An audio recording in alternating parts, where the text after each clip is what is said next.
Harper Audio presents A Quick Bite by Lynsay Sands, performed by Victoria McGee. Prologue, November 2000. It's just a little dinner party. Standing, Greg Hewitt caught the phone receiver in the crook between his shoulder and neck, holding it in place with his chin as he began to clean up his desk in preparation for leaving the office. Anne's voice had taken on a wheedling tone, which was always a bad sign. Sighing inwardly, he shook his head as his sister rattled on, telling him what she had planned for the meal and so on, all in an effort to convince him to attend. He noticed she wasn't mentioning who else was to be at this little dinner, but suspected he already knew. Greg had no doubt it would be Anne, her husband John, and yet another single female friend she hoped to hook up with her still single older brother. So? Greg paused and caught the phone in hand. He'd obviously missed something. "I'm sorry, what was that?" "So what time can you get here tomorrow?" "I won't be coming." Before she could whine, he quickly added, "I can't. I'll be out of the country tomorrow." "What?" There was a pause, then a suspicious, "Why? Where are you going?" "Mexico. I'm going on vacation. That's why I called you in the first place. I fly out first thing in the morning for Cancun." Knowing he'd just set her aback, Greg allowed a smile to tug at his lips as he juggled the phone around to don the suit jacket he'd discarded earlier in the day. "Mexico?" Anne said after a long pause. "A vacation?" Greg couldn't decide if her bewilderment was amusing or just a sad commentary on his life to date. This was the first vacation he'd taken since starting his psychology practice 8 years ago. Actually, he hadn't gone on vacation since starting university. He was a typical workaholic, driven to succeed and willing to put in the hours to do so. It didn't leave much time for a social life. This vacation was long overdue. "Listen, I have to get going. I'll send you a postcard from Mexico. Bye." Greg hung up before she could say anything to stop him, then grabbed his briefcase and quickly escaped the office. He wasn't surprised to hear the phone start ringing as he locked the office door. Anne was the persistent sort. Smiling faintly, he ignored it and pocketed his keys as he started down the hall to the elevator. Dr. Gregory Hewitt was now officially on vacation, and the knowledge made him relax more with every step away from his office. He was actually whistling softly as he boarded the elevator and turned to push the button marked P3. The whistle died, however, and Greg reached instinctively toward the panel, his eyes searching for the hold button to keep the doors open when he realized a woman was hurrying toward the closing doors. He needn't have bothered. She was quick on her feet and managed to slip through just before the doors closed. Greg let his hand drop away from the panel and stepped politely out of the way so she could select the floor she wanted. He gave her a curious once-over as she moved in front of him, idly wondering where the woman had come from.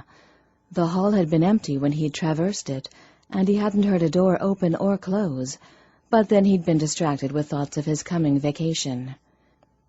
There were several offices on the floor besides his own, and she could be from any of them, but he was sure he'd never seen her before. Greg had barely glimpsed her face as she'd boarded the elevator, and most of her features were a vague blur in his memory, but her eyes had been an attention-grabbing silver blue. Unusual and beautiful, they were probably the result of colored contacts, he thought, and immediately lost any interest in her. Greg could appreciate beautiful women, and had no problem with them making the best of their appearance, but when they moved on to this level of artifice to try to attract attention, he tended to be turned off.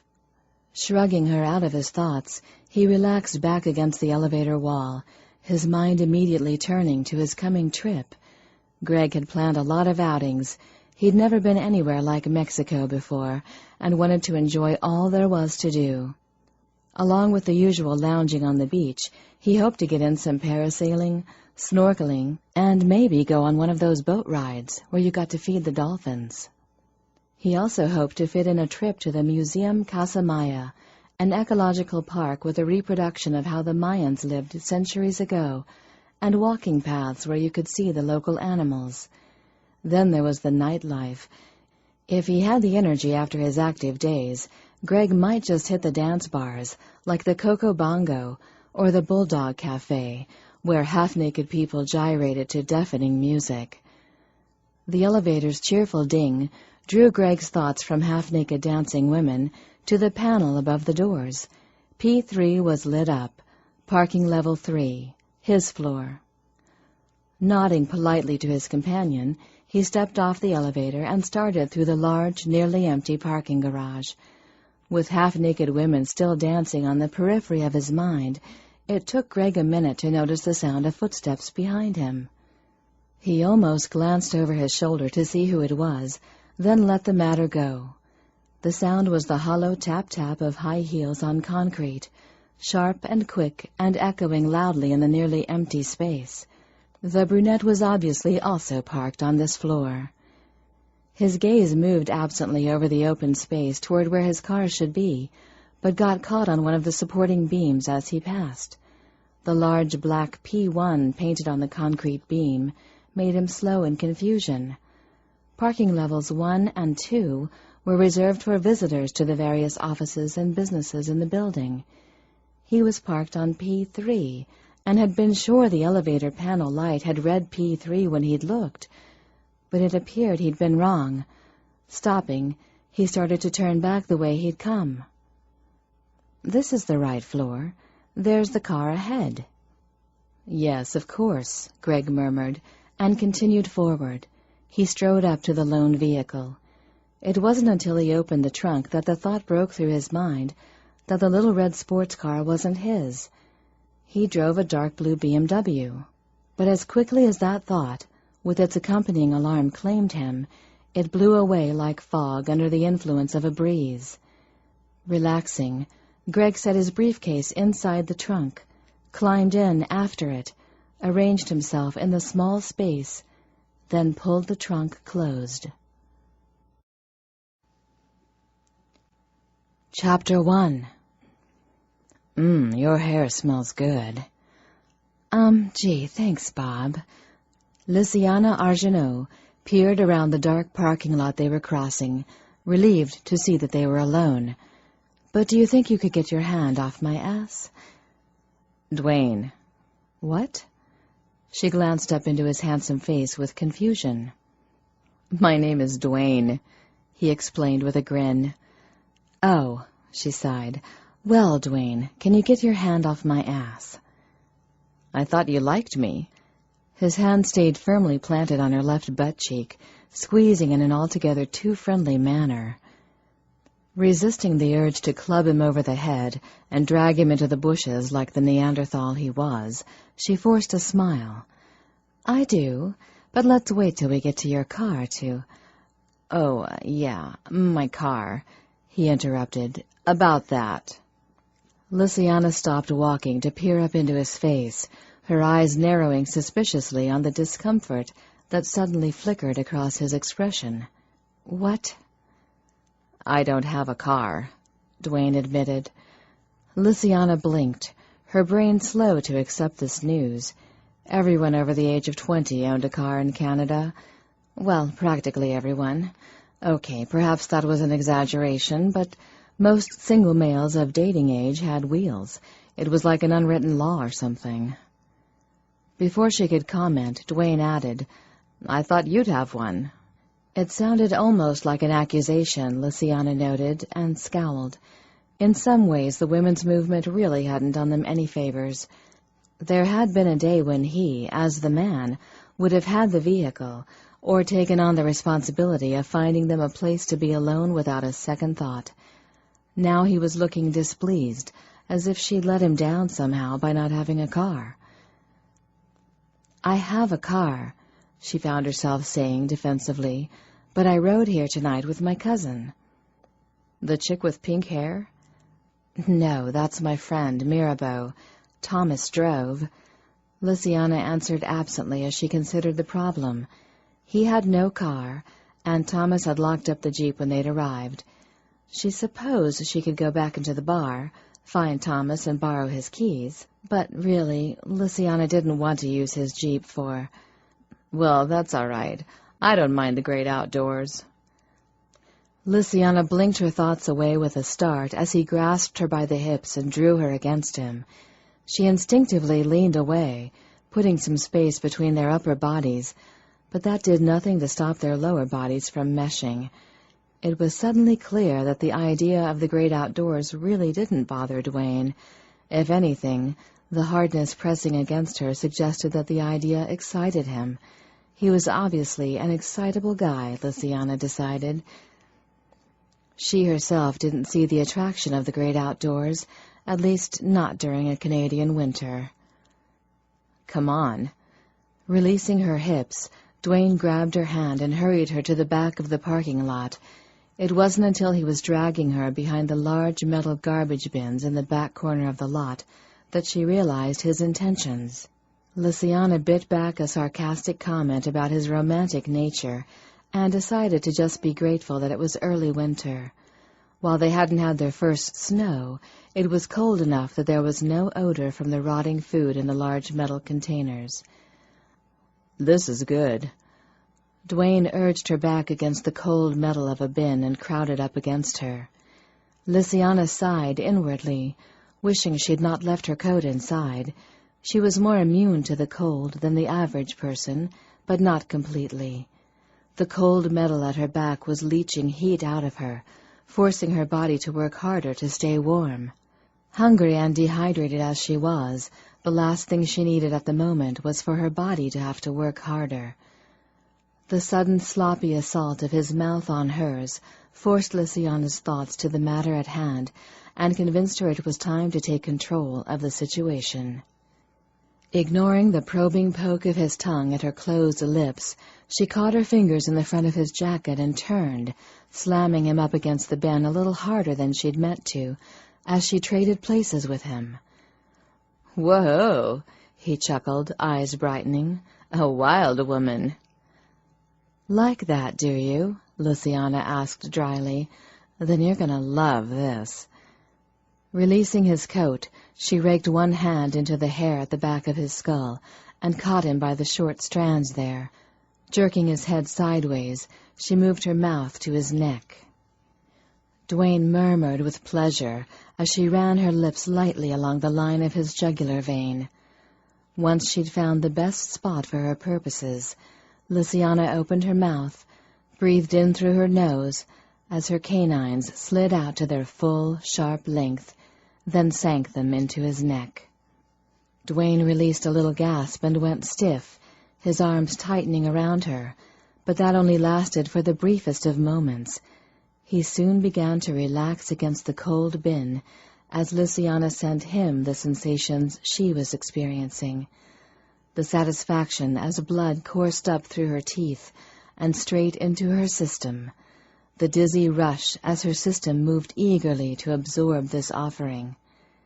The only description she could have given to explain that initial reaction was the off-kilter list of a boat when everyone on board rushed to one side of the deck, making it tilt in the water. Lysiana's body had the same reaction as her hungry blood rushed to absorb the new blood, racing from every part of her body toward her head, where her teeth were sucking in what her body so desperately needed. It caused a not unpleasant head rush. She imagined it was similar to what people experienced when they took a drug. Only this wasn't a drug. It was life to Lysiana. She heard Dwayne give a small moan of pleasure. It echoed the silent one she was experiencing as the cramping in her body slowly began to ease. Too slowly, Lysiana suddenly realized. Something was wrong. Keeping her teeth deep in his neck, she began to sift his mind. It didn't take her long to find the problem. Dwayne wasn't the healthy specimen he seemed to be. In fact, very little about him was as it appeared. From his thoughts, she learned that the bulge pressing against her lower stomach was a cucumber he'd shoved down his pants. His broad shoulders were a result of padding under his jacket, and the attractive tan he sported came from a bottle. It was meant to hide the natural pallor caused by anemia. Lysiana jerked her mouth away with a curse, her teeth quickly sliding back to their resting position as she glared at him. It was instinct alone that made her slip into his thoughts to rearrange his memories. She was so angry at the man. And Mirabeau, too, she decided. After all, it had been at her friend's insistence that she'd brought the fellow out for a quick bite. Knowing her mother would have something lined up for her, Lysiana had wanted to wait until reaching her birthday party to feed. But Mirabeau, and Cousin Jean, had worried that her pallor would lead Marguerite Argenot to put her on an intravenous the moment she arrived at the house. When Duane had started to hit on her, Lysiana had allowed Mirabeau to persuade her to bring him out for a quick bite, and now she might have a problem. It had taken her several moments to realize there was something wrong, then a couple more minutes to find the information that he was anemic. She only hoped she hadn't taken too much blood from him in that time. Finished with his memory, Lysiana eyed Duane with equal parts irritation and concern. Despite his bottled tan, the man looked pale, but at least he was still on his feet. Putting her hand to his wrist, she took his pulse and relaxed a little. While a bit accelerated, it was strong. He should be fine by tomorrow morning. Duane wouldn't feel well for a while, though. But then it was little more than he deserved for running around all padded and cucumbered to snare a girl. Idiot. People could be such fools, she thought with irritation, like children playing dress-up and pretending they were older than they really were. Adults now ran around padded, corseted, or siliconed to be something they really weren't, or to be what they thought was attractive, and it got worse all the time. She wondered why they didn't understand that their true selves were good enough, and if they weren't, then the someones they weren't good enough for were really the ones not good enough. Lysiana put the thought in Duane's mind that he'd come out for some air because he hadn't felt well. She made sure to instruct him to stay there until he felt better, then to take a taxi home, then had him close his eyes as she completed wiping herself from his memory. Once assured she'd done the job properly, Lysiana left him swaying where he stood and walked back around the bins to the parking lot. "Lissy?" A figure crossed the dark lot toward her. Father Joseph. Eyebrows rising, Lysiana changed direction to meet the elderly man. The priest was her boss at the shelter where she worked the night shift. Bars were not usually his sort of hangout. "What are you doing here?" "Bill said there was a new kid on the streets. He doesn't think the boy's more than 12 or 13, and is pretty sure he's been eating out of the garbage bins back here. I thought I'd see if I could find him and convince him to come to the shelter." "Oh." Lysiana glanced around the lot. Bill was one of the regulars down at the shelter. He often pointed them toward people who might need their help. If he said there was a new kid on the streets, then there was. Bill was dependable about such things. And Father Joseph was equally dependable about going out in search of such strays, in the hopes of getting to them before they did something desperate or stupid, or got dragged into drugs or prostitution. "I'll help," Lysiana offered. "He's probably around here somewhere. No, this is your night off," Father Joseph said, then frowned. "Besides, you aren't wearing a coat. What are you doing out here without a coat?" "Oh."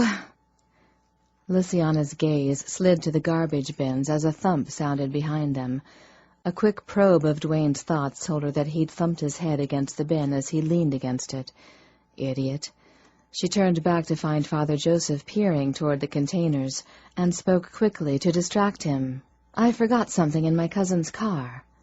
It was a bald-faced lie, and Lysiana sincerely hoped the man hadn't noticed where exactly she'd come from, but would think she'd been in the little black Mazda parked beside the bins. Not wanting to lie any more than necessary, she rubbed her arms and added, "Gosh, you're right, though. It is cold out here." "Yes." He peered at her with concern. "You'd best go back inside." Nodding, Lysiana wished him good night and made her escape. She hurried across the parking lot, then around the corner of the bar, only slowing once she stepped inside the loud and crowded bar. Thomas was nowhere in sight, but, thanks to the fuchsia-tinted tips of her ebony hair, Lynsay didn't have any trouble spotting Mirabeau at the bar with Jean. "Well, you look—" Mirabeau hesitated as Lynsay reached them, then finally finished with, "The same. What happened?" "Anemic." She spat the word with annoyance. "But he looks so healthy," Jean protested. "Padded shoulders and bottled tan," she said, "and that's not all." "What else could there be?" Mira asked dryly. Lynsay grimaced. "He had a cucumber down his pants." Jean gave a disbelieving giggle, but Mirabeau groaned and said, "It must have been a seedless English cucumber. The man looked huge." Lynsay gaped. "You looked?" "You didn't," she countered. Jean burst out laughing, but Lynsay just shook her head and glanced around the bar. "Where's Thomas?" "Here."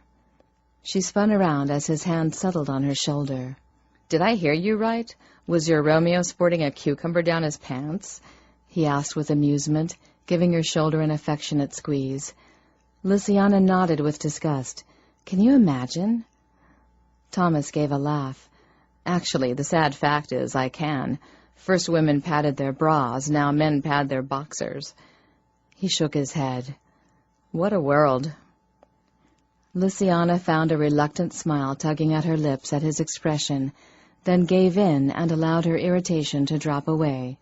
She wasn't really upset that Dwayne had sported a cucumber. She hadn't been interested in what was in his boxers anyway. Hell, she hadn't even really wanted to take him out for a bite. She was just annoyed at the waste of time, and the fact that she'd used up more energy staying warm out there than the man's weak blood had supplied. She was even hungrier than she'd been before going outside. All the outing had managed to do was whet her appetite. "How long until we can go to Mom's?" she asked hopefully. Her cousins and Mirabeau had decided to take her out dancing before heading to the birthday party her mother was having for her. Lynsay had been pleased with the idea at the time, but that was when she'd only been hungry. Now she was ravenous and eager to get to the party and whatever offering her mother would have on hand. She'd even accept an intravenous at that point, which was saying something. Lynsay hated being fed intravenously. "It's only a little after 9, Mirabeau announced with a glance at her wristwatch. "Marguerite said we weren't to bring you to the party until 10. Lynsay's mouth twisted with displeasure. "Do any of you know why the party starts so late?" "Aunt Marguerite said she had to pick up something for you in the city before the party and couldn't do it until after 9 p.m., Thomas offered. "Then she has to drive back, too, so—" He shrugged. "No party till 10. "She must be picking up your gift," Mirabeau guessed. "I don't think so," Thomas said. "She mentioned something about Lynsay and feeding. I suspect she's picking up a special dessert or something." "A special dessert?" Jean asked with interest. "In the city? After 9?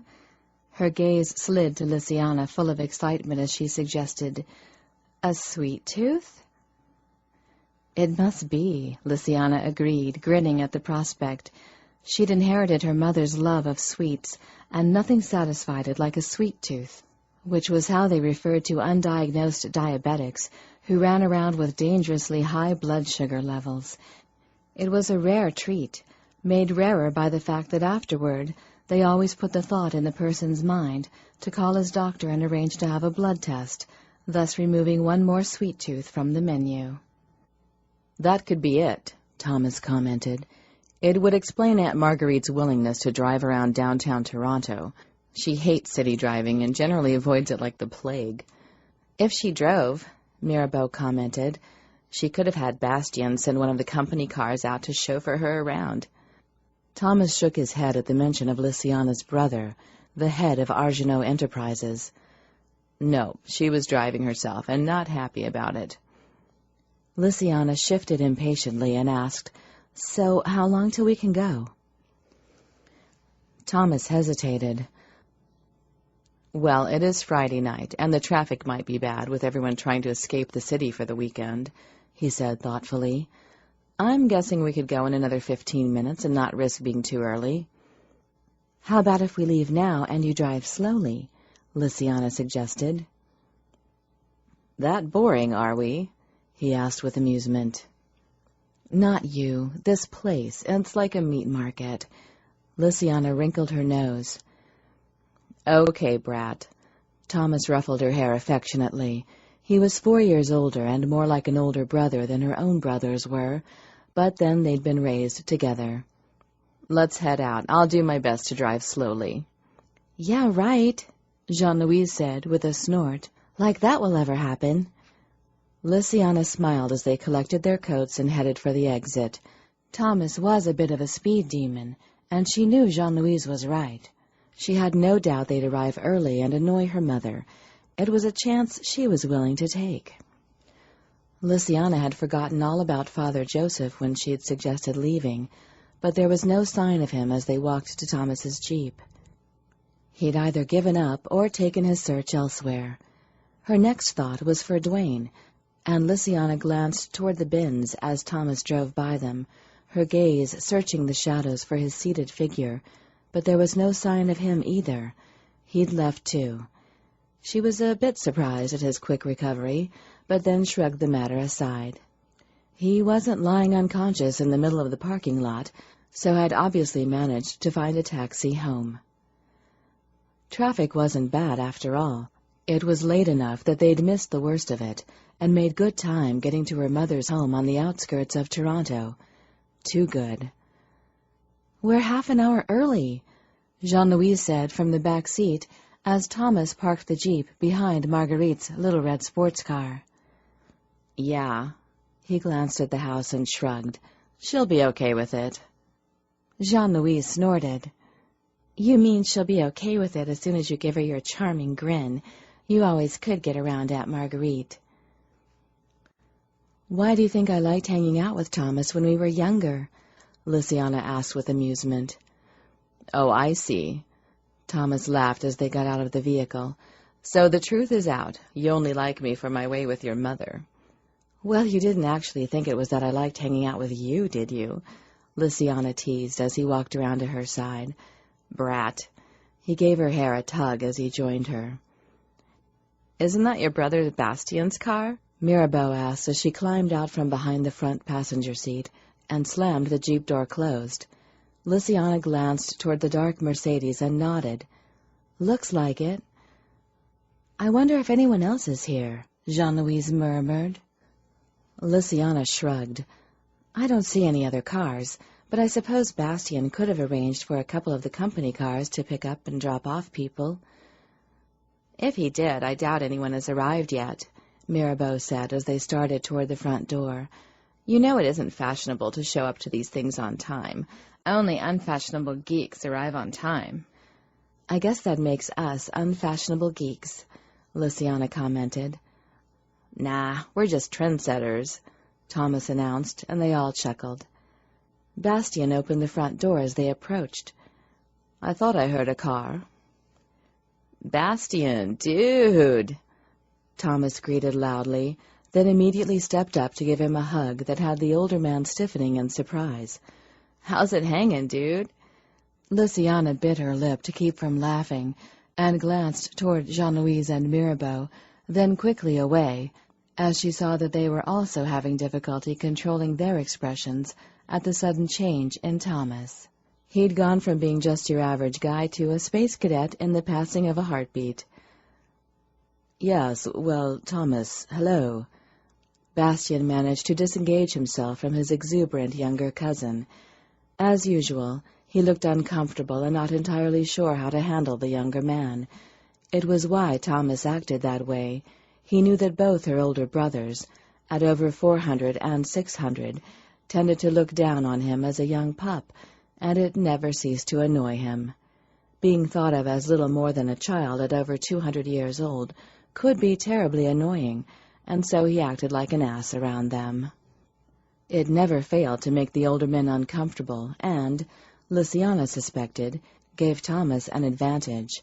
Her brothers were forever underestimating Thomas because of their prejudices. Suffering the same prejudice herself, Lynsay could sympathize with Thomas. She also never failed to enjoy watching her older brothers squirm with discomfort. "So where's the party, dude?" Thomas asked brightly. "It has not started yet," Bastien said. "You're the first to arrive." "No, dude, you were the first to arrive," Thomas corrected him cheerfully, then confided. "You don't know how relieved that makes me, 'cause if we'd been first, Mirabeau said we would have been unfashionable geeks. But we weren't. You were." Lynsay coughed to cover the snort of laughter that managed to escape her, as her brother recognized that he had just been called an unfashionable geek. When she regained control of herself, it was to find Bastien standing stiff and straight, and appearing a tad annoyed. She took pity on him and asked, "So where's Mom? And are we allowed to enter, or are we to wait out here for another 15 minutes? "Oh, no, come in." Bastien stepped quickly to the side. "I just got here myself, and Mother went up to change for the party after letting me in.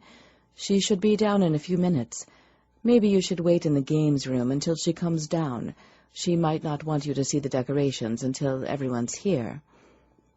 "Okay," Lynsay said agreeably, stepping past him into the entry.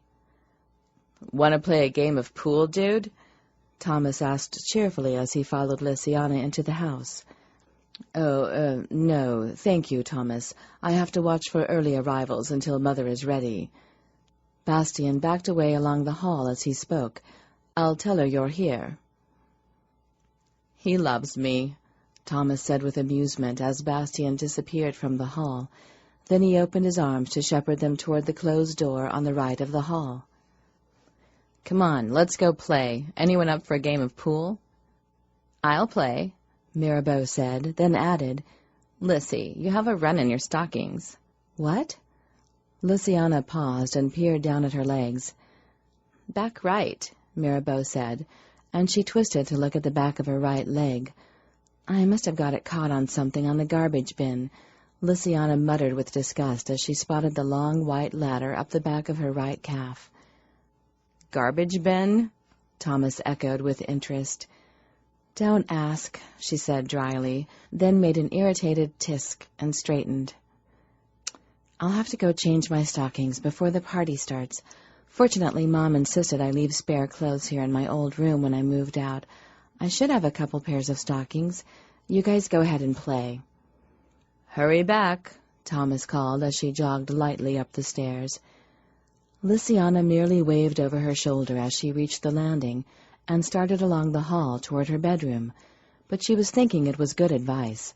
Marguerite Argenaux wasn't going to be pleased that they'd arrived early, but Thomas would quickly cajole her out of any irritation she might initially be feeling. For that reason alone, it would be better to be with Thomas and the others when she met up with her mother.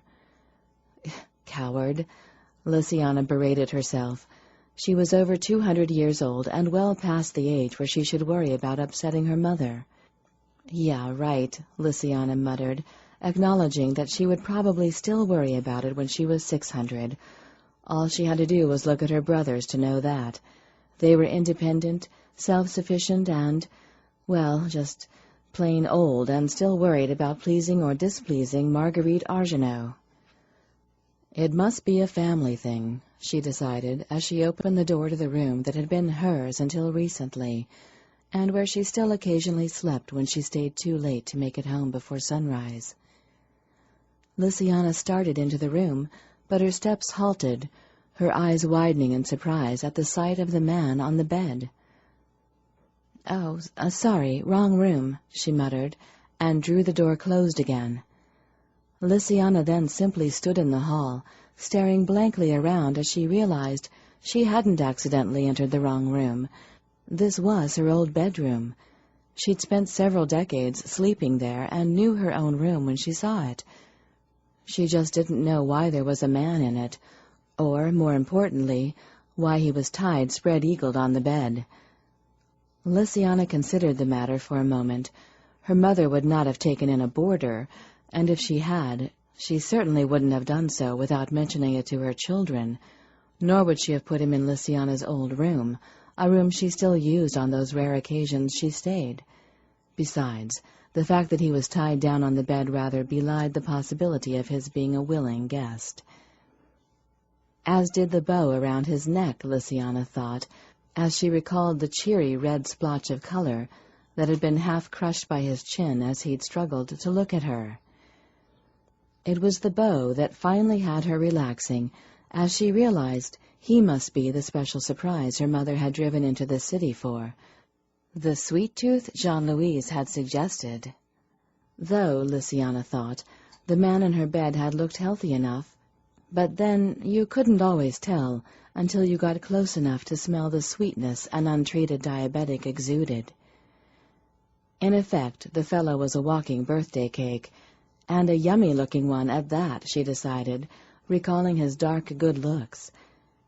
His eyes had been piercing and intelligent, his nose straight, his chin strong, and his body had been rather nice, too. He'd appeared long and lean and muscular, stretched out on the bed. Of course, after her experience with Duane, Lysiana was aware there might be some padding under the jacket he wore. She hadn't looked for cucumbers, but the man hadn't been sporting a tan, bottled or otherwise, yet hadn't looked anemic. But then her mother wasn't likely to make the mistake Lysiana had earlier. Marguerite would have made sure he was exactly what she wanted to give her daughter. And Lysiana was thinking that Jean-Louis was probably right, and he was an untreated diabetic. Nothing else made much sense. Her mother would hardly drive all the way into town for just a standard healthy individual, when she could have ordered a pizza and handed Lysiana the delivery boy, which is what she usually did. So he was a sweet to eat, she reasoned, and felt hunger gnaw at her stomach. Lysiana wouldn't have minded a nibble right then, just a little taste to tide her over until her mother actually gave him to her. She quickly killed that thought. Even Thomas wouldn't be able to cajole her mother out of her bad mood if Lysiana pulled a stunt like that, so walking back in there and biting him was out, but she still needed to fetch fresh stockings. While Lysiana knew she should probably just return to the games room without them, it seemed to her that, as the surprise was already spoiled, it was silly to run around in ruined stockings all night. She was here, and it would only take a moment to grab a fresh pair from those she'd left behind for just such an emergency. Chapter 2. Greg stared at the closed door. He couldn't believe that someone had just opened it, paused, obviously startled at the sight of him, then apologized and closed the door while he'd just lain there like an idiot, too startled to say or do anything. Not that he'd had much of a chance to react, but still. The muscles in his neck began to ache with the strain of keeping his head raised to peer at the door. Heaving a sigh of defeat, Greg let it drop back onto the pillow and began to mutter under his breath about his own stupidity. It had come to his attention tonight that he was a complete idiot. Greg had never thought of himself as an idiot. In fact, he'd always considered himself somewhat intelligent, but that was before he'd climbed into the trunk of a strange car and locked himself inside for no good purpose that he could think of. Definitely an idiotic move, Greg announced, but then perhaps insane was a better description. Stupid would have been accidentally locking himself in a trunk. Climbing in and calmly pulling it closed was more along the lines of inexplicable insanity. And he was starting to talk to himself, he pointed out. Yes, it would appear he'd lost his grip on sanity. He couldn't help wondering exactly when he'd lost his mind, and how. Perhaps insanity was contagious, he pondered. Perhaps he'd caught it from one of his clients. Not that Greg had any clients he'd have diagnosed as insane. He dealt mostly with phobias in his practice, though he treated a few patients with other, more long-term difficulties. He supposed he could have had the seed all along, and tonight it had simply sprouted into full-blown madness. That was a thought. Perhaps insanity ran in the family. He should check with his mother on that, find out whether they had a madman or two in the family history. It wasn't just the climbing into the trunk that bothered Greg. That had only been the first of his mad actions tonight, and one he'd regretted as soon as the trunk lock had clicked into place. He'd lain in the dark, cramped space, calling himself all kinds of a fool for at least half an hour, as the car had driven to this house. Then the car had stopped, the trunk had opened, and what had he done? Had he leapt out, apologized for his unnatural behavior, and gone home? No, he'd stood and waited as the pretty brunette from the elevator had gotten out of the car to join him, then had followed her, docile as you please, into this huge house and up to this room. Greg had been as cheerful and trusting as a 5-year-old as he'd, without even being asked, climbed onto the bed and splayed himself for her to tie down. Greg had even returned her smile when she'd patted his cheek and announced, "My daughter is going to love you. You are my best birthday gift ever." After she'd left the room, he'd lain there, his mind blank for several moments before the situation he'd got himself into had begun to sink in. Greg had spent the time since then in bewildered contemplation of what had happened. His own behavior, never mind the woman's, didn't make any sense. It was as if he'd temporarily lost his mind, or control of it. Unable to solve the quandary, he turned his thoughts to more immediate concerns, such as what was going to happen now that he was here. "My daughter is going to love you. You are my best birthday gift ever." These words, along with the fact that Greg was presently spread-eagled on a bed, had first made him fear he was some sort of sexual gift, a sex slave, perhaps. That possibility had immediately had him imagining being ravished by some huge, homely creature with a bad complexion and facial hair, for surely only someone terribly unattractive would need a man kidnapped and tied to her bed to get sex in today's sexually free climate. Just as Gregory had started to hyperventilate at the imagined horror, he'd given himself a mental slap. The woman, the mother, couldn't be more than 25 or 30 years old at most.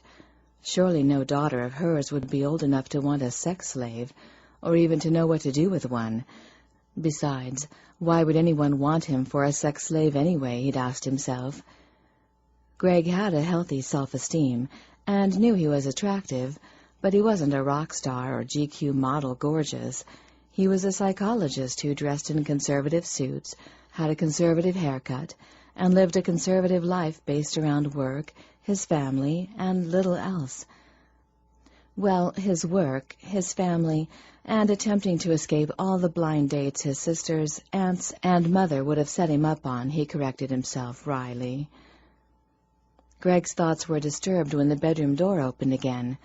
Stiffening, he jerked his head up to peer toward the door, and saw that it was the woman from a moment ago. He eyed her with wary interest. Except for her long blonde hair, she looked very like the brunette who had brought him here. She was beautiful, with full lips, an oval face, a straight nose, and the same silver-blue eyes as her brunette counterpart. Obviously, they bought their contacts at the same place. No, Greg decided, the eyes weren't exactly the same. They were the same color and shape, but the brunette's eyes had held a sadness and wisdom that had belied the youth of her skin and features. This woman was lacking that. The blonde's eyes were clear, untouched by regret or true heartache. It made her seem younger. The blonde was obviously a relative of the brunette, though, Greg thought as he watched her walk to the dresser against the wall adjacent to the bed and open a drawer. Probably her sister, he guessed. He let his eyes run over the short, form-fitting black dress she wore, then to her shapely legs, and the thought crossed his mind that it was almost a shame that she was too old to be the brunette's daughter. He wouldn't have minded being her gift. Rolling his eyes at his own wayward thoughts, Greg watched her close the dresser and waited expectantly for her to turn her attention to him, but she didn't. Much to his amazement, she merely walked back to the door, obviously intending to exit the room without so much as a "by your leave." Greg was so shocked that his mouth opened and closed twice before he managed to get out a simple, "Excuse me." The blonde paused at the door and turned to peer at him curiously. Greg forced a stiff smile and asked, "Do you think you could maybe untie me?" "Untie you?" Appearing surprised by the request, she moved to the bedside to peer down at him. "Yes, please," he said firmly, noting the way her gaze slid over his hands. Greg knew his wrists were red and abraded from tugging at his bindings. Their state seemed to confuse and distress her. "Why didn't Mother calm you? She shouldn't have left you like this. Why—" She paused and blinked, then understanding filled her face. Oh, of course. Bastien's early arrival must have interrupted her before she could properly settle you. She probably meant to come back and finish with you after, but forgot. Greg didn't have a clue what she was talking about, except that she seemed to think her mother had brought him here, and he was positive she was wrong. "The woman who brought me here was too young to be your mother. She looked like you, but had dark hair. Your sister, maybe?" he guessed. For some reason, his words made her smile. "I don't have a sister. The woman you're describing is my mother. She's older than she looks." Greg accepted this with some incredulity, then his eyes widened at the ramifications of what she was saying. "Then I'm your birthday gift?" She nodded slowly, then tilted her head and said, "That's an odd smile. What are you thinking?" Greg was thinking he was the luckiest son of a bitch alive, as his mind automatically readjusted his earlier imaginings of a large, ugly woman stripping and climbing on top of him, to this woman doing so. He allowed himself to enjoy the fantasy for a moment, but then realized that his body was enjoying it way too much. A noticeable bulge was growing in his pants. He gave his head a shake. As delightful as a night as this woman's sex slave might be, he had plans, a trip full of sandy beaches, palm trees, and half-naked women gyrating on a dance floor, and it was already paid for. Now, if after his trip, this woman wanted to go on a date in the normal way, then tie him to a bed and have her way with him, well, Greg liked to consider himself an obliging sort. Besides, in this case, he thought being a sex slave might not be so bad. Realizing his thoughts were wandering into areas better left alone for now, Greg gave himself a mental kick and forced a stern look to his face. "Kidnapping is illegal." Her eyebrows rose. "Did Mom kidnap you?" "Not exactly," he admitted, realizing how he'd climbed into the trunk under his own impetus. Kidnapping generally required being forcibly taken away. Greg supposed he could have lied. However, he was a poor liar. "But I don't want to be here, and really I don't have any idea why I climbed into the trunk of your mother's car. It seemed the most natural thing to do at the time, but I've never—" Greg's voice trailed away as he realized that the blonde wasn't listening to him. At least, she didn't appear to be. She was staring at his head with concentration and a deepening frown. She was also moving closer to the bed, though he suspected it was a subconscious action. She seemed wholly concentrated on his hair, but then she shook her head with apparent frustration and muttered, "I can't read your mind." "You can't read my mind?" Greg echoed slowly. She shook her head. "I see, and, is that a problem?" he queried. "I mean, can you usually read people's minds?" She nodded, but it was an absent action. Her thoughts were obviously elsewhere. Greg tried to ignore the disappointment suddenly pinching at him, as he acknowledged that the woman was mad, or at least delusional, if she thought she could read minds. He supposed he shouldn't be surprised. The mother couldn't exactly be normal, or she wouldn't allow strange men to climb into her trunk, for she'd been behind him, and had to have seen him climb in. Anyone else would have run screaming for building security, instead of taking him home with her. It seemed madness was running rampant tonight. The first example had been his behavior, then the brunettes, and now the blonde thought she could read minds. It made him wonder if there wasn't some sort of citywide madness occurring. Perhaps men all around Toronto were climbing into trunks and letting themselves be tied to beds. Perhaps it was some sort of drug released into the city's water reservoir, a terrorist plot to incapacitate the men in Canada.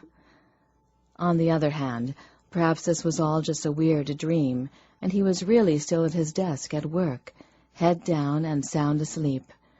Greg decided that was the most likely possibility. It provided a most satisfactory explanation of his own inexplicable behavior in getting himself here. Of course, none of that really mattered. Asleep or awake, mad or not, he was here, and even if it was a dream, he wanted to get himself home. He had a flight to catch.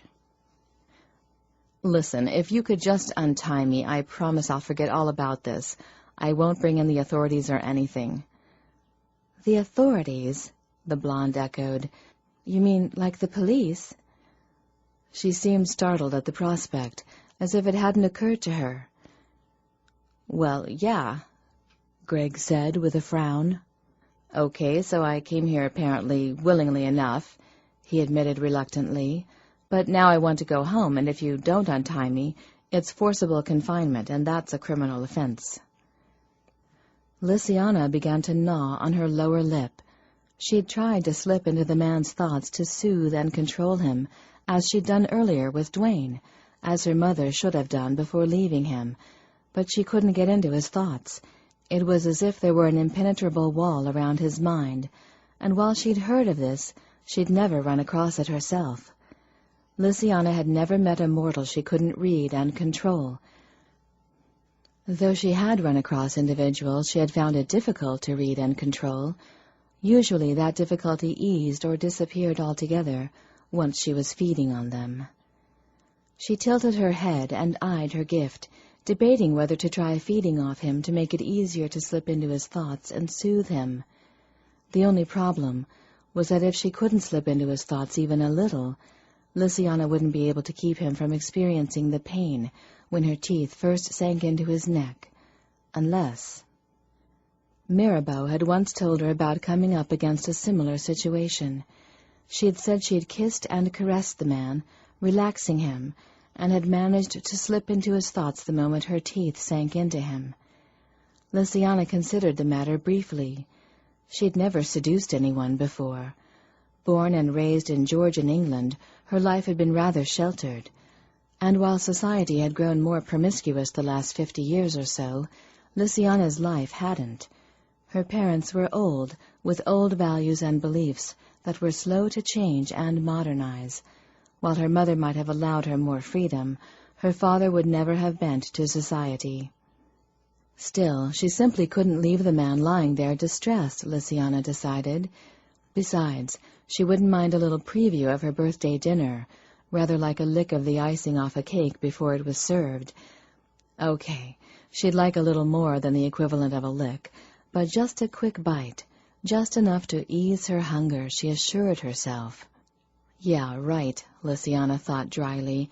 This man looked yummy enough that she'd be tempted to suck him dry, a temptation she couldn't recall having in several decades. The rope is really tight. Startled out of her thoughts by his complaint, Lynsay glanced again toward the burns at his wrists and felt her uncertainty melt away. She'd been taught that it was bad form to play with your food or allow it to suffer needlessly, and this man was suffering. It was her duty to get into his thoughts and soothe him. It was hardly her fault that she couldn't do so the normal way and was going to have to try more extreme measures. Mind made up and conscience appeased, Lynsay settled on the side of the bed. You shouldn't struggle, and you shouldn't worry. I hate to see you distressed this way. He glared at her, as if resenting that she knew he was upset, or perhaps he was simply angry that she wasn't untying him as requested. Let's get this off you, she suggested, and set the stockings she'd collected in her lap so that she could work at the bow around his neck. He sighed as it was removed, relaxing on the bed a bit, and Lysiana decided to remove his tie as well. "There, isn't that better?" she asked, sliding the silk cloth from around his neck. The man started to nod, then caught himself and scowled instead as she undid the top 3 buttons of his shirt. "It would be better still if you untied me."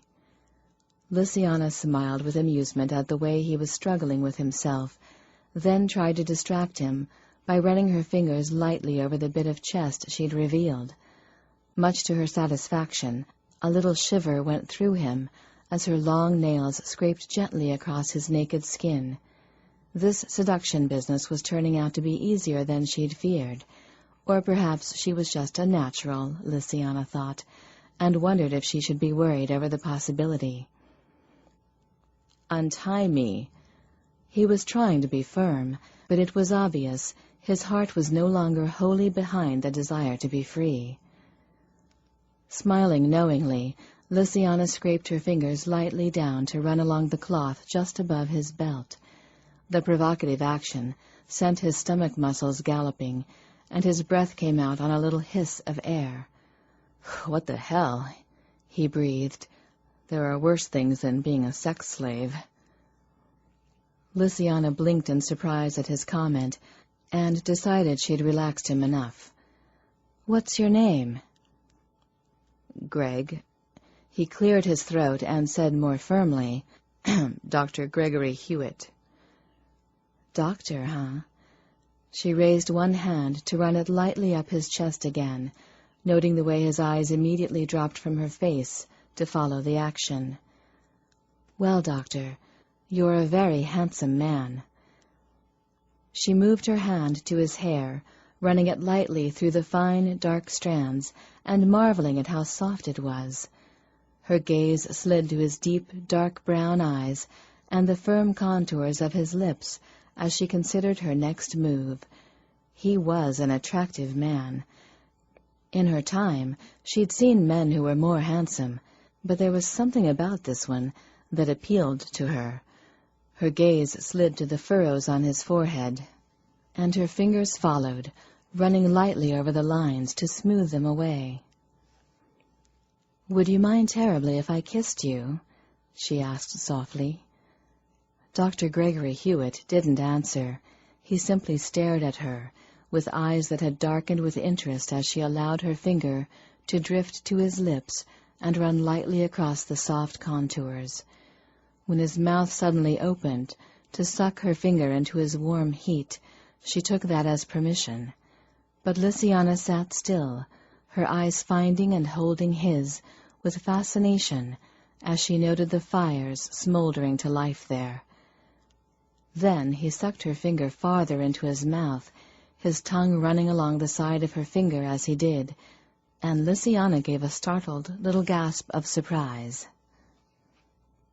Over 200 years old, and I never realized the finger could be an erogenous zone, Lysiana thought faintly, as the fire smoldering in his eyes now began to grow inside her, but much farther south. Gregory Hewitt was a dangerously distracting man, and she decided it might be best to regain control of the situation.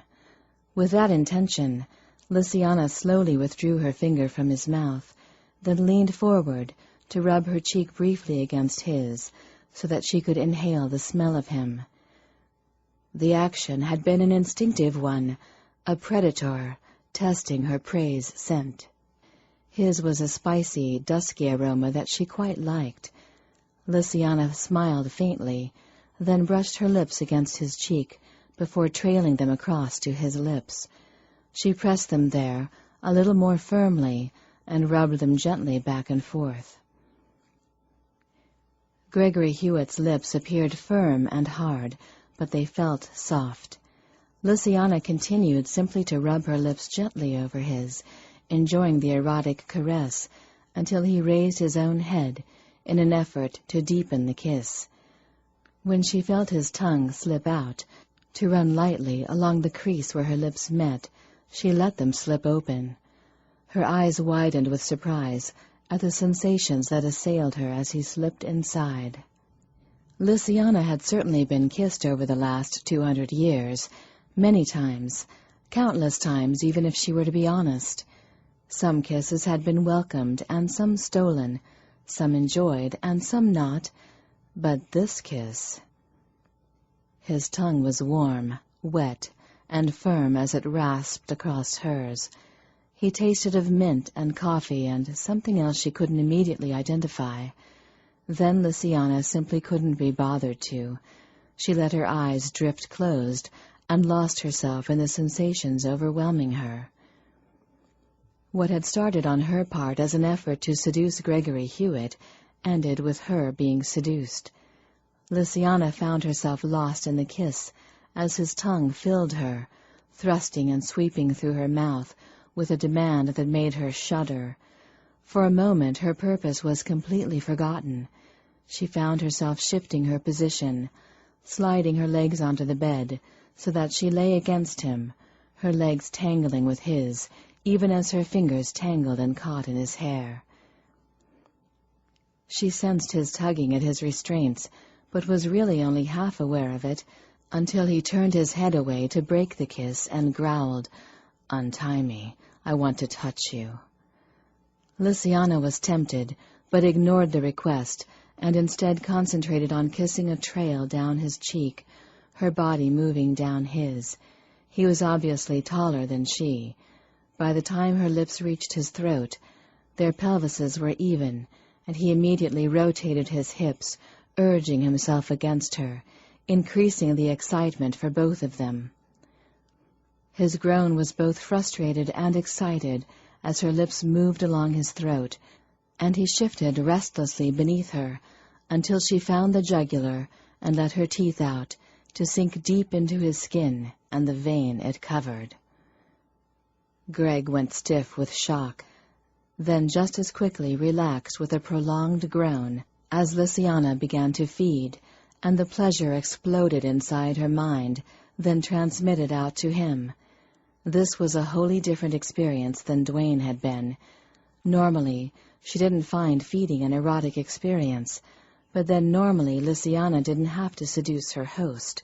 She simply took control of his mind and went to it. This time was different. She was excited, he was excited, and the blood pouring into her body was a string that connected their excitement, bouncing it between them and somehow increasing it as his mind opened to her. But Lysiana wasn't in control this time. She wasn't just sending out her own thoughts. She was receiving his. It was like a wonderful kaleidoscope of color. Emotions and thoughts filled her mind in wave after overwhelming wave.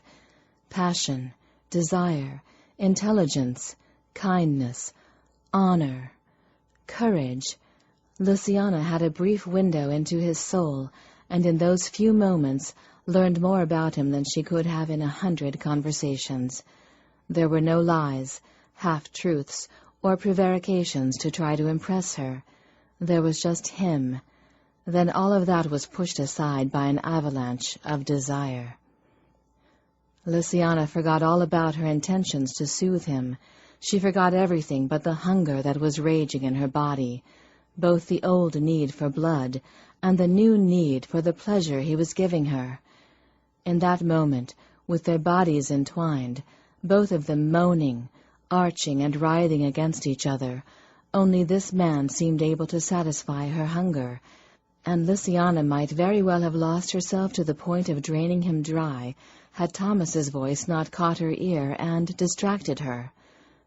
"I don't see why you're so upset. She just came up to get new stockings. His voice had started out muffled by the door, but had grown in volume as the door opened, then died abruptly, and a brief silence followed. Very brief. "Lysiana Argenot!" Lysiana went still, her eyes shooting open as she recognized her mother's voice. Chapter 3. Teeth retracting, Lysiana pulled free of Greg Hewitt's neck and glanced guiltily over her shoulder. The sight of Thomas and her mother, staring at her wide-eyed from the doorway, was enough to make her stand quickly, her hands moving to straighten her clothes and hair. "I cannot believe this." Marguerite stomped into the room. "Sneaking around and unwrapping your gifts before your birthday like you're 12 instead of 200. What were you thinking?" "Well, technically, it is her birthday, Aunt Marguerite," Thomas pointed out as he closed the door. Lysiana tossed her cousin a grateful smile, but said, "I wasn't sneaking around. I came up to get fresh stockings." She scooped them up off the bed and added, "And I didn't unwrap him." Marguerite stared pointedly at the floor. After glancing down to see the untied bow lying forgotten there, Lysiana grimaced and admitted, "Okay, I did unwrap him, but only because he was upset, and I hated to leave him distressed." She paused, then tilted her head and said, "I take it Bastian's arrival interrupted you before you could put the full whammy on him. He was upset about being kidnapped and wanted to be untied when I got here." "I didn't kidnap him," Marguerite said with affront, then peered past Lysiana to Dr. Gregory Hewitt to say, "I didn't kidnap you, I borrowed you." She turned her attention back to Lysiana to add, "And I did put the full whammy on him." "Really?" Her eyebrows rose in surprise, and Lysiana glanced from her mother to the man in the bed with confusion. "It doesn't appear to have taken." Marguerite sighed, some of her tension leaving. "Yes, well, he appears to have a strong mind." Lysiana nodded. "I noticed. I couldn't get into his thoughts to calm him, not at all. That's why I was feeding on him. I thought it might allow me to merge with his mind and soothe him," Lysiana explained. "That seems to have worked well," Thomas commented with amusement, "although I wouldn't say he was soothed exactly." Lysiana followed his gaze to the man's groin, where an erection was pressing his dress pants upward. Even as she peered at it, the tent in his trousers slowly deflated. "Not a cucumber, then," Thomas commented lightly, and Lysiana had to bite her lip on a nervous giggle. Clearing her throat, she murmured, "I'm sorry, Mother. I didn't mean to spoil the birthday dinner you had planned, and really I didn't. I mean, it may not be a surprise anymore, but I didn't really have much, just a quick bite, a small nibble, really. I could feed a lot more." Her hungry gaze slid to the man in the bed, her body tingling at the idea of feeding from him again. "He isn't your birthday dinner." Lysiana reluctantly gave up ogling her birthday gift and turned to her mother with confusion. "What?" "He isn't your birthday dinner," she repeated. "I ordered Chinese for you. The delivery boy should be here soon." "Oh." There was no hiding her disappointment. Lysiana liked Chinese, but it never stuck with her. An hour afterward she'd be hungry again. However, Gregory Hewitt had been robust and yummy. He'd been a filling and satisfying full-bodied stew next to Dwayne's watered-down broth. He'd also been a pleasure in ways she hadn't expected. Tonight, Lysiana had felt a little of the excitement that her hosts usually felt and transmitted to her when she fed from them. The excitement she'd never really understood or experienced herself, except in a second-hand, observing sort of way. This time, she hadn't been able to remain detached and observant. In having to seduce him, she'd apparently seduced herself. Or perhaps he'd done the seducing, she thought, recalling his lips drawing her finger into his mouth. Not that it had taken much seducing. He was quite the most attractive man she'd ever met, and that was saying something. Lysiana had met a lot of men in her 200 years, and many were much more attractive aesthetically, but they'd only ever left her cold.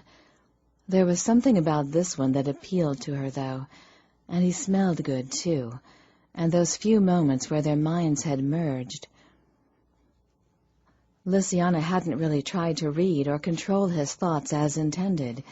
She'd been too busy enjoying the moment, but from the brief connection, she'd got an imprint of his mind. It was a mixture of confusion, desire, intelligence, and an honesty and character that appealed to her. Aware of the silence that had fallen over the room, Lysiana glanced about. The man presently filling her thoughts was lying back on the bed, staring at her with silent fascination. Luciana thought that was interesting. On the other hand, her mother and cousin were also staring at her with concentrated interest, and she couldn't help but think that couldn't be a good thing. She hadn't been guarding her thoughts, she realized with discomfort, and had no doubt the pair had just intruded on her contemplations of the pleasure she'd experienced with Greg Hewitt.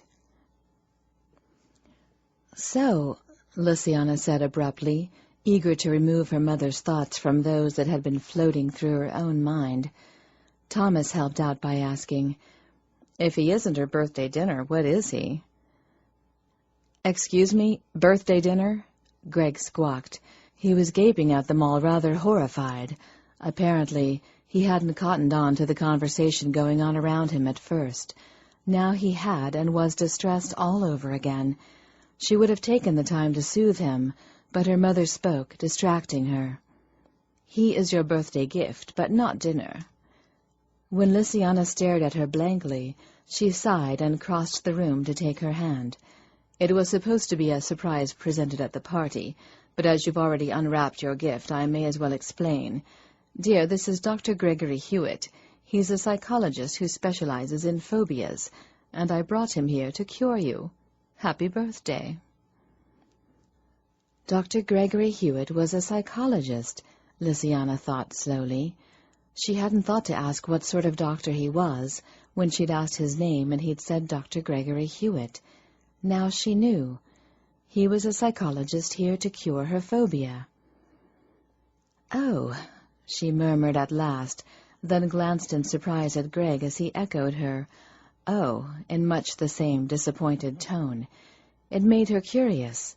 Her own disappointment was based on the fact that she'd rather nibble on him than deal with something as unpleasant as her phobia, but it appeared he was no more pleased with the idea than she. Greg sighed inwardly. He supposed he shouldn't have been disappointed by the brunette's announcement.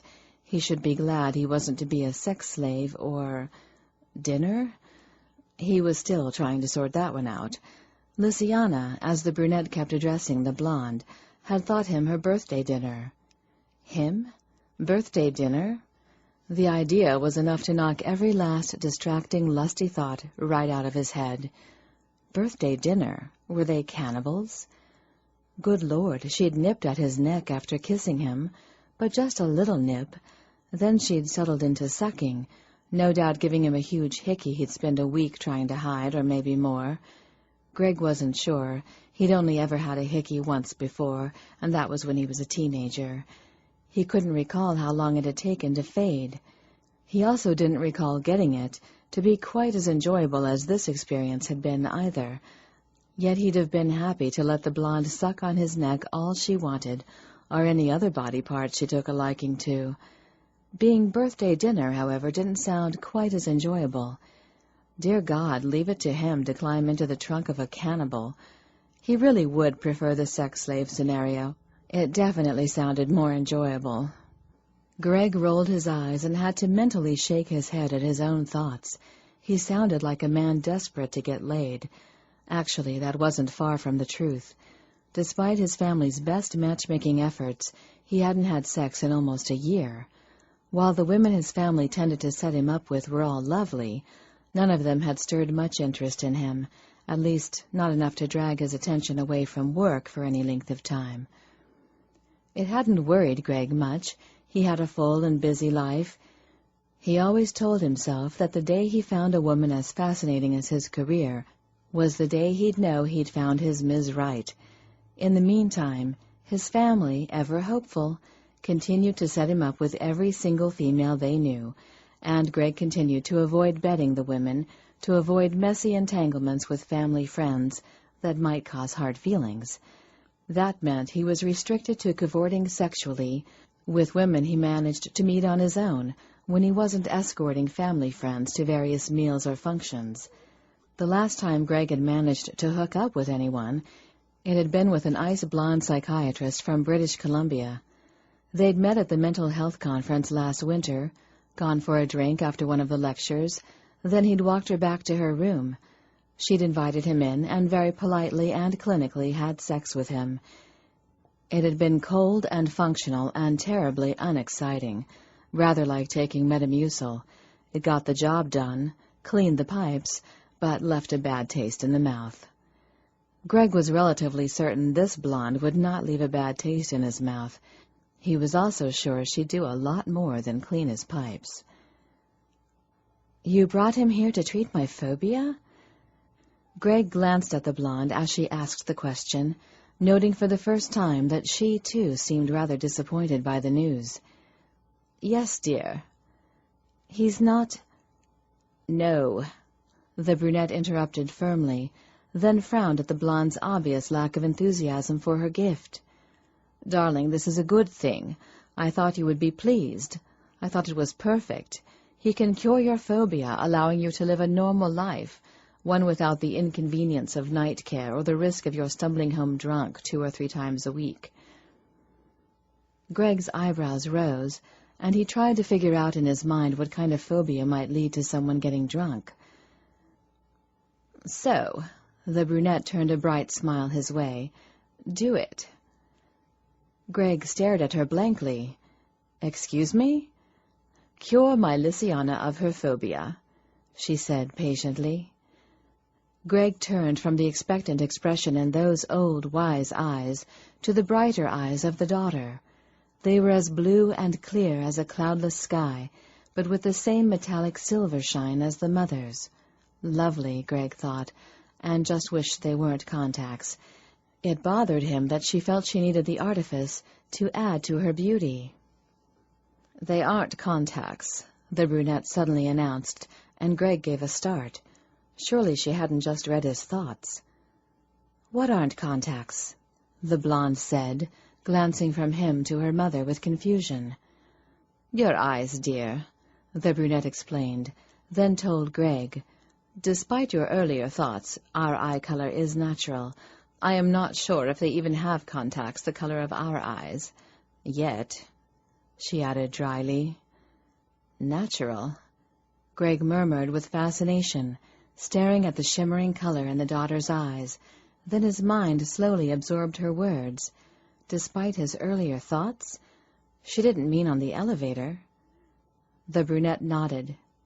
"Yes, on the elevator." "You can read his mind?"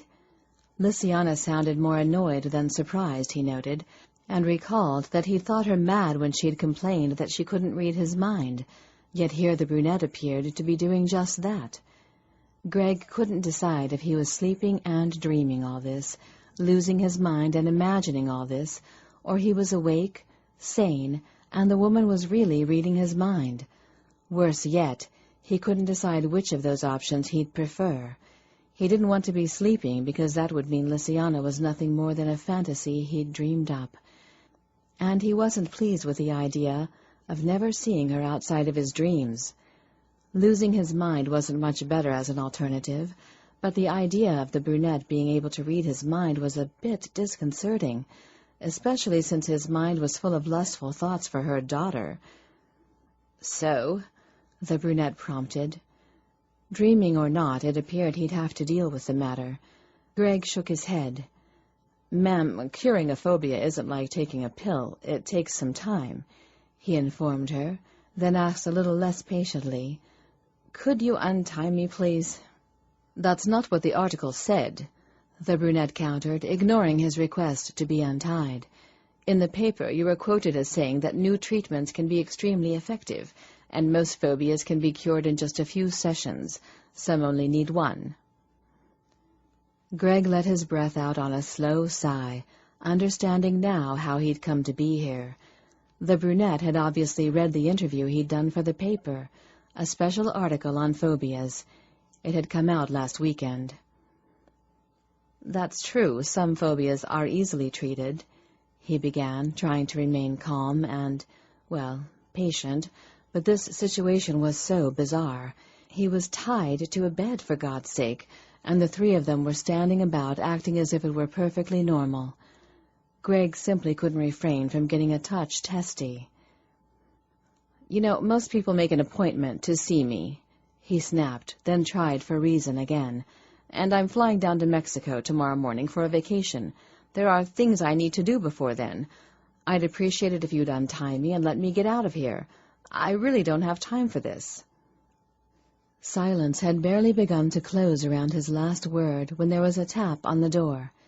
It opened, and a young woman poked her head in and peered about. She was another brunette, her face heart-shaped and pretty. She glanced at him curiously, then turned her attention to the mother. "Uncle Lucien is here, Aunt Marguerite." "Oh, thank you, Jean-Louise."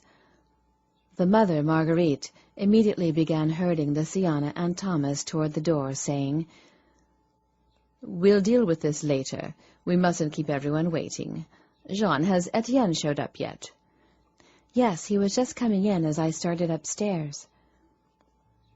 The woman pushed the door open farther for them to exit, adding, "The Chinese order has arrived, too.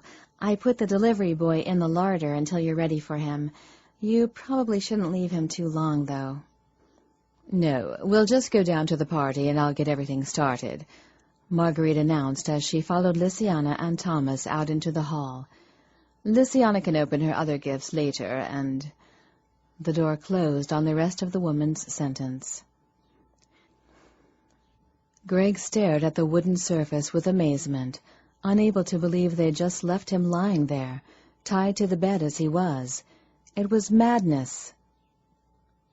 Crazy. Head awhirl with thoughts, Greg closed his eyes and tried to sort out just what was going on and what he could do about it. Despite his own actions in getting himself here, he was starting to consider himself kidnapped. However, he wasn't being held for ransom, and he wasn't dinner. That was good, he told himself, wasn't it? He was here to treat a phobia. Frankly, Greg thought the whole family needed treatment, and not for phobias, but so be it. They wanted him to treat a phobia, and he wanted to be set loose. Surely there was some bargain he could strike. He'd agree to treat the lovely Lysiana, and promise not to report them to the authorities if they cut him loose. Then he'd head straight to the police station. Or not. Greg was a little confused on the issue of what he wanted to do at the moment. Part of him was angry and willing to go to the police with the information that he'd been held against his will and so on. But in truth, were Lysiana to slip back into the room and kiss and caress him as she'd been doing, he thought he might forget a lot of his anger. Greg suspected most of it was plain old sexual frustration anyway. Without the frustration, he'd mostly just be confused by the night's events. Besides, he couldn't go to the police. What could he tell them? "Hi, my name is Dr. Hewitt, and tonight I climbed into a strange trunk of my own free will, locked myself in for the ride to a strange house, then climbed out and willingly entered said premises, going so far as to walk upstairs and lay down to be tied to the bed. But geez, they didn't untie me when I asked, and now I want them charged." Oh yeah, that would go over well, Greg thought dryly. He'd be laughed out of the police station. Besides, he didn't really want to get these people in trouble. Well, at least he didn't want to get Lysiana in trouble. Greg licked his lips as he recalled the feel and taste of her. She'd felt so good, cuddled against him, and she'd made these erotic little murmurs of pleasure as they'd kissed. If his hands hadn't been tied, he would have rolled her beneath him, stripped her of every scrap of clothing she wore, and used his hands and mouth on her body to elicit more of those little murmurs. Her skin was a pale ivory, and Greg had no trouble imagining her alabaster body stretching and arching on the bed as he closed his mouth over one erect nipple and swept his hand down over her ribs, then across her flat stomach, to dip it between her legs and find her damp sweetness. She'd be hot to his touch and responsive, and after he'd made her cry out with release a time or two, he'd rise up over her and drive... Greg groaned aloud in frustration and brought his imaginings to an abrupt end as he felt the complaining ache in his groin. Okay, that had been a stupid move. Now he was more frustrated than ever. Sighing, he lifted his head to peer toward the closed door, wondering when Lysiana would come back, or if she would. He had deduced that he must be in her room, or she wouldn't have been fetching stockings out of it. So she'd have to return eventually. Perhaps after the party, Greg thought, as he noted the muffled sound of music coming from below. The party was obviously underway. Lysiana's birthday party, he remembered, and wondered how old she was. He would have guessed her to be about 25 or 26, a good 10 years younger than he. Would the age difference bother her? That thought was troubling. She might think he was too old for her and not repeat tonight's kisses. Realizing where his thoughts were going, Greg gave himself another mental headshake. What was he thinking? He was tied to a bed and being held against his will. He'd asked to be untied, but no one had listened. Yet here he lay, his mind consumed with nothing but the beautiful, blonde Lysiana. "You need to get your priorities straight," he told himself firmly. "How about trying to get yourself loose and out of here? You have a plane to catch in the morning, you know." Ignoring the fact that he was again talking to himself, Greg tipped his head back to peer at the bindings that went from his wrists to the bedposts. Chapter 4. "Oh, lordy, lordy, I've stepped into baby doll heaven." Lysiana chuckled at Thomas's comical expression as he entered the living room, where they were having their impromptu post-birthday party, pajama party. Not one to drive after drinking, Thomas had decided to sleep here, which meant Lysiana, Jean-Louise, and Mirabeau were staying as well. With the bedrooms taken up by various older relatives staying the day, they had been relegated to the couches in the bigger living room, along with cousin Elspeth and her twin sisters Victoria and Juliana. The three girls had flown over from England with their mother Martine to attend the party and planned to visit for a couple weeks. "Thomas," Jean gasped suddenly, "what on earth are you wearing?"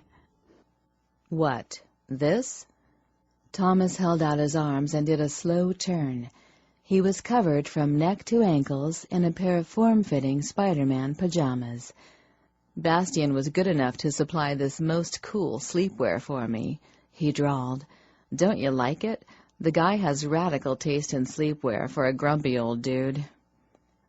"They're not Bastien's," Lysiana chuckled. "They were a joke gift for Etienne when he was helping to program a video game based on some comic book or other." "I didn't know that, did I?" Thomas said with a grin. Bastien was most embarrassed at my effusive compliments on his most cool choice of sleepwear. Lysiana shared a grin with him, imagining how Bastien must have reacted when he realized how his little attempt to embarrass Thomas had backfired. He'd be mortified to think that anyone might believe he wore pajamas like these to bed. "Anyway, I don't mind. They are comfortable," Thomas commented, then perched his hands on his hips to eye the rest of them and said gallantly, "As for you ladies, you're like a rainbow of lovely flowers." Lysiana glanced down at herself, then at the other women in their nighties. While Jean-Louise and Mirabeau didn't have any clothes at Lysiana's mother's house, Lysiana did, just not pajamas. She tended to sleep in the nude. The three of them were wearing sleepwear borrowed from Elspeth and the twins. The trio apparently had a thing for baby dolls. It was all they'd had to loan them. Still, Thomas's description was apt. She was wearing a light pink lace baby doll, Elspeth was in red, Victoria in peach, Mirabeau in mint green, Juliana in baby blue, and Jean-Louise wore lavender. Put them together and they did nearly make a rainbow. "So?" Thomas launched himself onto the cot that had been rolled in for him. Scrunching his pillow into a solid ball he could lean on, he eyed them all with interest. "What happens at pajama parties?" The girls all laughed at his eager expression as they began to stake out their own spots. 2 girls to each of the 3 pull-out couches in the room. Within moments they were settled and peering at each other. "Don't look at me," Mirabeau said when Thomas glanced her way. "I'm over 400 years old. They didn't even have pajama parties when I was a girl. I'm not sure they even had pajamas. I don't know what happens." Lysiana chuckled and said with disgust, over 200 years old and still considered a child. "We always will be to Mother and Aunt Marguerite," Elspeth said calmly. "I guess it's relative. We are children compared to them." "But ancient compared to mortals," Lysiana pointed out unhappily. She was feeling her 202 years. Birthdays could be such a bummer when you were older than the country you lived in. Canada became a country in 1867. By that time, Lysiana was already 69 years old for a mortal, but not for a vampire, as most mortals would call them. It wasn't a term her kind cared for.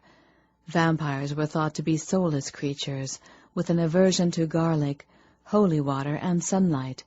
As far as she knew, her people were no more soulless than the average person. As for the 3 supposed weapons used to fight off vampires, neither garlic nor holy water would hurt them. Sunlight was another matter. They wouldn't burst into flames if they stepped out into it, but it did make life easier to avoid it. Really, the only thing society had right about vampires was their longevity, strength, and the ability to read and control minds. Oh, and they did need to feed off blood. "You guys may be old, but we aren't," Juliana piped up, and her twin sister Victoria nodded. "Yeah." Lysiana forced a smile for the twins. They were only 17 years old, making them the babies in the group, she thought, then realized that Elspeth was right. Everything was relative. "So," she said, determined to stay cheerful, "you two are young enough to know what happens at pajama parties." "Fun stuff." Victoria grinned widely.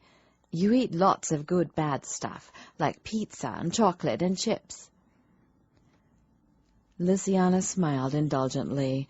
The twins were young enough that food still held more attraction for them than it did for her and the others. "And you tell scary stories and talk about boys," Juliana informed them. Thomas sounded dubious. "You can skip the talking about boys stuff, unless it's me you want to talk about. And I'm stuffed to the gills, no need for pizza." Lysiana didn't doubt him. Her mother had ordered in a ton of bagged blood, as well as normal food for the party, and she'd watched in amazement as the mountains of food and drink had been laid waste. From what she'd heard, the amount of bagged blood they'd gone through was just as staggering. Apparently, the supply had nearly been wiped out. Lysiana had actually heard her mother ask Bastien to have more blood sent to the house for breakfast the next day. "So that leaves scary stories," Mirabeau commented. She paused for a moment, during which no one offered to tell the first tale, then glanced at Lysiana and asked curiously, "What was it your mother drove into Toronto to get you for your birthday? I missed seeing you open her gift." "Yes, what was it?" Jean-Louise asked curiously. "I didn't see it either." "Yes, you did see him, Jean-Louise," Thomas countered with amusement, bringing a confused frown to his sister's face. "No, I didn't," she insisted. She paused as his words sank in. "Him? You mean she gave Lissy a person? A man?" Her eyes widened suddenly, and her mouth made an O. Then she exclaimed, "That guy in her bedroom, he was her gift?" "What guy?" Mirabeau looked startled. "Marguerite gave you a guy?" Lysiana gave Thomas a dirty look as the women began exclaiming in amazement. Their reaction was exactly what he'd hoped for, of course. "It isn't how it sounds," she said in calming tones. "He's a doctor. She brought him to treat my hemophobia." "Yeah," Thomas assured them, and the fact that Lysiana was rolling all over him on the bed was just an accident. She didn't know he was her therapist then. "Thomas!" Lysiana shrieked as the other women began exclaiming and shouting questions anew. Shaking her head with disgust, she turned to the women and quickly gave an edited version of her meeting with Greg Hewitt. Once finished, she sat back and waited for their reactions. Mirabeau was the first to speak, asking, So, will he treat your phobia? Lysiana hesitated, then admitted, "I don't know. I don't think so." "Why not?" Elspeth asked with amazement. "Well, apparently, he was supposed to be going on vacation tomorrow. And then there's the little matter of Mother's kidnapping him," she added, with a roll of her eyes over her mother's antics. "It maybe would have been better had she made you an appointment with him," Jean-Louise commented. "Yes, that's what he said, too," Lysiana admitted wryly. "So can we see him?" Elspeth asked, and Lissy turned on her with surprise. "What? Why?" "We've seen all your other gifts," she said, as if it were completely reasonable. "I definitely want to see him," Mirabeau announced. "I wouldn't mind seeing him myself," Jean-Louise said. "You already saw him," Lysiana protested. "Yes, but only a glimpse, really, and I didn't know he was your gift then." "What difference does that make?" she asked with exasperation, but Jean-Louise just shrugged. Shaking her head, Lysiana said, "We can't just go traipsing up there. It's dawn. He's probably sleeping." "That's okay. We only want to get a look at him. He doesn't have to speak to us," Mirabeau announced, getting to her feet.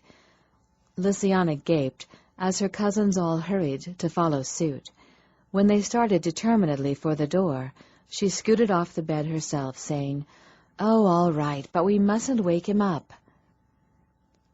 The blackout curtains on her windows were drawn, leaving the room in inky darkness when Lysiana and the others entered.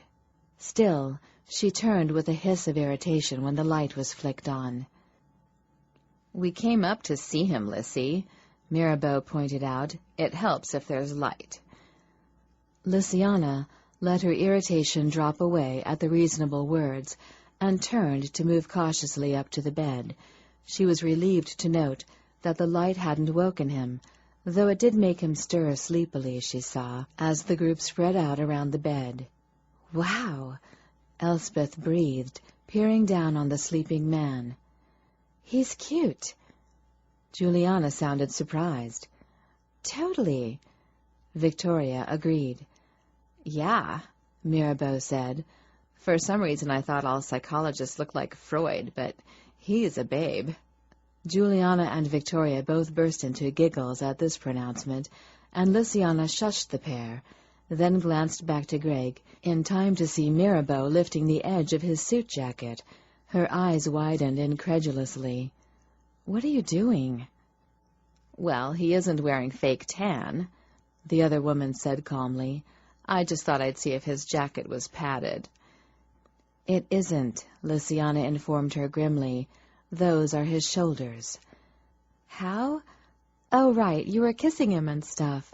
Jean-Louise grinned. "Yeah, and from his reaction to her kisses and stuff, we also learned the man isn't sporting a cucumber either," Thomas announced, making Lysiana groan with embarrassment as she recalled the erection that had been very much in evidence when her mother and Thomas had entered earlier, and how it had deflated. She really didn't want to explain his comment to the others, but could tell by their expressions that an explanation would be demanded, and decided right then that Thomas was no longer her favorite cousin.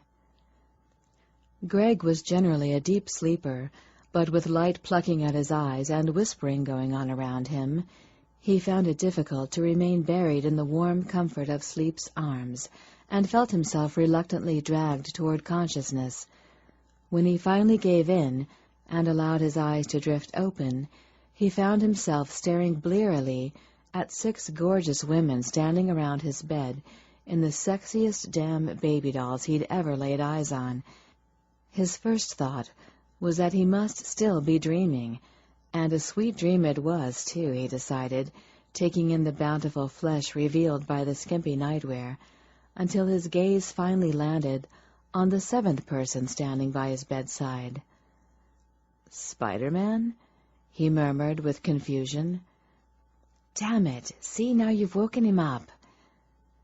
Greg's gaze slid to the speaker, and he smiled faintly as he recognized Lysiana. It wasn't the least bit surprising that she should feature in his dreams. His last thoughts before drifting off to sleep had been about the things he'd like to do with her. The woman was turning him into a mass of sexual frustration. The worst part was, she wasn't even trying to do so. He was managing it all on his own, with his own imaginings. "You'd best not let Aunt Marguerite hear you talk like that, Lynsay," Spider-Man taunted. "She'll wash her mouth out with soap." "Oh, stuff it, Thomas, I'm too old for that," she said grimly, then turned and bent slightly to address Greg. "I'm sorry, we didn't mean to wake you."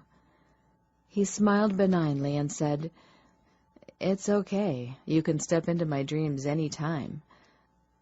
"Oh, isn't that sweet? He thinks he's dreaming us," a woman in a lavender baby doll said with a smile. "I don't know about sweet, Jean-Louise. Either he does have a cucumber in his boxers after all, or he thinks his dream is a wet one," a woman in mint green announced, and Greg blinked in surprise as he noted the color of her hair.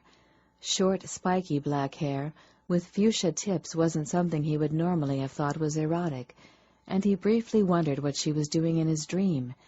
Then he noticed the silence around him, and glanced around to see that everyone's attention had turned to his groin. Greg lifted his head and peered down at the erection he was sporting. "Definitely a wet dream," a pretty brunette in red pronounced solemnly. "Maybe we should check and make sure it isn't a cucumber." An auburn-haired young woman in a blue baby doll made the suggestion, and turned to share a wicked smile with another girl who was her mirror image. The second one, dressed in peach, nodded and said, "Oh, yeah." Greg blinked in surprise as he realized the pair were young, teenagers he'd guess, and was almost horrified to note how well they filled out their baby dolls. When had teenagers started looking so un-teenager-like, he wondered with distress. "Oh, cut it out," Lynsay snapped, then turned her gaze to him. "You're not dreaming.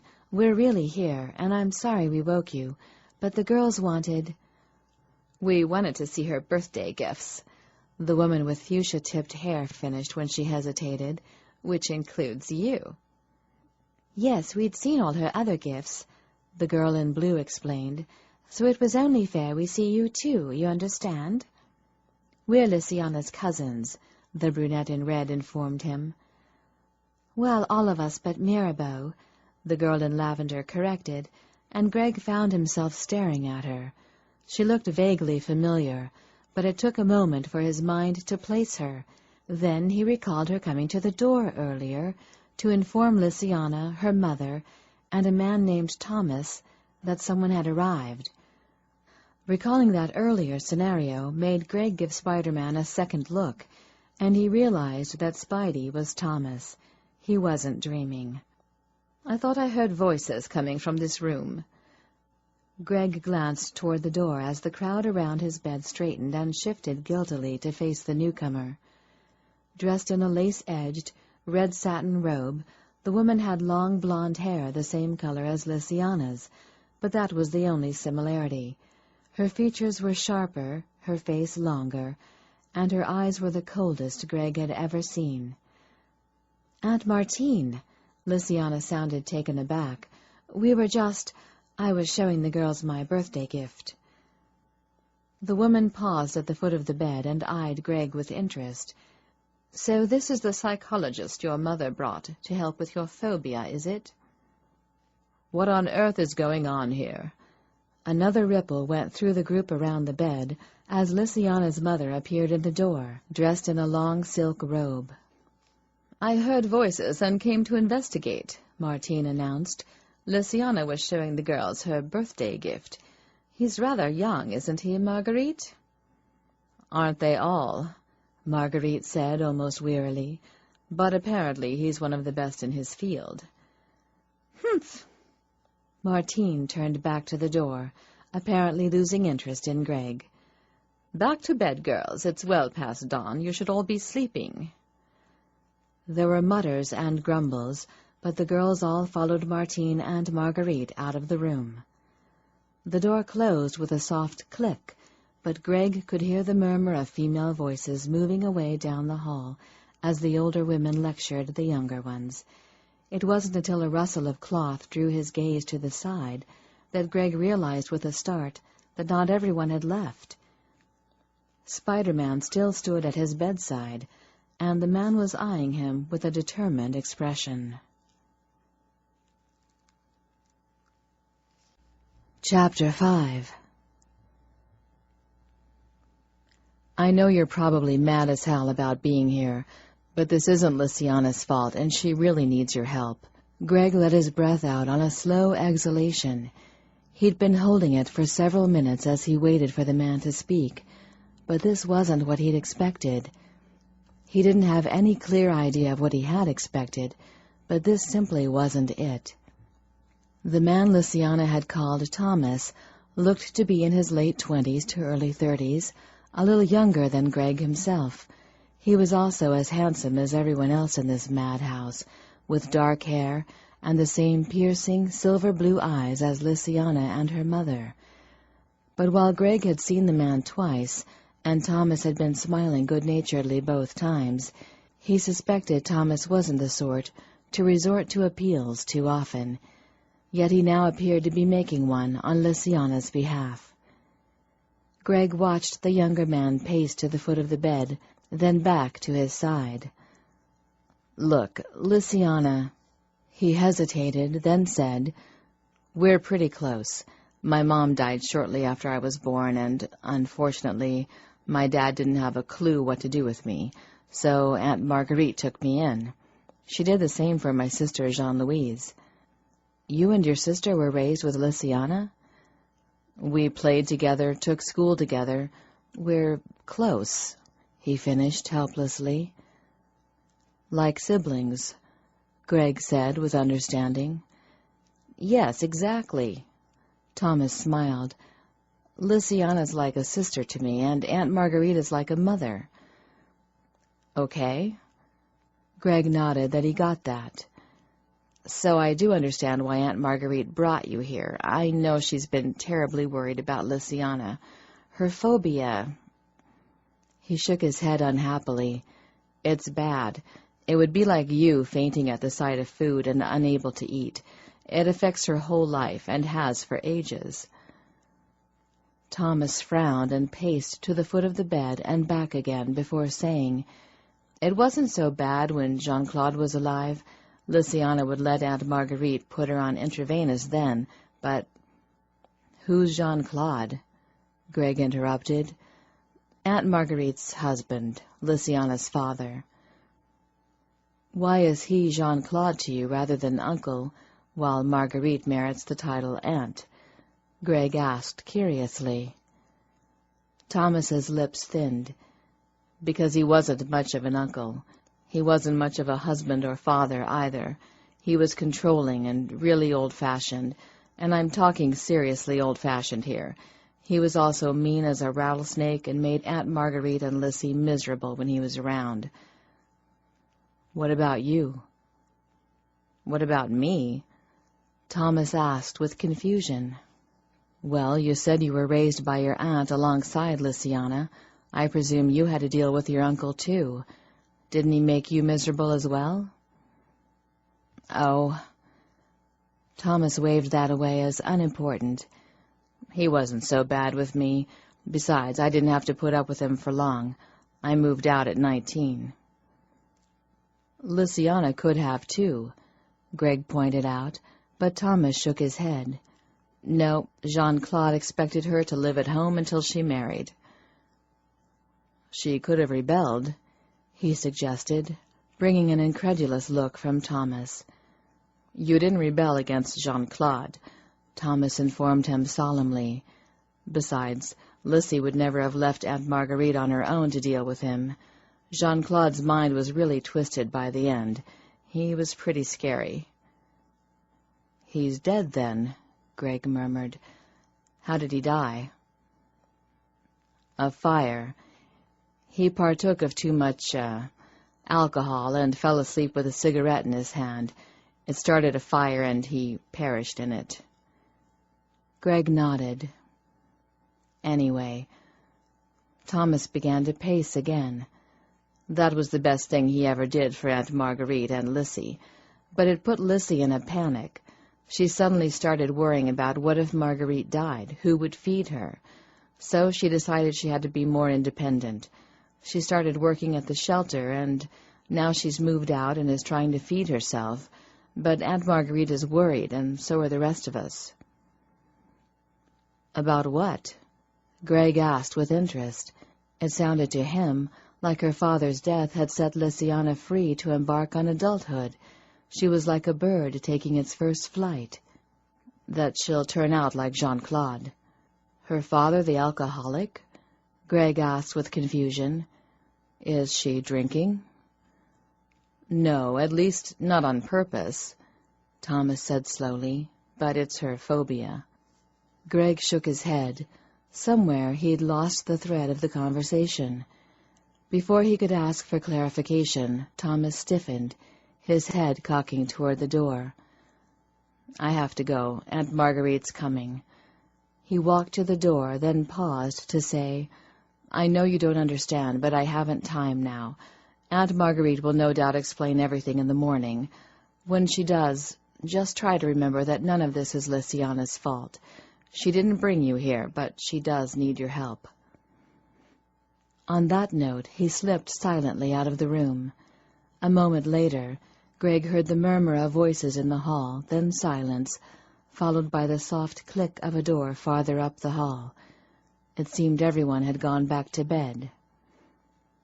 Sighing, he let his head fall back on the pillow and stared up at the ceiling, his mind on what Thomas had told him.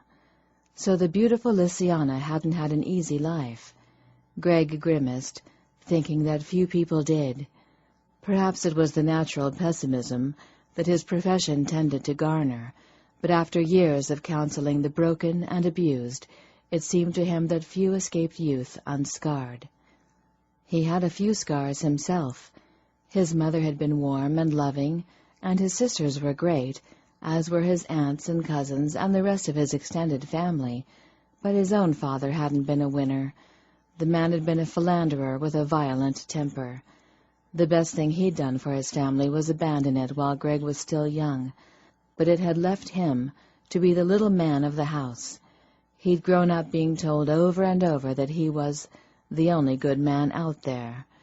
It was a lot of weight for a boy to bear, and probably part of the reason he was still single.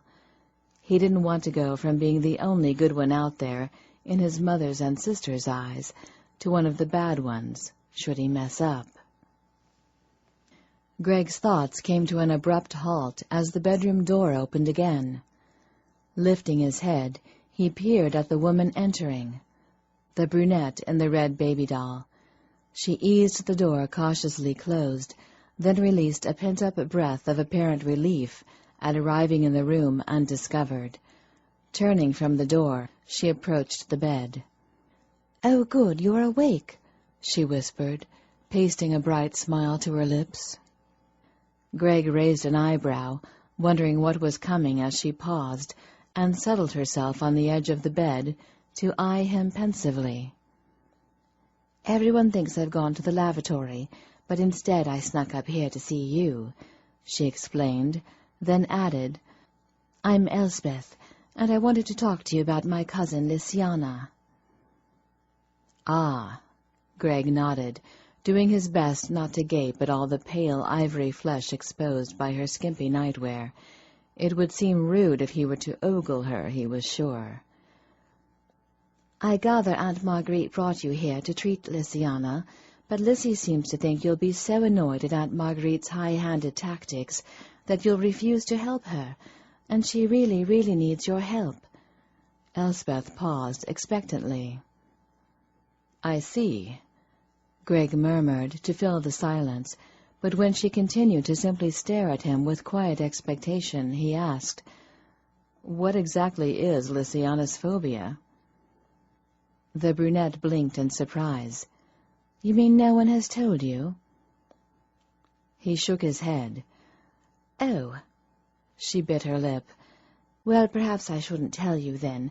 I mean, Lysiana claims she can't read your mind, but Aunt Marguerite apparently can, and if she reads that you know what the phobia is when she hasn't told you, she might go looking for how you know and realize I snuck up here to—" Her eyes widened in sudden horror, and she stood up abruptly.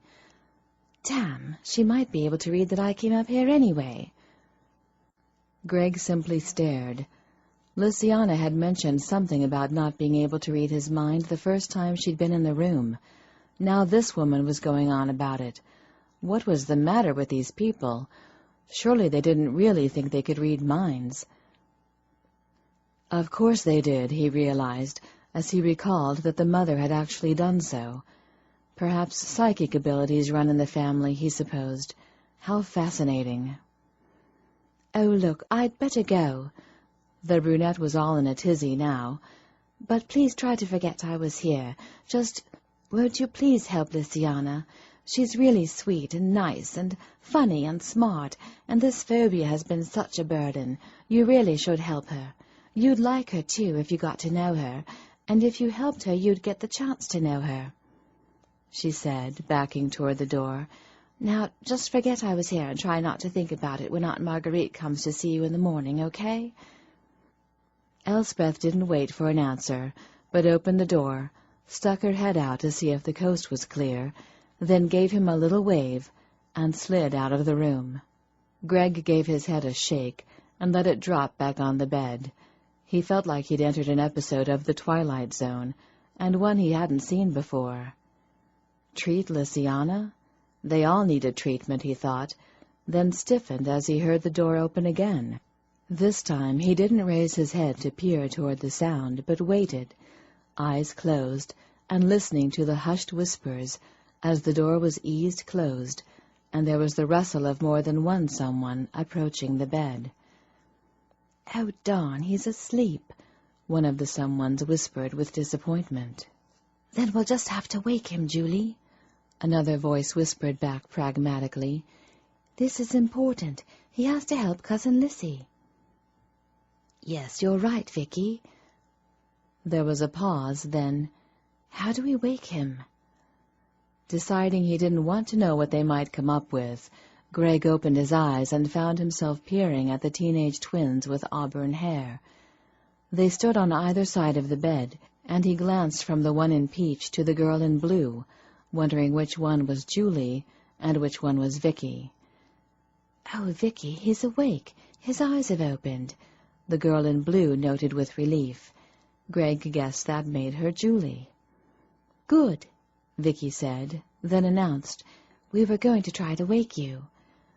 We told the others we were going to fetch a drink, but we really wanted to talk to you," Julie added. "About our cousin," Vicky finished. "Why am I not surprised to hear that?" Greg asked ironically, and the twins exchanged an uncertain glance across his body, then shrugged as one and both settled on either edge of the bed. It was going to be a long night, Greg decided on a sigh. 15 minutes later, the bedroom door closed behind them, leaving Greg to contemplate his conversation with the twins. They were a charming pair, and obviously thought a lot of Lynsay, but then everyone who had been in this room tonight seemed to care about her, including her mother, which was how he'd ended up here. It was Marguerite's actions that everyone seemed concerned with. They all feared he would hold it against Lynsay, that her mother had brought him here, and that because of it he'd refused to help her. This just served to confuse Greg. He had climbed into the trunk of his own volition and walked upstairs to be tied up, and while he didn't understand his own actions, he could hardly blame Marguerite for them. Could he? Unable to answer his own question, Greg glanced toward the door, wondering when it would open again. As he recalled, there had been 6 people with Lynsay when he'd awoken to find them surrounding his bed. 4 had already snuck back to see him. He guessed that meant he would probably be visited by at least 2 more people. He wasn't wrong. Moments later, the door was easing open, and a woman in a pale lavender baby doll was slipping inside. Greg watched her approach the bed and mentally gave his head a shake. If there was one thing that could be said for this family, they certainly had delightful taste in nightwear, he decided. Barring the male member, of course, he added as an afterthought as he recalled Thomas's Spider-Man pajamas. "Hello, I'm sorry to disturb you," the newcomer said quietly as she reached the bed. "But I'm Jean-Louise, Lysiana's cousin, and I wanted to talk to you about her."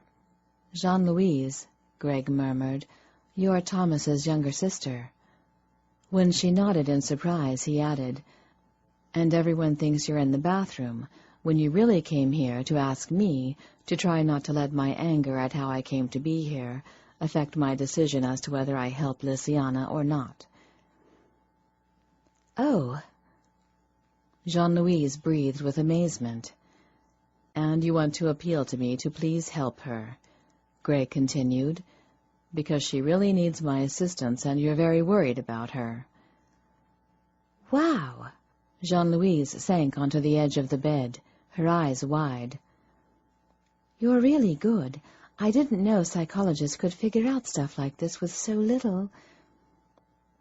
"Your brother spoke to me earlier and mentioned that his sister's name was Jean-Louise." Greg interrupted to explain. "He also expressed his concern for Lysiana and asked that I not allow anger at her mother to keep me from helping her." "Oh." Jean-Louise smiled faintly. "Yes, he would. He and Lysiana have always been close." "Does that upset you?" Greg asked curiously.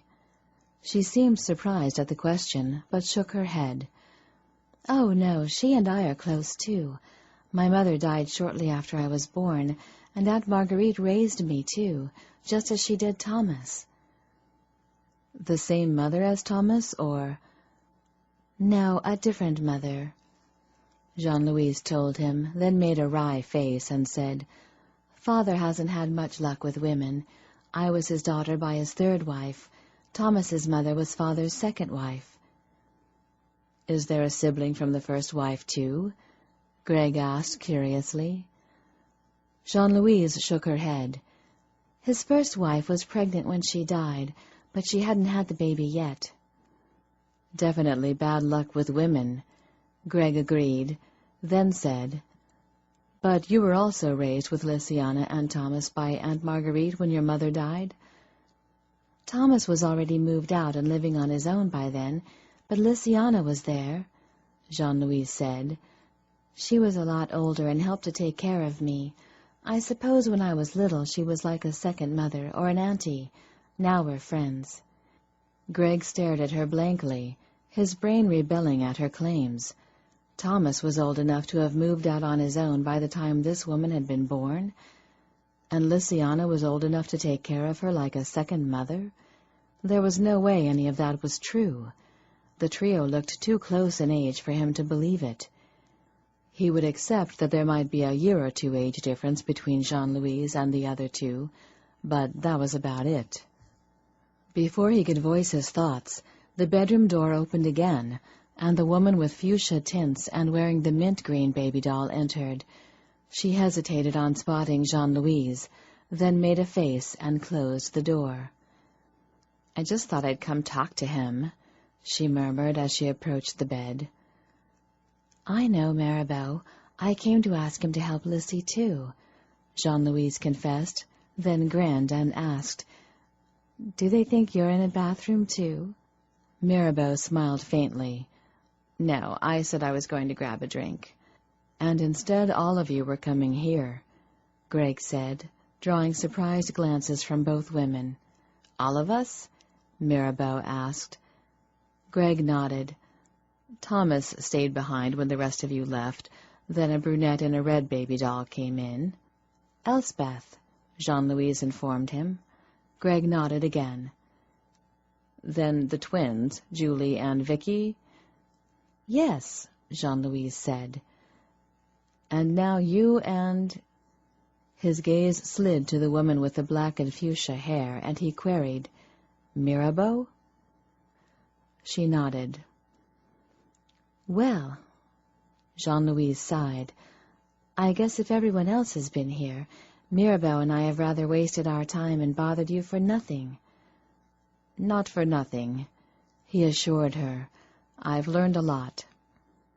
She looked doubtful but didn't comment, and Mirabeau said, "We'd better head back before Martine or Marguerite catches wind of us and decides to investigate."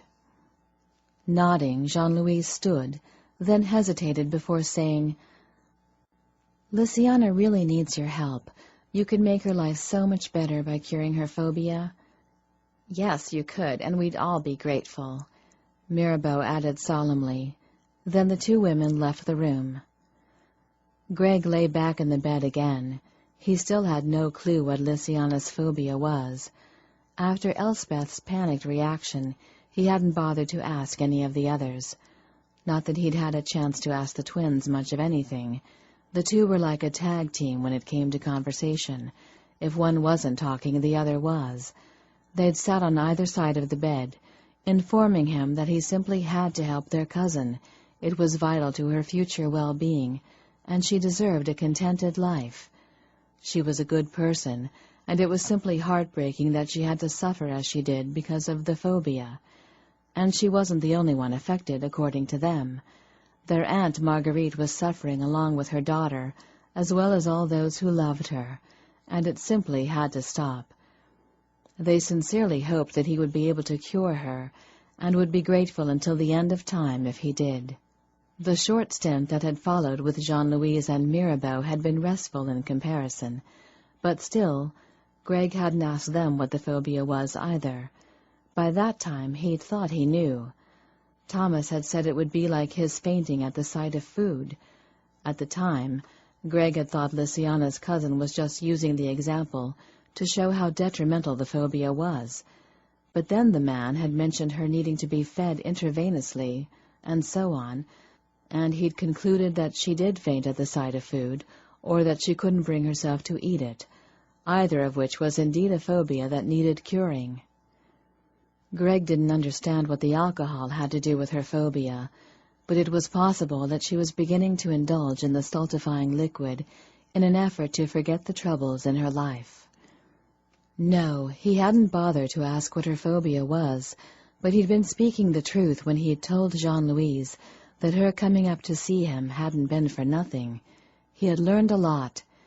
Greg had learned that Lysiana was well loved by those around her, that they saw her as intelligent, kind, loving, and good, and that all of them wanted her healthy and well.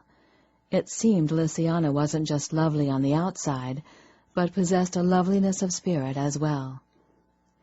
Which was good to know, Greg thought, and admitted to himself that he'd like to help her. Mind you, if he were honest with himself, while he was impressed that everyone seemed to think so much of her, he wanted to help her as much because of the little episode of kissing and neck-sucking as anything else. Rolling his eyes at himself, Greg became aware of an itch on his upper shoulder and automatically tried to reach to scratch it, only to be drawn up short by the ropes at his wrists. Blinking in surprise, he peered up at his bindings, then closed his eyes and sank into the bed with a sigh of self-disgust. He'd had 9 people in the room in all that evening, 6 scantily clad women, 1 Spider-Man wannabe, and Aunt Martine and Marguerite. Most of them had even been in the room more than once, and what had he done? Had he convinced them to set him free, or even asked to be untied? No, Greg had allowed himself to be drawn into the drama of this mad family, and completely lost sight of what should have been his priority, getting home to prepare for his trip.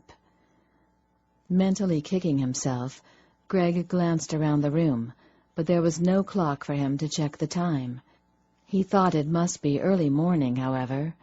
Still enough time to catch his flight if he got loose soon. Not that he was likely to be able to free himself from the ropes, but if someone else were to come to speak to him, perhaps he could persuade him or her to set him free.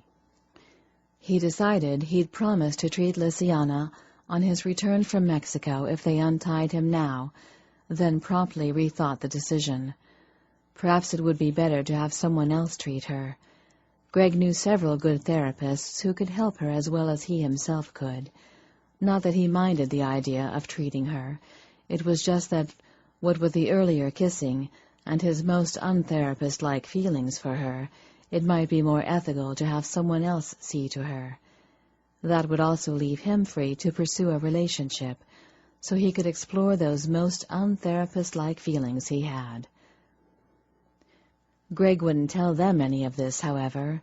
He wouldn't even allow such thoughts to enter his mind, since there was a good possibility Marguerite could read it.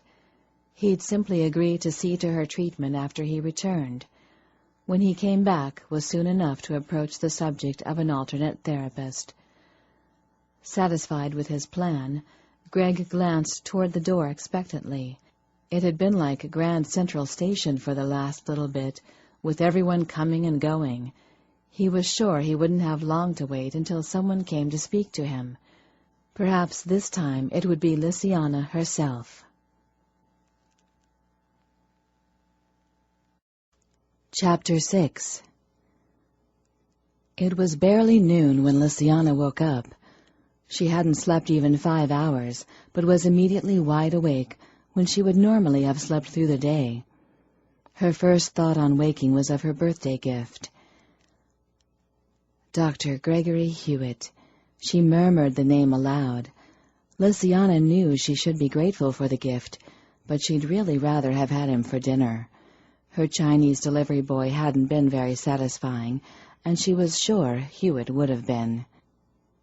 Besides, she was confused on the issue of dealing with her phobia, one moment hopeful, the next dreading it. Lynsay had been afflicted with hemophobia since her teens. She'd tried reasoning her way out of it, but a mere peek at the red stuff was enough to send her into a dead faint. A vampire who fainted at the sight of blood. How stupid was that? It was a weakness she found humiliating. Every feeding time her weakness reared its ugly head, forcing her to feed the old-fashioned way. It hadn't been a problem when she was young. Everyone had fed off the hoof then. It was only with the advent of blood banks that it became an issue. Not right away. At first, only some of her kind had used blood banks, while others had continued to feed the more natural way. But some 50 years ago, the council had issued an edict that all of their people were to use blood banks. It was safer, helping to prevent discovery. Everyone had switched to bagged blood then. Even Lynsay had managed it by allowing her mother to hook her up to an intravenous each night while she slept. It had reduced her to the dependence of a baby, but had seemed the only real option. Going for counseling had not been possible. Lynsay could hardly walk into a psychologist's office and announce that she was a vampire with hemophobia. Unfortunately, what she was integral to her phobia. Lynsay's first experience at feeding hadn't gone well, and she'd fainted at the sight of blood ever since. So, faced with the choice of continuing to feed or allowing herself to be fed intravenously, Lynsay had gone with the intravenous, and things had rolled along just fine, until her father died. Lynsay was suddenly confronted with the knowledge that, while they enjoyed long lives, her kind could still die. If her father could, why not her mother? The terror that had gripped her at the possibility had been twofold. One part because she loved her and would grieve her passing, and the other because she was as dependent on the woman for sustenance as a breastfeeding baby before the invention of baby bottles. Made painfully aware of her vulnerability, Lynsay had decided she simply had to be more independent and find a way to feed herself. Exceptions to the bagged blood-only rule were made for those with certain ailments, like hers. So Lynsay had taken social work courses at university, then got a job on the night shift at a downtown shelter. She'd thought the shelter would be an easy place to feed, because there were large numbers of people there who changed daily. She'd thought she would actually even be helping those she fed off. It had seemed a fair trade. But Lynsay's grand plans had been based on flawed assumptions. While there were many people at the shelter, they didn't really change nightly as she'd assumed. Often they were the same clients over and over, and the very fact that there were so many people crowded into the shelter was a hindrance rather than a help. It made it difficult to find clients by themselves and increased the chances of discovery. Her position at the shelter meant Lysiana might manage a quick bite here or there, but she was never really able to feed properly. On top of that, the donors available to her at the shelter weren't the healthiest specimens. Many of the clients were malnourished or sickly, and some were alcoholics or on drugs. Lysiana tried to avoid those clients for feeding, but sometimes circumstance and time constraints didn't allow her to search their minds properly, and she wound up choosing the wrong donor. While Lysiana stopped feeding the moment she realized the blood was polluted with an intoxicant, by that point it was usually too late, and she was a bit tipsy or, on more than one occasion, completely drunk. Those were instances she didn't care to dwell on. Each one had upset her mother horribly, and Lysiana had finally moved to her own apartment in the hopes of decreasing some of her mother's worry, but she knew it hadn't really worked. Marguerite Argenot was terrified that Lysiana would follow in the footsteps of her weak-willed father and become an alcoholic. Hence the reason behind her birthday gift. Her mother was hoping to avert tragedy. Lysiana understood and appreciated this, but after almost 200 years under its pall, she didn't have much hope of getting over her phobia, and the very idea of trying and failing simply depressed her. However, it appeared she didn't have much choice, Lysiana acknowledged, as she sat up and eased carefully to her feet, trying not to wake her cousins. She might as well go see what Dr. Gregory Hewitt could do for her. Greg peered at the curtained window and sighed. The material covering the opening completely blocked all light from outside. It made it impossible to judge what time it was, but he suspected it was close to noon, definitely well past 9:40 in the morning, the time his flight had been scheduled to take off for Cancun. Greg had missed his flight. All that money wasted on a ticket for an empty seat, he thought with disgust, then stiffened as the bedroom door opened. At the sight of Lysiana entering, he felt relief course through him, and opened his mouth to vent his frustration over how long it had taken her, or anyone, to come check on him, then let it snap closed when he realized she was still wearing the pink lace baby doll. It was an evil plot, Greg decided, as his annoyance, along with every plan he'd had for what he would say on next seeing her, slowly slipped from his mind like sand. "Good morning. Have you been awake long?"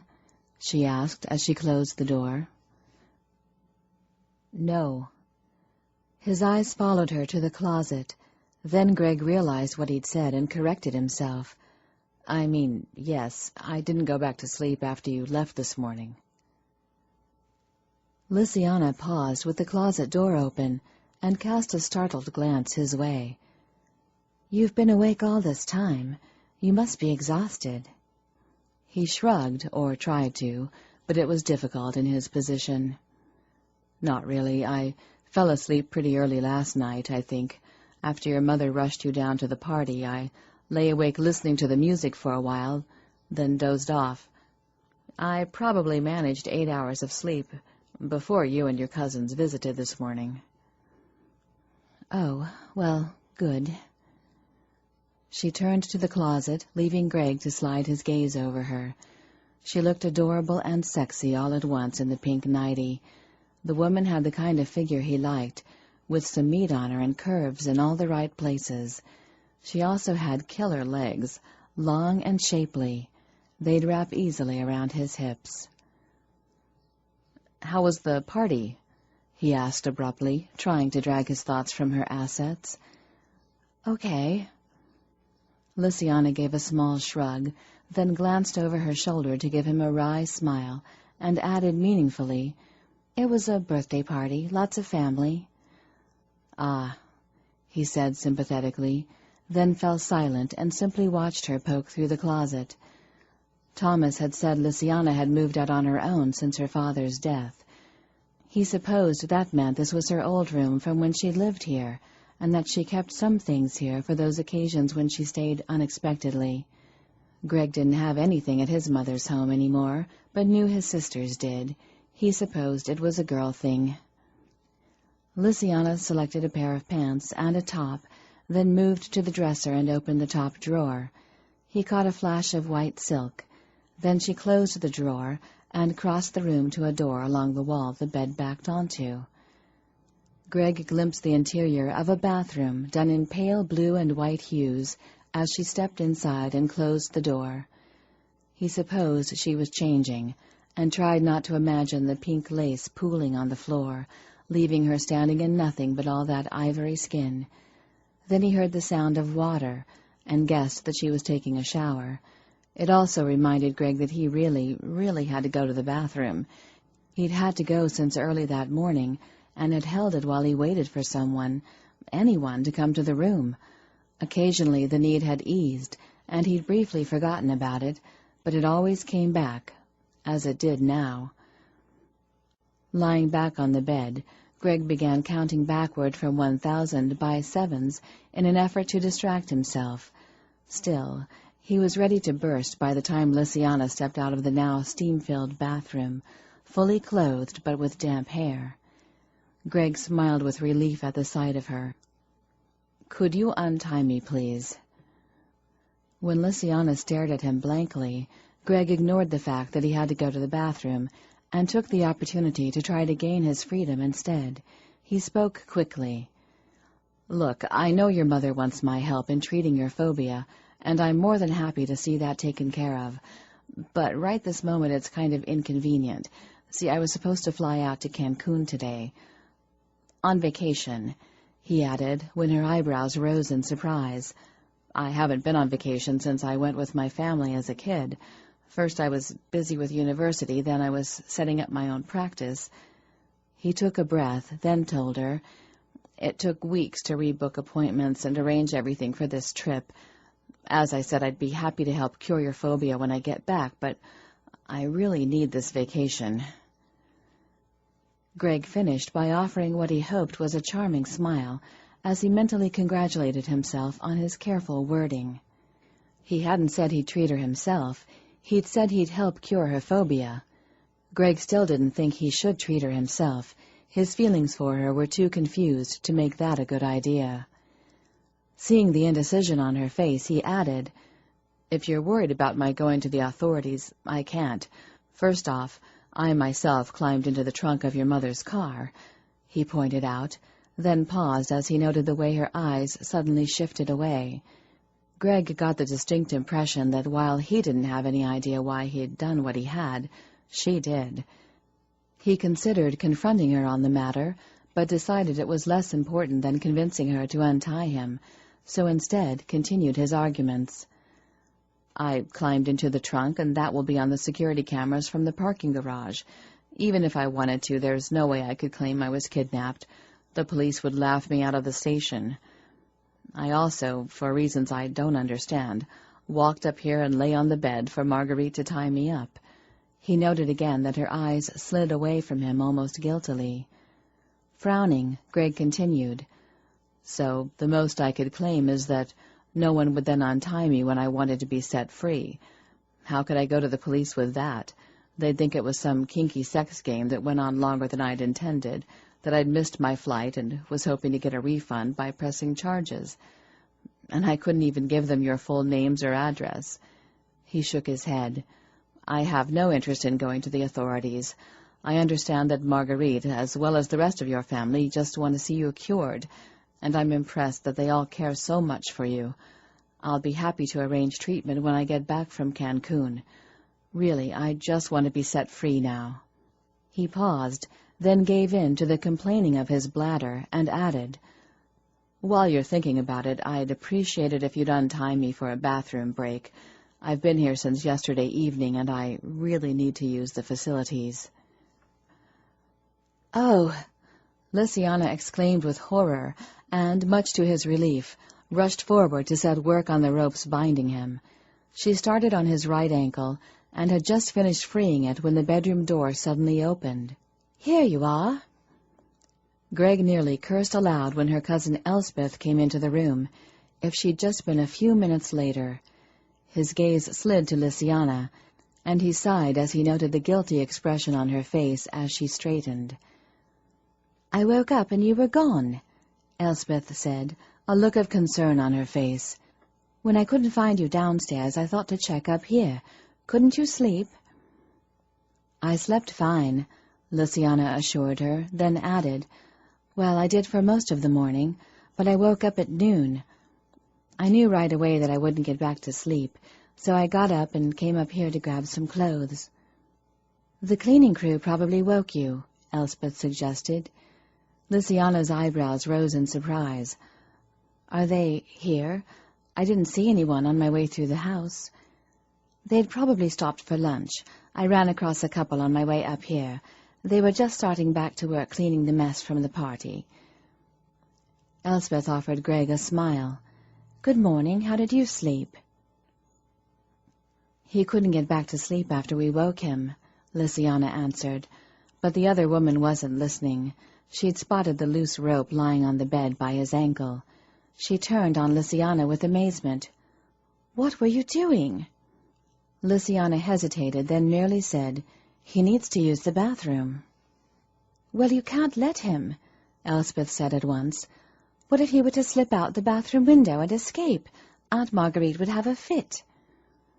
"Yes, I know, but—" Lysiana bit her lip, then blurted, "Do you know he was supposed to fly down to Mexico this morning for a week's vacation?" "That makes sense." The comment came from Mirabeau as she slid through the door that Elspeth had left open. Crossing the room, she added, "Your mother's a smart cookie. No one would miss him if he was supposed to be away on vacation." Lysiana didn't look pleased. "I wonder if Mother put the thought into his head to book the trip, or if it was just a stroke of luck for her that he'd planned one." Greg blinked at the suggestion.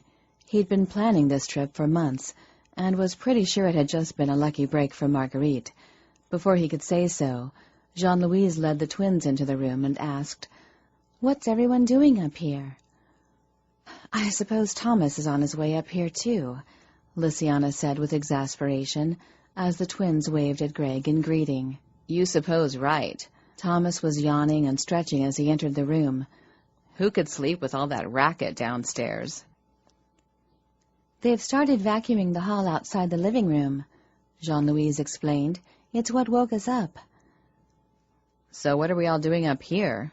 Thomas asked. "Lissy was about to untie Greg," Elspeth announced. Lysiana scowled at her cousin as the others turned on her in horror. "Do you think that's wise?" Jean-Louise asked with concern.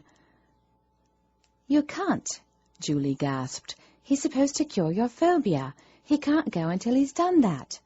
There were nods of agreement all around at this. "So what?" Lysiana asked. "We just keep him here against his will? He's hardly likely to want to cure me when he's being held here like this," she pointed out, and 7 sets of eyes turned to survey him. Greg tried not to scowl, but his need to use the bathroom was growing painful. Lysiana moved to his other wrist and continued. "The fact is, the man's supposed to be on his way to Cancun for the first vacation he's had in years, and isn't pleased to be stuck here instead." "Couldn't you at least wait until Aunt Marguerite wakes up and talk to her about it?" Elspeth asked, but much to his relief, Lysiana shook her head. "No, it will be dinner time before she wakes up." "So?" Mirabeau asked. "So by then it might be too late for him to get another flight down to Cancun today," she pointed out. "Guys, he's promised to help me when he gets back. I've had this phobia my whole life. Another week or so isn't going to matter, if he can even cure it," she added doubtfully. Greg frowned at her lack of faith. He was considered one of the best in his field. If anyone could cure her, it was he. "Oh, I'm sure he can," Elspeth said quickly. "He'll help you beat it, Lissy. Then you can feed like the rest of us." "What if he goes to the police or something?" Jean-Louise suddenly asked. "He won't go to the police. He climbed into the trunk himself, and it will show that on the parking garage security tape," Lysiana pointed out, using his argument. "But," Jean-Louise began, "I'm untying him and taking him home. Lysiana said firmly, then propped her hands on her hips and turned to face her cousins. "You guys might want to go downstairs while I do it, so you won't get in trouble for being involved." Greg held his breath as the cousins all exchanged glances, then closed his eyes as hope began to build in him when Jean-Louis said, "Well, if you're determined to set him free, I'll help." "We'll help," Elspeth corrected, and there were nods all around again. Lysiana smiled faintly.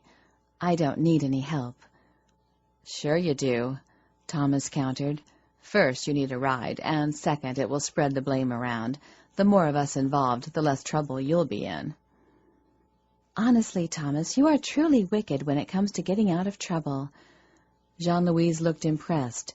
Greg was pretty impressed himself. "That's sweet, guys, really," Lysiana said, "but you don't have to."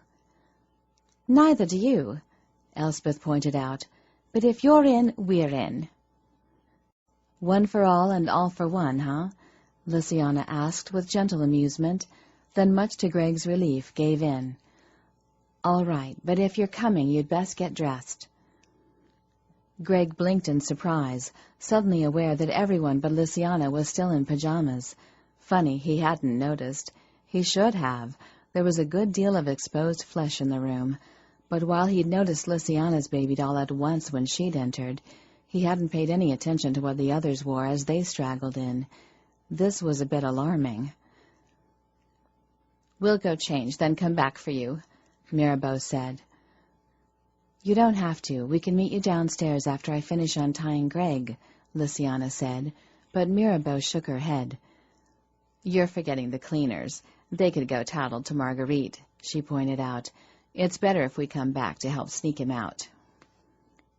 "Oh, this is going to be fun," Julie said excitedly as she hurried for the door with Vicky on her heels. "Were we ever that young?" Jean-Louise asked as the rest of them followed. Lysiana shook her head, then turned toward the bed. She was smiling, Greg noted, and it made him smile too. Then he cleared his throat and asked, "Could you finish untying me now? I really need to use the bathroom." "Oh." Much to his relief, Lysiana bent quickly to the task again. He watched her untie his wrist, his gaze drifting over the white silk top she'd changed into, then down to the black dress pants. She looked good. Not as good as she had in the baby doll, but good enough that he felt his interest stir. "What's your phobia?" he asked suddenly, as she finished with the first wrist and turned away to walk around the bed. "Don't you know?" Lysiana asked with surprise as she came up on his other side to set to work on the last limb still strapped to the bed. "No." He watched her work at the knots in the rope around his left wrist. She had the long, slender fingers of a pianist, beautiful and graceful. "Oh," she grimaced, then admitted painfully, "I'm a hemophobic." "Hemophobic?" Greg asked slowly, his mind awhirl. She was a hemophobic? He had been kidnapped to cure a hemophobic? Okay, he admitted to himself, so he hadn't been kidnapped, but he had been kept tied up, supposedly because they wanted him to treat her for a life-afflicting phobia. Thomas had said it would be like his fainting at the sight of food. Greg had taken that literally, but it had nothing to do with food. The woman fainted at the sight of blood, for God's sake. Millions of people had hemophobia and lived perfectly normal lives. Dear Lord, he sat there recalling all the heartfelt pleas her family had made, each of them creeping into this room to tell him how much Lysiana needed him, how her phobia afflicted her. Oh, now he was pissed. Greg could maybe understand if she was an agoraphobic, or if she had some other phobia that made it impossible for her to live a normal life. But hemophobia? Christ, even arachnophobia would have raised more sympathy in him. Spiders could be found anywhere, but hemophobia? Blood was not something a person ran into on a daily or even weekly basis. It hardly affected life in any meaningful way. It wasn't good, certainly. She would be useless in an emergency and would react badly to any injury she, herself, or anyone nearby sustained, but to hold him here for this was just... all done. Greg glanced down to see that she'd finished untying him. He was free. Muttering a thanks, he leapt off the bed and hurried for the bathroom before he said something he might regret. He wanted to yell and shout and break things. He was so mad about missing his flight over this, but he couldn't afford to. He wasn't going to do anything that might jeopardize his getting out of this madhouse. Chapter 7. Greg was silent and tense as they snuck him through the large house he'd been held in.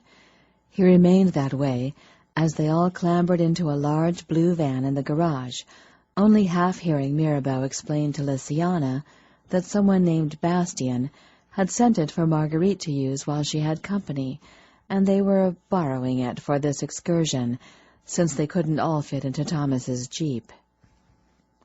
Greg noted the name on the side of the vehicle as Thomas directed him to the front passenger seat. Argenau Enterprises. He filed the name away in his memory. The rest of the group joined him in silence once Thomas started the van and used a remote to open the garage door. They were all tense as he eased the van forward and steered it up the driveway. Greg supposed they were all afraid someone would come rushing out of the house and leap in front of the van to stop them. That never happened, however, and they reached the end of the long drive unmolested. "Where to?" Thomas asked as he pulled onto the road. Greg hesitated, reluctant to give his home address.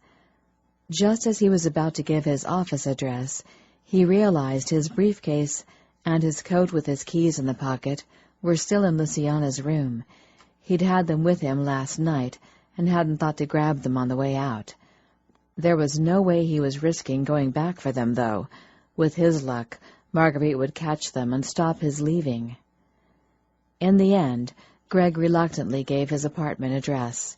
At least there the doorman could let him into the building and call the superintendent to bring him a spare set of keys. Besides, it was a security building. It wasn't like they could just walk in and drag him out if they later changed their minds. The trip seemed long to Greg. He suspected he wasn't the only one who felt that way. While the twins chattered nonstop, obviously finding the entire episode a grand adventure, the adults were, for the most part, silent, at least until they reached the city proper. Then he heard Elspeth whisper Lynsay's name. The very fact that she was whispering made him subconsciously strain to hear what she said. "Lynsay, I'm getting these waves of anger from Greg. Did something happen while we were all down getting changed?" "Anger?" Lynsay sounded concerned. "Are you sure?" "Oh, yeah, it's anger," Greg thought sarcastically, then frowned over the fact that Elspeth had sensed it. He really had to watch himself around these people. He already believed Marguerite had strong psychic abilities. Why shouldn't the others be capable of it? "He's been quiet since he went to the bathroom." Lynsay's solemn voice drew him back to the conversation taking place behind him. "But I just thought he was nervous about getting out of the house without Mom stopping us." "Oh, well, maybe that's all it is." Elspeth sounded doubtful. "Do you want me to read him for you?" came Mirabeau's quiet voice. "What? Lynsay, you haven't read him?" There was no mistaking that half-whisper, half-squeal as coming from anyone but one of the twins. He thought it was probably Julie, since she seemed always to be the first of the pair to speak. "She couldn't read him, remember?" Jean-Louise joined the conversation. "It's why she bit him." Julie heaved a sigh. "I wish we could feed off the hoof, too, just once at least, to see what it's like. It sounds much nicer than bagged blood." "You will," Elspeth said. "Mom's taking you out when you're 18. Yeah. Julie sighed impatiently. "So we'll know how to feed naturally should an emergency ever arise where we only have that recourse." She spoke the words by rote, as if having heard them 1,000 times before. Greg noted absently, but his brain was trying to make sense of what they were saying. He didn't have a clue what they were talking about. Lysiana hadn't bitten him, a small nip maybe, but mostly she'd sucked on his neck and probably given him a huge hickey. Speaking of which, he wished he'd checked it while he'd been in the bathroom, but his thoughts had been so scattered by the knowledge that the dreaded phobia was nothing more than hemophobia that he hadn't even thought of it. "But what if we have an emergency before we turn 18? Vicky asked. "You'll just have to hope you don't have one until after your 18th birthday, Elspeth said shortly. "This is so not fair." Julie sounded sulky. "You guys got to feed off the hoof when you were way younger than we are." "Julie, there was no other way to feed then," Jean-Louise said patiently. "Do you want me to read him for you and see if there's any problem?" Greg was positive that was Mirabeau speaking. Her words brought an immediate end to Julie's complaints. In fact, it seemed to end all conversation. Greg found himself holding his breath during the silence that followed, and wondered if he could somehow block the woman from reading his thoughts. Maybe if he made his mind blank, or if he... "Here we are." That cheerful announcement made Greg glance around. Thomas was squinting out the window as he pulled the van to a stop. Not that he should have had to squint. The van windows were all treated with some blackening agent. It was like the vehicle itself wore sunglasses, and yet Thomas still seemed bothered by the light filtering through the screen. Greg peered out the window at his high-rise apartment building. After the briefest hesitation, he opened the door and stepped out, shuddering as the cold air hit him. He almost left just like that, but something made him turn to peer back into the van. His gaze swept the occupants. They all stared back with solemn expressions. "Thanks for untying me and for the ride," he muttered reluctantly. Then, with a nod, he closed the door and turned to hurry up the walk and into the building, positive with every step that one of them would leap out and try to drag him back. It was with a sigh of relief that he slid through the glass doors to the lobby. "Lissy, take the front seat," Thomas said as Greg slipped into his building. Lysiana unbuckled her seatbelt and shifted to the front passenger seat. The moment she'd pulled on her seatbelt there, Thomas shifted the van into drive and steered them back into traffic. "I read him on the drive in," he announced. "You can read him, too?" Lysiana asked with a frown. It was bad enough that her mother could read Greg where she couldn't. Marguerite was loads older than Lysiana, so much more powerful. She could even have accepted if Mirabeau had been able to read him, since her friend was over 200 years older than she. But Thomas was only 4 years older, and yet he could too. Why couldn't she read the man? Aware that her cousins in the back of the van were now leaning eagerly forward to hear what was being said, she asked, "And?" "He was mad." "Why?" she asked with surprise. "I gather he asked what your phobia was after we'd left to change?" Thomas asked. "And you told him it was hemophobia?" When Lysiana nodded, he said, "That's why he was mad." Julie was the first to speak. "I don't get it. Why would that make him mad?" "Aunt Marguerite interrupted his vacation and dragged him to a house where she tied him to a bed, all in an effort to get him to help cure Lissy's phobia," Thomas pointed out. "Then we all insisted her phobia was bad and ruining her life." "Well, it is," Elspeth said grimly. "Yes, but hemophobia wouldn't be that bad an affliction for a mortal," he pointed out. "But Lysiana isn't a mortal," Jean-Louise said. "She needs blood to survive. Blood is food to her." "Exactly," Thomas agreed. "But Hewitt doesn't know that, does he?" "Oh." It was Julie and Vicky together who murmured the word, but it was silently echoed by the older women as realization dawned. "We have to tell him you're a vamp, Lynsay," Vicky said. "Then he'll understand." "Oh, yeah, he'd understand all right," Mirabeau snorted. "He'd think we were crazy. Besides, do you really think he'd allow us to get close enough to tell him?" "Geez, the guy's probably arranging to move house even as we speak." "Mirabeau's right," Jean-Louis said. "He probably will arrange to move, and he won't help." She frowned. "What I don't understand, Thomas, is, if you knew all this, why did you just let him leave?" Thomas didn't answer Jean-Louise, but glanced at Lysiana instead. "Would you still want to let him go?" "Yes," she answered without hesitation. "He couldn't be controlled or calmed. Mother made a mistake in kidnapping him." Usually they could submerge the wills of mortals and put thoughts and suggestions into their heads. With most people, Marguerite would have been able to keep them pliant, pleased to be there, and eager to help. It would have been safe to leave them free to wander the house without fear they'd try to leave, or even want to, until she released their wills. And by then, she would have wiped the whole episode from their memories, leaving vague alternate memories in their place.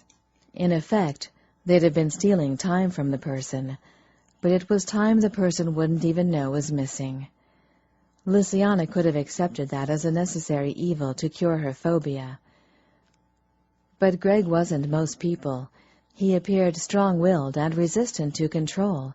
He would have had to be kept tied up during his entire stay, and they would have had to force him to treat her phobia, using threats and the promise of freedom. That wasn't acceptable to her, and she knew her mother would agree, once she got over her initial anger at their having set Greg free. "Yes," she repeated, "I'd still want to let him go, even if I'd known it meant he wouldn't come back and treat me." "I knew you'd say that," Thomas told her, then glanced in the rearview mirror at his sister and added, "And that's why I didn't stop his leaving." No one said anything, and they remained silent for the rest of the return journey. It wasn't until Thomas was parking the van in the garage, several moments later, that anyone spoke, and then it was Juliana. "Uh-oh, she looks mad." The words were a half-whisper. Lysiana glanced up from unbuckling her seatbelt and grimaced when she spotted her mother in the open door between the garage and the house. Marguerite Argenot did indeed look angry, furious even. It seemed Mother was up early, too. Sighing, Lysiana let her seatbelt retract into its holder and reached for the door handle. "Wait for us," Julie cried, scrambling to join her as the van was filled with the sound of the door sliding on its track. "We're all in this together, remember?" Jean-Louise caught Lysiana's eye then and smiled encouragingly. "It won't be so bad," she assured her doubtfully. "I mean, how mad can she be?" "Pretty mad," Lysiana decided several moments later, as she watched her mother pace in front of her. Marguerite had waited until they'd all climbed out of the van and walked to meet her, then snapped, "Come," and led them into the house, then to the front living room where Aunt Martine was waiting. She had led them just far enough into the living room that they were all inside, but not far enough that any of them could claim a seat, then had turned to eye them coldly and demanded an explanation.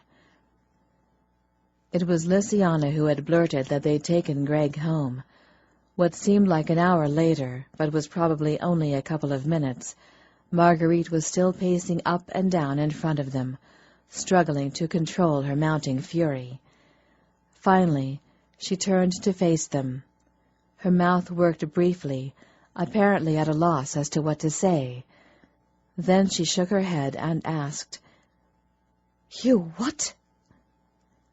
Lysiana bit her lip at the look of horror on her mother's face. She'd feared she wouldn't take it well, but had thought she'd be angry. She hadn't expected her to react as if she'd just heard the townsfolk were rushing the house with torches and stakes in hand. "Mother," Lysiana said on a sigh, He was upset. He'd missed his flight and— He wouldn't have missed anything, Marguerite interrupted with irritation. I would have put memories of a great vacation in his mind. He would have returned home as relaxed and happy as he would have been had he gone on a real vacation.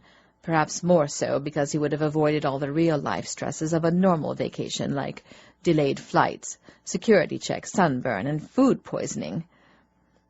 Marguerite closed her eyes and let her breath out on a little sigh, then turned to move toward the bar and the refrigerator behind it as she asked, So what memories did you give him? Memories? Lysiana asked blankly, her gaze sliding with alarm to her compatriots in the crime. They were all looking just as blank as she felt. To replace his memories of being here, Marguerite explained, then, scowling into the refrigerator, she muttered, Damn, we're almost out of blood. We went through almost all of it last night at the party. Bastian is sending more over today, Martine reminded her. Oh, yes.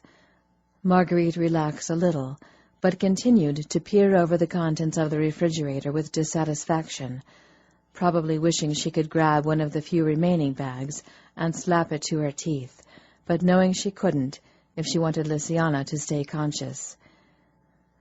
So, she asked finally, what memories did you give him to replace his being here? Lysiana glanced at the others, then sighed and admitted, I didn't. Marguerite had bent to move things around in the refrigerator, but froze now and slowly straightened. If her mother had looked horrified before, it was nothing compared to her expression now. Excuse me, she said faintly. You didn't what? Please tell me you didn't leave that man wandering around with full knowledge of our existence in his head. Please tell me that you wiped his memory and gave him new ones to replace them as you've been taught to do. Lysiana sighed. She'd been raised from childhood having it drummed into her head that mortals always had to have their memories wiped. Mortals could not be left with any knowledge at all of their people's existence. It was a threat to all of them. After 200 years, that was a lot of drumming. Yet, she'd let him go without doing so.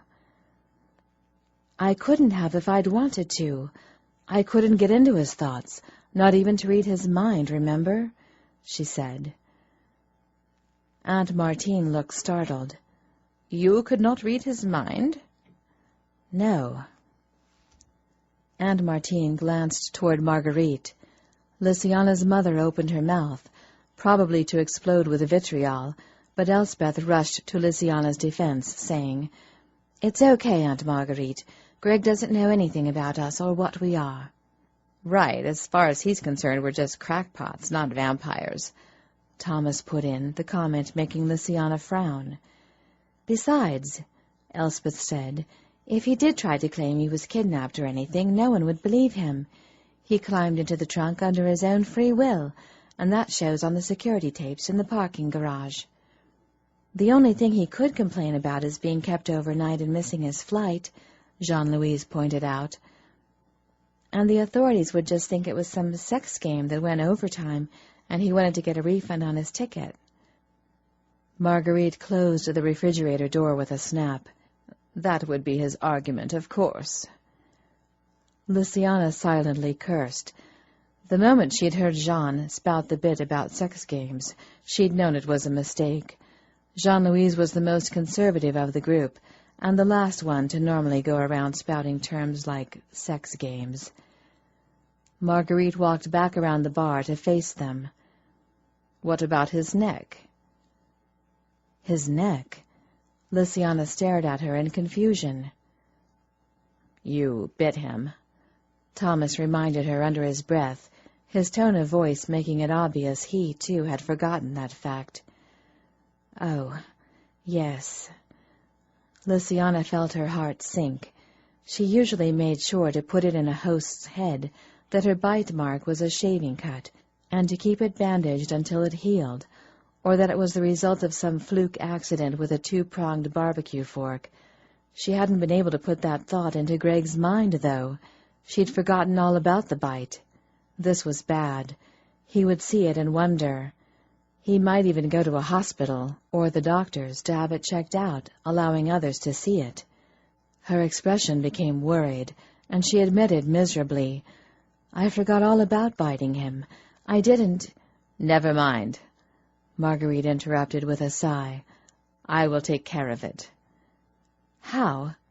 Lysiana asked anxiously. Her mother considered, then said, "I'll pay him a quick visit and wipe his memory, as well as plant a viable explanation for the bite marks." "I'm sorry," Lysiana murmured, feeling bad. She couldn't believe she'd forgotten about biting him. It had been an unforgettable experience at the time. "Not as sorry as I am, dear," Marguerite said. "I was really counting on his being able to cure your phobia." Her disappointment was obvious, and just added to Lysiana's guilt, especially when she scowled at her, and added, "How many times have I told you it's rude to return a gift?" "I can make an appointment with him for after his vacation," Lysiana suggested, trying to make amends. "Lysiana, if it were that easy, I would have made an appointment for you ages ago," Marguerite pointed out. "But you know we can't veil a memory more than a couple of times without risking the veil failing altogether. They build up a resistance. Some part of them recognizes you, and it gets harder and harder each time. Once or twice is fine, but more than that isn't recommended. That's why I was so excited about Dr. Hewitt being able to cure phobias in 1 or 2 visits. I thought we could bring him here, let him cure you, keep him till the end of his vacation to be sure it took, then wipe his memory and send him on his way." "Well, I'll just—" Lysiana shrugged helplessly. "I'll make an appointment with someone else. There must be another therapist who knows the technique," she pointed out. "If it only takes a try or 2, then we can wipe his memory afterward." "Yes, but who?" There was silence in the room for a moment. Then Aunt Martine said calmly, "We can ask Dr. Hewitt for the name of a competent psychologist who deals with this sort of thing before we wipe his memory." Marguerite turned to glance at her sister-in-law as she got to her feet. "We?" "Well," Martine shrugged, "you didn't think I'd leave you to have to deal with this on your own, did you? My girls helped set him free, so I'll help you clean up the mess the children have made."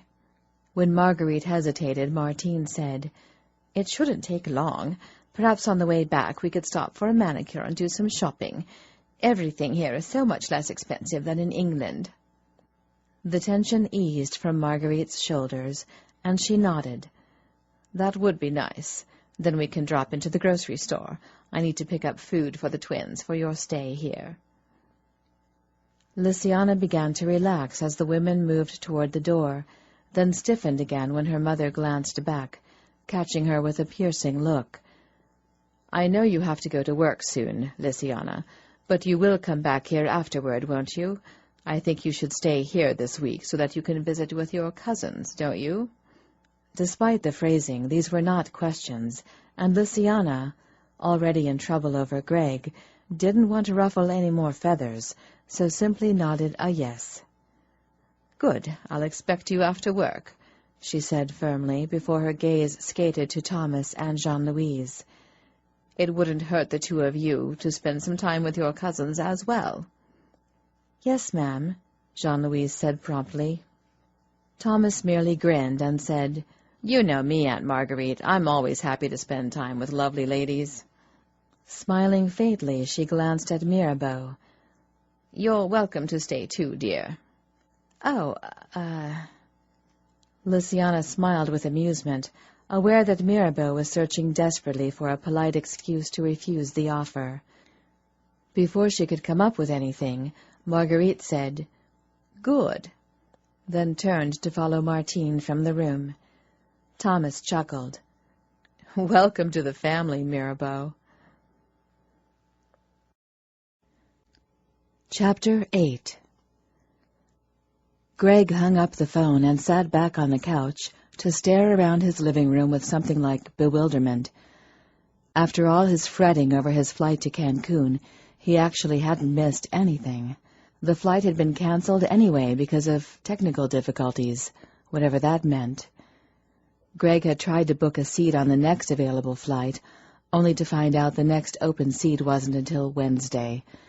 It had seemed stupid to him to spend all day Wednesday in airports and airplanes just for 2 days in Cancun before his flight back Saturday, so Greg had spent the past half hour canceling his hotel and return flight. While the last 24 hours had been the most unusual, not to mention stressful, of his life, they hadn't affected his vacation plans at all. Those had obviously been doomed anyway.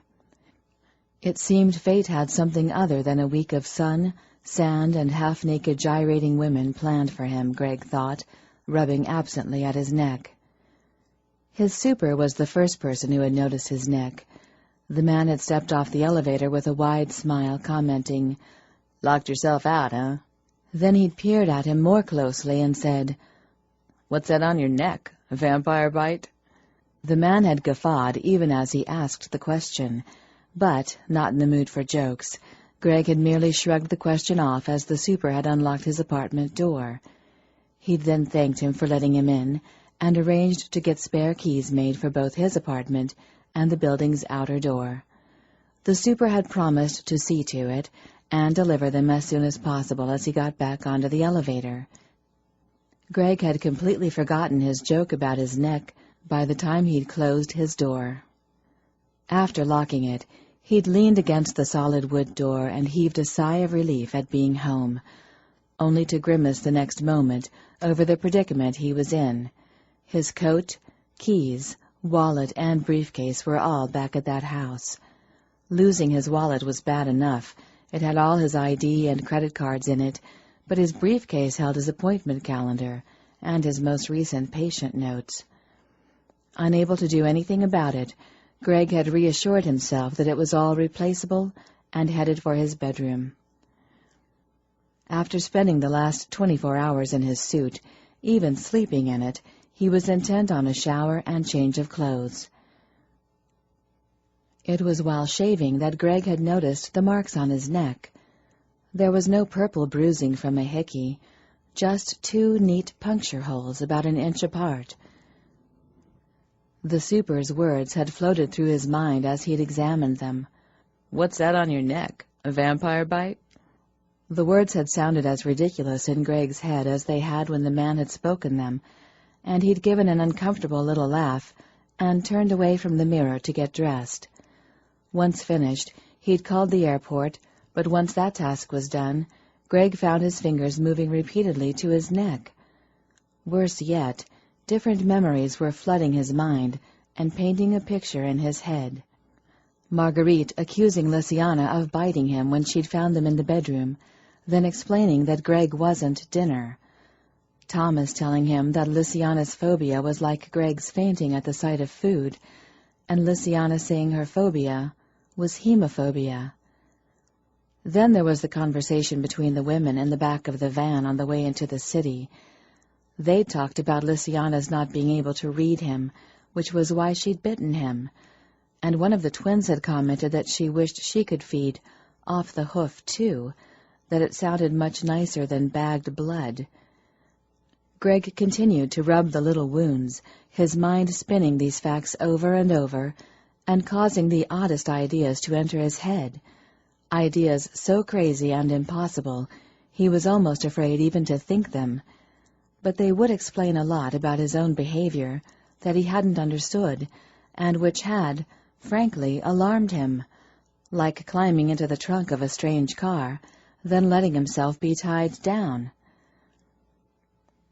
Greg shook his head in an effort to shake the crazy thoughts from his mind, but they stubbornly persisted, and he finally retrieved a pen and notepad and drew a line down the center of the top page. He then wrote vampire / not vampire at the top and began to make his list, including all the conversations and noting the physical evidence of the marks on his neck as well. These all went on the vampire half of the sheet.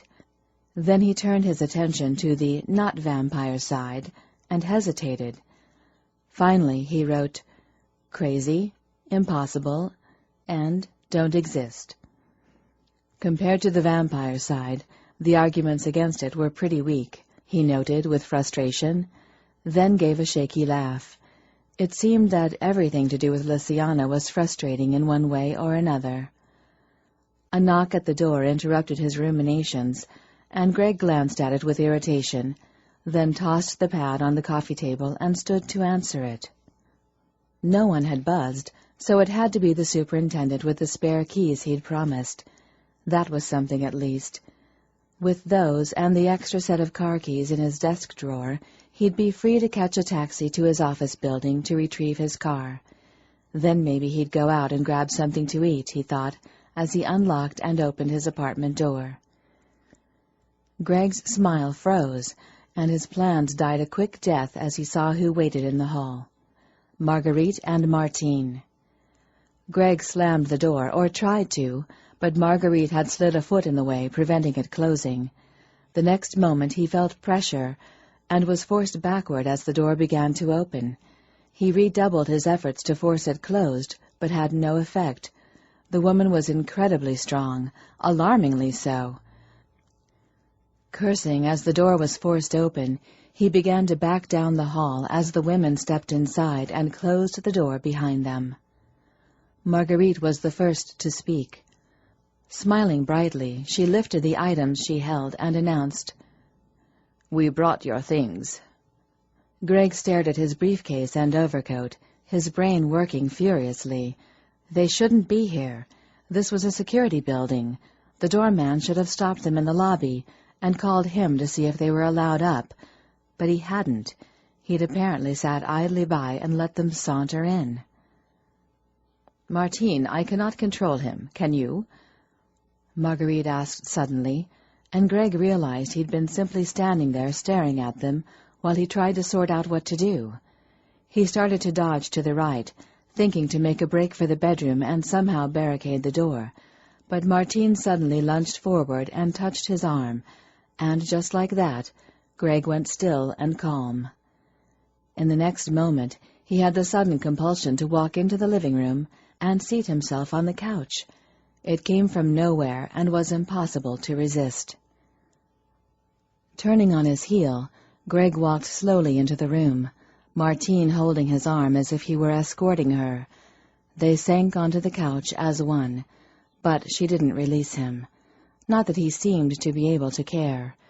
Greg watched with blank disinterest as Marguerite settled in a chair across from them.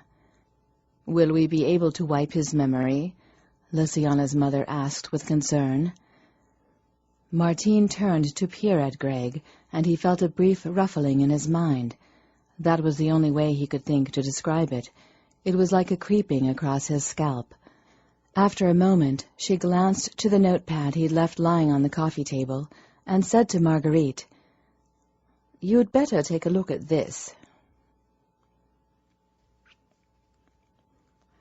"You haven't had your lunch break yet. You must be hungry."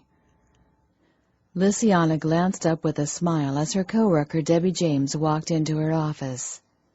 50 years old, with salt and pepper hair and a mothering attitude, Debbie was Lysiana's favorite coworker.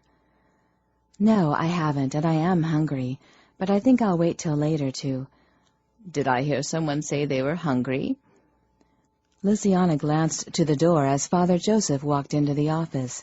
She immediately glanced in question toward Debbie, but the other woman looked just as bewildered as she felt at the sight of the man. Father Joseph often worked long hours in the shelter, but usually left as they arrived to start their shift. Lysiana had never known him to be in the shelter at this hour, unless there was an emergency that needed tending. That thought made her ask, "Is there a problem, Father Joseph?" "No, no. Why would you think so?" "Well, it's so late," she began.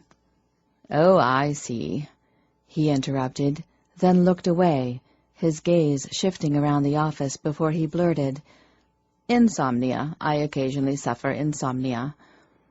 He smiled brightly, then held up a plastic food container. So I was cooking to pass the time, and I made a batch of soup. Then I thought I couldn't eat the whole batch myself, so I brought some over for you girls." He beamed from her to Debbie. "Oh, wow, I've already eaten," Debbie said abruptly as he opened the resealable plastic container, and garlic immediately permeated every corner of the room.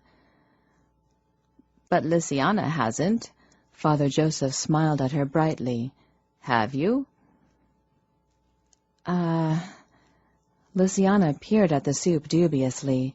It was white and creamy, and could have been cream of potato, but it reeked of garlic. Lysiana rarely ate food anymore, and the smell of garlic was pretty strong. Not that she didn't like garlic, she did, but the smell coming from the Tupperware was really strong. On the other hand, she didn't want to hurt his feelings. "Thank you, that would be nice." "I just finished making it. It's still warm. Here." He held out the container, then reached in his pocket and retrieved a spoon and handed it over as well. Lysiana accepted the soup and spoon and forced a smile. When Father Joseph stared at her expectantly, she realized there was nothing for it and scooped out a spoonful. The moment it hit her mouth, she regretted her innate politeness. The scent of garlic had been strong, but that was nothing next to the taste. It was almost as thick as mashed potatoes, but it wasn't cream of potato soup. If she were to hazard a guess, she would have said it was straight pureed garlic, warmed up. At least that's what it tasted like, and it was so strong it burned her mouth and throat as she swallowed. "Lysiana!" Debbie shouted with alarm as she began to choke. Rushing around the desk, the other woman took the plastic bowl from her and began to slap her back. "Debbie," Father Joseph cried, "give her some room to breathe." Lysiana was vaguely aware of Father Joseph grabbing the other woman's arm to pull her out of the way, and she was grateful for it as she rushed past them, into the hallway, and straight to the water cooler. It seemed to take forever to get to the cooler, grab a plastic glass, and fill it with water. Lysiana was almost tempted to kneel before the bloody thing, stick her mouth under the spout, and let the liquid pour straight in, but managed to restrain herself. She gulped the water down with relief, then filled it again. It took 3 glasses before her mouth stopped burning. Starting to feel a bit better, Lysiana grabbed a 4th glass and turned to walk back into her office, pausing at the sight of Debbie and Father Joseph in the doorway. "Are you okay?" Debbie asked with concern. Yes, it was just a little, strong," she said delicately, not wanting to hurt Father Joseph's feelings. Debbie peered down at the bowl she held, lifted out a spoonful, and took a careful lick. Her face immediately flushed red, then paled. She shoved the bowl into Father Joseph's hand, then flew forward to snatch at the glass of water. Lysiana gave it up without a battle, and immediately turned to fill a 2nd glass as Debbie downed the first. It had taken 3 glasses to put out the fire in Lysiana's mouth from the spoonful of garlic. It took 4 for Debbie's small lick. Once they were both relatively recovered, they turned to face Father Joseph. He was glancing from them to the soup with disappointment. "I guess it didn't work," Father Joseph muttered. "Didn't work?" Debbie asked. "The recipe," he said on a sigh, as he put the lid back on the container. "Well, it cleaned my sinuses," Debbie said with a wry grin. "Maybe you should save that recipe for when one of us has a cold." Father Joseph turned away and trudged up the hall, looking terribly disheartened. "That was absolutely the worst soup I have ever tasted," Debbie said, as soon as the man had turned at the end of the hall and disappeared from sight. Lysiana grimaced in agreement. "Remind me never again to taste-test his food." "As if you could forget after that," Debbie said with amusement. "Now," she took the empty water glass from Lysiana, "have your lunch and relax, and no working while you're eating. We don't get paid enough to work through our breaks." "Yes, ma'am." Lysiana watched her walk away before going back into her office. She seated herself behind the desk, gazed at the work she had to do, then toward the doorway again. She was hungry, but it wasn't a good time to try to feed. While the shelter clients should all be sleeping, this wasn't a hotel with separate rooms she could slip into to feed privately without fear of discovery. There were 6 large rooms, with anywhere from 10 to 20 beds in each. It would be risky to attempt to feed on anyone in those rooms. There might be 1 or 2 clients who weren't sleeping, or who were light sleepers and might wake up. Lynsay preferred to feed when they were moving around, either when they were getting ready for bed or when they were getting up in the morning. She'd try to catch one alone, on their way to or from the bathroom or some such thing, Lynsay decided. The shelter inhabitants usually began to stir just before she left work in the morning. The early birds getting up at 6 or 6:30 in the morning. She felt better about trying then, so ignored her hunger and went back to her paperwork. As usual, Lynsay was running late when she left her office. By then, not only was the shelter abuzz with activity, but Father Joseph was still about and full of nervous energy. On spying her, he decided to rid himself of it by walking her out to her car. With no other chance, Lynsay was forced to give up her hopes for a quick meal and head out, her body cramping with hunger. Cursing herself for an idiot, she headed for her mother's house. It looked like she'd either have to let her mother put her on an intravenous, if Marguerite was even still up and hadn't sought out her bed, or she'd just have to wait until the next night to feed. She normally avoided being put on an intravenous, even if it meant suffering debilitating hunger pangs for 24 hours. At least she had since getting her degree, her job at the shelter, and moving out on her own, all of which were supposed to make her independent. Lynsay made a face at the thought. Independent. She might feed herself now rather than depend on her mother to put an intravenous in her arm every morning, but she didn't feed herself well. More often than not, Lynsay went to bed hungry and suffering the debilitating cramps that accompanied such hunger. So much for independence. At least she managed to feed enough to keep herself alive. Barely. It would probably be easier, though, if she changed her career. After all the time and money she'd put into getting her social work degree, Lynsay was coming to the conclusion that this shelter business hadn't been the brightest idea she'd ever had. Lately, she'd been toying with the possibility of quitting and trying something else. She just hadn't come up with a viable alternative. Of course, if she were to be cured of her phobia... Lynsay allowed herself briefly to entertain the possibility.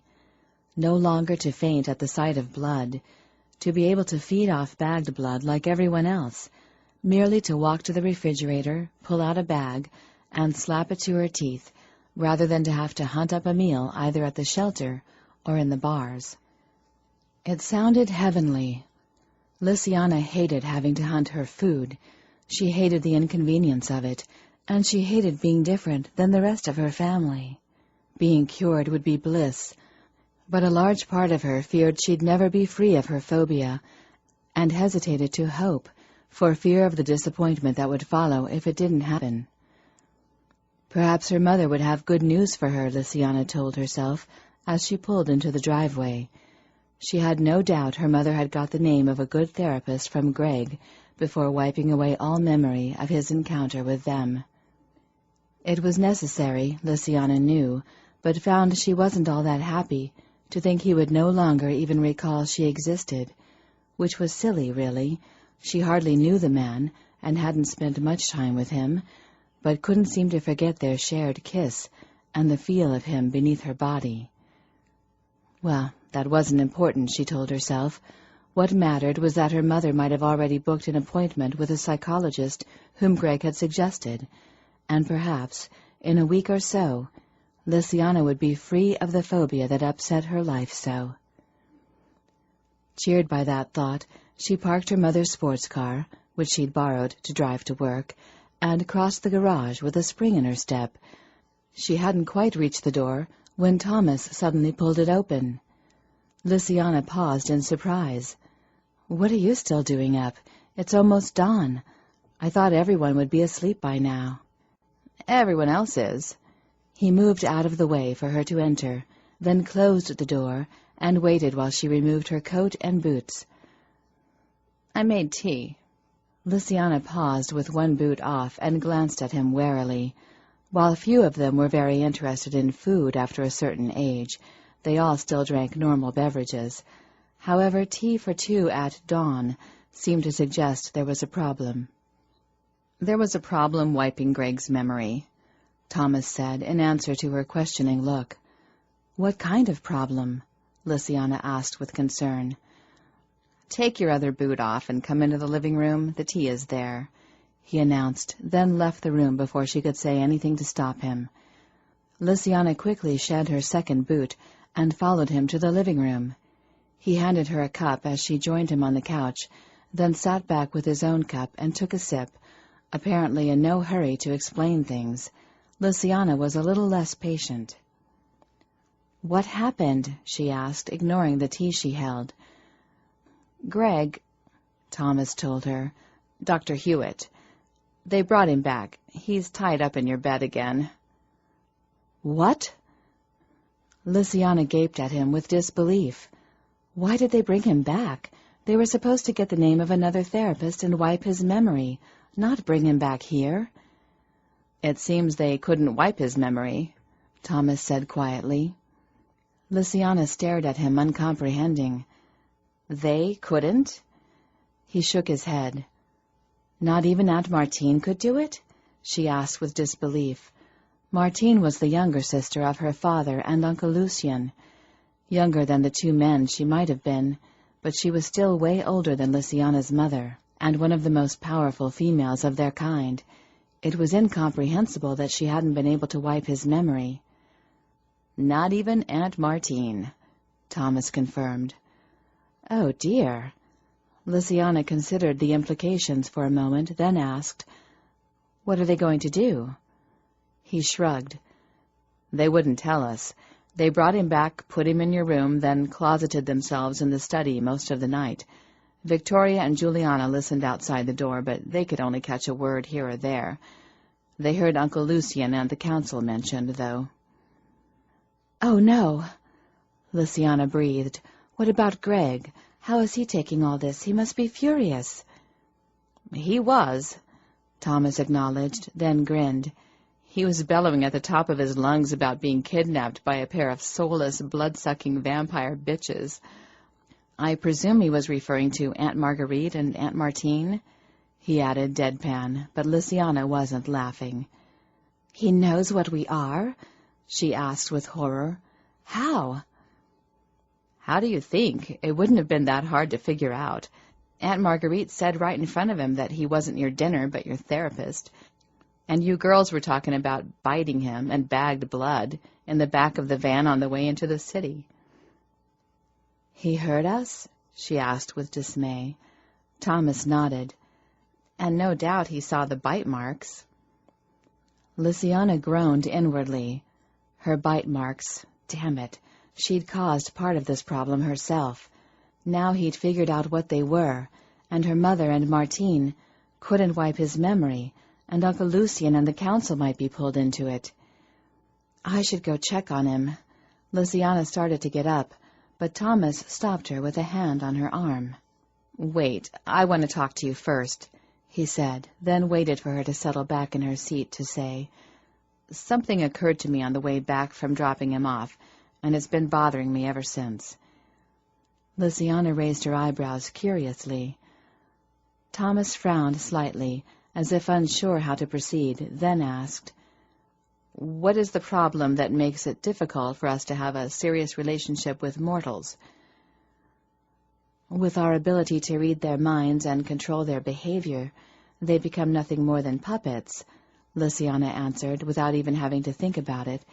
It was a problem she'd encountered repeatedly over the last 2 centuries. They all had. In some ways, being able to read minds wasn't a blessing, but a curse. Everyone had a critical thought once in a while, or found someone other than their partner attractive in passing. It was hard not to be hurt when you could hear your boyfriend's irritated thought that you were being dense or stubborn, or that you were no good at something, or even just looked rough that day. Even worse was when he noticed how cute the waitress was, and wondered what it would be like to bed her. He might not even intend to do it. It could just be a passing thought, but still, it could cut. It was also difficult to resist the impulse to control a mate when you wanted to do something he didn't, or change his mind for him when you had a disagreement. With the wrong mate, her kind could be tyrannical control freaks. She'd seen it firsthand with her parents. "And what does Aunt Marguerite always say about a true-life mate?" Thomas queried. "That our true-life mate will be the one we can't read," Luciana answered promptly. Thomas nodded and pointed out, "You can't read Greg." Luciana blinked, then slowly shook her head. "That's different, Thomas. He's different. Resistant. Strong-minded. You just finished telling me that even Aunt Martine can't wipe his memory, and Mom struggled to control him from the start. He's not—" "But they can still both read his mind, and so can I," he interrupted. Luciana stared at her cousin, her thoughts suddenly a whirl. Greg? Her true-life mate? Sure, she couldn't read him, and her mother had always counseled them that not being able to read a person was the sign of a true-life mate, but it hadn't even occurred to her that Greg could be it. Now she considered it. She could admit Dr. Hewitt seemed to have a singularly unusual effect on her. In 200 years, Luciana had never experienced the level of pleasure and excitement in another man's arms that Greg had managed with a couple of kisses. Until him, she'd never found biting to be erotic either. And it was true that in 200 years she'd never encountered another whose thoughts she couldn't read. But still, Greg was different. Her mother couldn't control him as fully as others, and Aunt Martine couldn't wipe his memory. She wasn't sure what to think. Luciana was tired and hungry, and couldn't really seem to accept the suggestion. "I know I've taken you by surprise with this idea. I just want you to keep it in mind," Thomas finally said, then tilted his head, his expression concerned. "You look pale. You didn't feed tonight, did you?" "I didn't get the chance," she admitted wearily. Thomas hesitated, then stood. "I have an idea. Wait here." Luciana watched him walk to the bar, then glanced around the living room. It was where they'd held the impromptu pajama party the morning before, and where she'd expected the others to sleep again this morning. She may even have joined them just to be sociable, but he'd said everyone else had gone to bed. "Where is everyone?" "In bed. Everyone's gone home except for Aunt Martine, the girls, and us, so we all have bedrooms now. Aunt Marguerite said you should sleep in the Rose Room tonight," Thomas added as he opened the bar fridge. She nodded. "Close your eyes," Thomas instructed. "Why?" Luciana asked, even as she did it. "You need to feed, so I'm going to feed you," he announced. Luciana stiffened. "I don't think—" "Just trust me and keep your eyes closed," Thomas said. She fell silent and listened to him cross the carpet, then felt the couch give under his weight. "Keep your eyes closed, but open your mouth and let your teeth out. I'm going to pop a bag on them. It'll be cold, so don't let it startle you into opening your eyes." Luciana almost opened her eyes in surprise right then, but caught herself and kept them squeezed shut. She opened her mouth instead and inhaled as her teeth slid out. "Here it comes," Thomas warned as he placed a hand on the back of her head to steady her. Then the cold bag was suddenly pressed to her mouth, and she heard the small pop as her teeth penetrated the bag. Luciana stayed completely still as her teeth did their work, sucking the blood up and into her system. The liquid was cold, which she wasn't used to, but it was also much quicker than an IV would have been. Within moments, Thomas had fed her 3 bags. He had her keep her eyes closed until he'd disposed of them. Luciana opened her eyes as he walked back from tossing them in the garbage can behind the bar and smiled widely. "Have I told you you're my favorite cousin lately?" Thomas grinned. "Stop, you'll make me blush." Laughing, Lynsay stood and gave him a kiss on the cheek. "Thank you." "You're welcome." He patted her on the back, then stepped away and headed for the door. "I'm to bed." "I'm just going to check on Greg, then I'm heading to bed, too." "I thought you might," he acknowledged. "Good night." "Night." Chapter 9. It was the click of the door that woke him. Opening his eyes, Greg stared at the dark ceiling, then turned his head to peer around the shadowed room. The bathroom light was on. The door cracked open, keeping the room from being completely dark. He recognized Lynsay as she approached the bed and was immediately fully awake. She looked uncertain of her welcome, and he couldn't blame her. Greg had been less than pleased to find himself dragged back last night, and had been rather voluble about it. She'd probably been told that. Thomas had come in and tried to talk to him at some point, but he hadn't been in a receptive mood, and the man had given up and left him alone to continue his ranting until he fell into an exhausted sleep. "You must hate me." Greg stilled at that comment and peered at her with surprise. "Why would I hate you? You aren't the one who keeps bringing me here. In fact, you set me free." "Yes, but it's my phobia that got you into this in the first place," she pointed out. "That's hardly your fault. No one chooses to have a phobia," he said mildly, then peered at her, his thoughts moving to what she was, a vampire. Her arrival and first words had driven that fact from his mind, but now he confronted it. The beautiful blonde with silver blue eyes, who had kissed him and caressed him and given him the hickey that wasn't a hickey, was a vampire. Greg could hardly believe he was thinking these things. He was a psychologist, for God's sake. If a patient had walked into his office and announced that they'd been bitten by a vampire, he'd have diagnosed them as delusional, or paranoid delusional, or any number of other things that all translated to nuts. Yet here he lay, positive he had somehow been dragged into a nest of vampires.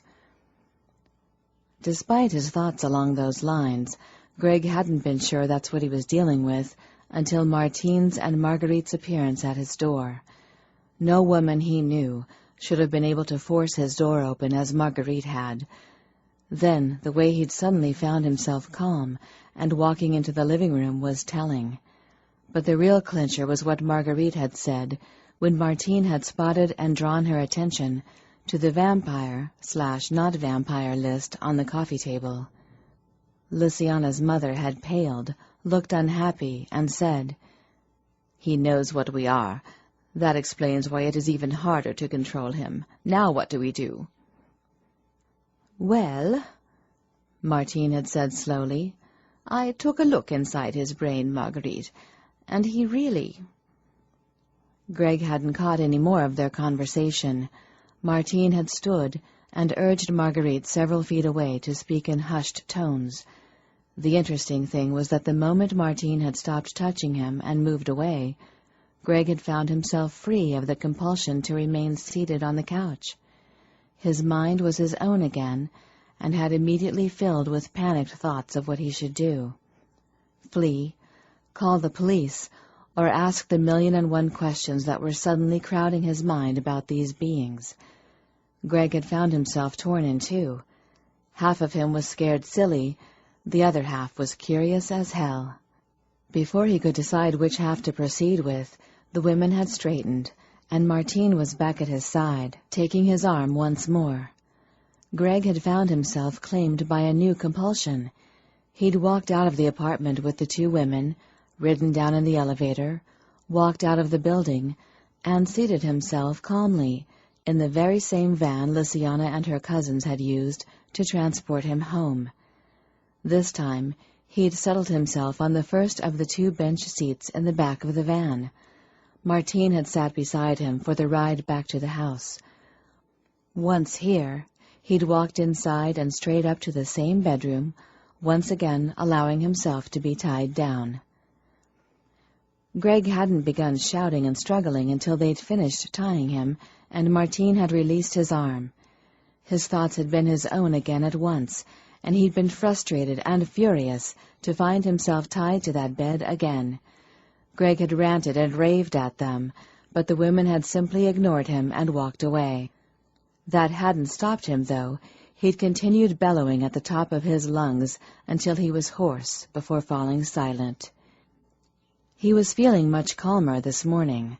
Greg suspected he should be terrified or something, but he found it kind of hard to work up any fear of Lynsay, or any of her cousins for that matter. It was hard to be scared of people you've seen in their pajamas. Baby dolls and Spider-Man PJs just weren't fear-inspiring. He would reserve his judgment on Martine and Marguerite. For some reason, he found both of them a tad more intimidating. "So," he said finally, "you all look pretty good for dead people." Lynsay blinked, obviously shocked at his words.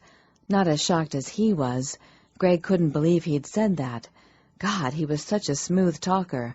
No wonder his family thought he needed help finding women. "We aren't dead," Lynsay said, and Greg stopped mentally kicking himself in the butt for his stupidity, to peer at her blankly. "But you're vampires, Nosferatu, the undead." He blinked at his own words, then said, "Oh yes, I see. You are the undead." Before Lynsay could confirm or deny that, he asked, "Now that you've bitten me, will I become a vampire too? Or am I just at the Renfield-type stage where I'll start eating bugs?" "You haven't turned into a vampire, and no, you won't suddenly have an unexplainable urge to eat bugs," Lynsay assured him patiently. "That's good. I hate bugs. Truth is, I have a phobia about them." She blinked in surprise. "You treat phobias, and you have one?" He shrugged, looking chagrined. "It's the old saw. A plumber has leaky pipes. The accountant's always late with his taxes." "And the phobia expert has a phobia of his own," she finished with amusement, then added solemnly, "We're not dead, Greg." Greg raised his eyebrows. "So you're vampires, but not dead, or even undead?" "Right, though I wouldn't use the term vampire around Mother. She hates it," Lynsay informed him. "Most of the older vampires do." "Why? It's what you are, isn't it?" he asked. She hesitated, then explained. "Vampire's a mortal term. We didn't choose it. Besides, the word carries a lot of unpleasant connotations. Dracula, demon-faced beings." She shrugged. "So you aren't demons, that's good to know," he said wryly, then asked, "How old are you?" Lynsay was silent so long he didn't think she was going to answer. Then she sat down on the side of the bed, peered at her hands, pursed her lips, and admitted, "I was born in 1798. Greg lay perfectly still, his mind boggling. 1798. Dear God, she was 202. That made her old, he realized, and Riley recalled worrying that she might think he was too old for her. Shaking his head, he asked, "But you aren't dead?" "No," she said firmly. Greg frowned and pointed out, "But according to all the books and movies, vampires are dead." "According to a lot of books and movies, psychologists and psychiatrists are psycho-killers," she responded. "Think Dressed to Kill or Silence of the Lambs." "Touché," he said with amusement.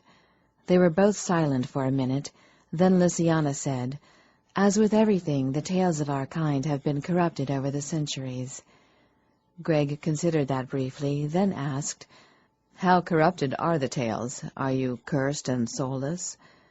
She smiled with real amusement. "No, we aren't cursed. We aren't soulless.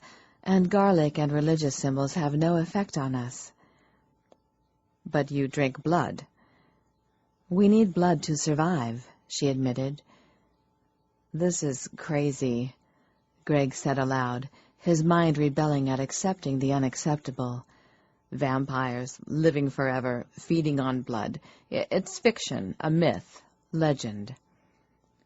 Most legends and myths are based on some truth, she said calmly. Greg's eyes widened in alarm. What about werewolves and stuff? Oh, well, you're a psychologist, she said with amusement. Surely you studied lycanthropy. It's a psychosis where the patient has delusions that they're a wolf. There you are, then. What did that mean, Greg wondered. He didn't really believe in such things as werewolves. But then he hadn't believed in vampires before, either.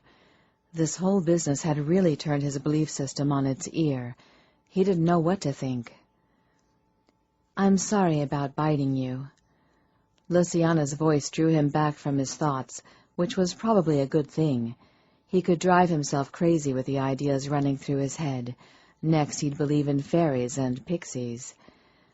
It was a mistake, she added quietly. When I saw you tied to the bed with a bow around your neck, I thought you were my birthday gift, which you were. I just didn't realize you were to treat my phobia. I assumed you were a special treat. A special treat? Greg echoed her delicate phrasing with disbelief. Don't you mean you thought I was dinner? She grimaced and had the grace to flush guiltily, and Greg was sorry he'd said that. He wasn't really angry at her for biting him.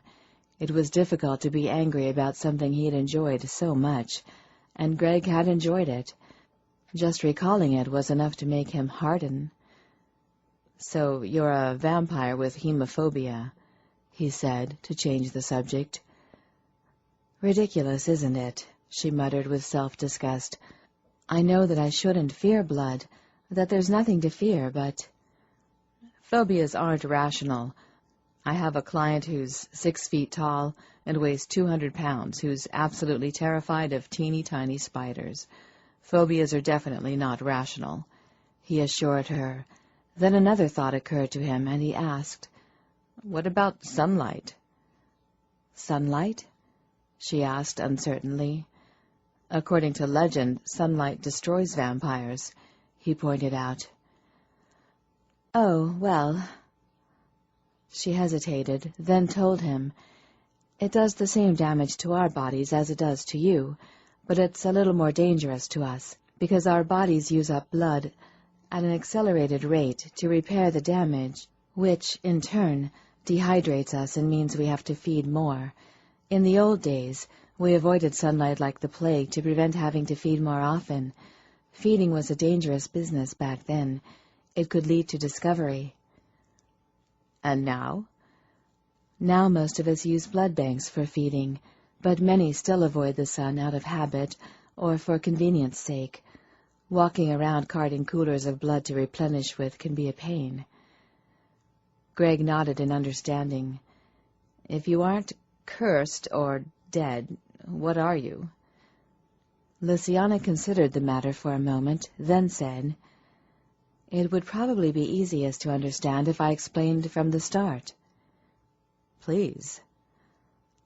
Last night he'd been furious at finding himself here again against his wishes, or more specifically, without being given a choice. But now, well, if the truth were to be known, Greg was curious.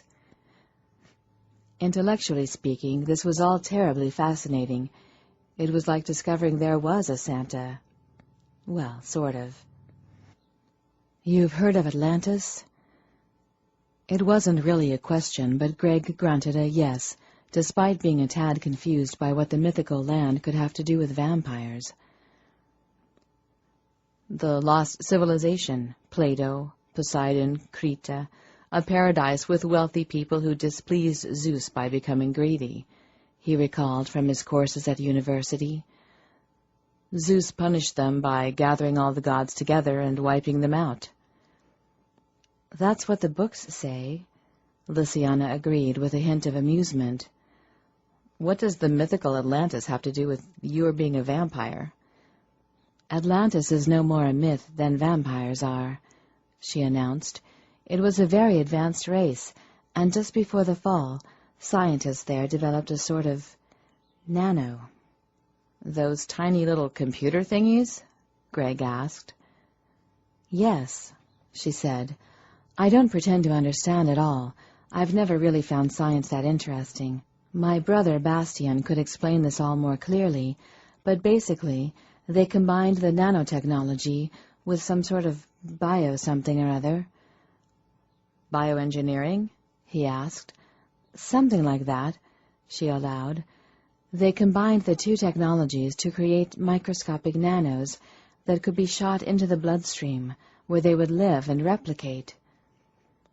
I don't understand what that has to do with... These nanos were programmed to repair tissue, Lynsay interrupted. They were meant to be medical aids, to help heal people who were seriously wounded or ill. Greg arched an eyebrow.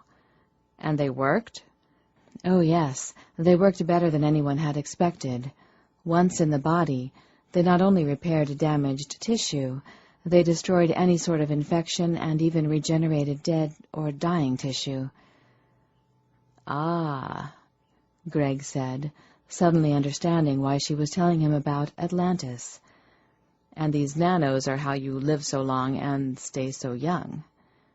Yes, it was an unexpected side effect.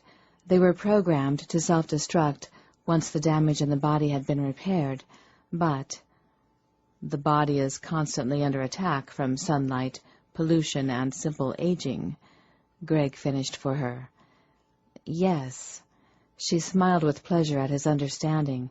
So long as there is damage to repair, the nanos will live and create others of their kind, using blood from the bloodstream, and there is always damage to repair.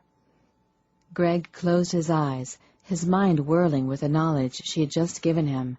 It raised as many questions as it answered. What about the blood? Your, feeding, I mean. Is that because the nanos use the blood? Yes, they use it both to fuel themselves and to make the repairs. The more damage, the more blood is needed.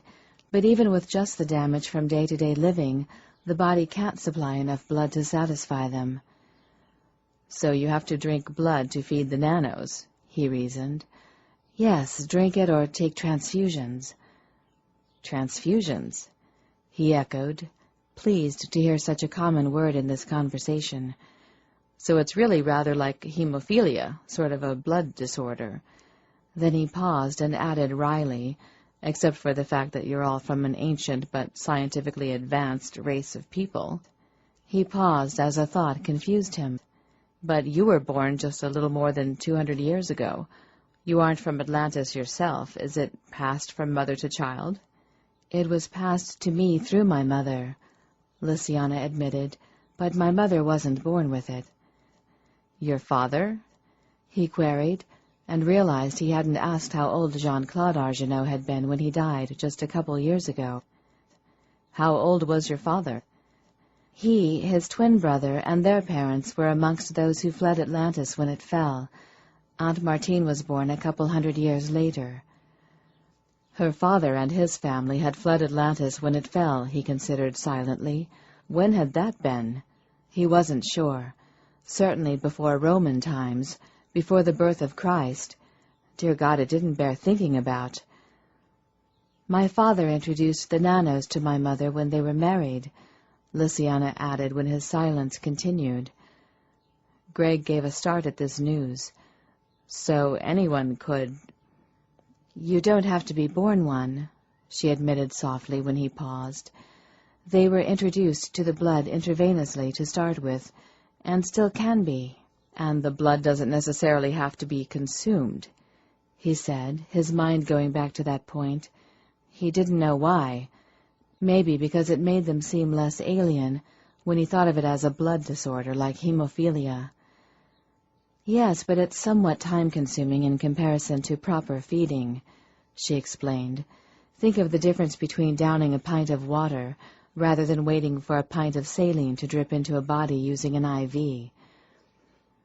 I suppose that was inconvenient for you when the others could just down a pint and go, he said, struggling to understand. It wasn't that it was all that inconvenient, she said quietly. Mother used to wait until I was in bed for the day before bringing in the blood and IV. I fed while I slept. It wasn't really inconvenient at all, but... She hesitated, then admitted. It made me feel like a dependent child, as vulnerable as baby birds who need their mothers to digest the worm and feed it to them. I was dependent. And now you aren't? He asked. Now I feed myself, she said with quiet pride, then admitted a tad wryly. Not always well, but I feed. If you're hemophobic, how do you feed? She sighed. Greg, I don't think... How? He insisted, though he thought he already knew the answer. If she fainted at the sight of blood, then the only option open to her, without someone setting her up with an IV, was for her to bite, as she had done with him. The old-fashioned way, she finally admitted. Is that guilt I hear in your voice? He asked with surprise, while he himself would rather think she used bagged blood like the others than that she ran around biting people like some ghoulish female version of Dracula. He hadn't expected it to bother her. Blood banks became the main source of feeding for my people some 50 years ago. Everyone switched over, and I started to be fed intravenously, she explained. After 50 years of not feeding directly from mortals, you can almost convince yourself that they, and the bag of blood hooked up to the IV, have nothing to do with each other. Mortals just become neighbors and friends and... I understand, Greg interrupted, and he did. He supposed it was similar to the phenomenon humans enjoyed, where meat came wrapped in neat little packages, and one could forget that the veal they were eating came from the cute little calf with spindly legs and big eyes. Greg's mind went back to the conversation he'd had with Thomas his first night here, when the man had pleaded Lysiana's case, explaining that her phobia was causing them all to worry she might turn out like her father. He puzzled over the matter, his mind slowly putting things together. Lysiana had struggled to be less dependent on her mother. She'd got a degree, a job, and her own apartment. You work at the shelter, he said with realization. Yes, she said warily. You feed there. It wasn't a question. This was the only thing that made sense. If she was feeding the old-fashioned way and had got a degree and a job to do so, she had probably picked a job where she thought she'd best be able to feed. I thought I could help people and take care of my own needs at the same time, she explained. Greg nodded to himself. It made sense. It would help ease any guilt she felt about feeding after doing so intravenously for so long. I also thought the people at the shelter would change nightly. Don't they? Greg asked with surprise. He didn't know much about shelters. Unfortunately, no. It's often the same people over and over for months at a time, though there are a few who come and go quickly. But a lot of the homeless have drinking or drug problems, he said, understanding what was concerning the family. If a large percentage of the clientele at the shelter had a substance abuse problem, and she was regularly feeding from them... Some do, she said quietly. Not all. For some, the alcohol or drugs are what helped them become homeless. They lost their jobs, families, homes. For others, circumstances left them homeless, and they may now drink or take drugs to forget their situations for a while. But they aren't all substance abusers. Greg smiled faintly at her defensive tone. She obviously cared about the people at the shelter as more than just dinner. That was good to know. But many of them aren't healthy either, she went on. They have little or no money and aren't eating properly. Some only get one meal a day, breakfast at the shelter in the mornings. Which is why your family are worried and want me to cure your phobia, Greg guessed. If you aren't feeding from people who have alcohol or drugs in their systems, you're feeding off people who aren't eating healthily. So you aren't eating healthily.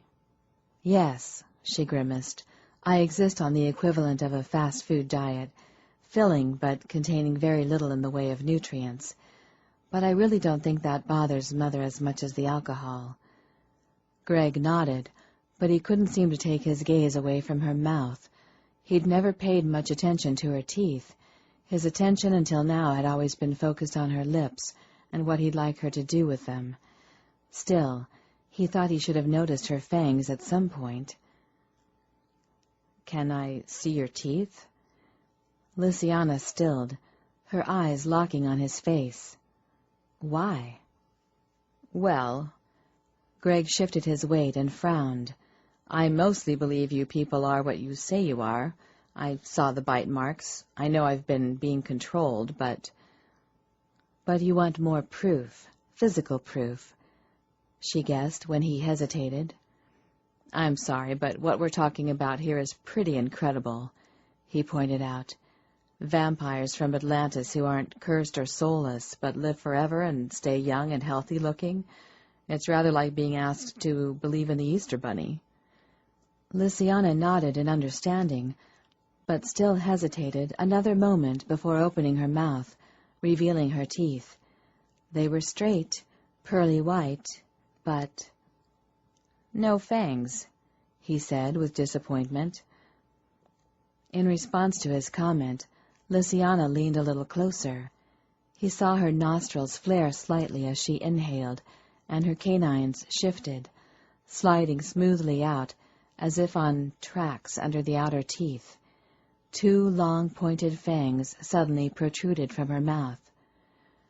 Greg felt himself pale and went still. He paused to clear his throat when his voice came out unnaturally high, then tried again. "Does that hurt?" Lysiana let her teeth slide back into their resting position before trying to speak. "You mean the teeth extending and retracting?" He nodded, his eyes still fixed on her mouth. "No." "How do they—" "I gather it's like the claws on a cat," she said with a shrug, then raised a hand to cover a yawn before finishing with, "At least that's what my brother Bastian says." "So you were born with them?" Greg questioned, and when she nodded, he asked, "But surely your ancestors, I mean the original Atlanteans, they didn't have fangs, did they?" "No, my ancestors are as human as yours." Greg couldn't keep the doubt from his face, and she frowned. "We are," she insisted. "We're just—" She struggled briefly, then said, "We just evolved a little different. The nanos forced us to evolve certain traits that are useful, that will help us survive. We need blood to sustain us, so—" "So the fangs," he finished when she hesitated. Lysiana nodded and yawned again, then said, "I should probably go to bed." Greg frowned. It was morning for him, and he was wide awake and curious as hell, but he also knew she worked nights at the shelter, and that it was her time to sleep. He wrestled with his conscience for a moment, but his selfishness won. "Can't you stay a little longer? Here, sit beside me and lean against the wall. It'll be more comfortable for you," he suggested, shifting as far to the side as he could with his hands tied as they were. Lysiana hesitated, then shifted to sit beside him in the bed. She fluffed her pillow, arranging it over his arm, then leaned against it and got comfortable. Greg peered up at her, but his mind was on the fact that she smelled really, really good, and she was close enough he could feel the heat radiating off her. After a moment, he managed to draw his mind back to the questions whirling through his head. "What else? What other ways did the nanos evolve you?" Lysiana grimaced. "We have excellent night vision, and we're faster and stronger." "To see and hunt your prey. They've made you perfect night predators." She winced at the description, but nodded. "And the mind control?" Lysiana sighed. "It makes feeding easier.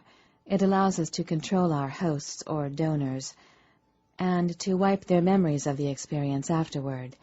We can keep them from feeling pain while we feed, and make them forget what happened, which is safer for both the donors and us." "So what went wrong with me?" Greg asked curiously as she yawned again. Lysiana hesitated. "Some mortals are more difficult to control than others. You appear to be one of them." "Why?" "Perhaps you have a stronger mind?" She shrugged. "I don't know, really. While I'd heard of it, this is the first time I've run across it. All I know is I can't read your mind at all, let alone control you, and Mother struggled with you from the beginning." She said something about not being able to control me when they first entered my apartment, but she didn't seem to have any trouble getting me to come back here last night, Greg said dryly, then frowned and added, "Or perhaps it was that Martine woman. She kept touching my arm. She held it all the way here until they tied me up, and the minute she let me go, my thoughts cleared. But the night before, it took a couple minutes after your mother left the room for me to think clearly and realize what I had done and the situation I was in." Lysiana let out a hiss of breath and rubbed her eyes wearily. "They have to be right in your thoughts, then, and need to be touching you to make the connection now."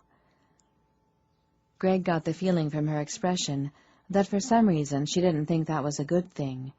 He did. He didn't like the idea of being controlled at all, so the fact that it appeared to be getting harder for them to do so was a great thing in his mind. He glanced her way to say so, only to note that her eyes had drifted closed. She'd fallen asleep. Chapter 10. Lysiana was sleepy, and not at all interested in waking up, but some sense that there was something looming over her kept tugging at her consciousness and urging her awake. She tried to burrow deeper into the nest of pillows and comforter and ignore it, but there wasn't much give to her pillow, and there wasn't any blanket at all.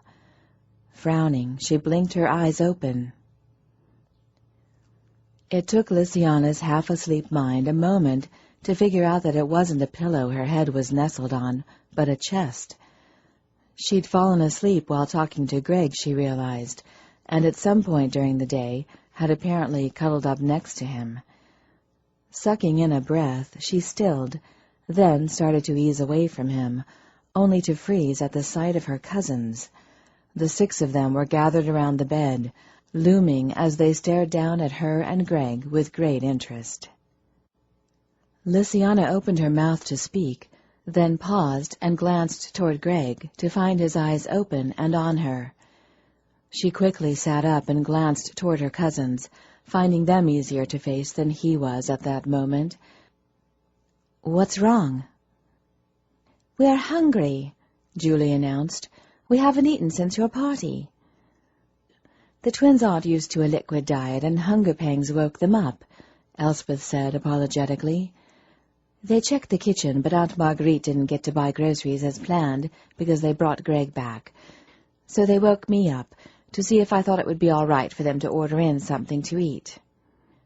"But the pizza place and Chinese restaurants don't open for a couple more hours, and Aunt Marguerite lives far enough out that no one else will deliver." Jean-Louise took up the explanation. "So I suggested we wake Thomas up to see if he'd drive them to a restaurant for breakfast and then maybe a grocery store." "How did you end up being there?" Lysiana asked Jean-Louise with confusion. "They got Elspeth's room mixed up with mine and woke me by mistake," Jean-Louise shrugged. "When they explained they were looking for Elspeth, I tagged along." Lysiana grunted. That explained why everyone was up but Mirabeau, but before she could ask, Mirabeau announced, "My room's between Jean-Louise and Elspeth's. All the racket woke me up. And when they came to see me about a ride, I suggested we check and see if Greg was hungry too," Thomas announced, explaining their presence around the bed. "Oh." She turned to glance at Greg. "He's starved," Mirabeau announced dryly. "You can read his mind too?" Lysiana asked, recalling her conversation with Thomas the night before. "He'd just told us that he was starved before you woke up," Mirabeau explained, then added, "But yes, I can read him." Lysiana frowned at this news, then let her gaze sweep her other cousins. "Can the rest of you read him, too?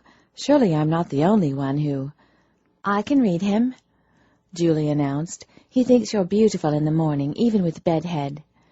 Lysiana raised a hand to her hair with dismay and could feel it was a knotted mess. "He's wondering if you have morning breath," Vicky added with a giggle. Lysiana snapped her mouth closed, afraid she probably did. "He's glad to know you aren't dead and thinks that for a bunch of bloodsuckers we're a rather nice family." Elspeth smiled at Greg. "We like you, too." "Thanks," he muttered. "He wants to see you cured, but he'd rather someone else do the actual therapy, because he's interested in you in ways it isn't ethical for a therapist to be interested," Jean-Louise announced, showing that she, too, could read him. To Greg, she said, "I admire your ethics, but this isn't really your standard case, is it? I mean, surely you can't be held to the same ethics as you would if she'd come to your office as a patient." Greg shook his head. "I come from a pretty close family, but this is just a little bit much." "Give him a break, girls," Thomas said with amusement. "The poor guy isn't used to this stuff. Besides, I can read his mind, too, and he isn't kidding about being starved. He hasn't eaten since Friday afternoon. He also has no intention of trying to escape, so I suggest we take him and the twins to a restaurant that serves all-day breakfast, then pick up some groceries on the way back." "Thomas, I don't think that's a good idea," Mirabeau said quietly. Thomas glanced at her and merely said, "You can read his mind. Read it, Beau." Mirabeau hesitated, then turned her gaze to Greg, and Lysiana found herself glancing at him too, but when she again tried to read him, she came up against a brick wall of nothingness. This time she wasn't just confused by her inability to penetrate his thoughts, she was also somewhat alarmed. Everyone else could read him, why couldn't she? Her conversation with Thomas about his possibly being her true life mate came to mind, but before she could consider it too deeply, Mirabeau said, "You're right, Thomas. He can go too." It seemed that whatever she'd seen in his mind had been enough to convince Mirabeau it was safe to take him out, that he wouldn't try to escape. "We have to shower and change then." Julie was suddenly in a panic. "And do our makeup," Vicky added, and Lysiana watched the pair run for the door in their baby dolls, then glanced at the others, only then noticing that they were all still in their nightwear. "Meet back here in half an hour?" Thomas suggested, heading for the door. Elspeth snorted as she followed. "You've got to be kidding. It'll take that long for the twins to decide what to wear. You'd better make it an hour." "What about Greg?" Jean-Louise asked, bringing everyone to a halt. When they turned to look at her, she pointed out, "He's slept in his clothes and might want a shower and change of clothes, too." Lysiana glanced at Greg, guilt assailing her face that she hadn't thought of this. The man was still wearing the jeans and T-shirt he'd had on when she'd arrived home, the clothes he'd obviously been wearing when he'd been brought here last night. "He's a little bigger than me, or I'd loan him something," Thomas said. While Thomas and Greg were about the same height, Greg was wider through the chest and shoulders, more the size of her brother's. "He should fit in your brother's clothes," Jean-Louise pointed out, her thoughts apparently running along the same line as Lysiana's. "They leave clothes here, too. I'll grab some on my way back." "Thanks," she said, as the foursome continued out of the room. "I'd better get ready, too," Lysiana murmured, avoiding meeting Greg's gaze as she slid off the bed. She found herself suddenly terribly aware of how she must look in her sleep-wrinkled clothing, her hair a mess, and her face without fresh makeup. Not that she wore a lot of makeup anyway, but still. Lysiana walked to the dresser, grabbed a pair of panties and a bra from the top drawer, stopped at the closet to pull out a pair of jeans and a T-shirt, then went into the bathroom. A glance at herself in the mirror made her groan. Bedhead wasn't a joke. It looked like someone had gone at her hair with a mixer. Grimacing, she decided a good dose of cream rinse was probably the only thing likely to get the knots out of her hair, which meant a shower was in order. 15 minutes later, Lynsay was showered, changed, had brushed her teeth and slapped some lipstick on, and was about to dry her hair when she realized that she'd thoughtlessly left Greg tied to the bed. Setting her hairdryer aside, she hurried out to the bedroom, apologizing as she went. "I'm sorry, Greg. I should have untied you instead of just taking off like that." "That's okay, but I'm glad you remembered when you did. I could use the bathroom," he admitted as she set to work on the ropes. "There are towels in there if you want to shower," Lynsay said once he was untied and scrambling off the bed. "Thanks." "Oh, and I'll bring you a toothbrush. Mom always keeps new ones in the linen closet for visitors." "Well, I guess dental care is a big deal for you guys," Greg commented as he crossed the room to the bathroom door. Lynsay was trying to figure out how she should take that when he glanced over his shoulder with amusement and said, "That was a joke." "Oh." She relaxed and managed a smile as he disappeared into the bathroom. "Idiot, of course it was a joke. Wake up," she muttered to herself once the door was closed. Lynsay headed out in search of a toothbrush, but her mind was busy guessing what time it was. A little after noon by her guess, which meant she had slept no more than 5 hours again. It was becoming a habit, she thought with a sigh. As it turned out, the linen closet was fresh out of toothbrushes. Lynsay went downstairs to check the pantry just to be sure they hadn't been put in the wrong place, but didn't find any there. She did find her mother's housekeeper on the way back. Maria explained that several guests had forgotten their toothbrushes this time around and used them all. She had them on the list for her weekly shopping trip, but there were none at the moment. Greg was whistling in the bathroom as Lynsay re-entered the bedroom, but there was no sound of running water. She tapped on the door. "Greg?" The whistling died. "Yeah?" "I guess we're out of toothbrushes right now. I'm sorry." "That's okay." There was a hesitation, then, "Would you mind if I used yours? It's not like we haven't swapped spit or anything." Lynsay was staring blankly at the bathroom door, a little thrown by the swapped spit phrase, when Greg pulled the door open and peered at her. "That was another joke, Lynsay," he said, then amended himself. "Well, not that we haven't swapped spit, but calling it that is the joke part." "Oh, yes," Lynsay murmured, though she'd hardly heard him. Her attention was focused on his chest.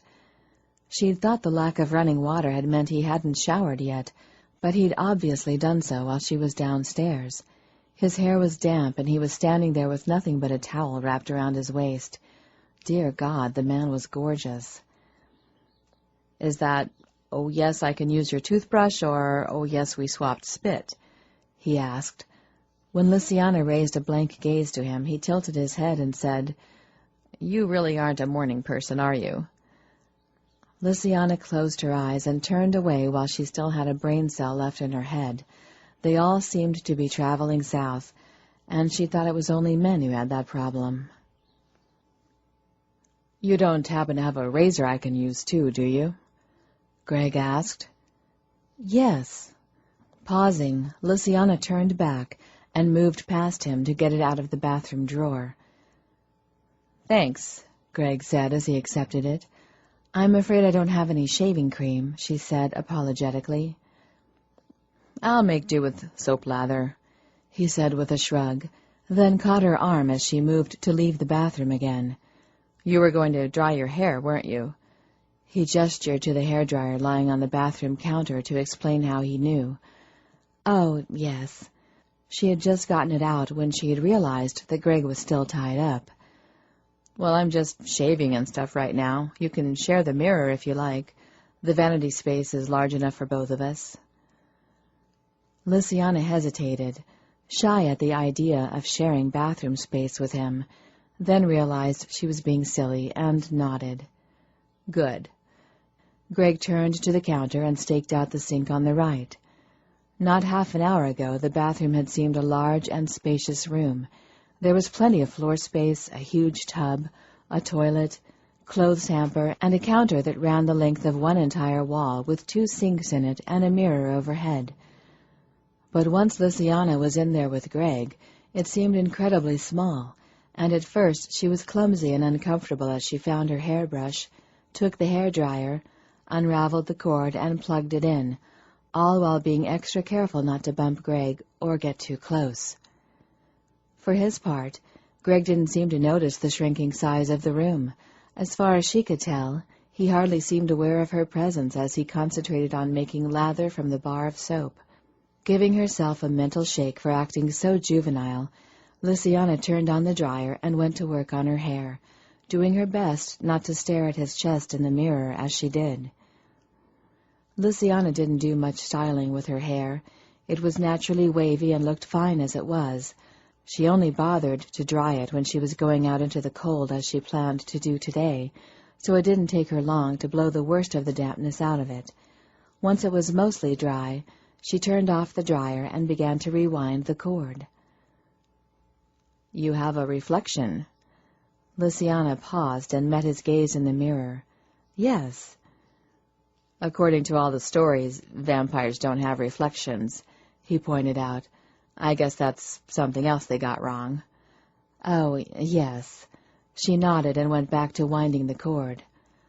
"I was going to ask you," Greg glanced at her. "Thomas said your father had a problem with alcohol, so I guess you guys can drink liquids other than blood?" "Yes, we can, but he didn't drink that way." "Really?" His eyes were curious as they met hers in the mirror. "Then how did your father—" "Blood," she answered before he could finish the question. "Blood donated by alcoholics on a binge." Greg frowned with disbelief. "Most blood banks don't take donations from people on substances, I don't think." "No, but we have our own blood banks," Lysiana informed him. "It's a legitimate blood bank servicing hospitals and clinics, as well as our people." "And they accept blood from drunks?" She shrugged. "Yes, it's called Wino Reds, but it never goes to the hospitals or mortal organizations. It's strictly for consumption by our kind." Greg considered that, then asked, "What about people on substances? Do they take their blood too?" Lysiana nodded. "We have a whole range of varieties. High Times, Sweet Ecstasy, Sweet Tooth." "High Times? That has to be people with high levels of THC in their system. Sweet Ecstasy would be blood from people on ecstasy. What is—" "Enough questions. It's my turn," Lysiana interrupted. She had some questions of her own and said so. "I answered a ton of questions for you earlier. It's your turn." "Okay, that's fair. What do you want to know?" Greg said easily and drew the razor down his cheek. Everything, Lysiana thought, but said, "Well, I'm guessing you aren't married, or it would have been more of a problem for Mother to hijack your vacation. I'm sorry about that, by the way." Before she could become too troubled that he wasn't on his way to Cancun, Greg said, "Don't be. She saved me a long wait at the airport for nothing. The flight was canceled, but I gather not until after keeping the passengers all standing around in the airport for 3 hours." "Really?" she asked with surprise. "Yeah," he nodded. "Ironic, isn't it?" She smiled faintly at his good humor. "Why aren't you angry? Doesn't it freak you out at all?" Greg paused in his shaving and admitted, "Well, I was pretty angry at first. I mean, being kidnapped twice in 24 hours, then finding out your captors are vampires can be a bit much." Lysiana was pretty sure that could be considered a stressful day by anyone's standards. "But then," he hesitated, then said, "Thomas was wearing Spider-Man PJs." She blinked in confusion at his words, and he laughed. "I know that sounds weird, but it's hard to be scared or even angry at a guy in Spider-Man pajamas," Greg said helplessly. "Or you gals in your baby dolls, for that matter. So I don't feel threatened. And then your family kind of reminds me of my own." Lysiana raised her eyebrows, finding it hard to believe his family could be anything like her own. Even Marguerite," he added. "My mom is the head of the family, too. She was widowed when we were little, and she ruled the roost. Like your own mother, she'd go a long way to protect or help one of her children. It's obvious there's a lot of love here, and, well, you have to admit, it's pretty interesting. Fascinating, even." Luciana wasn't sure about the fascinating part, but then she'd grown up as she was and with her family around her. It was all pretty normal and commonplace to her, so she said, "Do you have a large family, then?" "Not really. At least, I don't think so. I mean, no one's had 10 or 12 kids or anything. 3 seems to be the average, and most of them are female," he added with a grimace. "Of my mother's 3 sisters, only one is still with her husband. One's divorced, and one is widowed like my mom. I have 2 sisters, about 8 female cousins, and 1 male cousin. Us guys are a minority." "What about your father's side?" "They haven't bothered much with us since Dad ran off with his secretary." Luciana frowned. "I thought your mother was widowed." "He died before they could divorce," Greg explained. "He and his girlfriend were killed just a week after they ran off. The secretary's husband crashed into the car they were in." Greg smiled wryly. Mother tried not to be too smug about it, but she did quote the old saw, "You reap what you sow." Luciana bit her lip to keep back her smile and asked, "Why did you become a psychologist?" "Why?" He blew his breath out. "I guess I like to help people. There's no greater satisfaction than knowing you've helped someone get over something and made his or her life a little easier." Luciana felt admiration well up in her. "That's—" "Before you say something nice, you should remember I also get paid to help them." She laughed and shook her head, knowing he was being modest and probably uncomfortable at appearing too noble. "You could make just as much money at several other jobs and not be helping people." Greg shrugged and turned back to the mirror. "Why aren't you married?" Luciana blinked at the question, opened her mouth to answer, then paused and narrowed her eyes as she recalled she was supposed to be asking questions now. Rather than remind him of that, she simply asked, "Why aren't you?" His gaze met hers in the mirror, and she almost expected him to argue that he'd asked first, but then he answered, "I almost was." Luciana arched an eyebrow. "Almost?" Greg nodded, his attention on shaving as he said, "Meredith. I met her the first week of the first year of university. I rescued her from an abusive boyfriend outside the university pub. We hit it off and started dating." He shrugged. "We dated for 2 years, and everyone started expecting we'd marry, so I proposed, and everyone started going crazy making wedding arrangements." "What happened?" Luciana asked curiously. Greg sighed and peered down into the sink as he rinsed the razor. "The closer the wedding got, the more anxious I got about the whole thing. Everyone kept saying it was just cold feet, so I kept letting it go, but about a month before the wedding, my psychology professor said I seemed off and asked me what was wrong."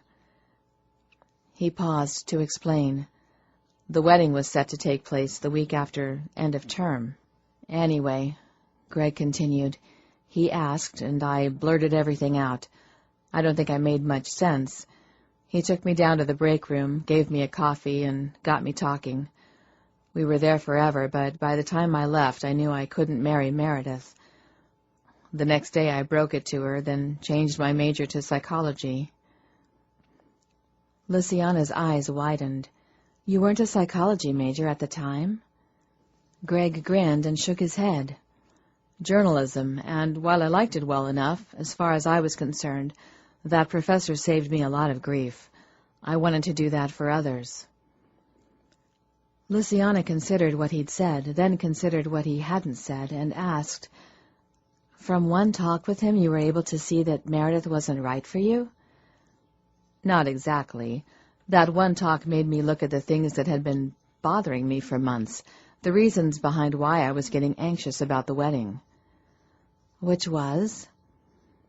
He grimaced, then blew a breath out and said, "She was too dependent." Lysiana waited patiently for him to explain. "I told you I met her by rescuing her from an abusive boyfriend, but after that I was constantly rescuing her. Not from anything major like that again, but she was always coming to me with little problems and expecting me to solve them. She wanted someone to take care of her. She even admitted she wasn't at university to get an education, but to find a husband. She wanted to be a housewife and raise babies. I started having nightmares about drowning, and—" Greg shook his head. "I suppose that sounds odd, since I just said I wanted to help people, like my psychology professor had helped me." "Maybe a little. It is what you do, after all, help people with their problems." "Ah, but that's the key. I help them with their problems. They do all the hard work. I just guide them and help them work things out. Meredith wanted to be taken care of. She wanted the problems solved for her. It's like the difference between shipping a boatload of bottled water to a drought-stricken area and sending them some water plus the equipment and know-how to dig wells and irrigate and so on. If you send them water, they'll just need more later. Send them some water and the know-how and equipment, and they have the water to get them through until they can put the equipment and know-how to use it to take care of their own needs. My patients are looking for the equipment and know-how to be independent, like you want to be. Meredith just wanted the water, over and over again. She reveled in her dependency. She flat out said she needed me. She wouldn't even admit to having an opinion about small things like which restaurant to go to when we went out. Every decision was mine." Greg shook his head. "Some men would like that, but it wasn't what I wanted in a wife. For me, marriage should be about partnership. How can you love someone you have to take care of like a child all the time? A wife is supposed to be a partner.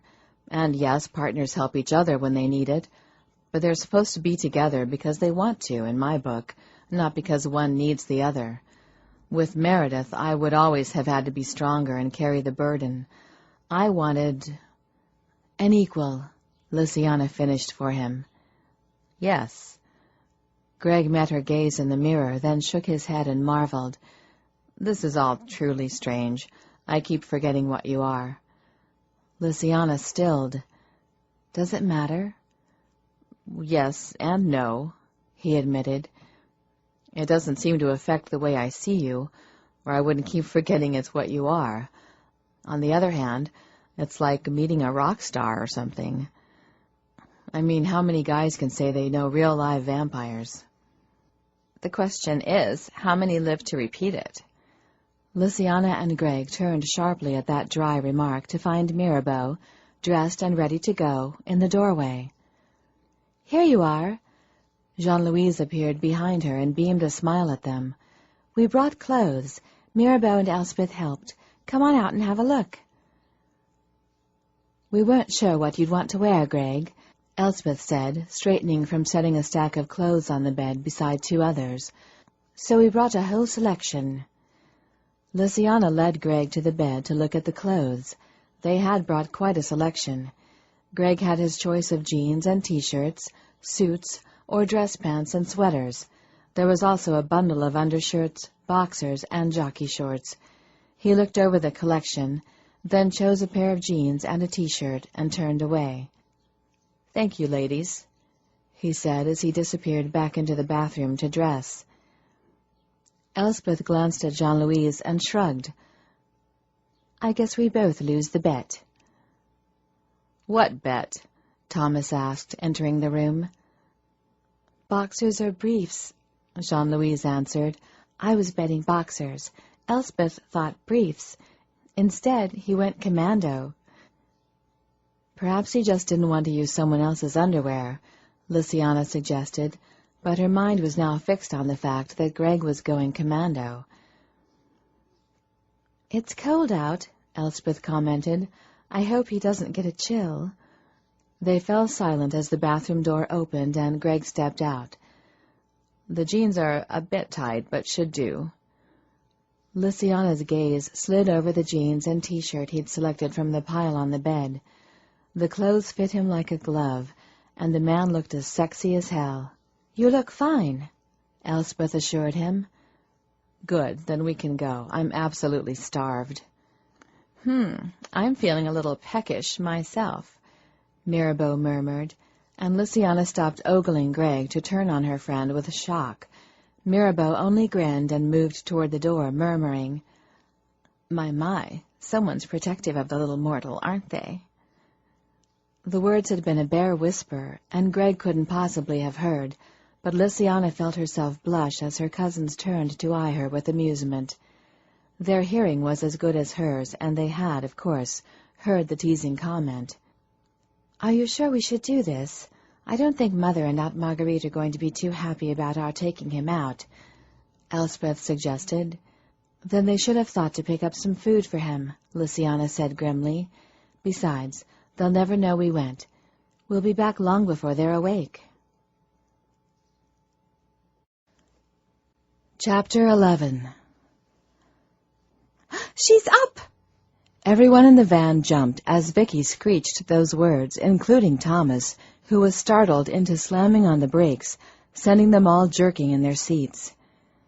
"Geez," Lysiana muttered, grateful for the seatbelt she wore. "Vicky, love," Thomas called out with false cheer as he finished parking, "if you ever do that again while I'm driving, I'll wring your scrawny little neck." "Sorry, Thomas." The girl didn't sound very apologetic. "I was just startled to see Aunt Marguerite waiting for us. I mean, Lysiana figured we'd be back before everyone else was awake, but Aunt Marguerite's up. And boy, does she look mad," Julie commented. Lysiana had to agree. Her mother did indeed look mad, standing in the open door between the house and garage. In fact, she looked just as mad today as she had yesterday, despite the fact that she must see Greg was there in the van with them. He was in the front passenger seat again, at Thomas's instruction. The boys, he insisted, should ride up front. A totally sexist decision, as Julie had complained, but Lysiana hadn't minded. It told her that Thomas liked the other man. For some reason, that pleased her. "Okay." Thomas turned off the van engine and unbuckled his seatbelt. "Act casual. There's no reason for Aunt Marguerite to be angry. Just wave at her and smile, then we unload the groceries and go in together. Got it?" "Got it," everyone answered, and began to move. The van was immediately filled with sound as the doors opened and everyone scrambled out. "Thank you," Lysiana murmured, as Greg took her hand to help her disembark. He gave her fingers a light squeeze, then turned to help the next person as she followed Mirabeau to the back of the van. She cast a hopeful sideways glance toward the door between the garage and house as she walked, only to find that her mother was still there. Lysiana sighed, sorry they'd had to return. The last couple of hours had been so relaxed and fun, with everyone joking and laughing. Greg had proven himself to be very much a gentleman when he wasn't tied down to a bed. At the family-run restaurant where Thomas had taken them for their meal, Greg had held doors and pulled out chairs with an old-world charm Lysiana found missing in most of today's men. Julie, Vicky, and Greg were the only ones who had eaten. The others had merely sipped coffee or juice and watched with amusement as the three gobbled down full breakfasts as if they'd been fasting for days. Afterward, they'd hit the grocery store. The moment they were inside, the twins had begun to argue over who should get to push the shopping cart. Greg had settled the dispute by suggesting he should manage it, leaving them both free to choose what to put in. Not that he hadn't thrown in several choices himself. The man had as bad a sweet tooth as the twins. In the end, the shopping cart had been full of little more than junk food. There were sweets, salty options, frozen and ready-made foods like hot dogs and pizza, and 3 different kinds of pop. From the looks of it, Greg and the girls thought they were going to be holding a month-long pajama party.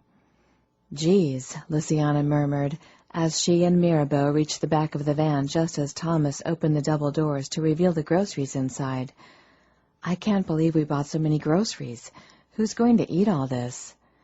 "You'd think we're staying a month, wouldn't you?" Elspeth asked with amusement, as she and the others straggled up. "It isn't that much," Vicky protested. "There's enough food here to feed a family of 10, Mirabeau said. Or 2 growing girls and 1 big strong mortal with a hearty appetite, Julie countered. 2 growing girls and 1 big strong mortal with a hearty appetite for junk food, Jean-Louise said dubiously, then glanced at Greg. I can understand the girls eating this way. They're teenagers, but surely you don't eat like this at home. No, he admitted with a grin. I eat healthy stuff, fruit, veggies, rice, and grilled chicken. He leaned into the van to grab 2 of the 3 cases of pop, waiting for Thomas to grab the last one, before using an elbow to push one of the back doors closed as he added, But I'm on vacation this week, so I thought I'd be bad. Next week I'll go back to healthy food and exercise. You mortals, Thomas chuckled as he nudged the second door closed. You spend 1 or 2 weeks a year on vacation eating everything you like, then 50 weeks of the year repenting. It must be a drag. Greg's mouth twisted as the group reluctantly started toward the door, where Marguerite waited. I suppose you guys don't have to worry about weight with a diet of blood, but I think I'll stick with Fritos and pizza. Lysiana was still smiling at his comment as they reached her mother. Her smile quickly faded, and she shifted uncomfortably as she noted her grim expression. Mom, she greeted her with a nod. You're up early. Shopping? Marguerite asked archly, then gestured for Lysiana to follow, and moved halfway back across the garage, passing 2 cars and reaching her sports car before turning to face her. I know, Lysiana said quickly. You're upset that we took Greg shopping, but there was no food in the house, and he and the twins were starved, and, she added, he behaved perfectly the whole time. He didn't try to escape or convince us to take him home again or anything. Lysiana paused to take a breath, then added, Really, Mom, you can't just keep the man tied up in bed all the time. This is kidnapping. You were supposed to wipe his memory, not bring him back here. Marguerite sighed, her anger easing somewhat. I intended to. Unfortunately, he has a very strong mind. Worse yet, he had figured out what we were, and that just made it harder. Yes, I know, Lysiana admitted. He was asking questions this morning, and I explained some things. Marguerite nodded. Well, his knowledge and wariness make it almost impossible to control him now. Martine is the only one who can do it anymore, and she has to actually mentally control him. As long as she is actually inside his thoughts, he does what we want. But the moment he's released... She shrugged. He does not even stay in thrall for a couple of minutes anymore, and we could not wipe his memory. Damn. Lysiana felt her shoulders slump wearily. She glanced to the door where the others were still waiting. They hadn't given up the all-for-one bit and were staying within shouting distance in case she needed some backup. She smiled faintly at their show of support, then glanced back to her mother to ask, So what now? We brought him back for your Uncle Lucien to look into it. Uncle Lucien? Lysiana leaned against her mother's sports car, her legs suddenly weak with worry. When Uncle Lucien was called in to take care of something, it was bad.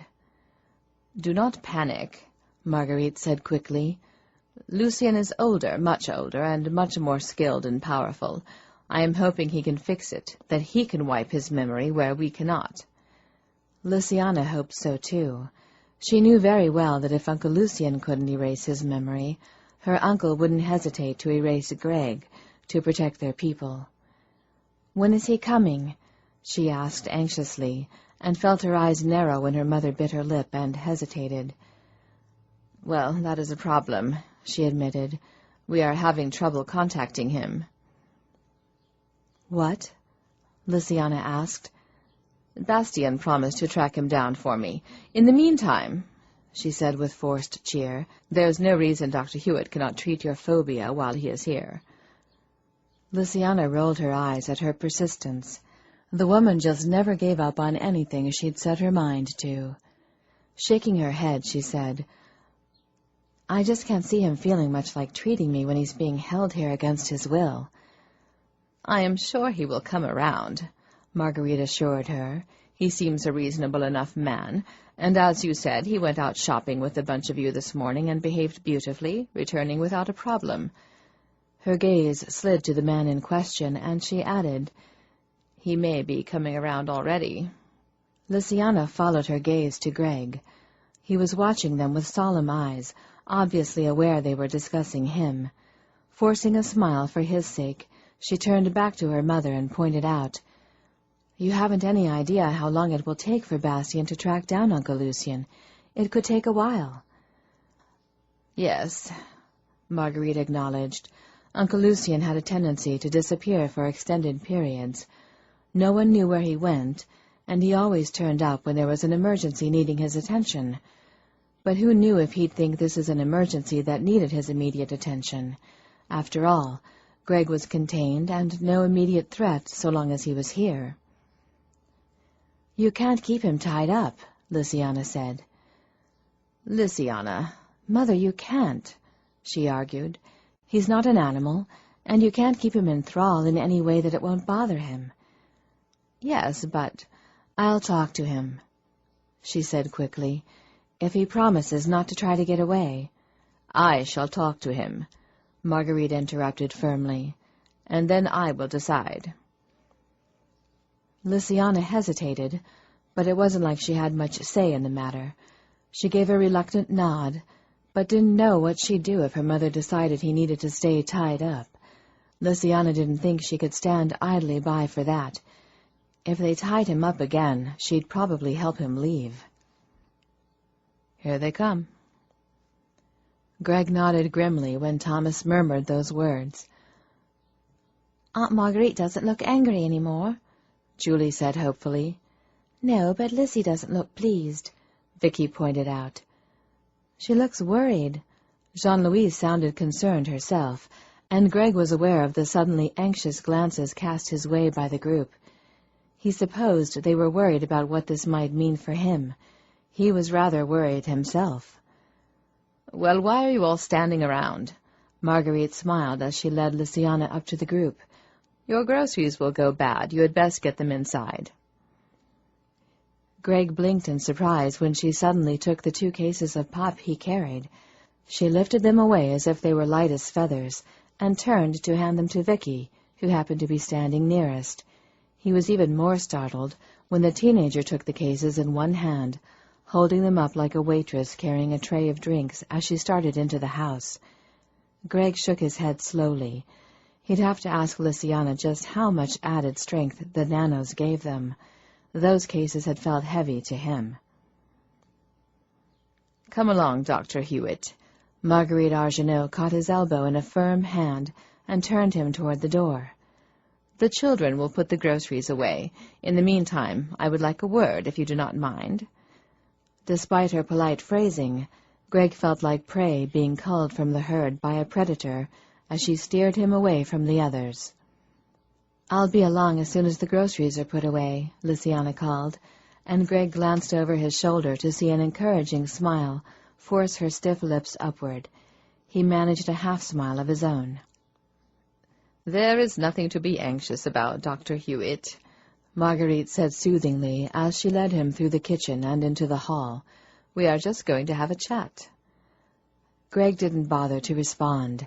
There was no sense in lying and claiming he wasn't worried. The woman could read his mind, so he held his tongue. But his heart sank as she led him upstairs. She was taking him back to the bedroom, and he didn't doubt she would tie him up again once she had him there. Greg didn't think he could bear being strapped down to the bed again after the freedom he had enjoyed that afternoon. The outing with the others had been a pleasure for Greg. He had enjoyed the company as much as the temporary freedom. The younger Argeneaux were really a great bunch, and Lysiana, she was smart, funny, fun. He'd watched her relate to her cousins and found himself impressed. She was openly affectionate and caring, obviously respected them and their feelings, and she was never condescending with the twins. He liked her. She was a genuinely nice person, not to mention sexy as hell. Greg grimaced at his own thoughts, then sighed heavily as Marguerite led him into the bedroom, where he'd spent the better part of the last 2 days, tied up. "Shall we sit on the couch?" Marguerite suggested mildly when he headed automatically for the bed. Greg did his best to hide his surprise as he quickly changed direction and walked to the sofa set against the wall by the window. He settled at one end as Marguerite took the other. He then waited, wondering what was coming. Much to his surprise, the woman seemed unsure of how to start and hesitated for several moments before saying, "Lynsay tells me she explained some things about us this morning." "She answered a lot of questions, yes." Marguerite nodded. "Is there anything you have thought of since then that you wish clarified?" Greg hesitated. After spending a good deal of time with the younger set, he was suddenly aware of the difference in Marguerite Argenau's speech. Lynsay and the others had what he would have called a slight accent, just a small difference to their pronunciation that was barely noticeable, but hinted at a foreign background. Marguerite, on the other hand, had a very pronounced accent. She also avoided slang and rarely used contractions, speaking very precise English. It made him curious. "You aren't Canadian by birth," he said finally. "I was born in England," Marguerite informed him. Greg frowned. He wouldn't have guessed that her accent was English. At least it wasn't like any English accent he'd ever heard. "I have been alive a long time, Dr. Hewitt, and lived many places." "How long and how many places?" he asked promptly, and Marguerite smiled at his bluntness. "I was born on August 4th, 1265, she announced. Greg's jaw dropped open. Then he shook his head and said, "Impossible. That would make you over 700 years old." Marguerite grinned. "Nevertheless, it is true. When I was born, England was in civil strife, and Henry III was king. There was no indoor plumbing, and chivalry was more than the answer in a crossword puzzle, though of course it was only afforded to the wealthy and powerful," she added wryly. "And I suppose you were one of the wealthy and powerful?" he asked. Marguerite shook her head. "I was a peasant.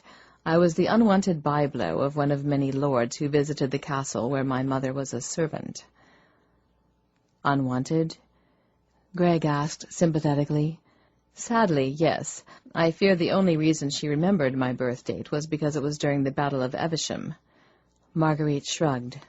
"I was working in the castle as soon as I was walking, and I would have died there, probably at a very young age, if Jean-Claude had not happened along and lifted me up out of all that." "I've been told Jean-Claude had a problem with alcohol." Marguerite nodded slowly. "And it killed him. He died when he partook of too much of a drunk man's blood and passed out. He did not even wake up when the house he was in burst into flames around him. He burned to death." "Yes, I think Thomas mentioned that Jean-Claude had died in a fire," he said, then raised an eyebrow and asked, "So you people can die?" "Oh, yes. Not easily, but we can die," she assured him. "And fire is one of the things that can kill us." "Not a pleasant way to go, I would imagine," Greg murmured. "No, and I would prefer that Lynsay not follow in her father's footsteps." "Which is why you brought me here." He raised an eyebrow. "You don't want her feeding, off the hoof," Marguerite offered. "She could, of course, continue to feed that way, but it is a dangerous business. Aside from increasing the risk of discovery for our people, it also carries the risk of feeding off the wrong sort and suffering side effects." "I suppose by the wrong sort you're referring to the homeless people at the shelter?" Greg asked. "I am not being snobbish, Dr. Hewitt," Marguerite said wearily, "but homeless people who seek out shelters are hardly the healthiest individuals. Their blood is not the best nutritionally." Greg nodded.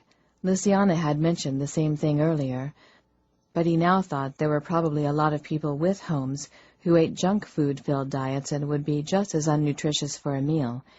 He didn't bother to mention this, however. It wasn't really important. "And the side effects you worry about are her getting drunk?" Marguerite nodded. Lysiana returned home from the shelter drunk or high several times after feeding on the wrong individual when she still lived here, and I know it still happens. She cannot always tell if they have indulged in spirits or narcotics until it is too late. Those that use them have built up a resistance. She has none. So what may leave one of them just feeling a slight high and still acting sober can leave her completely intoxicated. Greg tried to imagine Lysiana intoxicated, but couldn't. She just didn't seem the sort. "So," Marguerite said suddenly, "what do you think of my daughter?" Startled by the sudden change of topic, Greg found himself stiffening as a myriad of thoughts rushed into his mind. He thought Lysiana was beautiful and intelligent and sweet and kind, and she smelled good, and the list rolling through his mind was endless. But before he could pick from the collection of warm and pleasant things he thought and felt about Lysiana, Marguerite was nodding and asking, "And how are you handling the knowledge of our kind? I realize it must be disconcerting." Greg smiled faintly at the understatement to her words. Disconcerting? Oh, yeah.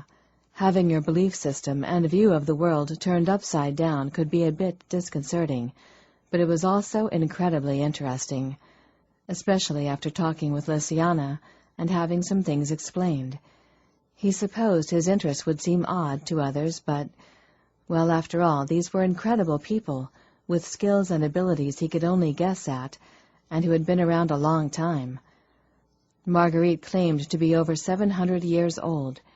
Dear God, the world events she must have witnessed, the advances in technology, the people she might have met over time. Real historical figures who had done great things that Greg and others could only read about. Even Lysiana, at over 200 years old, must have seen things that would boggle his mind. In a way, he found himself almost grateful to have been brought here. This was certainly more interesting than lounging around by the sea or playing beach volleyball. Realizing that Marguerite was waiting for an answer, Greg glanced up, but before he could speak she nodded again and asked, "Would you be willing to stay here as our guest and treat her?" Greg stared, suddenly realizing that she had been getting his answers by reading his mind, which was why she wasn't bothering to wait for him to verbalize them. He'd briefly forgotten her ability, but now that he did recall, Greg was more amused than annoyed. It had saved his having to come up with a polite way to say what he thought. Although he supposed he should be alarmed, not all his thoughts and feelings for Lysiana were G-rated. "Dr. Hewitt," Marguerite prompted. "Call me Greg," he murmured, noting with interest that she was appearing impatient, even frustrated. It seemed that his wandering thoughts had prevented her getting an answer to her question. Interesting, he thought. "Will you treat Lysiana?" she repeated. A small wry smile tugging at his lips, he said, "You tell me." Her eyes narrowed at the challenge. Then she tilted her head and went silent. Greg spent the next moments trying to keep his thoughts blank, testing to see if he could block her. When he saw impatience again flicker across her face, he almost convinced himself that he had blocked her, but a moment later she straightened and nodded. "You would rather someone else tend to her therapeutic needs while you pursue her sexually, but you also wish to help her and feel that Jean-Louise is right, and you can't be held to the usual ethics in this instance, so we'll help her," she said calmly, then stood.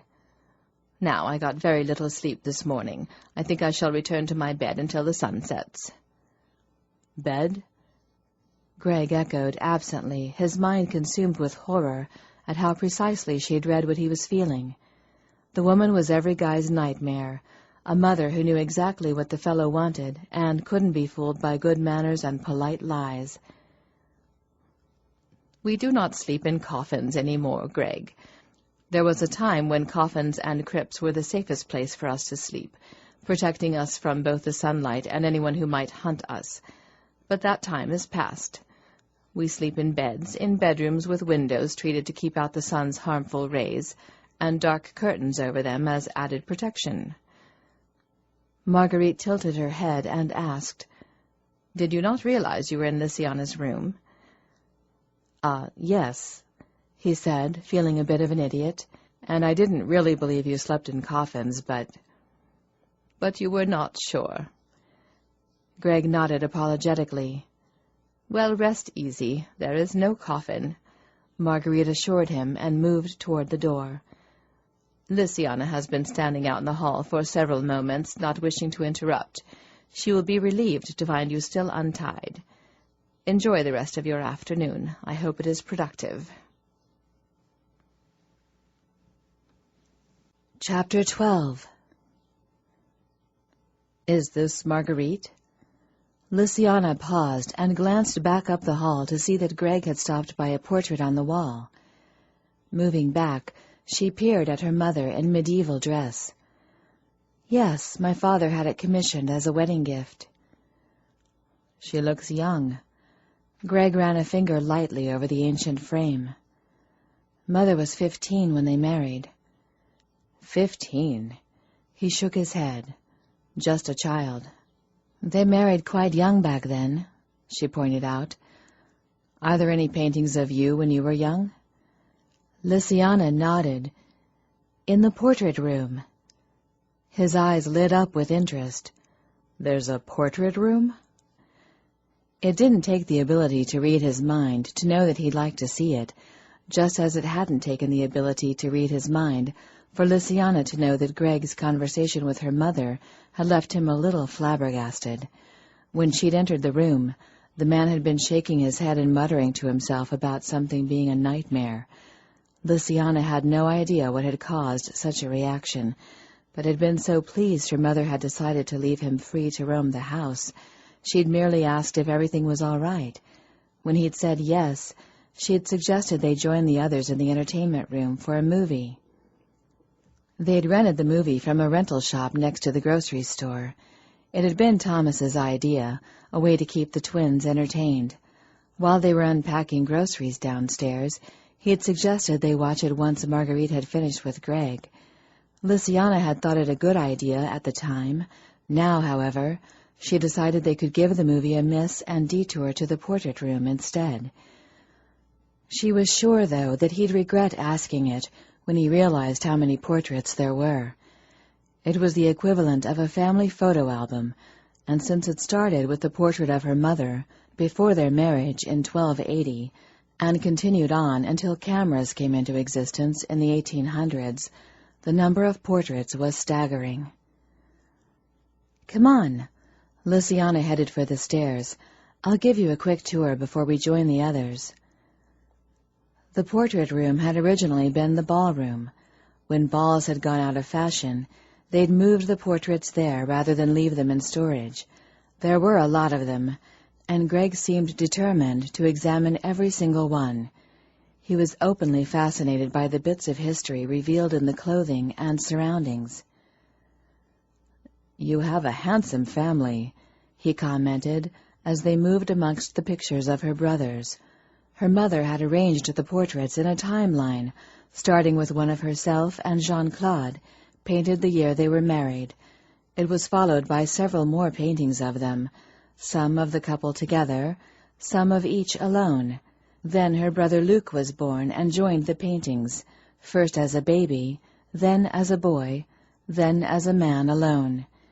His appearance was followed by Bastien's, then Etienne's, then herself. "What was life like back then?" Greg asked, staring at the portrait of Lynsay that her father had commissioned for her 20th birthday. She was seated under a tree, wearing a long pale blue gown of the era. "What was it like?" Lynsay repeated thoughtfully as memories assailed her. After a moment she shook her head and said, "It was a time of gentility.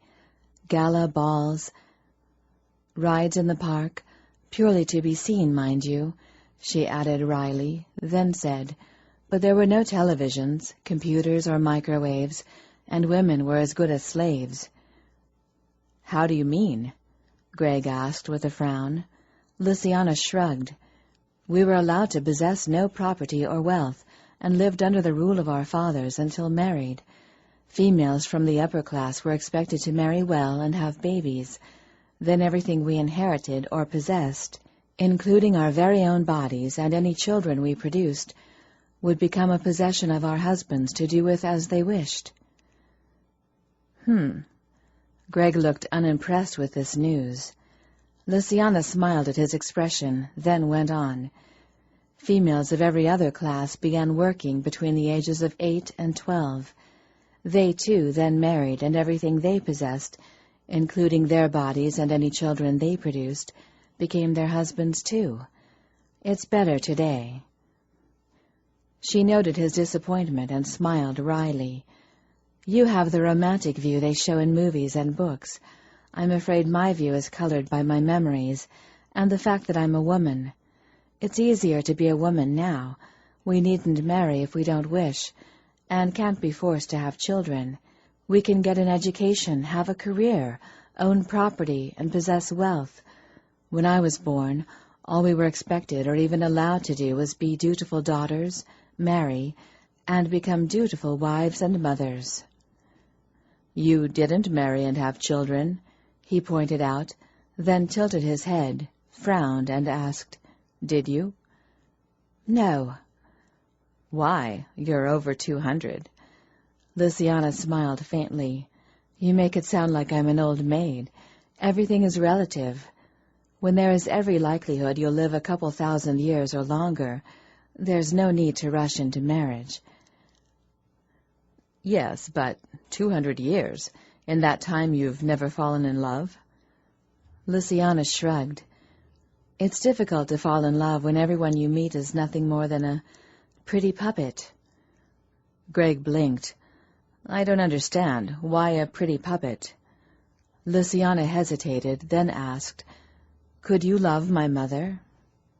His expression was answer enough, but Greg said, I'm not a control freak, but I like to at least be in control of myself in most situations.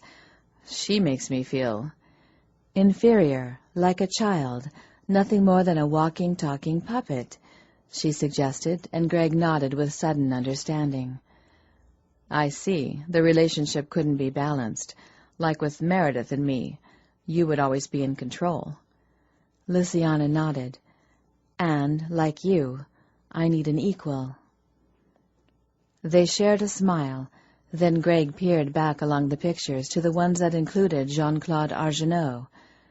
Thomas said something about your father and control. Did it have something to do with... My mother was a maid in a castle, just 15 years old, Lysiana interrupted, peering up at a painting of her parents. Father could read her.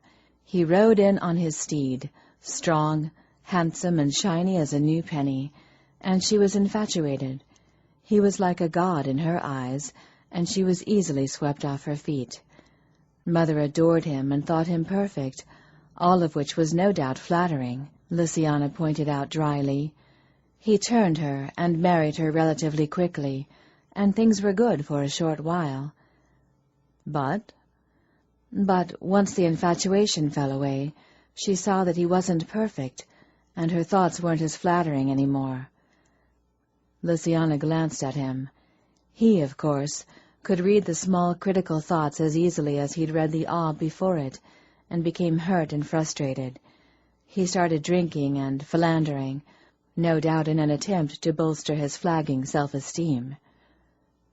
Could he control her like your mother does me? Greg asked. Lysiana nodded. It was easier before he turned her, but afterward he could still control her. Only then she was aware when he did it.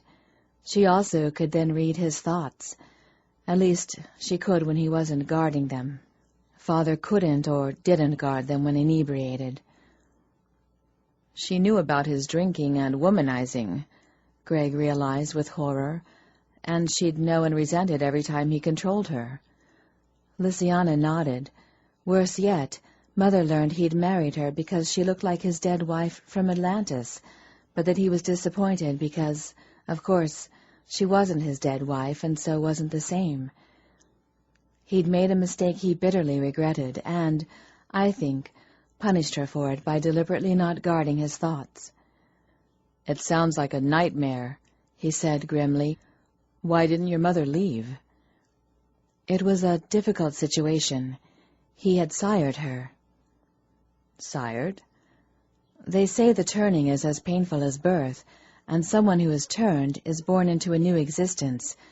So the one who did the turning is his or her sire, she explained.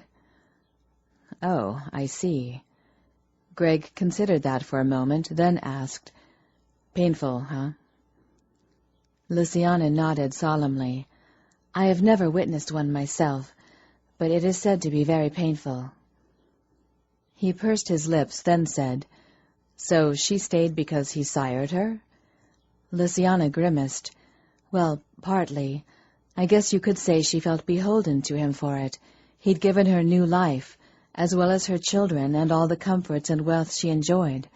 Without him, Mother would have remained a maid in the castle where she was born, worked to death at a young age, which was something he reminded her of every time she seemed to be reaching the end of her patience with him." "Manipulative," Greg said tightly. "What was the other part of why she stayed?" Lynsay shrugged. "The same reason most women stayed in unhappy marriages back then. She had nothing. He was all-powerful.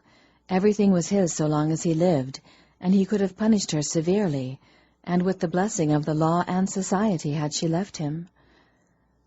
They began to walk again, and she said, "Fortunately, my father bored easily, and would leave for decades at a time as he romanced some woman or other. Unfortunately, he always returned. We were happiest when he was away. I suspect it was like that for Mother through most of their marriage."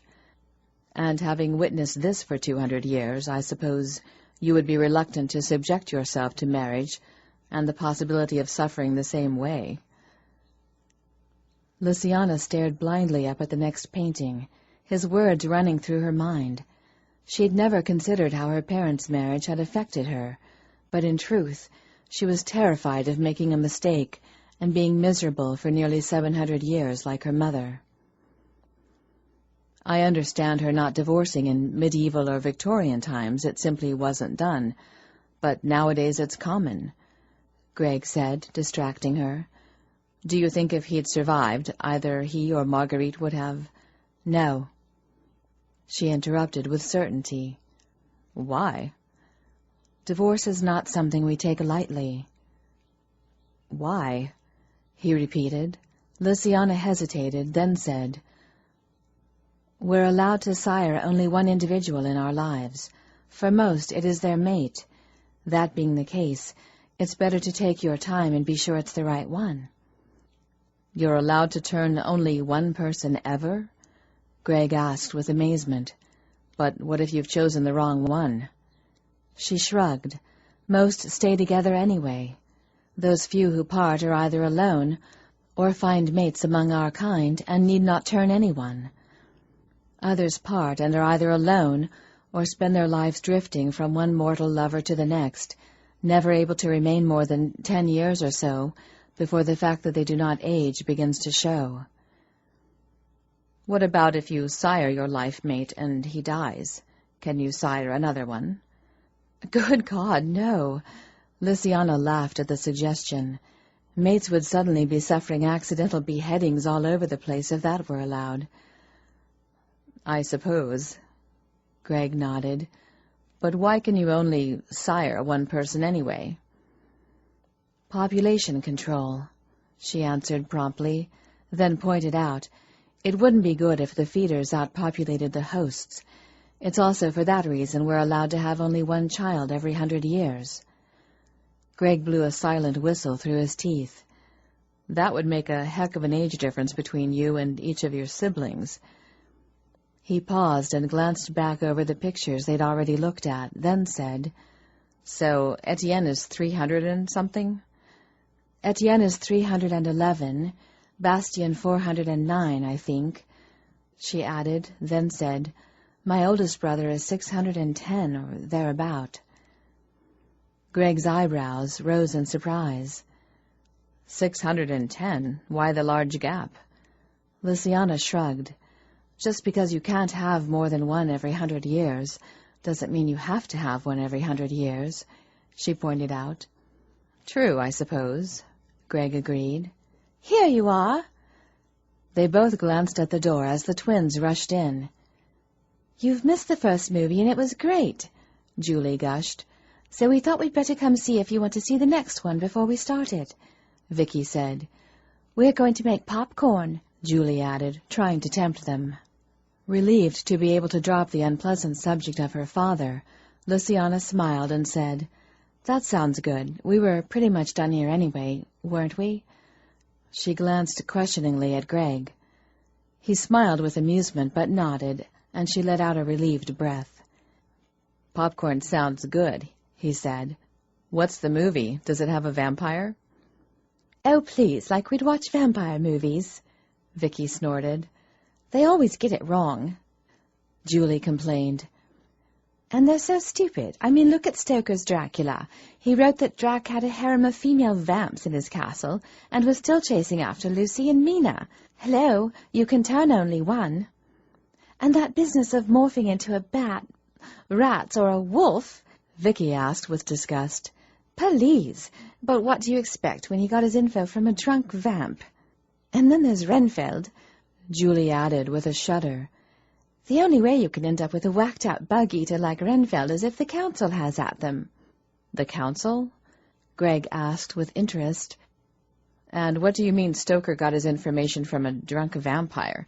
Did he really talk to one of you like I'm doing?"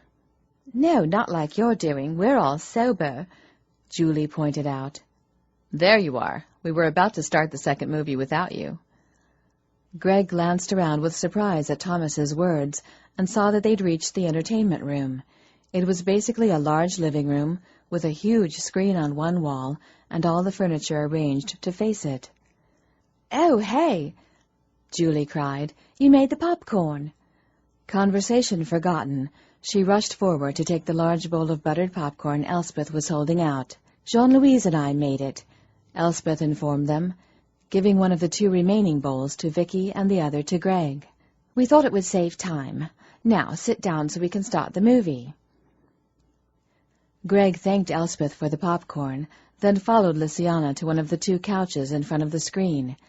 They settled on it side by side as someone switched the overhead light out and the screen lit up with the image of a movie company logo. It was an action flick, but not a good one, and Luciana wasn't terribly surprised when Greg leaned toward her to speak, but she was surprised by the choice of topic when he asked in a whisper, "So, about this only siring one mate and having 1 child per 100 years bit, who enforces that?" Luciana hesitated. She wasn't used to talking of these things. Those who were of their people already knew them, so had no reason to discuss it, and, except for a select few trusted individuals like her mother's maid Maria, those who were not of their people knew nothing. Even Maria and the other mortals like her did not know a lot, just that they were long-lived and strong, with some special abilities.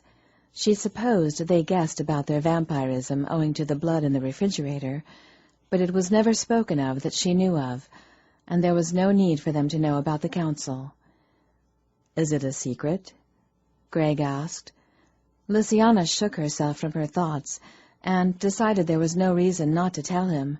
When Uncle Lucien finished with him, he wouldn't recall anything anyway. At least, she hoped so. The alternative, should they not be able to wipe his memory, was unpalatable to her. "We have a council who make and enforce the laws," she answered quietly. "A council?" He thought about it. "Are your mother and brothers on it?" "No, they're too young." His eyes widened incredulously. 700 is too young? Luciana grinned. "Mother is relatively young for our people." "I suppose," Greg allowed, and she knew he was probably recalling that her father had been much, much older. "Uncle Lucien is head of the council." "Your uncle?" He considered that briefly, then asked, "So what do they do if someone breaks the law and sires more than one person?" Luciana shifted uncomfortably, finding the subject an unpleasant one. "I have only heard of one instance where someone turned a second person," she admitted. "And what did your uncle and his council do?" he asked. The individual who did the siring was terminated. Geez, terminated? Greg sat back at this news, then asked, "How?" He was staked out in the open for a day to allow the sun to ravage him, then set on fire when the sun set. Dear God, he breathed. Your uncle is brutal. This was centuries ago. Everyone was brutal then, she said quickly, then added, it was meant as a deterrent for others, to prevent anyone else breaking the law. Pretty persuasive, he muttered. What happened to the person that was sired? Lynsay shrugged. Nothing that I know of. She was allowed to live. I guess her life replaced her sire's. Greg glanced toward Julie and Vicky and said, I gather twins are allowed, despite the 1 every 100 years rule. But what do they do if one of your women tries to have children closer together than 100 years? A little leeway is allowed there. Some have had children 95 years apart. But then the mother must wait the extra 5 years the next time to have another. But what if they try to have them 50 years apart, or have one right after another? That is not allowed. The pregnancy has to be terminated. You can abort your babies? Greg asked with surprise, and when she nodded, asked, What about before abortions came into existence? Lynsay sighed. This was the sort of thing she preferred not to think about, let alone discuss, but made herself answer. Before proper abortions, the baby was either cut from the mother's stomach, or it was terminated after birth. I suppose they staked it out in the sun for a day and then set it on fire? Greg suggested, sounding sharp. No, of course not, she said unhappily, knowing he was getting a bad impression of her people. The council would have no reason to torture an innocent child. He raised an eyebrow. So how are they terminated, then? Lynsay shrugged helplessly. I'm not sure. I know no one who has tried to have children closer together than the allowed time. It would be foolish. A pregnancy isn't something easily hidden. Greg let his breath out on a sigh, some of the tension leaving him. What other laws have your council come up with? Lynsay pursed her lips. We aren't allowed to murder or rob each other. Each other? He asked, tone sharp again. What about mortals? Not without a good reason, she assured him. A good reason? Greg gaped at her. What exactly constitute a good reason? Lynsay sighed at his reaction, knowing she should have expected it. Well, to protect ourselves or others of our kind.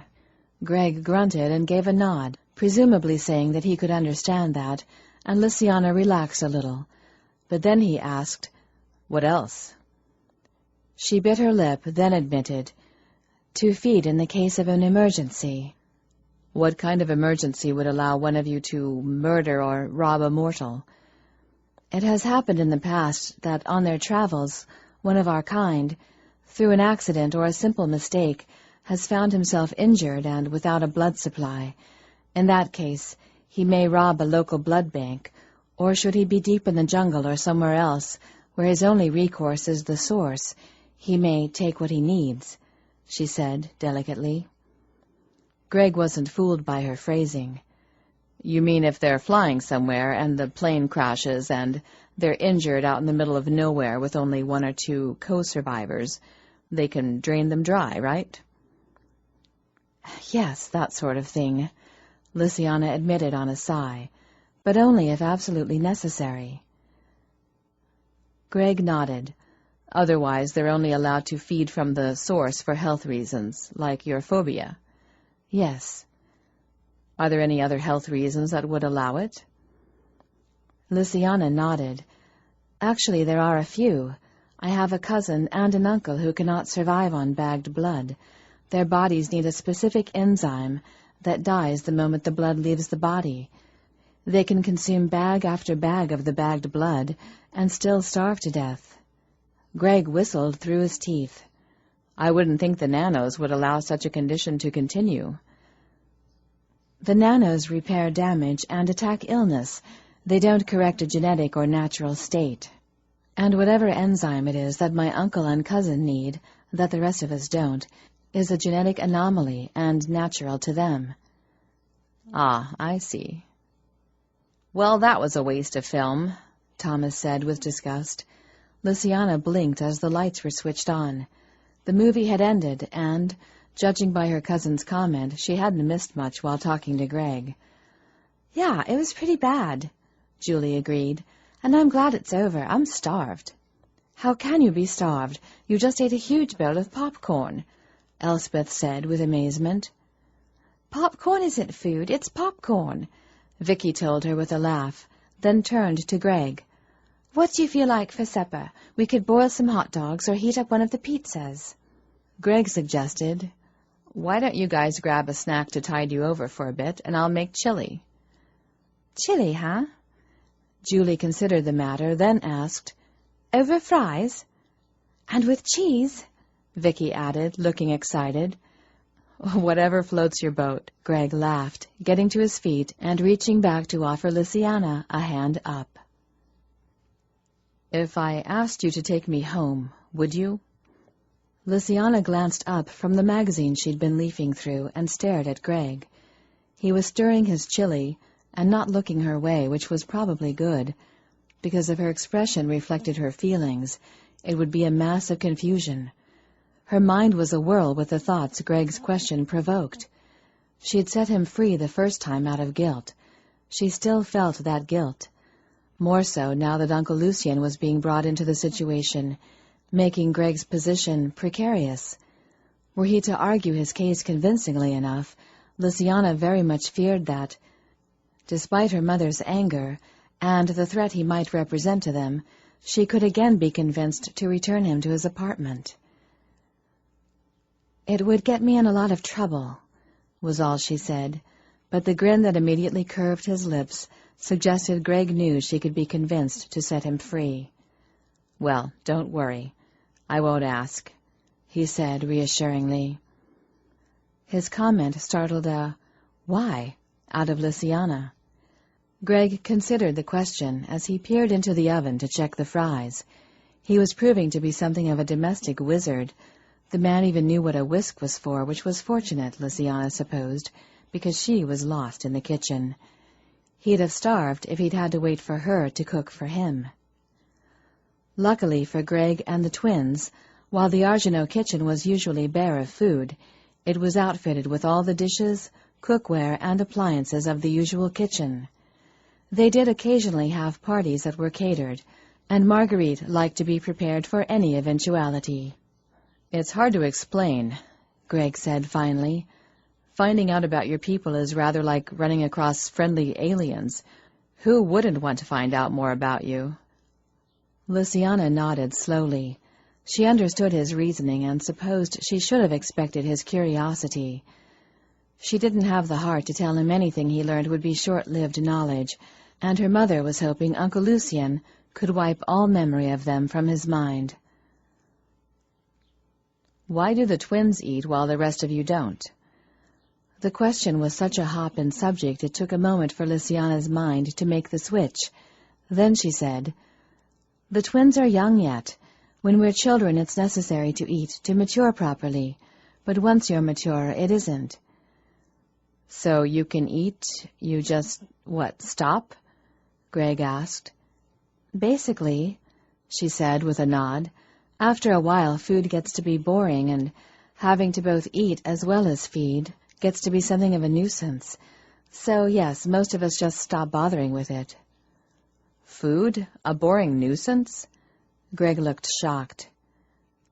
Even chocolate? Lysiana chuckled. Chocolate isn't food, it's mana.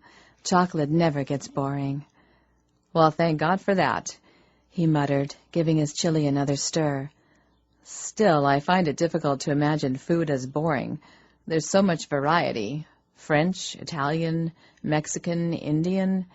He sighed happily at the thought of the differing foods, then glanced over to ask, "When was the last time you ate chili?" "I don't think I ever have," she admitted. Mexico isn't somewhere I've ever wanted to go, and I actually stopped eating around my 100th birthday.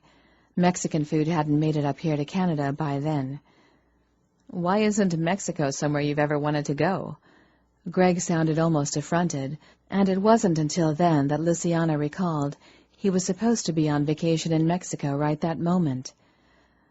"It's sunny," she said simply. "Oh, right," he sighed. "So you were 100 when you stopped eating. What happened? You just woke up one day and said, 'That's it, no more food'?" Lysiana laughed at his incredulity. The man obviously enjoyed his food. He certainly seemed to be struggling with the idea that she didn't. She tried to explain. "My mother and father had tired of food long before I was born, as had my brothers, so it was just Thomas and me, and when he moved out, I ate alone.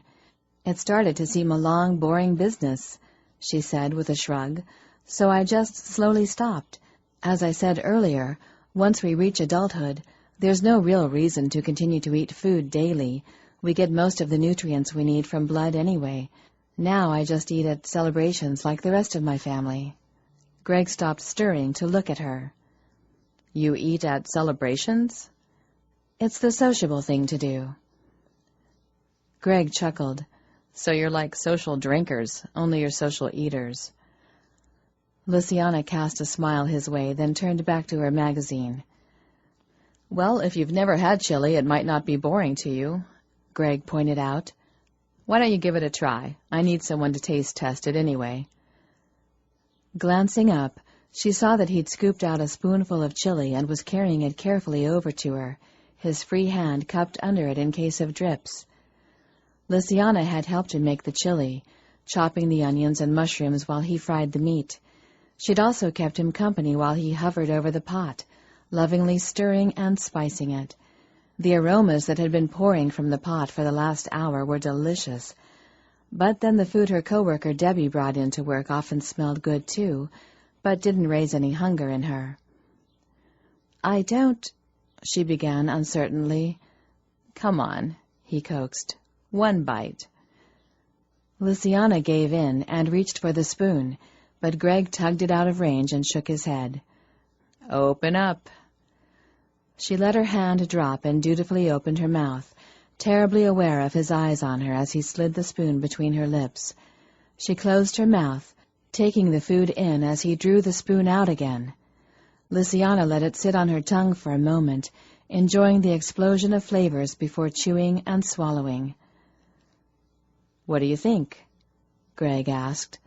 Lysiana smiled and admitted, "It's good." "There, you see?" He was obviously pleased with himself and gave a shake of the head as he turned to move back to his pot. "Food. Boring." He gave a little laugh. "Not likely." Lysiana watched him with a smile.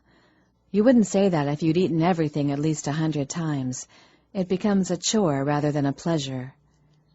"Never," Greg protested with certainty, then asked, "Hey, do you people have to worry about your weight while you're still eating food?"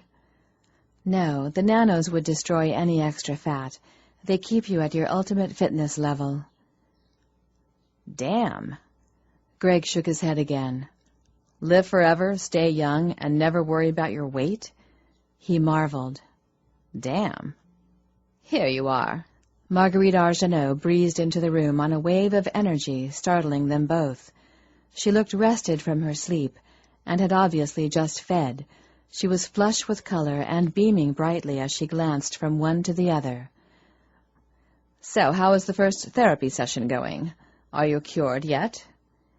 Lysiana and Greg exchanged a guilty glance.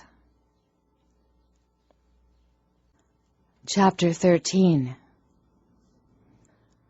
"We're going to try systematic desensitization," Greg announced. "Oh," Lysiana said politely, and he couldn't help but notice that she looked more wary than impressed with this news. He wasn't surprised. Fear was a terrible thing and difficult to deal with, and that's what they were about to do, deal with Lysiana's fear and, hopefully, cure her phobia. There were other things Greg would rather do with Lysiana than deal with her phobia, But Marguerite had been so upset to learn that they'd done absolutely no therapy while she'd slept that he'd found himself promising they would work on it directly after he and the twins ate the dinner he was making. So here they were, in the library, for what Lysiana had referred to as their first torture session. Will this systematic desensitization work? It should. It's very effective with phobias, he assured her. Okay. She blew out a breath, straightened her shoulders, and asked, "What do I have to do?" "Well, I'll need you to think of situations that cause the anxiety and—" "I don't feel anxiety about blood," Lysiana interrupted. "I just faint." "Yes, but—" Greg paused, then tilted his head and asked, "Do you know why you react to blood like this? I wouldn't think it was a common complaint among your kind. When did it first start?" Lysiana peered down, and Greg followed the move, noting that she was twisting her hands together in her lap. Blood might just make her faint, but she was definitely feeling some anxiety at the idea of talking about when it started. After a long silence, she glanced up and reluctantly admitted, "It started after my first hunt." The tortured expression on her face was hard to handle. He'd seen it before on the faces of his patients, but this was different. Greg wanted to wrap his arms around Lysiana and say she never need think about it again, that he'd keep her safe. He didn't, of course. Lysiana wanted the tools and know-how to be free of her phobia. She wasn't Meredith. That was one of the things he liked best about her. Taking a deep breath, he said, "Tell me about your first hunt." I was 13, she said slowly, and Greg managed not to flinch outwardly. Just 13. Christ, a child. But then he reminded himself that it was a necessary skill Lysiana would have needed, one that would have kept her alive if anything had happened to her parents, and she'd needed to fend for herself. If he was having trouble hearing this, Greg knew it was worse for her. He decided to give Lysiana a chance to get used to the idea of discussing it and satisfy his curiosity at the same time. "How did you feed before that?" he asked, and felt some of the tension leave him when she relaxed a little. "Before blood banks, I used to have, the vampire equivalent of wet nurses, I guess, only I didn't suckle at their breast. I bit their wrists or necks." When Greg grimaced, she added, "Now that there are blood banks, wet nurses aren't needed." He nodded, glad to hear it, then asked, "You could control minds as a child?" "Not until about 8 or 9, Lysiana admitted with a shrug. Before that, a parent or guardian controlled the donors' minds so they wouldn't feel pain." "Okay." Greg considered her expression. She looked more relaxed, but he knew it wouldn't last long as he prompted, "I'm guessing you weren't by yourself your first time?" "No.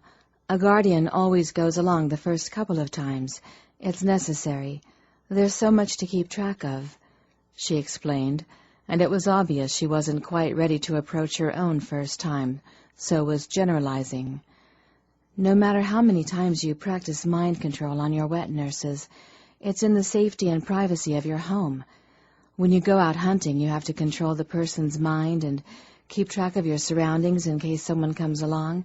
You also have to pay attention to how long you feed, so you don't take too much blood." She paused, then added, "When you're with wet nurses, you can take more blood, and it's all right if they're a little weak or even faint.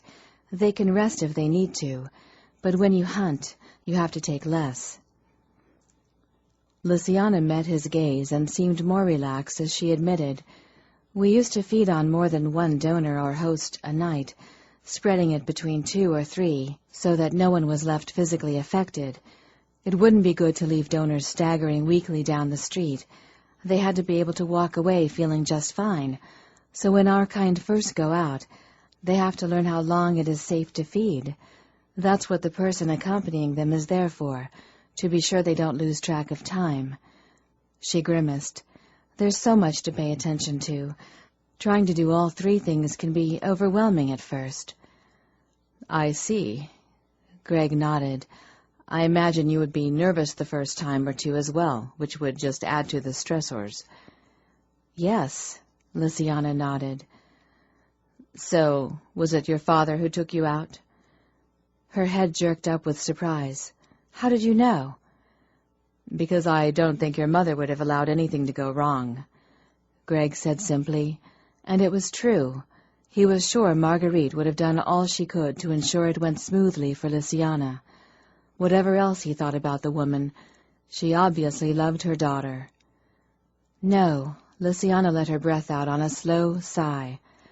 Mother wouldn't have let anything go wrong if she could help it. Greg nodded. So your father did take you? Yes, she said bitterly. Mother didn't want him to, but he was drunk and stubborn. Unfortunately, I didn't help. I was cocky and sure I didn't need anyone with me. Lysiana grimaced with self-disgust. Tell me, Greg said softly. Lysiana shrugged. It went fine at first, sort of. I was nervous, but excited too. We went to Hyde Park, and I chose a young man a year or so older than me, and everything went fine at first, she reiterated. Then her eyebrows drew together. What went wrong? Greg prodded. Well, as you said, it was a bit overwhelming. I was concentrating on controlling his mind and trying to pay attention to the surroundings to be sure no one snuck up while I was unawares, and I lost track of time.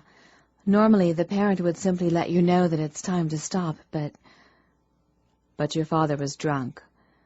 Lysiana nodded. He didn't say anything, no warning at all.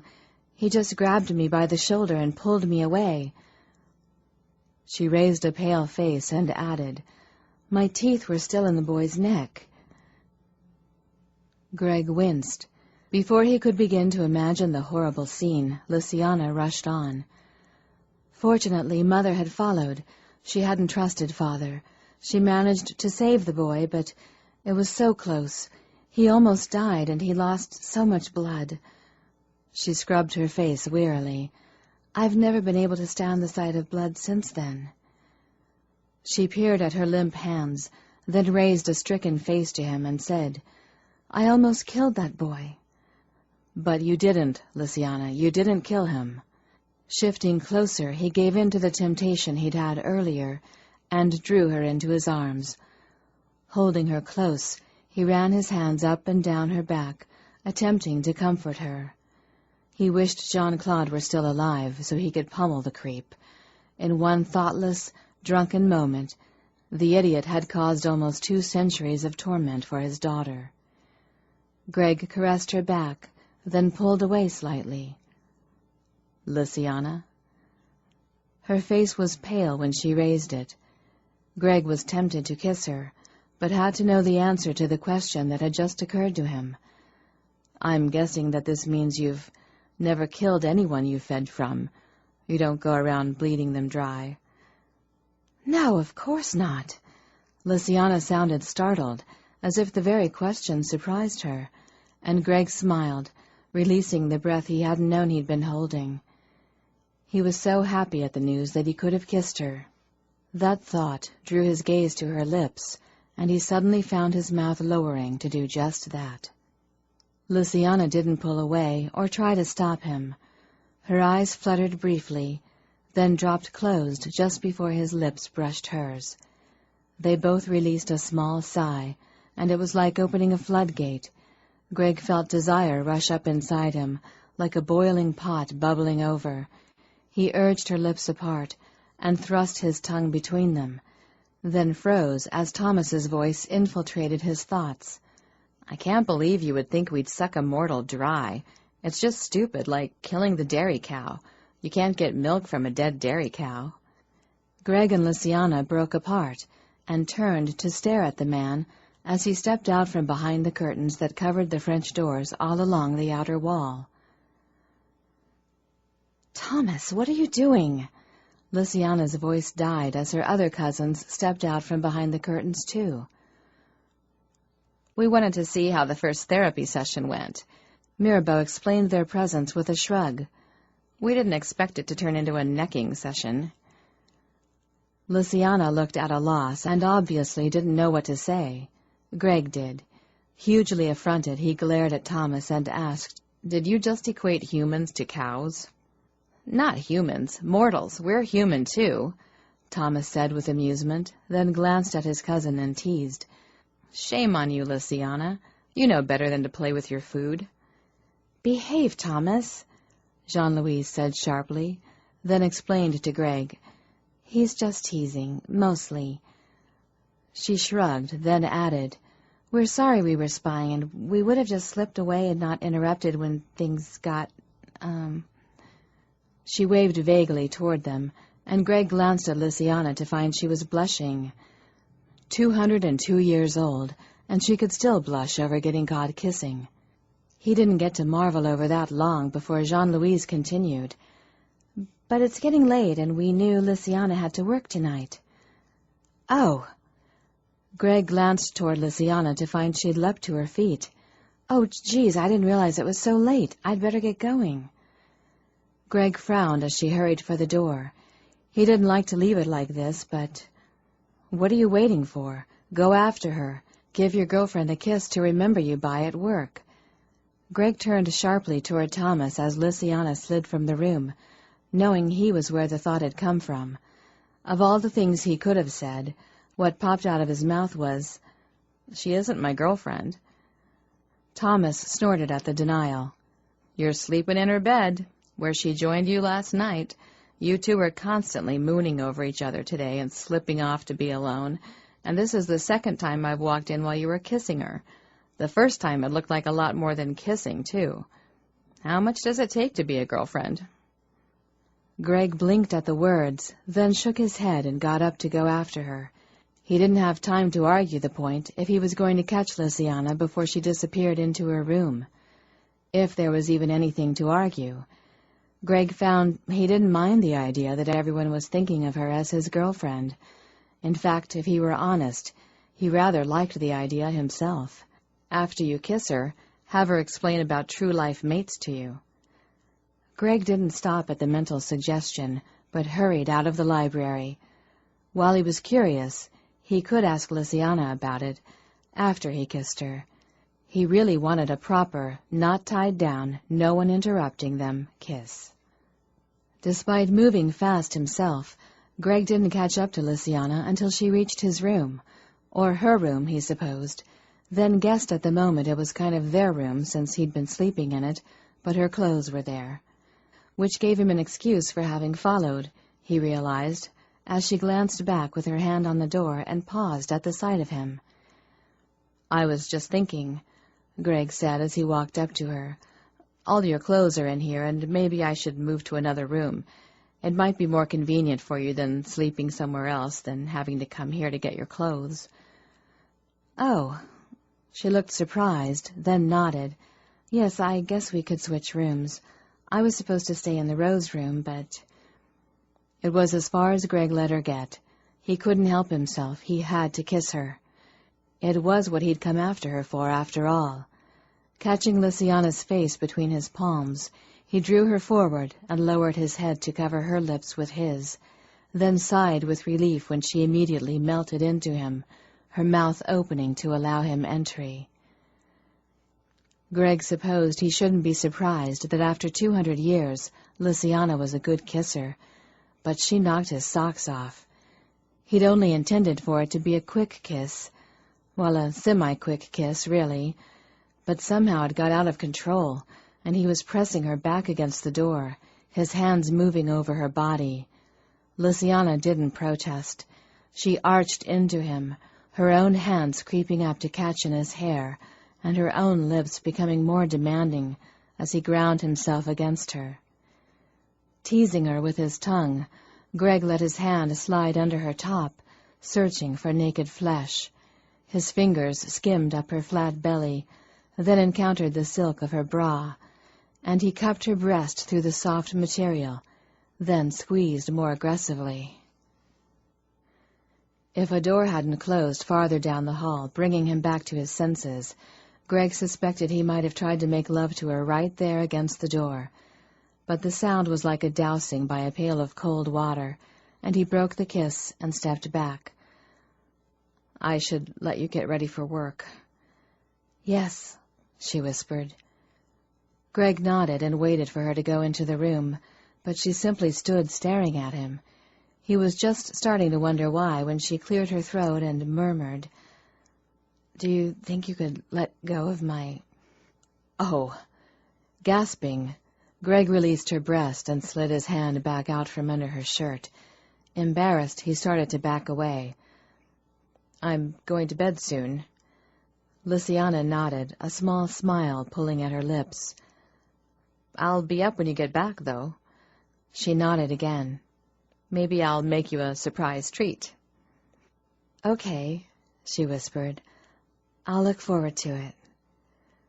Greg continued to back down the hall, then said, "Have a good night."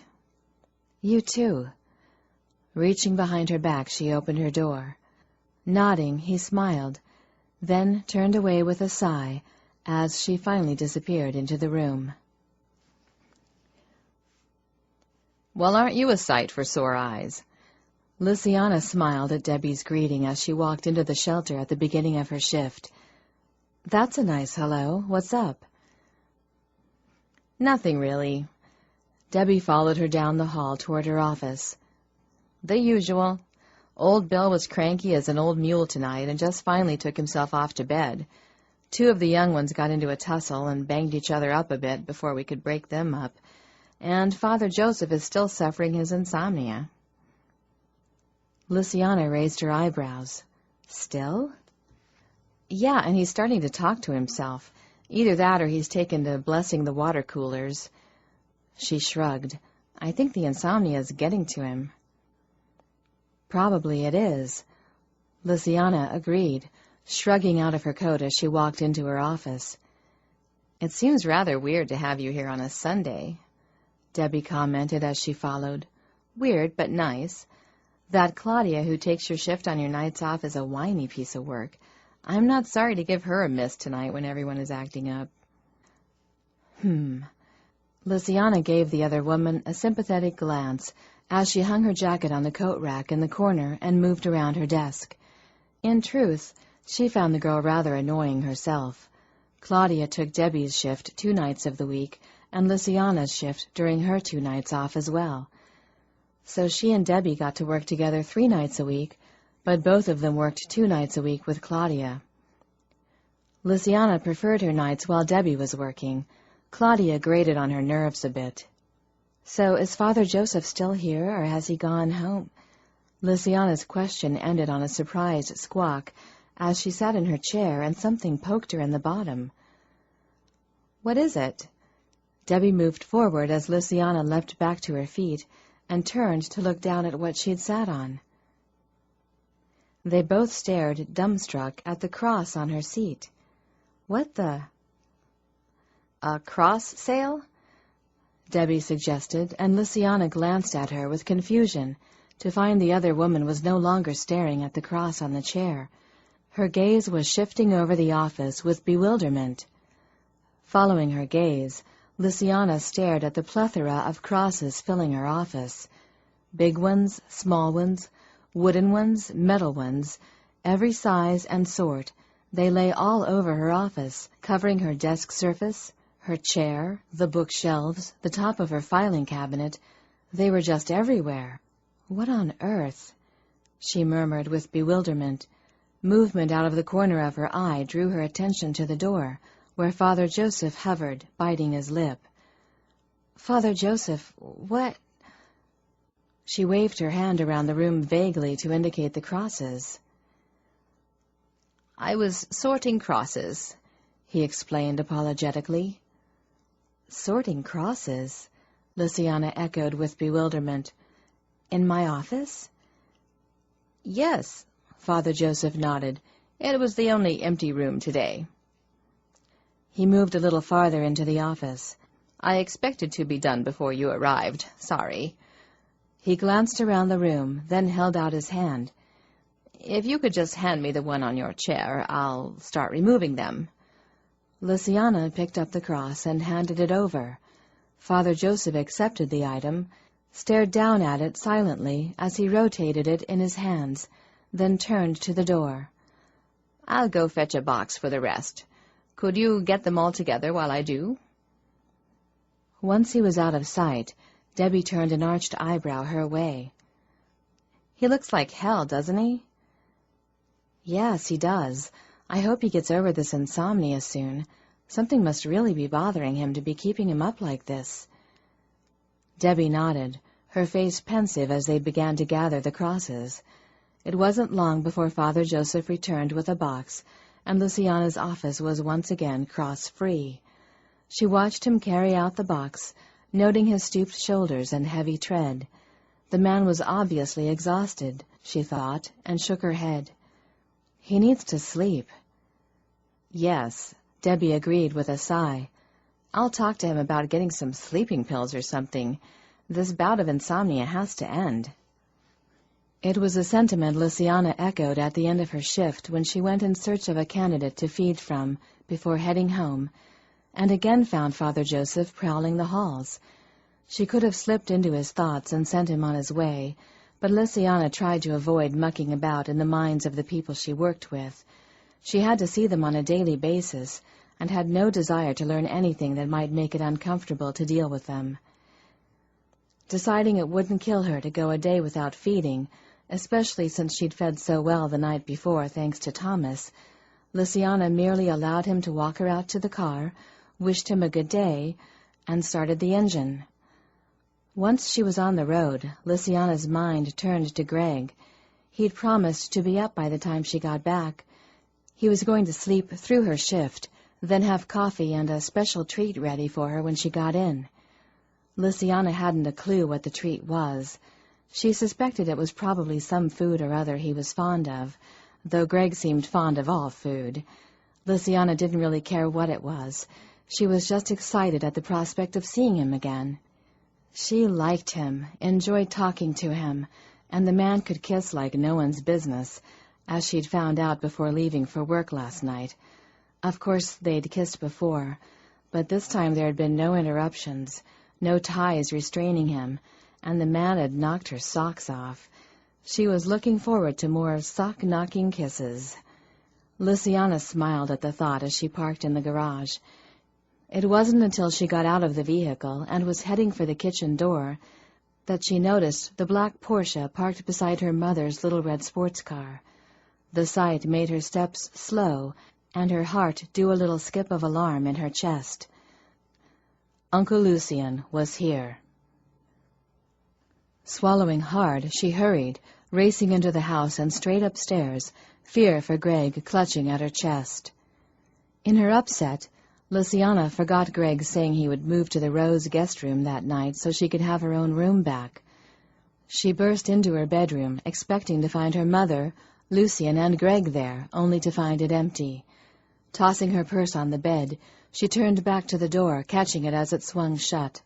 She would have pulled it open and rushed out, but the sound of a door being opened up the hall made her pause.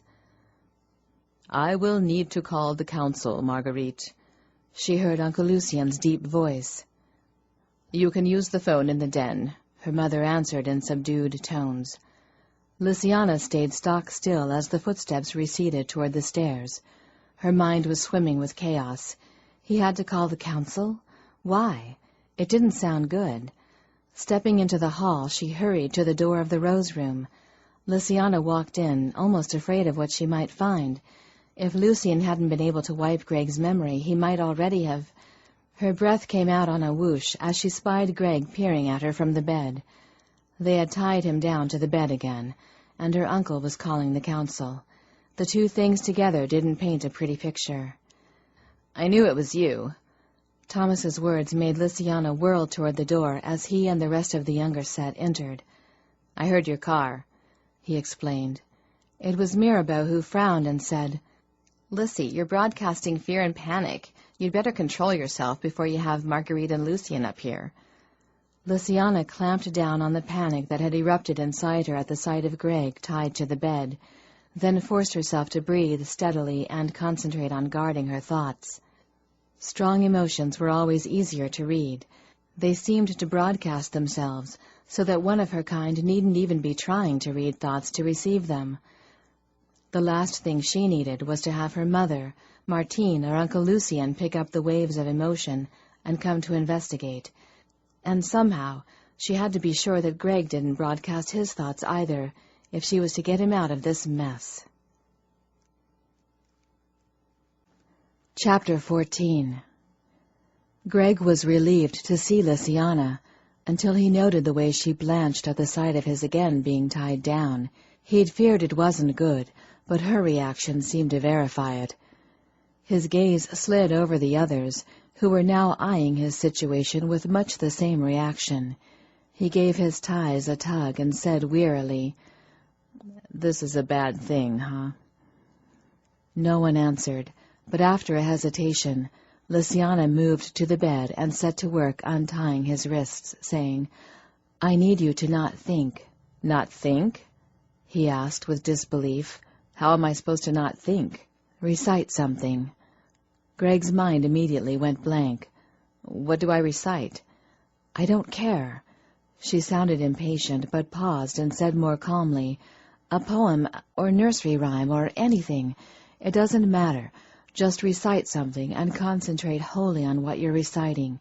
It's the only way to keep you from broadcasting what you're thinking to my mother and Lucien, and inadvertently let them know what's going on. So, if you want to get out of here, I need you to listen to me and do exactly what I tell you.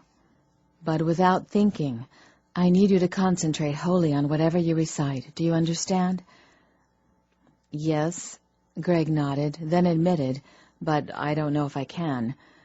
"You have to, if you want out of here alive," she said grimly. "Recite 100 bottles of beer on the wall," Thomas suggested, moving forward now to help untie him. "Thomas," Lysiana straightened to face him, "you can't help with this. You—" She paused and glanced over the 6 people in the room besides herself and Greg. "You all have to go downstairs right now and stay out of this." Mirabeau snorted and moved forward to untie one of Greg's ankles. "Not likely."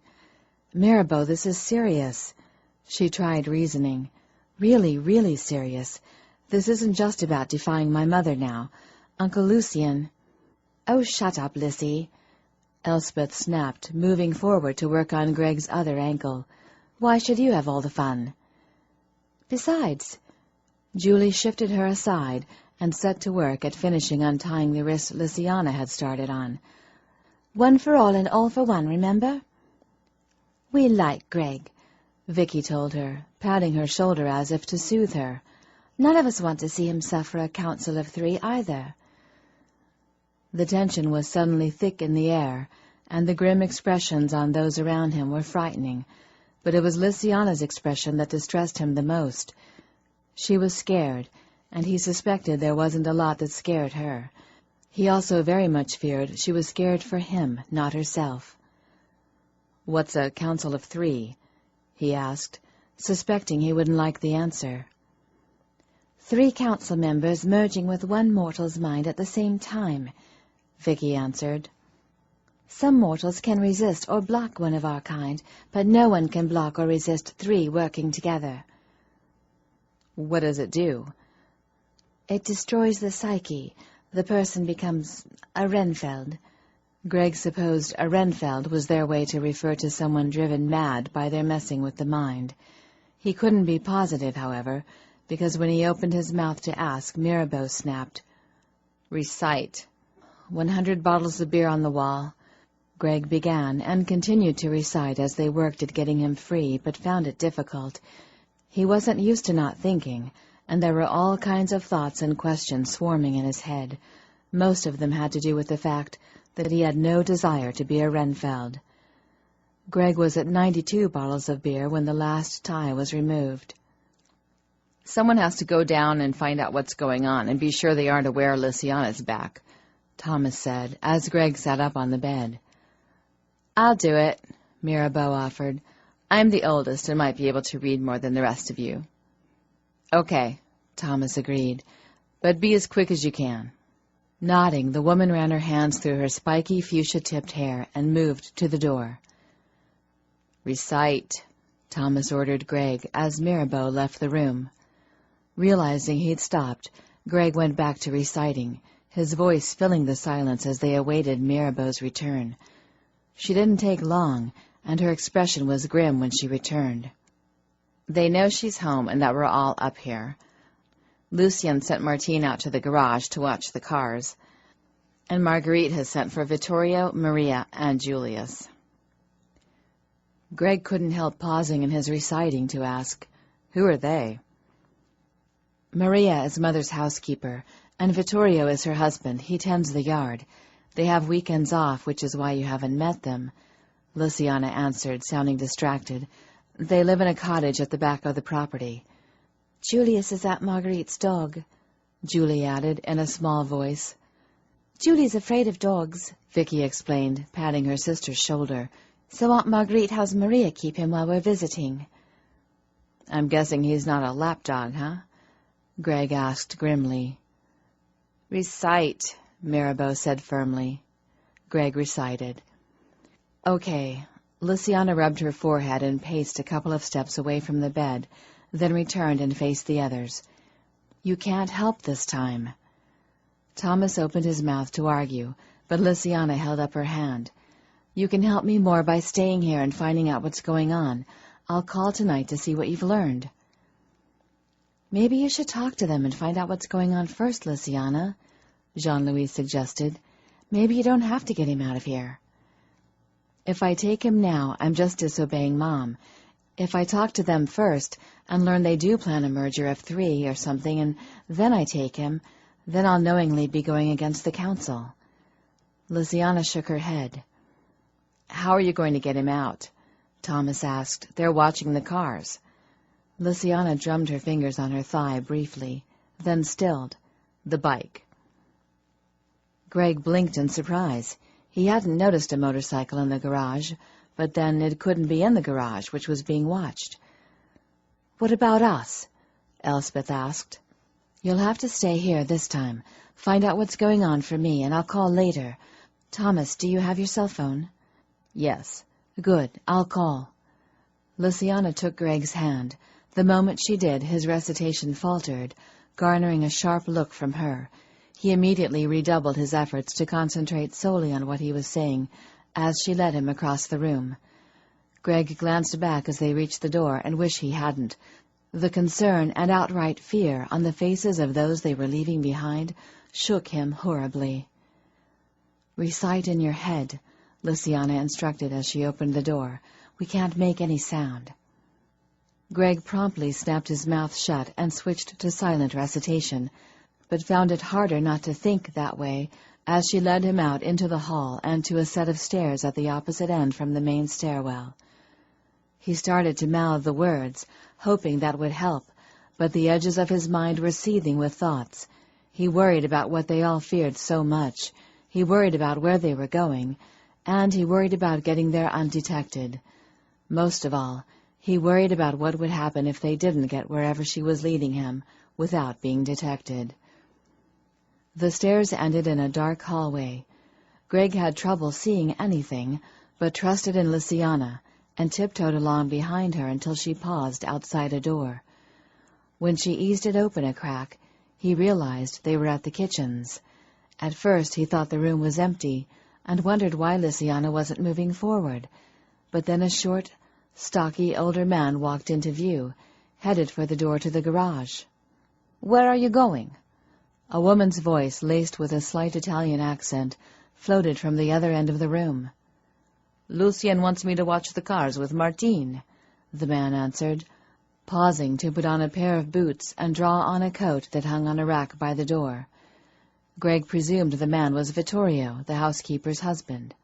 "Why?" "I don't know," he said with a shrug. "He just said, 'Help Martine watch the cars, Vittorio. No one leaves till I say.' So I watched the cars." Maria sounded worried. "I wonder what the trouble is. They wouldn't call us in early if there wasn't trouble. I hope Miss Lynsay hasn't—" Greg didn't hear what she hoped Miss Lynsay hadn't done, because Lysiana chose that moment to let the kitchen door ease closed. She then led him farther along the hall to another door. This time she didn't pause, but slid straight into the room, pulling him behind her. Greg had no idea what room it was they now stood in. He was surrounded by darkness.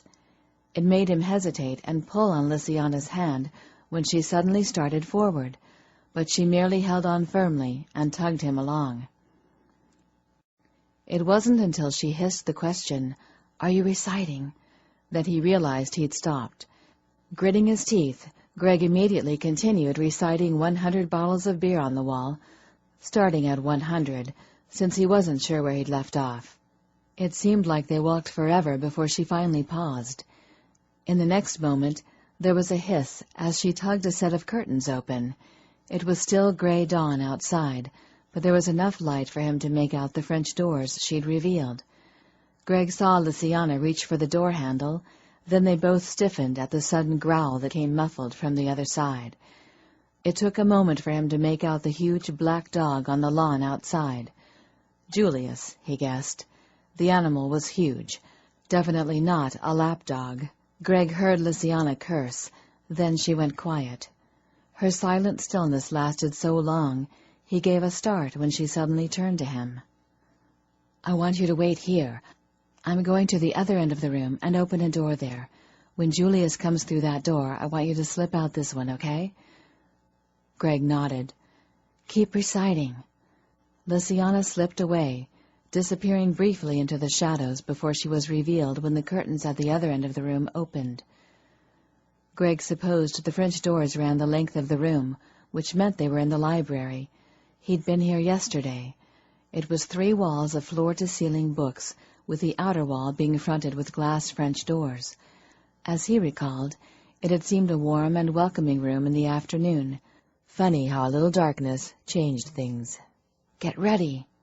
Greg heard the whisper and reached for the door, his gaze finding and locking on Julius's dark form outside. He heard the click and swish of the other door as it opened, saw the dog's black head jerk in that direction, then the beast was off. Greg almost opened his door and rushed from the room then, but managed to stop himself as he realized that if he opened this door before the dog was actually coming through the other one, the animal might hear and change direction. "Now!" The whispered word shot from Lysiana's mouth, and a heartbeat later, Greg had his door open and was sliding through. He glanced toward the other door as he did, and saw the dog rush inside and right past Lysiana, hurrying in his direction. Even as he started pulling his door closed, he saw Lysiana slipping out the other one and closing it as well, trapping the dog inside. Lysiana was at his side in a heartbeat. Greg didn't get a chance to wonder how she'd moved so quickly. In the next second, she'd taken his hand and begun dragging him along the back of the house. Greg stumbled along behind her, only remembering to recite after they'd covered half the distance. When they reached the corner of the house, she broke to the left. Still pulling him along, he had no idea where they were going until a small house began to take shape in the darkness ahead. Greg guessed it was the cottage Vittorio and Maria lived in, and, at first, thought she was taking him there, but then she angled to the right and ran him up to a small shed instead. The shed was padlocked. Lysiana reached out, grabbed the metal lock, and pulled. There was a screech Greg recognized as the sound of nails being wrenched from wood, and while the lock stayed firm in its hasp, the hasp itself ripped right off the door. "No key, huh?" he asked dryly, both impressed and a little envious of her strength. "Recite," Lysiana ordered as she tossed the metal aside and pulled the shed door open to reveal a lawnmower, a bike, and various other items. 100 bottles of beer on the wall, Greg recited doggedly, but he was thinking, what the hell are we doing here? Lysiana gave him the answer when she grabbed the bike by the handlebars and dragged it out of the shed. "What are you doing with that?" Greg asked with bewilderment, following her around the shed. "Escaping." "On a bicycle?" he asked with horror. "It's just to get us to the road. But a bicycle? Martine and Vittorio are guarding the cars, she reminded him. I could control Vittorio, but not Martine. Yes, but... When she'd said bike, he'd thought motorcycle, but this was pink, with a pink and yellow basket and pink and yellow plastic streamers coming out of the handles. It even had a bell. Unable to accept that they were making their great escape by bicycle of all things, he said lamely, "But it's a girl's bike." "Yes, it's a girl's bike," Lysiana agreed tersely. "It belongs to Maria's granddaughter. I'm sorry if it doesn't suit you, and I'll happily leave it behind if you'd like to see if you can outrun Julius." Greg's eyes widened, and he glanced anxiously back the way they'd come. "Julius is locked in the house." "Julius will be barking his head off. Someone will hear him, realize we've escaped, and let him out. We might get lucky, and they might not hear him from the front of the house until we've reached the road. But if Maria is still in the kitchen—" She paused as a dog's barking suddenly broke the silence of the night.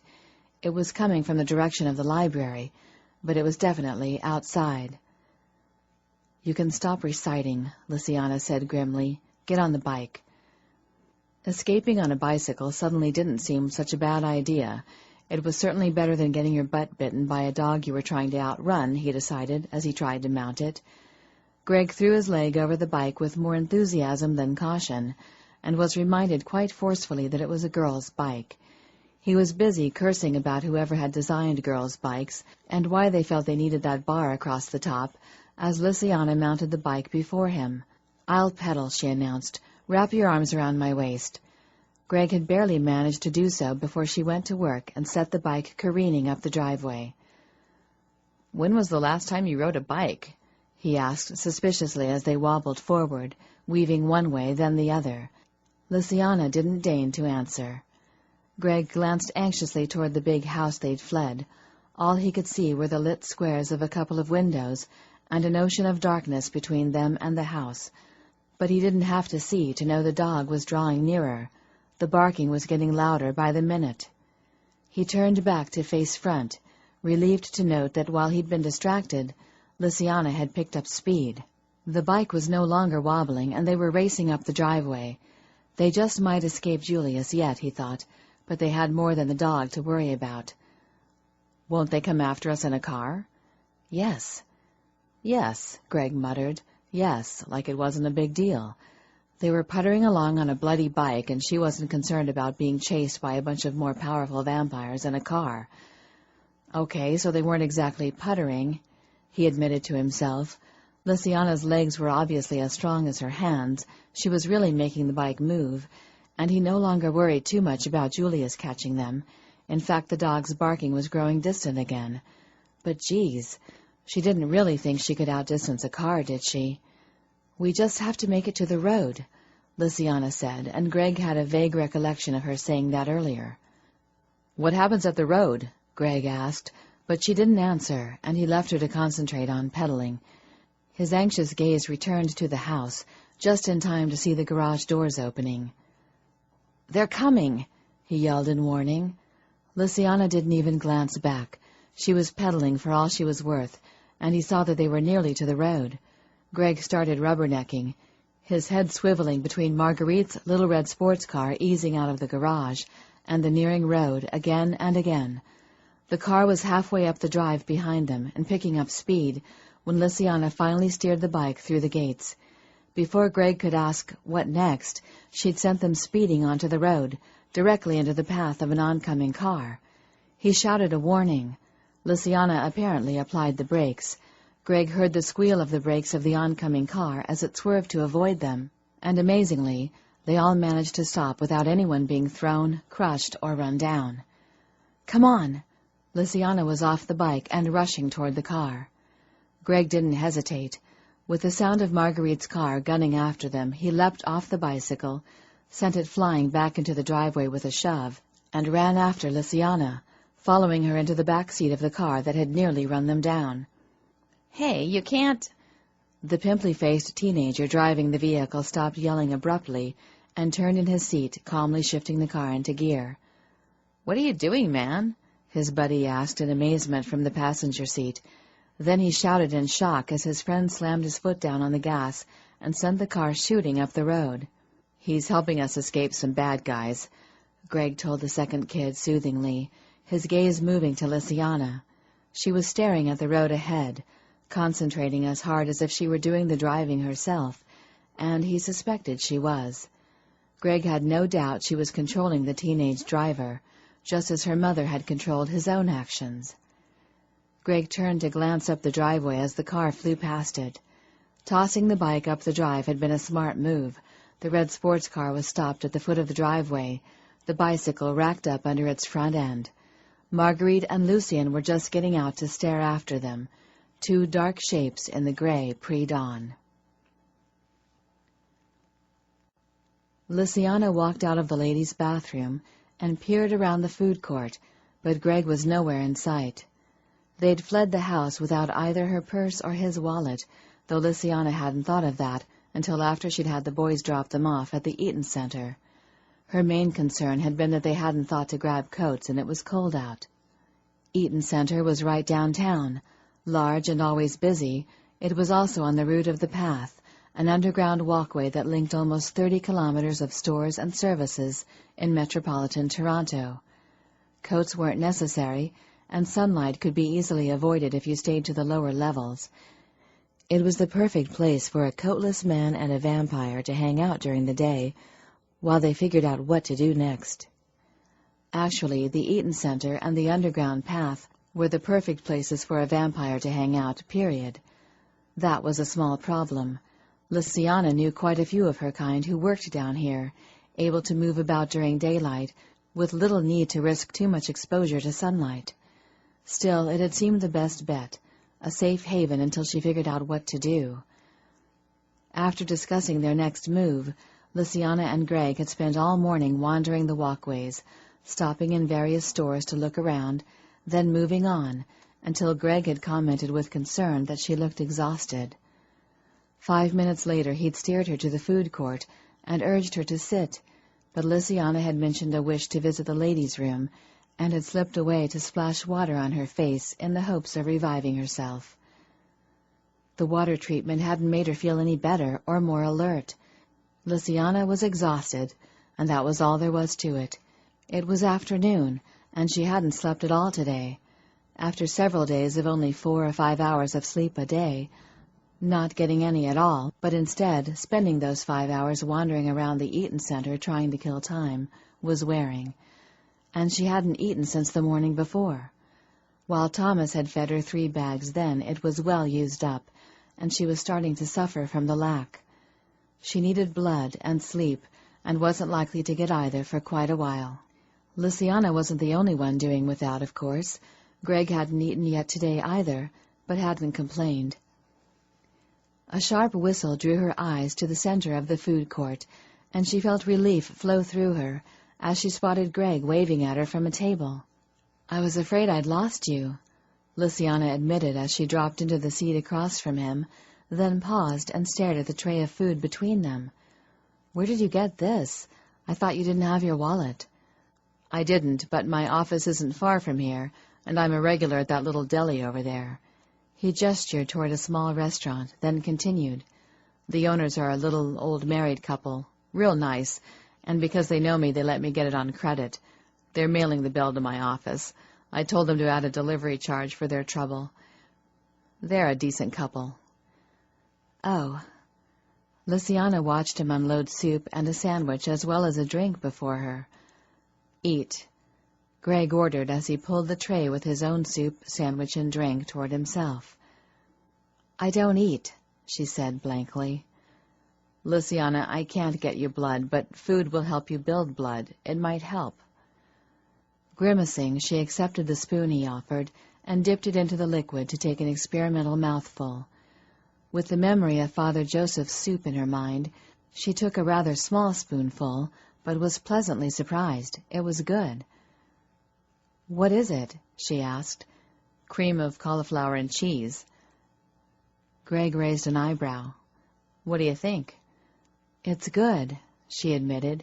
"I don't think I've ever had this before." He smiled, but merely concentrated on eating.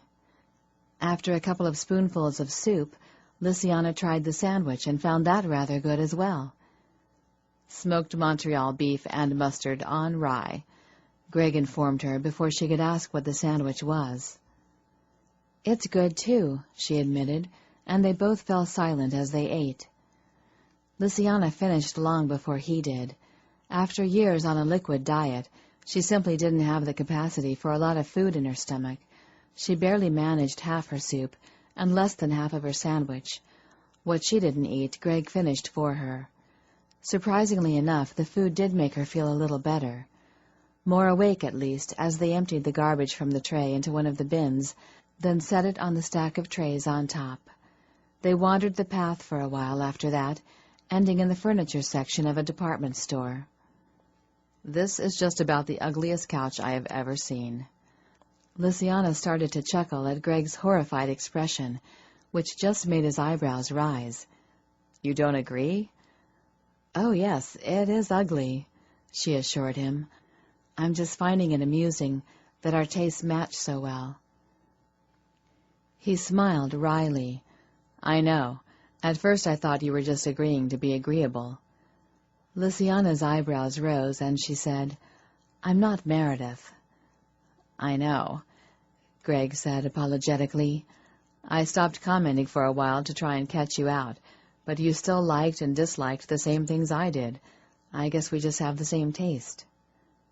Classic, Lysiana murmured, and when he arched an eyebrow, she explained, I like timeless classics, solid colors and timeless styles, rather than patterns and styles that show their age after a while. I also like comfortable, cushiony furniture. Greg grinned and nodded. Classic. I wouldn't have known to call it that, but it's what I like, too. His gaze slid past her shoulder, and he grimaced, then took her arm to urge her forward. Rabid salesman closing in. Rabid? She asked with amusement. They're all rabid, he said dryly as they hurried to the safety of the escalator. This one looks a little more eager than most. Lysiana glanced back the way they'd come as she stepped onto the escalator and felt her expression freeze as she spied the man in the dark suit hurrying after them. What is it? Greg asked, glancing back as well. That's not a salesman, Lysiana gasped, then caught his hand and began to hurry down the moving stairs, apologizing as she bumped other passengers on the escalator in her hurry. Greg didn't argue or ask questions. He tightened his hold on her hand and followed, adding his own apologies to hers as they fought their way to the bottom of the escalator. Once at the bottom, Lysiana didn't pause to glance around, but hurried for the exit. He's still following us, Greg said as they weaved their way through the crowds milling through the path. Lysiana began to move a little faster, only now sending out the thought to those before them to move out of the way. The fact that she hadn't from the start was a sign of her exhaustion. What are we doing? Greg asked several moments later, when Lysiana suddenly turned into the movie theater, dragging him behind her. Lysiana didn't waste the energy explaining. Her mind was occupied, controlling the ticket-takers as she led Greg past them. Several matinees were playing, and she read the audience emotions as she passed each door, pausing abruptly when waves of building anxiety poured out at her from behind the doors of Theater 3.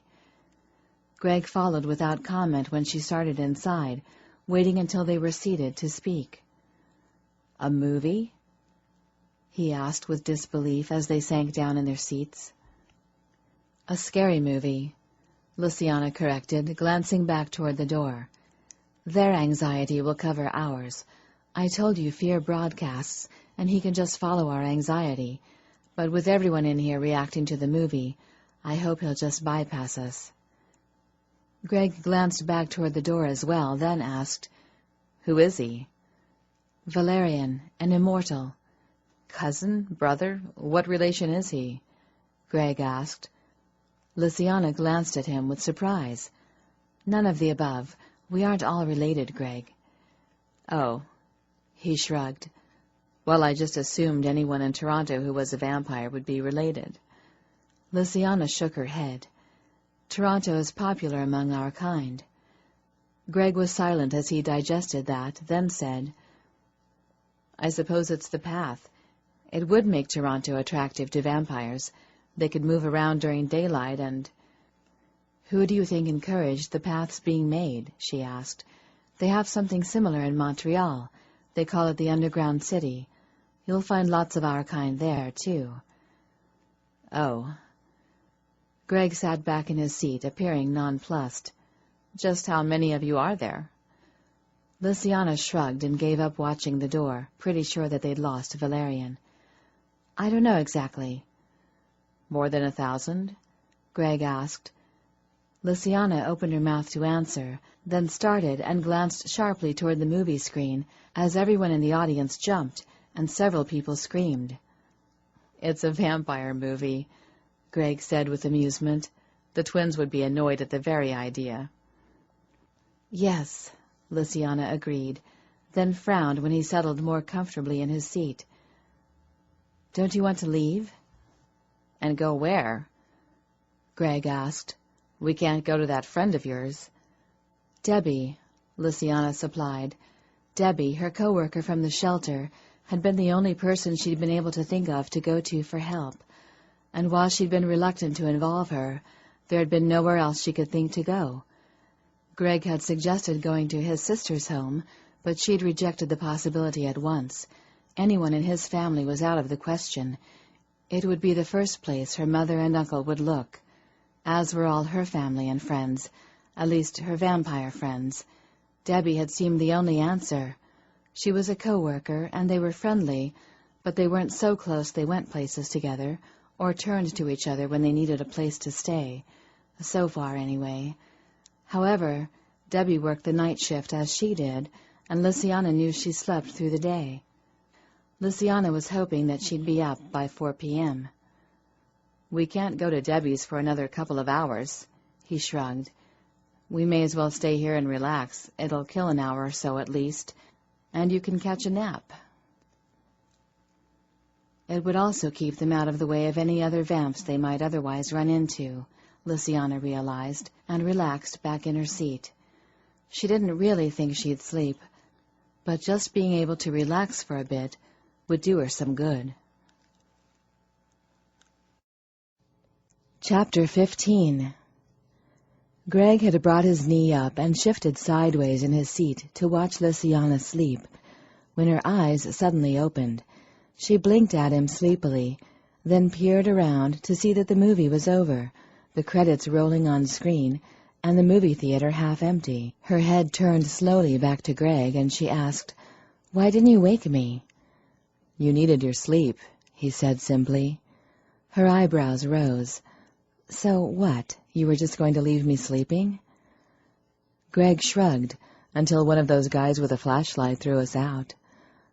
"Ushers," Lysiana informed him. "That's what those guys with flashlights are called." "Oh." He shrugged again, not really caring what they were called. Greg was more concerned with her. "How do you feel?" Lysiana sat a little straighter in her seat and avoided his eyes as she said, "No worse." The answer just made him frown. He wasn't fooled by her choice of words. "No worse means no better either, doesn't it?" She simply glanced around the emptying theater, neither agreeing nor denying it. "You need blood." Greg stated the obvious. "You're starting to look pale even here in the dark." "Yes, well, you needn't worry unless I start to actually glow in the dark," she said lightly. When his eyes widened in alarm, she quickly added, "I'm joking, Greg."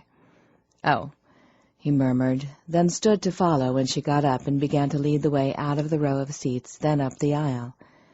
Greg took her arm, his gaze searching for and finding a clock over the ticket counters. He noted the time with relief. "It's 4:15. Can we call your friend now?" "Yes." "Neither of us has a cell phone or change for a pay phone," he pointed out.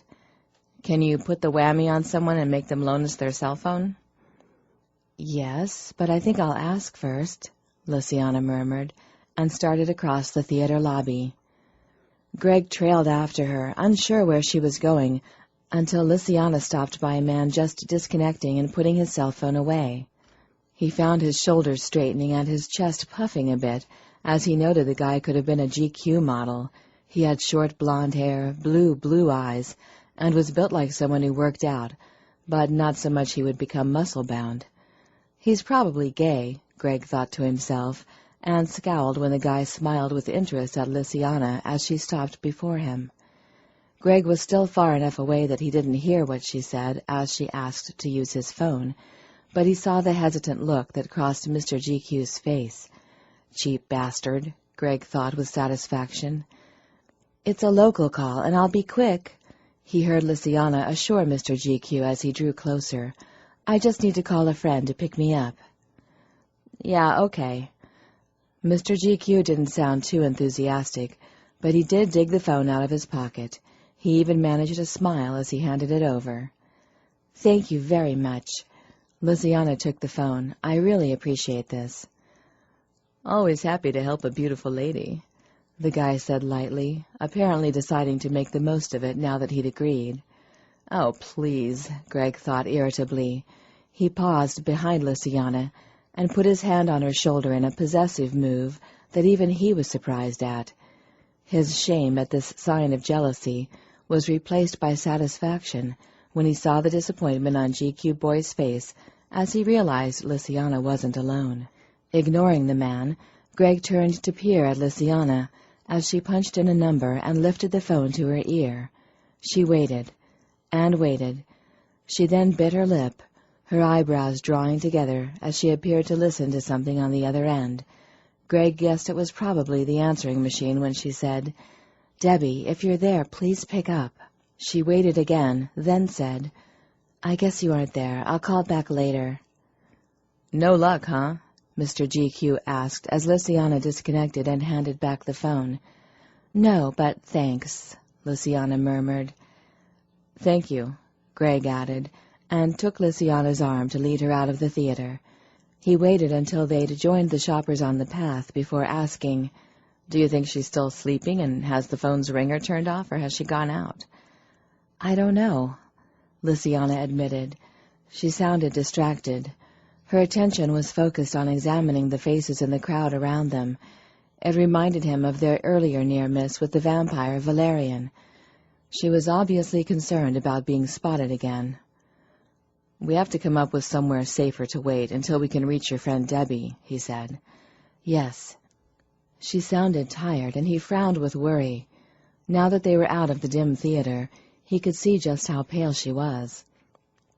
She was also starting to appear gaunt, as if the nanos were running low on blood, so had turned to eating away at any fat in her system, and he wondered if they could do that.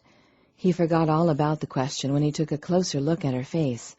She was gritting her teeth, and there were small lines by the corners of her eyes, signs of pain. She was suffering.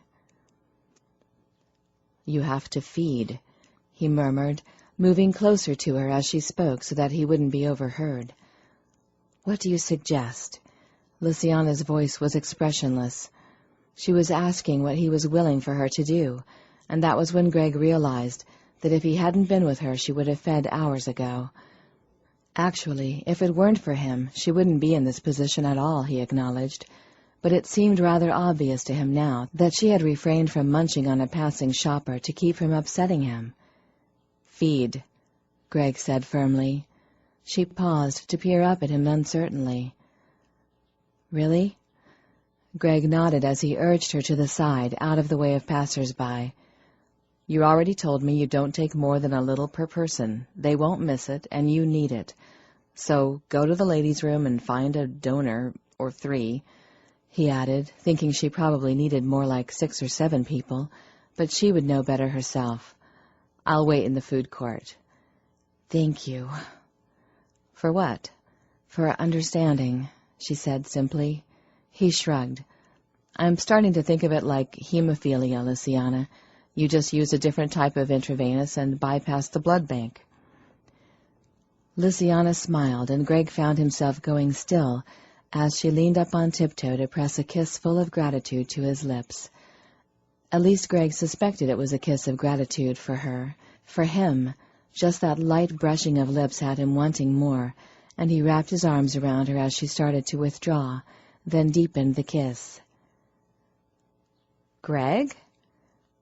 Greg recognized his name, but preoccupied as he was, he didn't pay attention. "It is you. What are you doing here?" The question was like an irritating fly buzzing around his ear, and Greg would have been happy to ignore it, but Lysiana broke away from him to turn to the speaker. Sighing, he turned too and stared at the short brunette facing them. He was so stunned at the sight of his sister, Anne, that it took him a moment to respond. "Well?" she demanded impatiently. "What are you doing here?" he countered. "Shopping?" Anne gave the half-dozen bags she held a shake, then raised an eyebrow. "We're doing the same thing," he said quickly to answer the question. His sister glanced toward their empty hands, then smiled at Lysiana. "Hi, I'm his sister Anne, and you are?" "Lysiana," she answered slowly, her gaze shifting from Anne to Greg. "Oh, what a lovely name," his sister said, then added with her usual bluntness, "but long. Can I call you Lissy?" "Lots of people do," Lysiana agreed, her smile appearing more natural. "Good." Anne turned back to Greg. "So, what are you doing here? You said you were going to be in Mexico this week." "My flight was canceled," Greg blurted. "When I tried to rebook, I couldn't get another one until Wednesday, so I just canceled the trip." "Uh-huh." Anne didn't sound like she believed him. "And you didn't call me because—" When Greg stared at his sister blankly, Lysiana answered for him. "That's probably my fault, Anne. I'm afraid I've kept him rather tied up with one thing and another the last couple of days." Greg choked at her choice of words. He'd been literally tied up. "Really?" Anne was beaming. A born matchmaker, she obviously smelled romance. Lysiana just smiled, then said, "I'll leave you two to talk while I visit the ladies' room. Excuse me." Greg watched her walk away and turned reluctantly back to his sister. "So spill," Anne said at once. "Spill what?" Greg asked, feeling suddenly hunted. His sister had him in her crosshairs. She heaved a disgusted breath, then thrust her shopping bags at him. "Here, go find a seat in the food court and watch these. I suddenly have to visit the ladies' room, too." "No, Anne, just crap," he muttered as she hurried after Lysiana. His sister would be all over Lysiana like a blanket, asking questions and preventing her from feeding, unless she fed on Anne. Greg blinked at the possibility. He rather liked the idea, which was probably mean, he realized. Shaking his head, he turned and walked into the food court to find an empty table. The food court was busy, but Greg eventually found an empty table and set his sister's bags down. He took a seat and glanced toward the washrooms just in time to see Lysiana and his sister coming out. "Well, we should have a coffee," Anne said cheerfully as she reached the table. "Oh, we can't. Thanks, Anne," Greg said quickly. "Don't be silly. Of course you can. I asked, and Lissy said you didn't have any plans."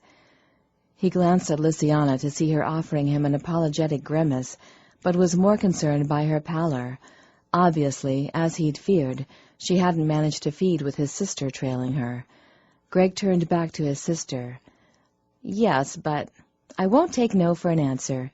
You'll stay for coffee with me, won't you, Lissy?" Lysiana managed a smile. "See?" Anne said, taking that as a yes.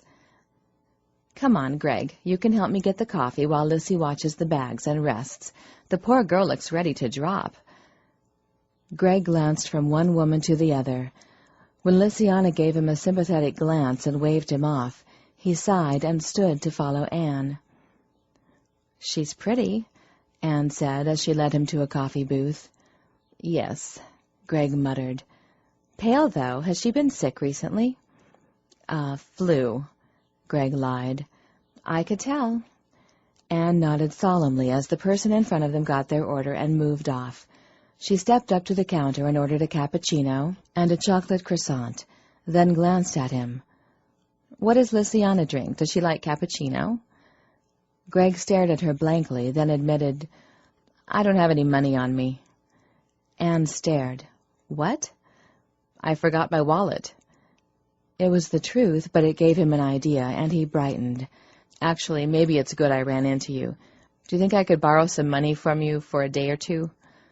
"Sure." She opened her wallet. "How much do you want?" Greg hesitated. They hadn't been able to go to a hotel because they hadn't the money, so had planned to beg a place to stay from Debbie, but they couldn't reach Debbie, which wouldn't be a problem if they could stay at a hotel. Taking a breath, he asked, "Could you loan me a couple $100?" Anne's head jerked up in surprise, but after a moment she nodded slowly. "I'll have to hit an instant teller to get you that much. We'll swing by one after we have our coffee. I'll get the drinks." Greg sighed as she turned back to the counter and ordered 2 more cappuccinos and 2 more chocolate croissants. She paid for the order, then turned to glance at him while they waited for them to be made. "So, how long have you known Lynsay?" "Not long," Greg said evasively. "I asked her what she does, and she said she works in the shelter." "Yes, social work." Anne smiled. "Social work, psychology, they're pretty close. You two must have scads in common." Yes," Greg said warily, then was relieved to see their order being set on the counter. "Here we are." He reached past her to take the tray, then led her back to the table where Lynsay waited. They were silent as he set out their drinks, then set the tray aside. This is good," Anne said as she tried her croissant. Then she glanced from Greg to Lynsay and said, "I didn't think to ask. How did you two meet?" "Through work," Greg said at the same moment as Lynsay said. "Through family." Anne laughed. "Which is it?" Greg and Lynsay stared at each other. Then he cleared his throat and said, "Both, really. Her mother consulted me about a phobia, and I met Lynsay through her."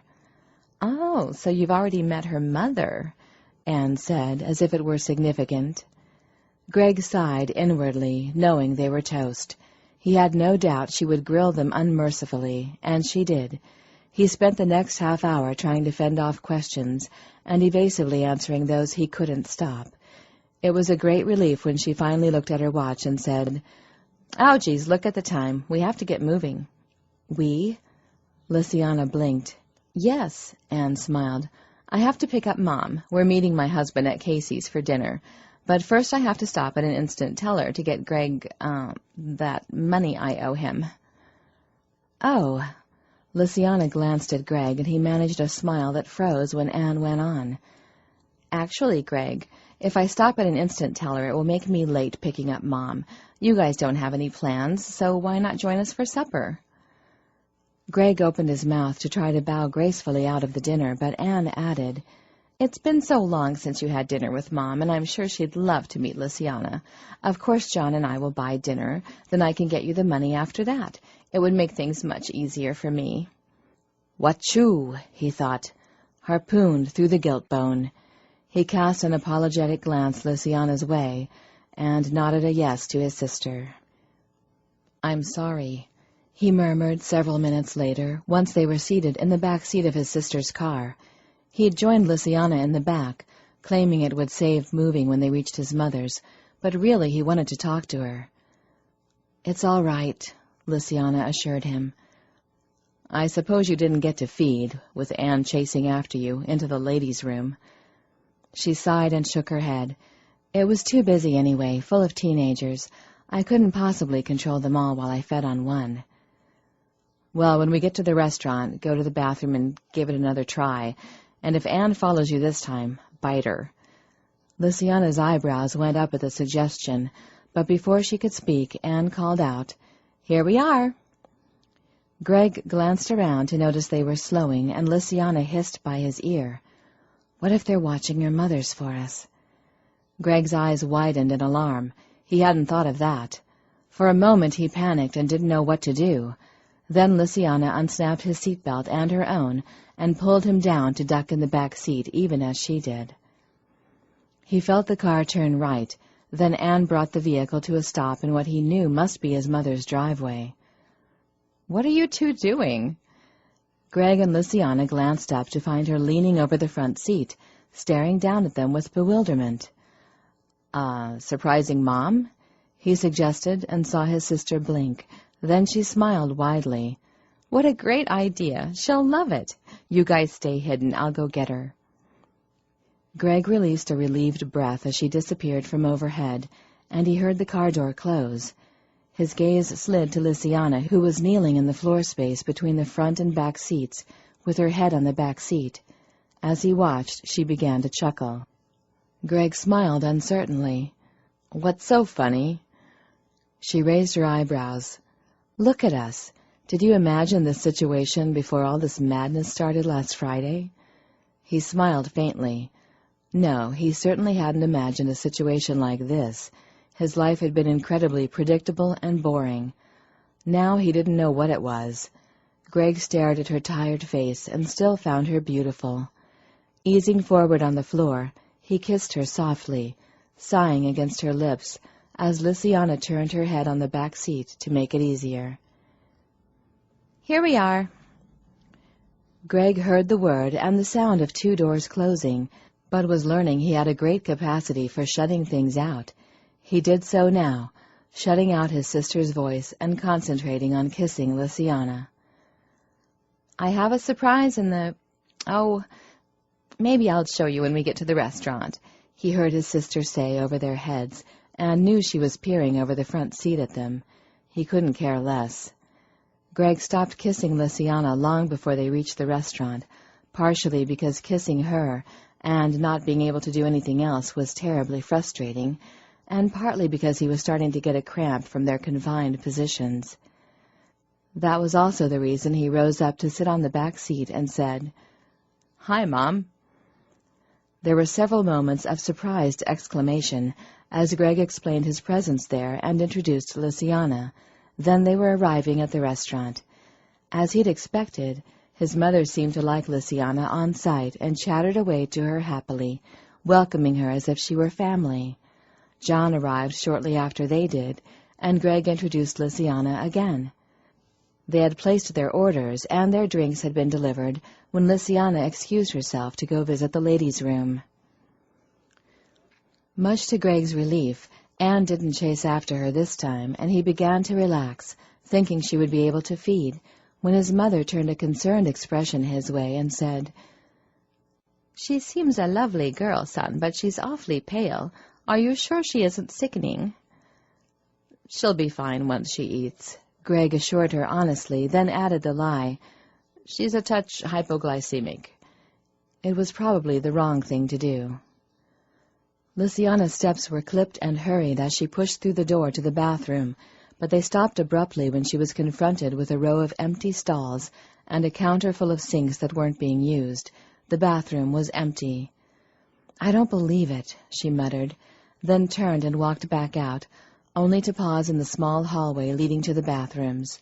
Lysiana was hungry, painfully so, and didn't think she could keep up a happy facade for Greg's family much longer without feeding at least a little on someone. Damn! Why hadn't Anne followed her, she thought with irritation. Greg had said she could bite her.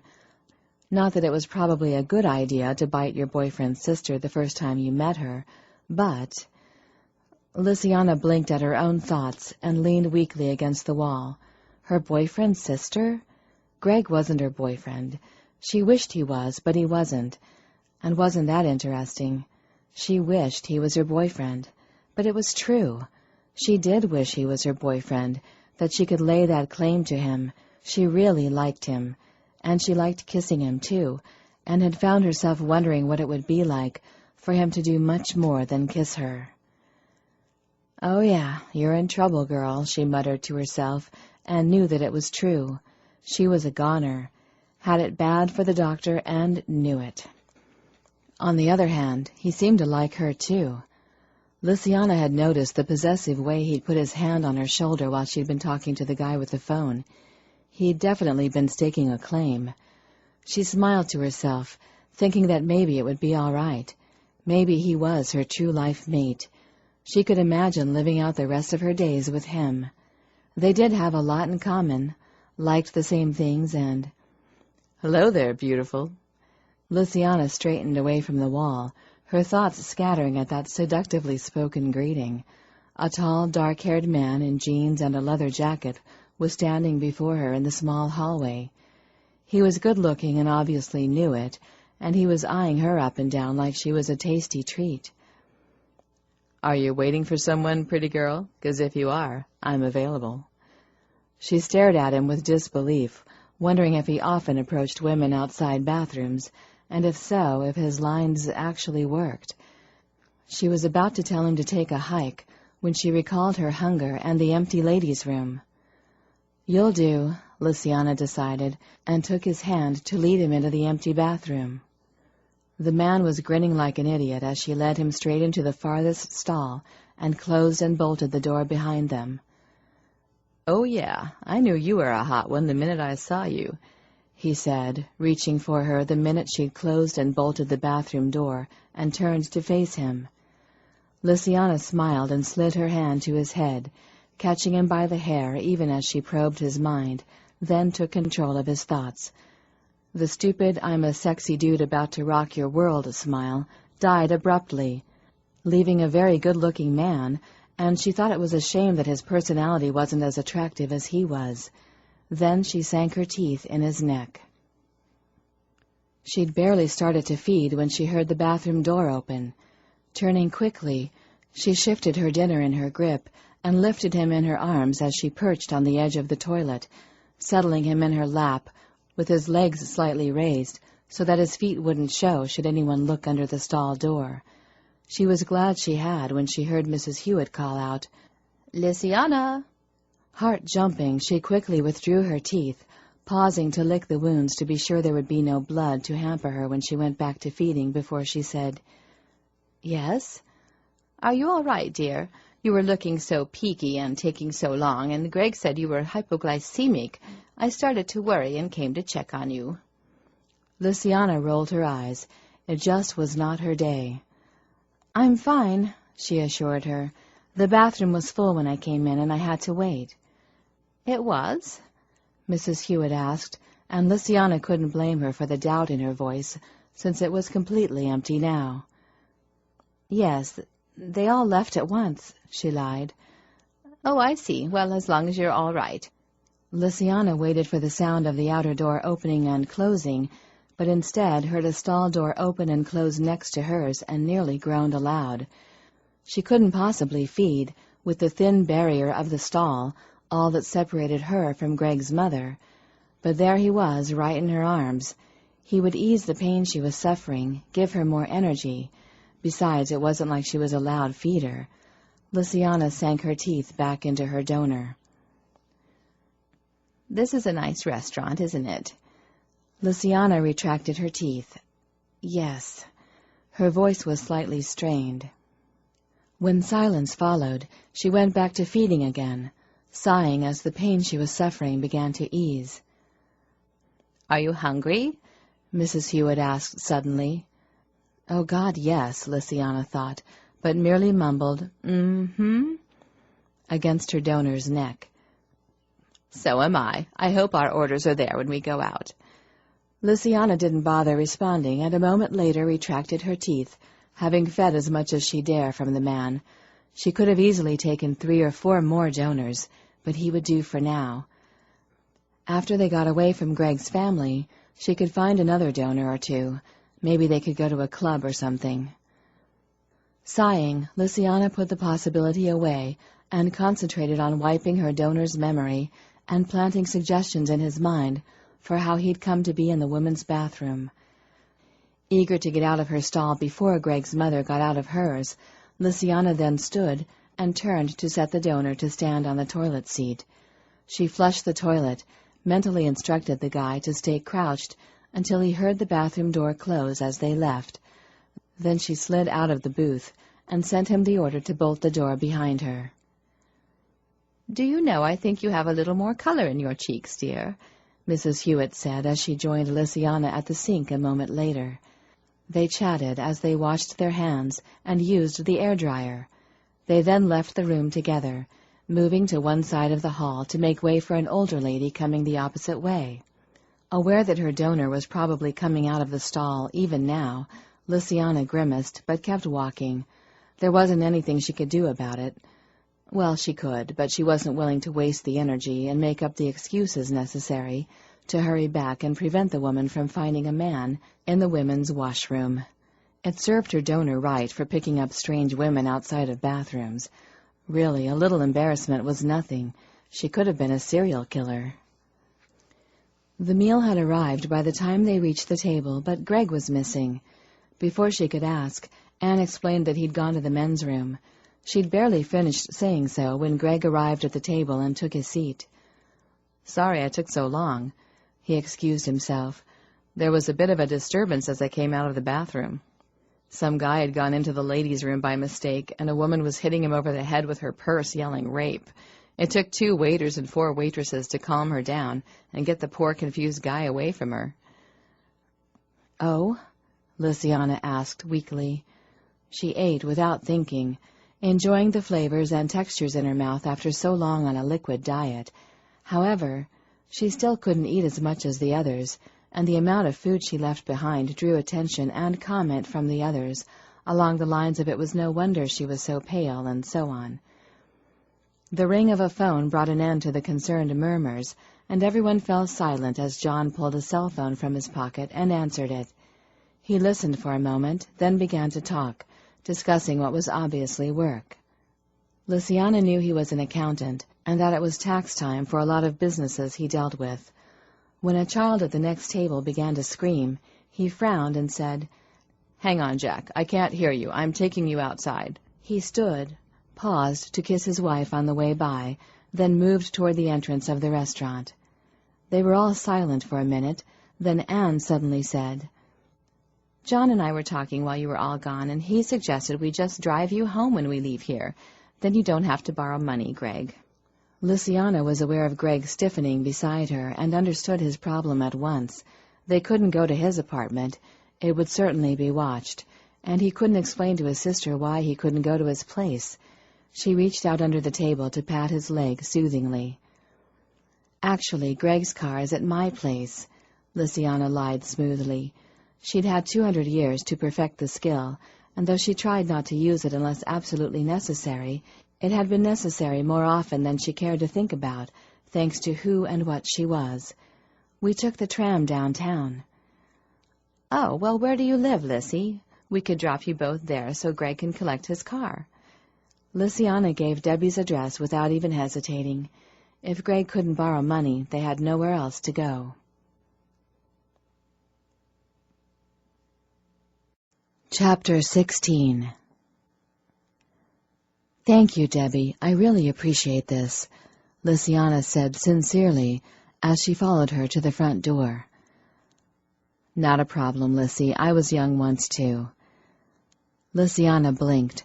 She always found it startling when people assumed they were older than she, and of course Deb did. She thought Lynsay was 25 to her 50.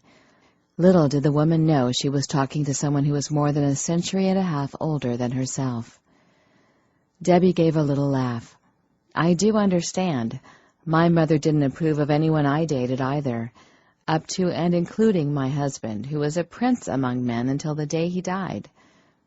She paused at the door and turned back to face Lynsay, her glance shifting to the kitchen doorway, where Greg waited. A grin split her lips. "And your Greg seems like a prince, too. Good-looking, polite, and a doctor. Way to go, girl." "Well, a psychologist anyway," Lynsay said with a faint smile, grateful, not for the first time, that Debbie had been home when Greg's sister had dropped them off. Debbie had been understandably surprised when Lynsay had shown up on her doorstep with Greg in tow. Lynsay could have controlled her and made her let them stay, but hadn't wanted to.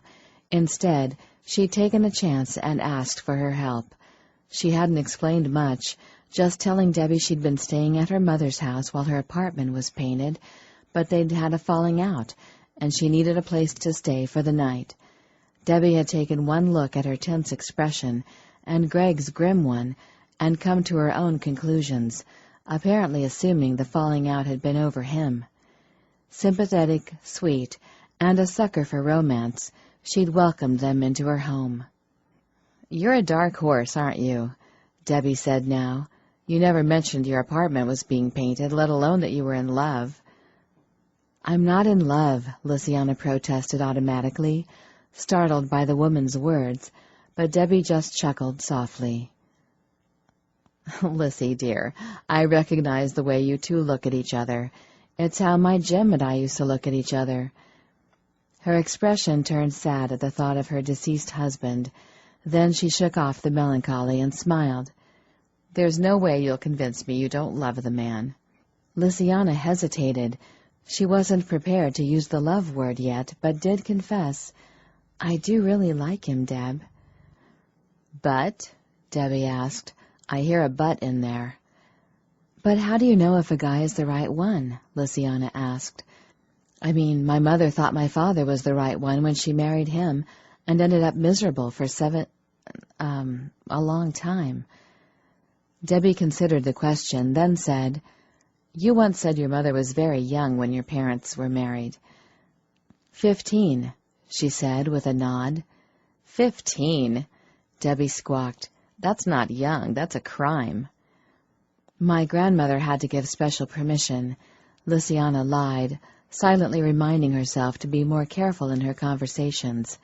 Next she'd be blurting that she was a vampire. Breathing out slowly, Debbie shook her head. "Well, honey, you can't let your mother's mistake scare you. She was just a baby when she met and married your father. Good Lord, 15-year-olds are riding the hormone boat. They can't make lifelong decisions like who to marry." Deb shook her head again, then said, "But you're a little older and you're very mature for your age. I think you should trust yourself. You can tell whether a man is what he claims to be or not." "Yes," Lysiana agreed, and knew that she had an advantage in that area. Other women had to judge a prospective mate based on what a man might say or his actions in the time before they married. While Lysiana couldn't normally read Greg's thoughts, she'd actually been inside his head when she'd bitten him, and knew what was what with him. She knew he was a good man. Just listen to your head and hear what it says, then place it next to what your heart says, and weigh the two. And remember, no one is perfect, including you," she added, then smiled. "You'll work it out, and lucky you'll have my place to yourself until tomorrow morning to do so, since I promised to visit Mom tonight before work. I'll just head to the shelter rather than waste time stopping in here." Lysiana nodded. "I really want to thank you, Deb. I don't know where we would have gone if you hadn't." "I'm more than happy to help," Debbie assured her, then announced, "There's plenty of food in the kitchen, and I think I may even have a bottle of wine somewhere. Help yourself. Mi casa es su casa. Now I'd best head over to Mom's before she gets impatient and starts calling." Debbie gave Lysiana a quick hug and left.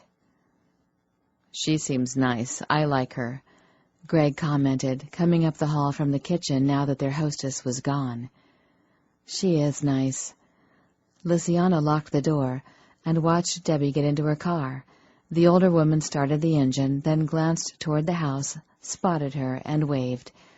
Lysiana waved back and smiled as she told him, "And she liked you, too." "I gathered that," he murmured as she moved past him into the living room. "Listening, were you?" Lysiana asked with amusement as she dropped onto the couch. She was exhausted. It was 8 o'clock at night, and the only sleep she'd managed since the day before was the short nap in the movie theater. "You look wiped out." Greg settled on the couch beside her. "I am, but I should call Thomas and find out what's going on at the house." Lysiana started to stand, but Greg caught her arm and urged her to sit back down. "It can wait," he assured her. "We're safe for now." "Maybe," Lysiana allowed, "but we can't stay here forever. What are we going to do tomorrow?" "We'll worry about that tomorrow morning," he said firmly. "We should be safe until then, at least." "I'm not sure we are," she said miserably. "What if Mother goes to the shelter to poke around?" Greg was silent for a moment, then sighed.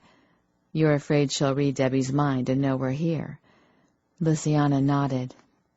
"Okay, that could happen, But, Lysiana, you are completely exhausted. I've never seen anyone as worn out as you look right this moment. You need to rest."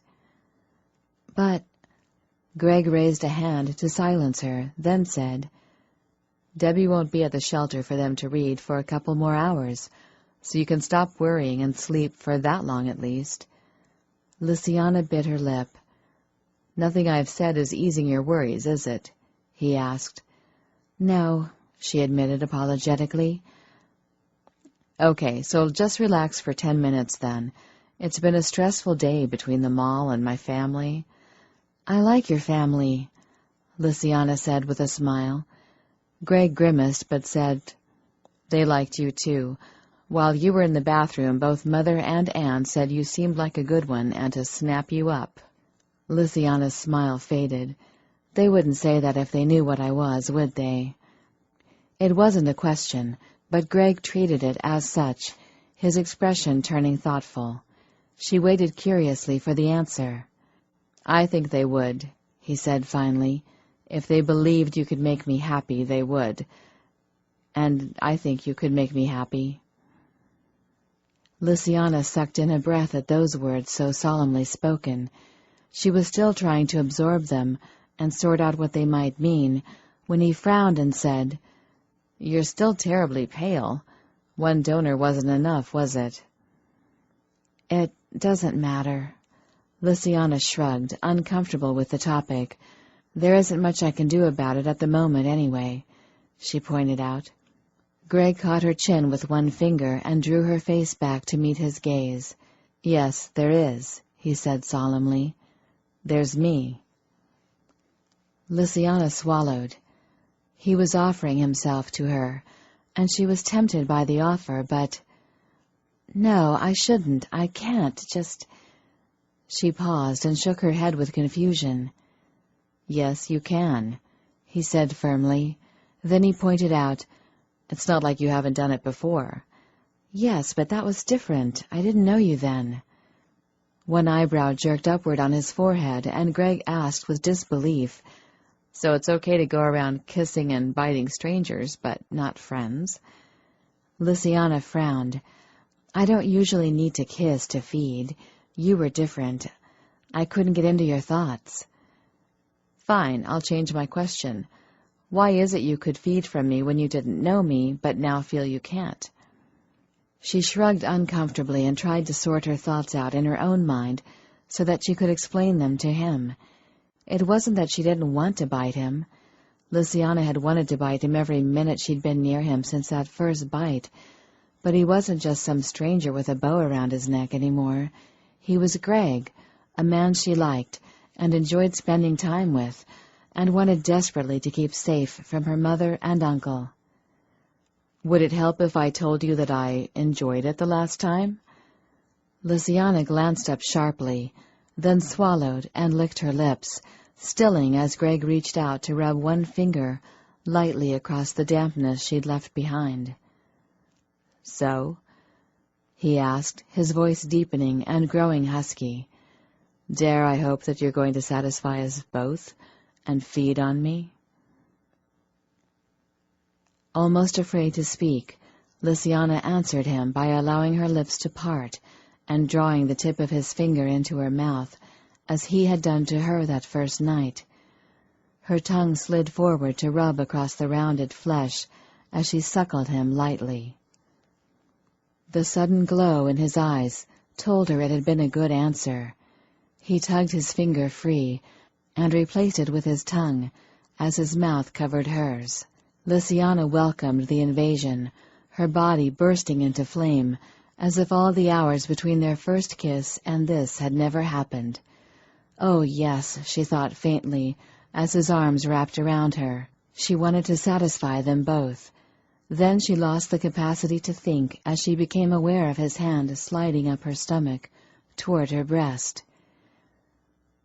Greg had been strapped down to the bed the last time they'd kissed, leaving him unable to touch her. He wasn't now.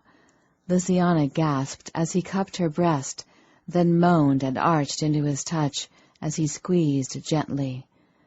When he used his thumb and one finger to pluck at her suddenly erect nipple through her blouse, She could only think it was a good thing the man had been tied down to the bed the night of her party. Otherwise, her mother and Thomas might have walked in on something much more than kissing and biting. Lysiana's fears and worries about their safety rapidly began to fade as he caressed her. Even her exhaustion seemed to disappear as Greg released her breast and moved his fingers to the buttons of her blouse. She would have told him to just rip it open, but it was difficult to talk around his tongue in her mouth, so Lysiana left him to it and set her own hands to tugging his t-shirt upward. She barely got it halfway up his back before pausing to take the opportunity to run her hands over the flesh she'd revealed. His back was smooth and wide and hard. It felt good against her fingers and palms, but it soon wasn't enough, and she began tugging at his t-shirt again until she couldn't pull it any farther up.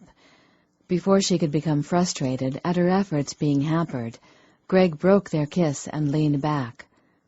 Lysiana's hands fell away, and she instead caressed him with her eyes as he grabbed the t-shirt and jerked it over his head. The man might be a psychologist who sat around in his office all day, but you couldn't tell that from the muscular chest he had. Lysiana sighed with pleasure and leaned forward to run her hands down the muscular surface as he tossed the t-shirt aside, but it was all the touching he allowed her. Brushing her hands out of the way, he caught her blouse, and Lysiana glanced down to see that he'd finished unbuttoning it before stopping. Now he stripped it from her, drawing it down her arms to leave her seated before him in black slacks and a white lace bra. "Beautiful," Greg murmured. Then his hands reached for the 2 white cups and clasped her breasts through the bra. Lysiana inhaled, her back straightening and pushing her breasts forward as he leaned forward to kiss her again. She let her arms slide around his shoulders as their bodies pressed together. Greg kissed her only once before allowing his mouth to trail to the side, across her cheek, to her ear. She moaned as he nibbled briefly there. Then he trailed his teeth and lips down along her neck. Lysiana didn't realize he was urging her backward until she felt the couch at her back. Greg followed her down, his mouth moving back to hers to kiss her again, distracting her so that she almost missed the soft brush of his fingers, sliding her bra strap off one shoulder. She shivered slightly as the cool air brushed against her hot, erect nipple. Then he broke their kiss and dipped his head down to her breast. A sigh of pleasure slipped from her lips, and she scraped her fingers into his dark hair as his mouth closed over her nipple. Lysiana was so excited, her nipples so erect and sensitive, that his suckling was almost unbearable, and she groaned and arched beneath him, unconsciously grinding herself against the leg he had between both of hers. Greg responded by shifting, so that the hard proof of his excitement took the place of his leg. Then he nipped the sensitive nub of her breast, making her groan and grind up against him again. This time he groaned along with her and ground back, and Lysiana spread her legs to wrap them around his waist so that she could enjoy it more fully. She dug her heels into his flank, urging him on as he rubbed against her, and Greg answered the silent request, grinding against her several more times before he suddenly stopped and tore his mouth from her breast. "Oh, God, Lynsay," he groaned. "We have to slow down." "No," she murmured, trying to pull him back against her. "Please, I need you." "Not enough," he assured her, and silenced any further protest by kissing her. She felt his hand reach down between them to the button of her slacks, and a moment later he had both it and the zipper undone. Lysiana didn't know what she was expecting next, but it wasn't for him to break their kiss and stand up, then catch her hand to draw her to her feet beside him. "What?" she began uncertainly, then fell silent as he smiled and began to slide her slacks off over her hips. When the cloth dropped below her knees, he knelt to draw them off of each foot as she lifted it. Lysiana expected him to stand then, but instead, Greg sat back on his haunches and peered up the length of her body. His hot eyes moved over her white lace panties, then up to the white lace bra that presently covered only one breast. His gaze seemed to scorch her skin. "Take off your bra," he ordered, his voice husky, and Lysiana hesitated, then reached behind her back to unsnap the bra, then shimmy it off her arms. She dropped it on top of her slacks and stood still, terribly aware that she was nearly naked, while he was still wearing his jeans. Greg devoured her naked breasts with his eyes, then his gaze dropped to her panties again. She expected him to order her to remove those next, but instead, he suddenly reached out to catch her by the hips and leaned forward to press a kiss to the white lace triangle. Lysiana inhaled sharply, then bit her lip and closed her eyes as he blew his hot breath through the cloth, as if to warm the center of her.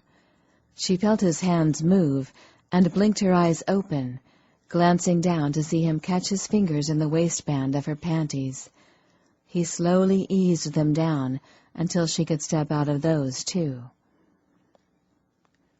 Once the scrap of lace had joined the rest of the clothes on the floor, Greg turned back to what he'd revealed and rose up off his knees enough that he could press another kiss there, this time without the cloth between them. Lysiana reached for the top of his head, tangling her fingers in his hair to keep her balance as he urged her legs farther apart, then caught one leg and drew it up and over his shoulder so that she was almost straddling his face.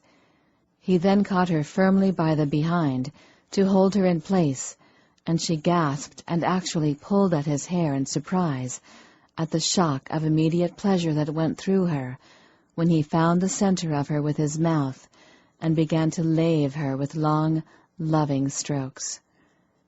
Lysiana couldn't keep that position long. The more excited she became, the more difficult it was for her to maintain her balance. Aware of her difficulty, Greg eased her down to sit on the couch. She tried to catch him by the shoulders and draw him up on top of her, but he evaded her and instead knelt before her to finish what he'd started, pleasuring her until she came, screaming his name. Drugged with pleasure, Lysiana watched through slitted eyes as Greg finally rose up, then his hands moved to undo his jeans, and her eyes managed to prop themselves a little wider open. When he paused, she felt the last of her lethargy slip away to be replaced by curiosity at what was making him hesitate. In the next moment, he suddenly bent forward to scoop her off the couch. Lysiana gasped and caught her arms around his shoulders as Greg carried her out of the living room and down the side hall to the master bedroom. The sun had set, and the room was full of shadows, but there was enough light from the street lights in front of the house to navigate by. Greg carried her across the room to the bed, but didn't immediately set her down.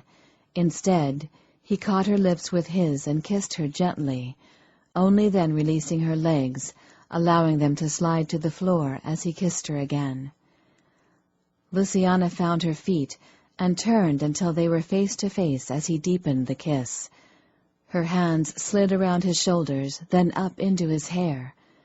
She knotted them there briefly before drawing them down, scraping her nails lightly along his skull, then across his neck, and finally over his chest and belly.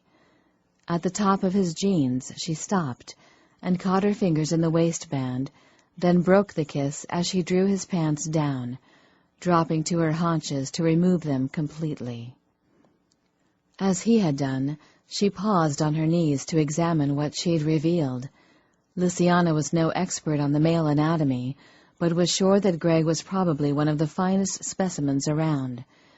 She didn't think he'd be one to feel the need to shove cucumbers down his pants to impress women. When she reached out and closed one hand curiously around him, Greg stiffened and drew in a hissing breath. When Lysiana then ran her fingers lightly down his length, he groaned. But when she closed her mouth around his erection, he bucked slightly, then knotted his hand in her hair and pulled away. "Not this time," he growled, urging her to her feet. Lysiana let him stop her, knowing it was probably better he did. The moment she'd taken him into her mouth, she'd become aware of the blood pulsing just below the surface, and her hunger had welled up, giving her the sudden urge to bite. Better to leave her pleasuring of him for a time when hunger wouldn't turn it into a feast, Lysiana thought on a sigh, as she stood up, and he used his hold on her hair to draw her forward for a kiss. This time it was not gentle. It seemed she'd wakened the beast. Greg's mouth moved over hers, hot and hungry and demanding as the hand he suddenly slid between her legs. Lysiana gasped, but there was no air to take in, just Greg. His tongue was in her mouth, his body down her front, one of his hands at her head holding her in place, and the other between her legs, first slipping a finger back and forth over her slick excitement, then delving into her, urging that excitement on to higher peaks. She groaned deep in her throat as all that sated desire came screaming back to life inside her. Reaching between them, Lysiana caught him firmly in hand and squeezed gently, bringing a growl from Greg's throat. She knew she was playing with fire, and still she ran her closed hand up, then down the length of him again, smiling against his mouth with triumph when he suddenly stopped caressing her, caught her by the waist, and lifted her slightly. Lysiana let go of her hold on his erection and wrapped her arms around his shoulders, even as her legs wrapped around his waist. Then he was easing her down onto him, and she moaned as he filled her. Greg hesitated, then took a step forward and set most of her weight on the dresser beside the bed. Lysiana moaned as he adjusted her position to allow him to drive into her as deeply as possible. He pulled her bottom forward to the edge of the dresser's surface and leaned his upper body into her, so that she was half reclining and clinging to his shoulders, her face pressed against one shoulder blade as he drove into her again and again. When he caught her under the backs of her legs and lifted them slightly, Lysiana moaned at this new angle and turned her face into his neck, her teeth scraping along his skin. She felt Greg shiver at the touch. Then he breathed, "Go ahead. Do it." "No," Lysiana moaned, trying to resist, but she was full of wanting and need, and her hunger for blood was getting confused with her desire for him, and both were urging her to sink her teeth into his neck. "Lissy, God, just please do it." Greg groaned by her ear, and, without stopping to think, Lysiana turned her head and sank her teeth into his throat. Greg threw his head back and cried out, his body bucking against her as their minds merged and their pleasure mingled and echoed back and forth between them. It grew stronger with each pass, until Lysiana was dizzy with it. She held on tight, her arms and legs wrapped around him as they rode the pleasure. The orgasm seemed to go on forever, throbbing through them both, a low, repetitive hum that pulsed through both their bodies from the tips of their toes to the top of their heads. Lysiana felt his fingers clutch at her desperately, even as her own nails scored his back. She was just beginning to think that this almost unbearable pleasure might also be unending. Then Greg staggered weakly against her, and she realized she still had her teeth in his neck and was still drinking from him. Lysiana released him at once and heard Greg's mumbled protest. She sensed his keen disappointment when the combining of their thoughts began to fade, then it ended altogether. And with it, the prolonged orgasm finally faded away as well. They sagged against each other, breathing heavily. Then Greg whispered, "I've never felt as close to anyone as I did just now when our thoughts merged. It was like we both stood before each other." hearts and souls naked, I felt like I knew all there is to know about you. It's the same for you, isn't it?" "Yes," Lysiana admitted against his neck, then asked, "Are you all right? You're swaying." Nodding, he stepped back, his now flaccid member sliding from her body. Seeing his pallor, Lysiana immediately slid off the dresser, tugged the blankets aside on the bed, then urged him to lie down. When she started to straighten, he pulled her down beside him, apparently unwilling to give up their closeness just yet. Lysiana pulled the blankets up to cover them both, then allowed him to pull her into his chest and wrap his arms around her. She cuddled into his embrace, thinking that she could be very happy just to be held by him like this forever. They lay like that for several minutes before Greg peered down at her and said, "Lysiana, what's a true life mate?" She stiffened against him, startled by the question. "Where did you hear about that?" "Thomas said I should ask you, but I forgot at the time." Lysiana was silent for a minute, then cleared her throat. "My mother has always said that each person has his or her own true life mate. It is supposed to be that mate meant for you." "Your mother sounds like a romantic to me," he said with gentle amusement. "Perhaps," Lysiana agreed. Another silence closed in. Then he asked, "Tell me about your uncle." She blinked in surprise at the request, then leaned up to peer at his face and ask, "Why?"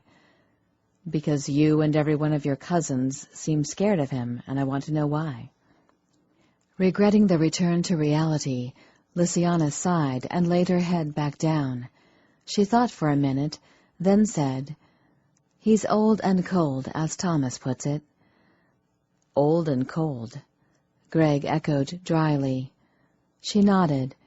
"It's not that he's cruel or anything, it's just—" She struggled briefly, then said, "He's been alive a long time, Greg, several millennia. He was a warrior in Rome, a warrior in medieval England." She shrugged. "He's a warrior. He's seen countless people born and die, and probably killed a good many in battle, too, over time. Now he's on the council, and does what has to be done to keep his people safe." Greg was silent for a minute, then said, "I don't want to be a Renfeld."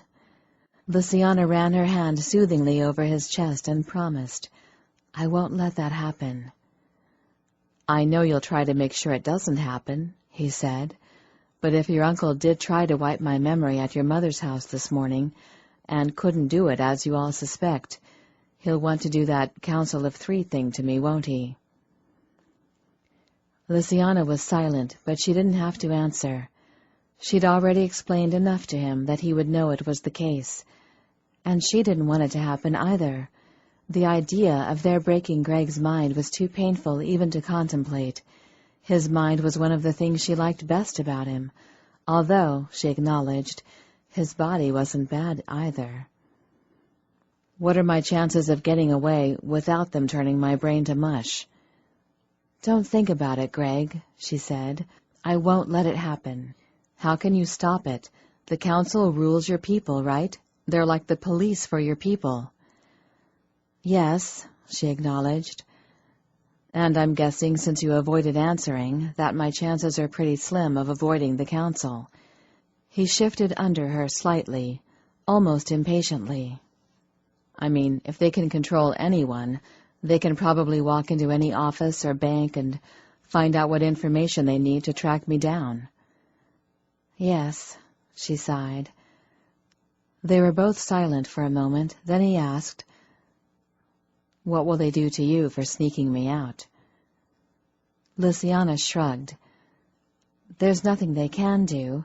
Mom can yell at me, but the council can't punish me since I didn't speak to my uncle, so didn't know they—" "That's a technicality, and while it might work in a human court of law, I suspect it wouldn't work with the council, especially if your uncle can read your mind and find out that you basically did know what they would want to do." Unable to argue the point, Lysiana remained silent. So if we try to run, they'll probably find us and make me a Renfeld, then do God knows what to you. Maybe, she acknowledged, and laid her head on his chest again. They were both silent. Then Lysiana said, "There may be a way to protect you, though." What, a sex change and a move to Timbuktu? He asked with wry amusement, and moved his hand to her hair to run his fingers lightly through the long, soft tresses. "I'm afraid that wouldn't do it," she said with a twist to her lips. "They'd find you." Then how? "I could turn you," Lysiana said quickly. Greg's hand stilled in her hair. She could hear his heartbeat, the slow inhalation and exhalation of his breath, the tick of the digital clock next to the bed. Finally, his hand began to move again. Turn me? Make me one of you? "If you were one of us, they would never fear your speaking out about us or revealing our presence. Our safety would be yours. They wouldn't need to try a council of 3. You'd make me your life mate to keep me safe?" The words were soft, querying. Lysiana couldn't tell if he was pleased at the idea or not, but she didn't want to put him in the position where he had to choose between living with his mind intact or being her life mate to survive. Licking her lips, she said, "Turning you doesn't automatically make you my life mate." Greg stilled again, then asked, "It doesn't?" "No, of course not. While it's true that most of us do turn our life mates, it isn't always the case. Others have turned mortals for other reasons." "But then, if you did find someone to be your life mate later, you couldn't turn him," he pointed out. Lysiana shrugged, then stood and slid from the bed. "Lissy?" Greg said uncertainly as she walked naked to the door. Turning back, she found him sitting up in the bed, concern on his face. She smiled gently. "I'm leaving you alone to think about it." Lysiana held up a hand to silence him. "Greg, I need you to forget about me in this equation. This isn't about me, it's about you and your choices. What I do or don't do doesn't matter. This decision is something you have to be happy with, for yourself." She took a deep breath, then said, "This isn't like getting your ear pierced or joining a club. This is for forever, or as close to forever as humans can get. You need to consider it seriously. Can you give up the freedom of being able to spend endless hours in sunlight and become mostly a creature of the night? Can you consume blood? If there was an emergency, could you feed on another to survive? And could you give up your family?" He gave a start. "My family?" "Yes," she said sadly. "You can't tell them what you've become. The council wouldn't allow that." "No, of course not, but—" "And when you don't age as they are doing, how could you explain it?" Lysiana answered the question herself. "You couldn't, and so you'd have 5, maybe 10 years if you were lucky, and then you'd have to disappear from their lives. You'd have to fake your death and never see them again." Seeing the shock on his face, Lysiana nodded sadly. "You hadn't thought of that, had you? You only thought of the forever young and forever this and forever that." She sighed and shook her head. "There's a downside to everything, and you need to be sure that you can accept the downside here, because this is not reversible. Once you are turned, it quite possibly is forever." Greg stared, his heart sinking at the complications he hadn't considered. "I'll sleep on the couch," Lysiana said, turning away. "We'll talk again later, after we've both slept on it." Greg watched her pull the door closed, then dropped back on the bed with a sigh. Give up his family. It had never occurred to him that he'd have to give up anything to be like them. He'd thought, well, as she'd said, he'd been thinking only of the plus side, living hundreds, perhaps even thousands of years, never aging, being stronger, faster, maybe even smarter, witnessing history firsthand over the centuries. and, he'd thought at first, doing it all with Lysiana as his life-mate, but she seemed to be saying it wasn't a given. Was she saying that because she didn't want him for a life-mate, or because she didn't want him to feel trapped into being her life-mate? He wasn't sure. Greg did know that he had never met anyone like her, someone he could admire and like as much as he did Lysiana. She was protective of those she loved, kind, intelligent, beautiful, but with a hint of the child still alive inside the woman. She was over 200 years old, and often seemed as mature as those years would suggest. But when Lysiana relaxed, when she forgot to be the good daughter or the responsible older cousin for the twins, there was a childlike mischievousness about her, a glint she got in her eye. However, it was when she bit him that Greg was sure she was the perfect woman, at least in his eyes. The experience was more than just physical. When they were joined in that way, his mind flooded with her thoughts, and it was almost like having a window into her soul. Lysiana had a beautiful soul, soft but strong, generous and non-judgmental. When they were merged that way, he felt strong and loved. He felt whole. Greg felt sure he could trade 20 or 30 years with his family, who had loved and supported him all his life, for forever with Lysiana. But that didn't seem to be what she was offering. She had said that her turning him wouldn't automatically make him her life-mate. If he let her turn him, could he persuade her afterward to have him? Was her offer to save him brought on by nothing more than guilt?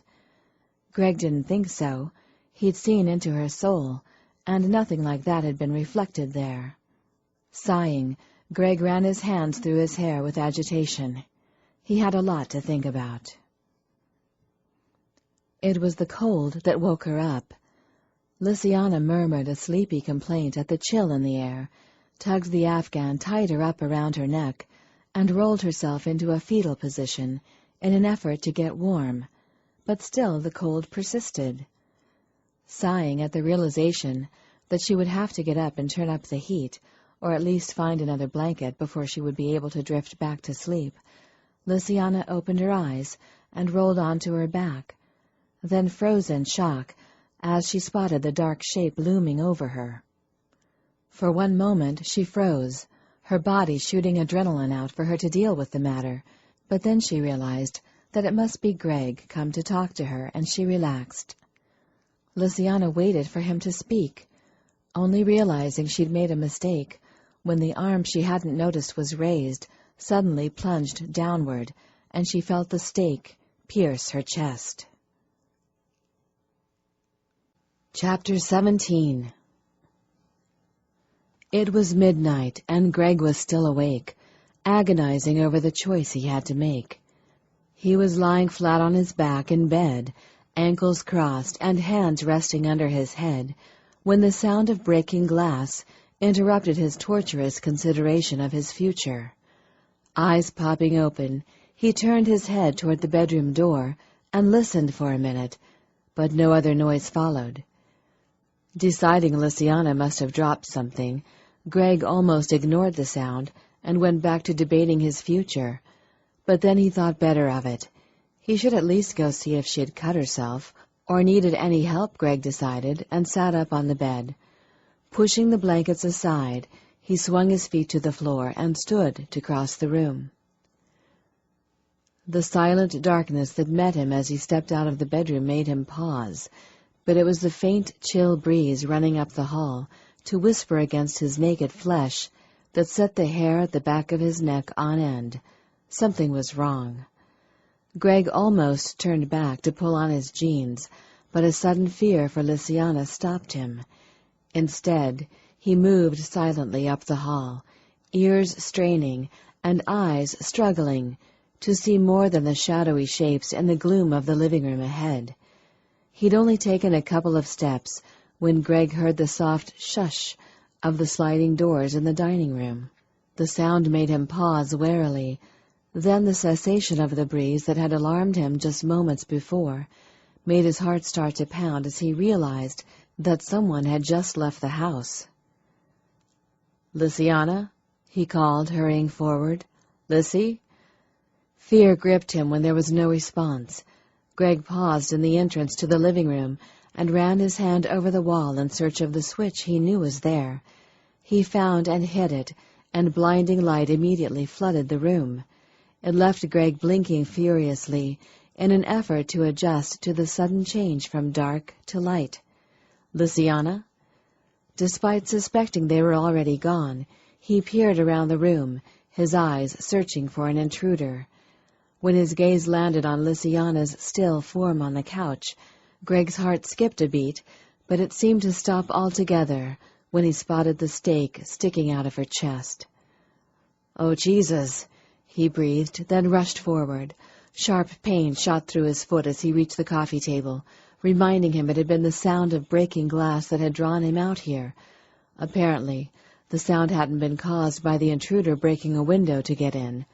Hopping back on his uninjured foot, Greg glanced down at the shattered water glass on the floor beside the off-center coffee table.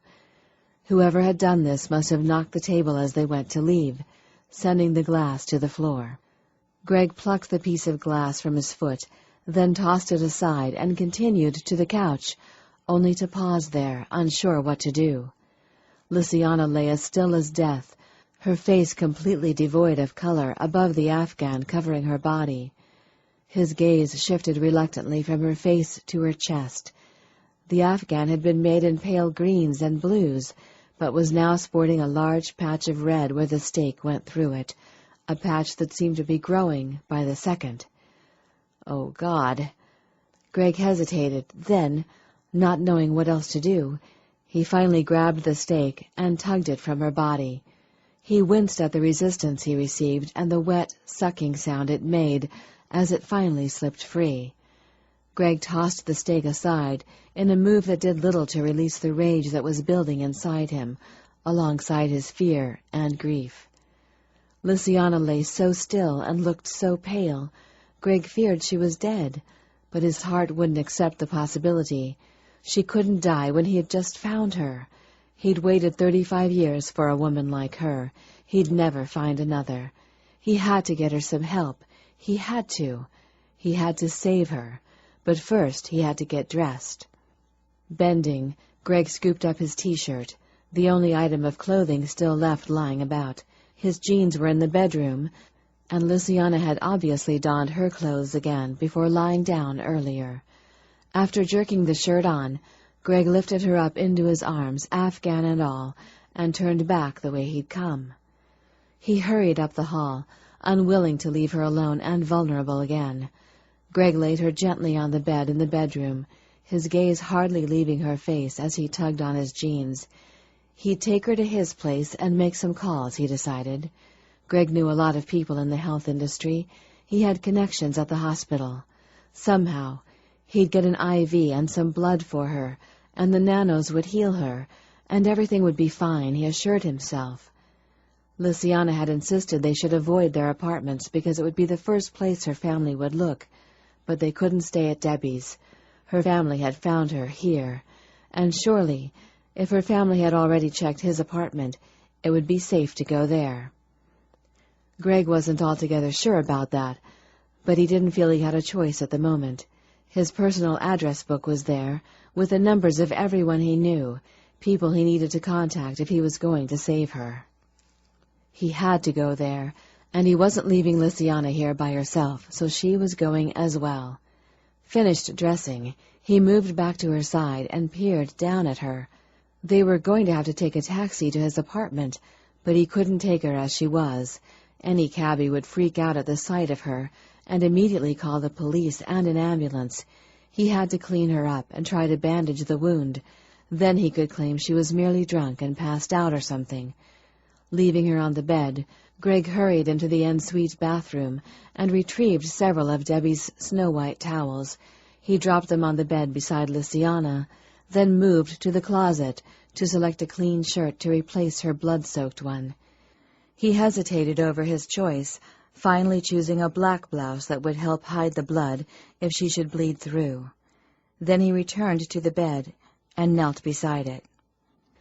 Greg scanned Lysiana's face before he started, looking desperately for any sign of life, but there was none to see.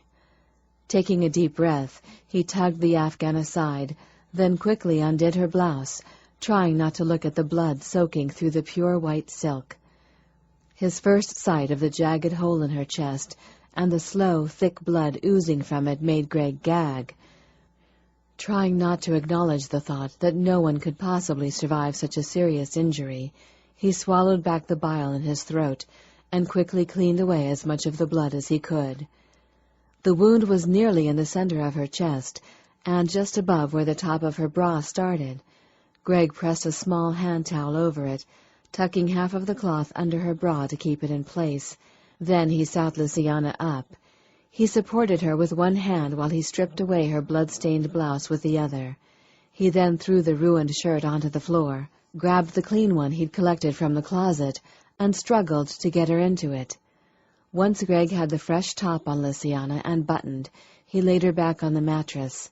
Standing then, he moved around to the other side of the bed and the phone that sat on a table next to it. Being a city boy, Greg had a car for long trips and to drive to work where he had parking, but he often found it more convenient to take taxis anywhere else he might need to go. It saved a lot of time that would otherwise have been wasted hunting for a parking space. That being the case, he knew the phone number of one of the city cab services by heart and punched in the number without having to think about it. As he rattled off the address, Greg found himself grateful that he'd paid attention and noted the street name and house number when they'd come that afternoon. He was also grateful when the dispatcher assured him the taxi would be there directly. The last thing he needed was time to think about what had happened and to worry over the state Lynsay was in. Hanging up, Greg moved back around the bed. He lifted Lynsay into his arms and carried her to the door, then hesitated, suddenly worried that her attacker might have come back to finish the job. After all, surely Greg should have been a target as well, and he was still alive. That thought made him frown and shift uncomfortably where he stood. He considered setting Lynsay down and searching the house, but didn't think he had time before the taxi arrived. He was also reluctant to leave Lynsay alone. Gritting his teeth, Greg decided he'd just have to move quickly and hope for the best. Bending slightly to reach the door with the hand under her legs, he turned the knob and pulled it ajar. Greg then straightened and used his foot to open it the rest of the way. The hall was as dark and silent as it had been the last time he'd entered it. This time there was no telltale breeze, though. He rushed toward the entrance to the living room, alert for any sign of another presence. A small puff of relief slipped from his lips when he reached the intersection of halls, just before the entrance to the living room.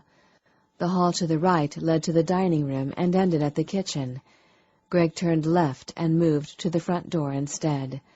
Pausing there, he glanced out at the dark and empty street, then down at Lynsay.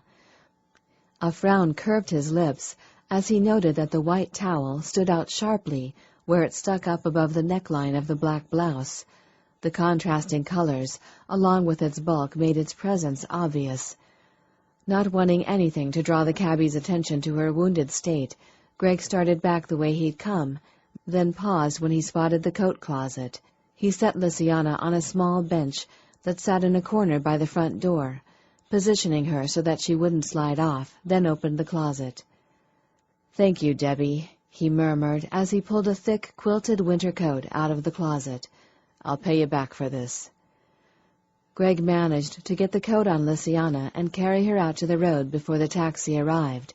He was standing on the sidewalk, with Lynsay appearing to stand, leaning against him when the car pulled up, but the truth was that he was holding her upright. She was a dead weight. Silently sending up a prayer that this would work, he started forward when the taxi stopped on the street before him. Lynsay's body immediately began to fall. Giving a forced laugh, Greg scooped her up and walked to the car.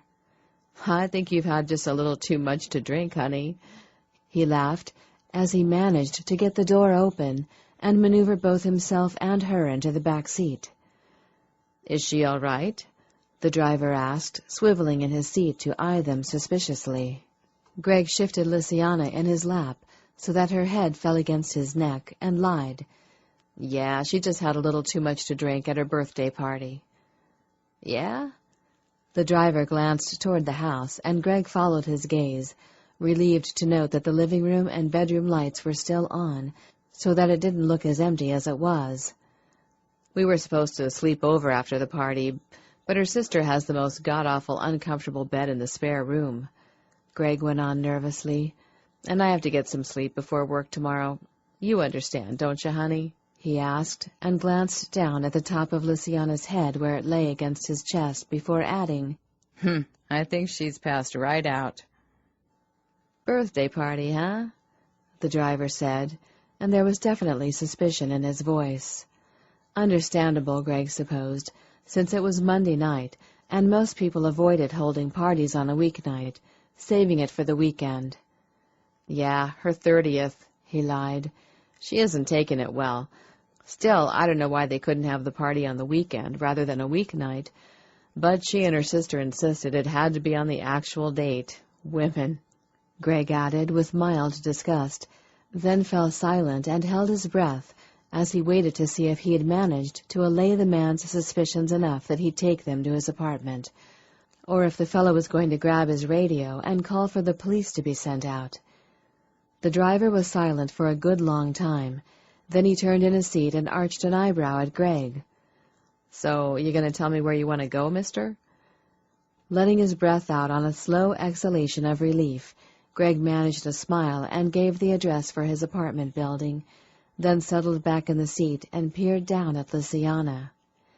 The ride seemed to take forever, though he knew that was a result of his worry about Lysiana, not a real reflection of the passing time. It wasn't until the cabbie pulled the car to a stop in front of the building that Greg realized he had no money to pay for the trip. He had a stash of cash in his desk drawer in his apartment, but he'd have to get the doorman to wake up the super to let him in again to get to it. He was about to explain all this to the driver when the door on his side of the cab suddenly opened. Glancing around with a start, Greg found himself staring at Lysiana's cousin, Thomas Argeneau. "What happened?"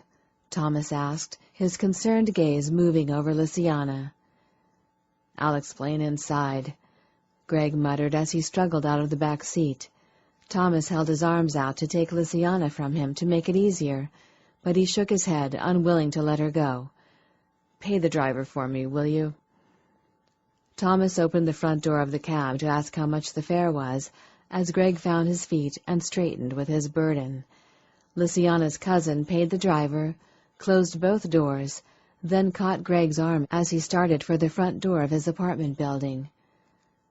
"You can't go in. There's someone waiting in the hall upstairs in case you two show up here," he said. "Come with me." Greg didn't hesitate to follow Thomas. He knew without a shadow of a doubt that the man loved Lysiana and would help her. "What happened?" Thomas repeated as soon as he had Greg settled in the front of his Jeep, with Lysiana on his lap. "They found us," Greg announced grimly, then asked the question that had been worrying him since he'd found Lysiana lying prone on the couch. "All those movies and books were wrong about the garlic and crosses. What about steaks?" "What?" Thomas peered at him with confusion. "Can being staked kill your people?" Greg clarified. Thomas's eyes widened incredulously. Then he leaned forward and tugged open Lysiana's coat. Greg sat silent and tense as the other man undid the top buttons of her shirt, then spread the material to the sides. He found his eyes moving anxiously to her wound as Thomas pulled the towel up enough to see it. "It looks a little smaller," he noted with relief. "Christ," Thomas said with disbelief. "That's smaller? What did they stab her with, a telephone post?" "A stake," Greg said quietly. "Who staked her?" Thomas let the towel lie flat against her skin again and laid the sides of the shirt back over it, not bothering to button it up. "One of your people, I guess," Greg said, as Thomas pulled the coat closed over her to keep her warm. Thomas shook his head with a frown. "It couldn't have been." "Who else would be after her?" He saw that the man wasn't convinced he was right, and didn't have time to argue about it. "We can worry about who later. Right now, Lysiana needs blood." He hesitated, then added, "I'd appreciate your help with this, but only if you promise you won't call or take us anywhere near your uncle or Marguerite. If you can't promise, then I'm taking her out of here right now and—" "Okay, I promise," Thomas said quickly, as Greg reached for the door handle. He hesitated. "I promise," he repeated, then pulled his keys from a pocket and started the Jeep engine again, only to pause. "What's the matter?" Greg asked. "I'm trying to decide where to take her." "Not back to her mother's," Greg said firmly. He wasn't giving them the opportunity to finish what they'd started. "No, I couldn't take you there anyway. Lysiana would never forgive me if something happened to you," he said. Then Thomas shifted the Jeep into gear and pulled out into the scanty traffic of the early morning Toronto streets. "Where are we going?" Greg asked. "To Mirabeau's," he answered. "After Lucien and Marguerite finished raking us over the coals for standing back and allowing you two to run away, Mira decided she might have overstayed her welcome. I drove her home earlier this evening. She'll help." Greg nodded and relaxed wearily in his seat for the ride, knowing everything would be all right. Mirabeau would be willing to help them. More importantly, she would have blood. "I don't have any blood." "What?" Thomas and Greg asked the question at the same time, both of them staring at Mirabeau with disbelief and horror as they each straightened from opposite sides of the bed where she'd had them place Lysiana. Mirabeau's home turned out to be a large penthouse apartment, just a couple of blocks from Greg's place. It had only taken minutes to get here, but on realizing it was also set up with a doorman as his place was, Greg had worried about getting inside without the police being called in. While the black shirt he'd put on Lysiana hid the blood that was seeping through the towel over her wound, his white shirt didn't, and it was sporting a huge red patch where he'd pressed Lysiana to him to get out of the Jeep. He'd been positive the doorman would take one look at that, then at Lysiana's pale, death-like features, and pick up his phone to call the police. However, Greg had forgotten who he was with. Thomas had ushered him to the door, cast one glance at the approaching doorman, and the man had turned and walked back to his station without a word. Lysiana's cousin had obviously put the whammy on him. The doorman hadn't even glanced at them after that. Greg suspected the fellow wouldn't even have a memory of their passing. "I was expecting a delivery Saturday morning," Mirabeau announced, "but I wasn't here to get it." No, she'd been at Marguerite's all weekend, Greg realized, then glanced down at Lysiana with concern as she moaned. She'd started to moan shortly before they'd arrived at Mirabeau's, the sound drawing a concerned mutter from Thomas about nanos. When Greg had asked him what was going on, Thomas had explained that when the nanos couldn't find enough blood in the veins, they'd begin attacking the organs to get what they needed. Lysiana would be in terrible pain until they could get blood into her, enough pain that it was drawing moans from the nearly dead. "You don't have any at all?" Thomas asked. Mirabeau shook her head, then admitted, "I had 2 bags left when I got home, but—" She shrugged helplessly. "I got hungry." "Damn." Thomas raked one hand through his hair. "She needs blood." "Go get some from the Argenau blood bank," Mirabeau suggested. "No, that's no good," Greg said sharply. "Why not? He has a key." "Greg thinks Uncle Lucien was behind this," Thomas explained. Mirabeau's eyes widened incredulously. Then she shook her head. "No, I don't believe it. Did you see who did it?" "No." Greg shook his head. "They'd left by the time I got to the living room." "Well, it couldn't have been one of our people," Mirabeau said with certainty. "It just couldn't. I mean, why would they? And if so, why not finish the job? If they were one of us, they'd know she could come back from a staking. And why didn't they touch you?" she asked. "You're the one who's considered a threat." "I don't know," Greg admitted wearily, "but I also don't know of anyone else who would want to hurt her." She shook her head firmly. "Well, there's just no way Marguerite Argenau would allow anyone to harm one of her children. She—" It doesn't matter, Mirabeau, Thomas interrupted wearily. I promised Greg I wouldn't go anywhere near them, and I won't. We'll have to find the blood elsewhere. We're wasting time here, Greg said impatiently. Lysiana needs blood. Do you have any at your place, Thomas? Yes, I do, he said, obviously surprised that he hadn't thought of it himself. Not as much as we'll need, but a couple of bags at least, and that should be enough to bring her back to consciousness. Then we'll find her some donors. Donors? Greg asked. The doorman, maybe a couple of neighbors. Thomas shrugged. What about an IV? Greg asked. I understand that once she's conscious, she'll be able to feed off the donors herself, but you'll need an IV for the bagged blood. Can you get one? No, but that's not a problem. Her teeth will suck it up whether she's awake or not, Thomas said as he headed for the door. It's just easier to feed the donors to her once she's conscious, because then she can control their minds. I'll be back as soon as I can. Thomas? Mirabeau followed him out of the room. Do you have a... The closing of the door prevented Greg from hearing the rest of what she was asking. Not that he was really interested. He was peering at Lysiana as she moaned. It wasn't a normal sound. She was completely motionless, looked almost dead, but emitting a growling moan that was barely audible and came from somewhere deep in her throat. The depth of pain she must be in to emit the sounds tore at his heart, and they seemed to be coming closer together. He could only think this meant her pain was increasing in intensity by the minute. Greg opened her shirt and lifted the towel away from her chest to look at the wound. It was almost closed. While part of him was relieved to see the healing, another part was thinking that it just meant her body was using up blood, and she needed to keep as much as she could until Thomas got back. The more she lost, the more pain she'd be in. Another moan drew his attention to her face, and Greg hesitated, then decided he had to do something. Leaning closer, he took her face in both hands and used his thumbs to pull her mouth open. "What are you doing?" Mirabeau asked as she re-entered the room. "Opening her mouth." "Why?" "How do I get her teeth to extend?" Greg asked instead of answering. "Why do you want her teeth extended?" Mirabeau walked over to stand on the opposite side of the bed, concern on her face as she peered from he to Lysiana. "Because I can donate some blood.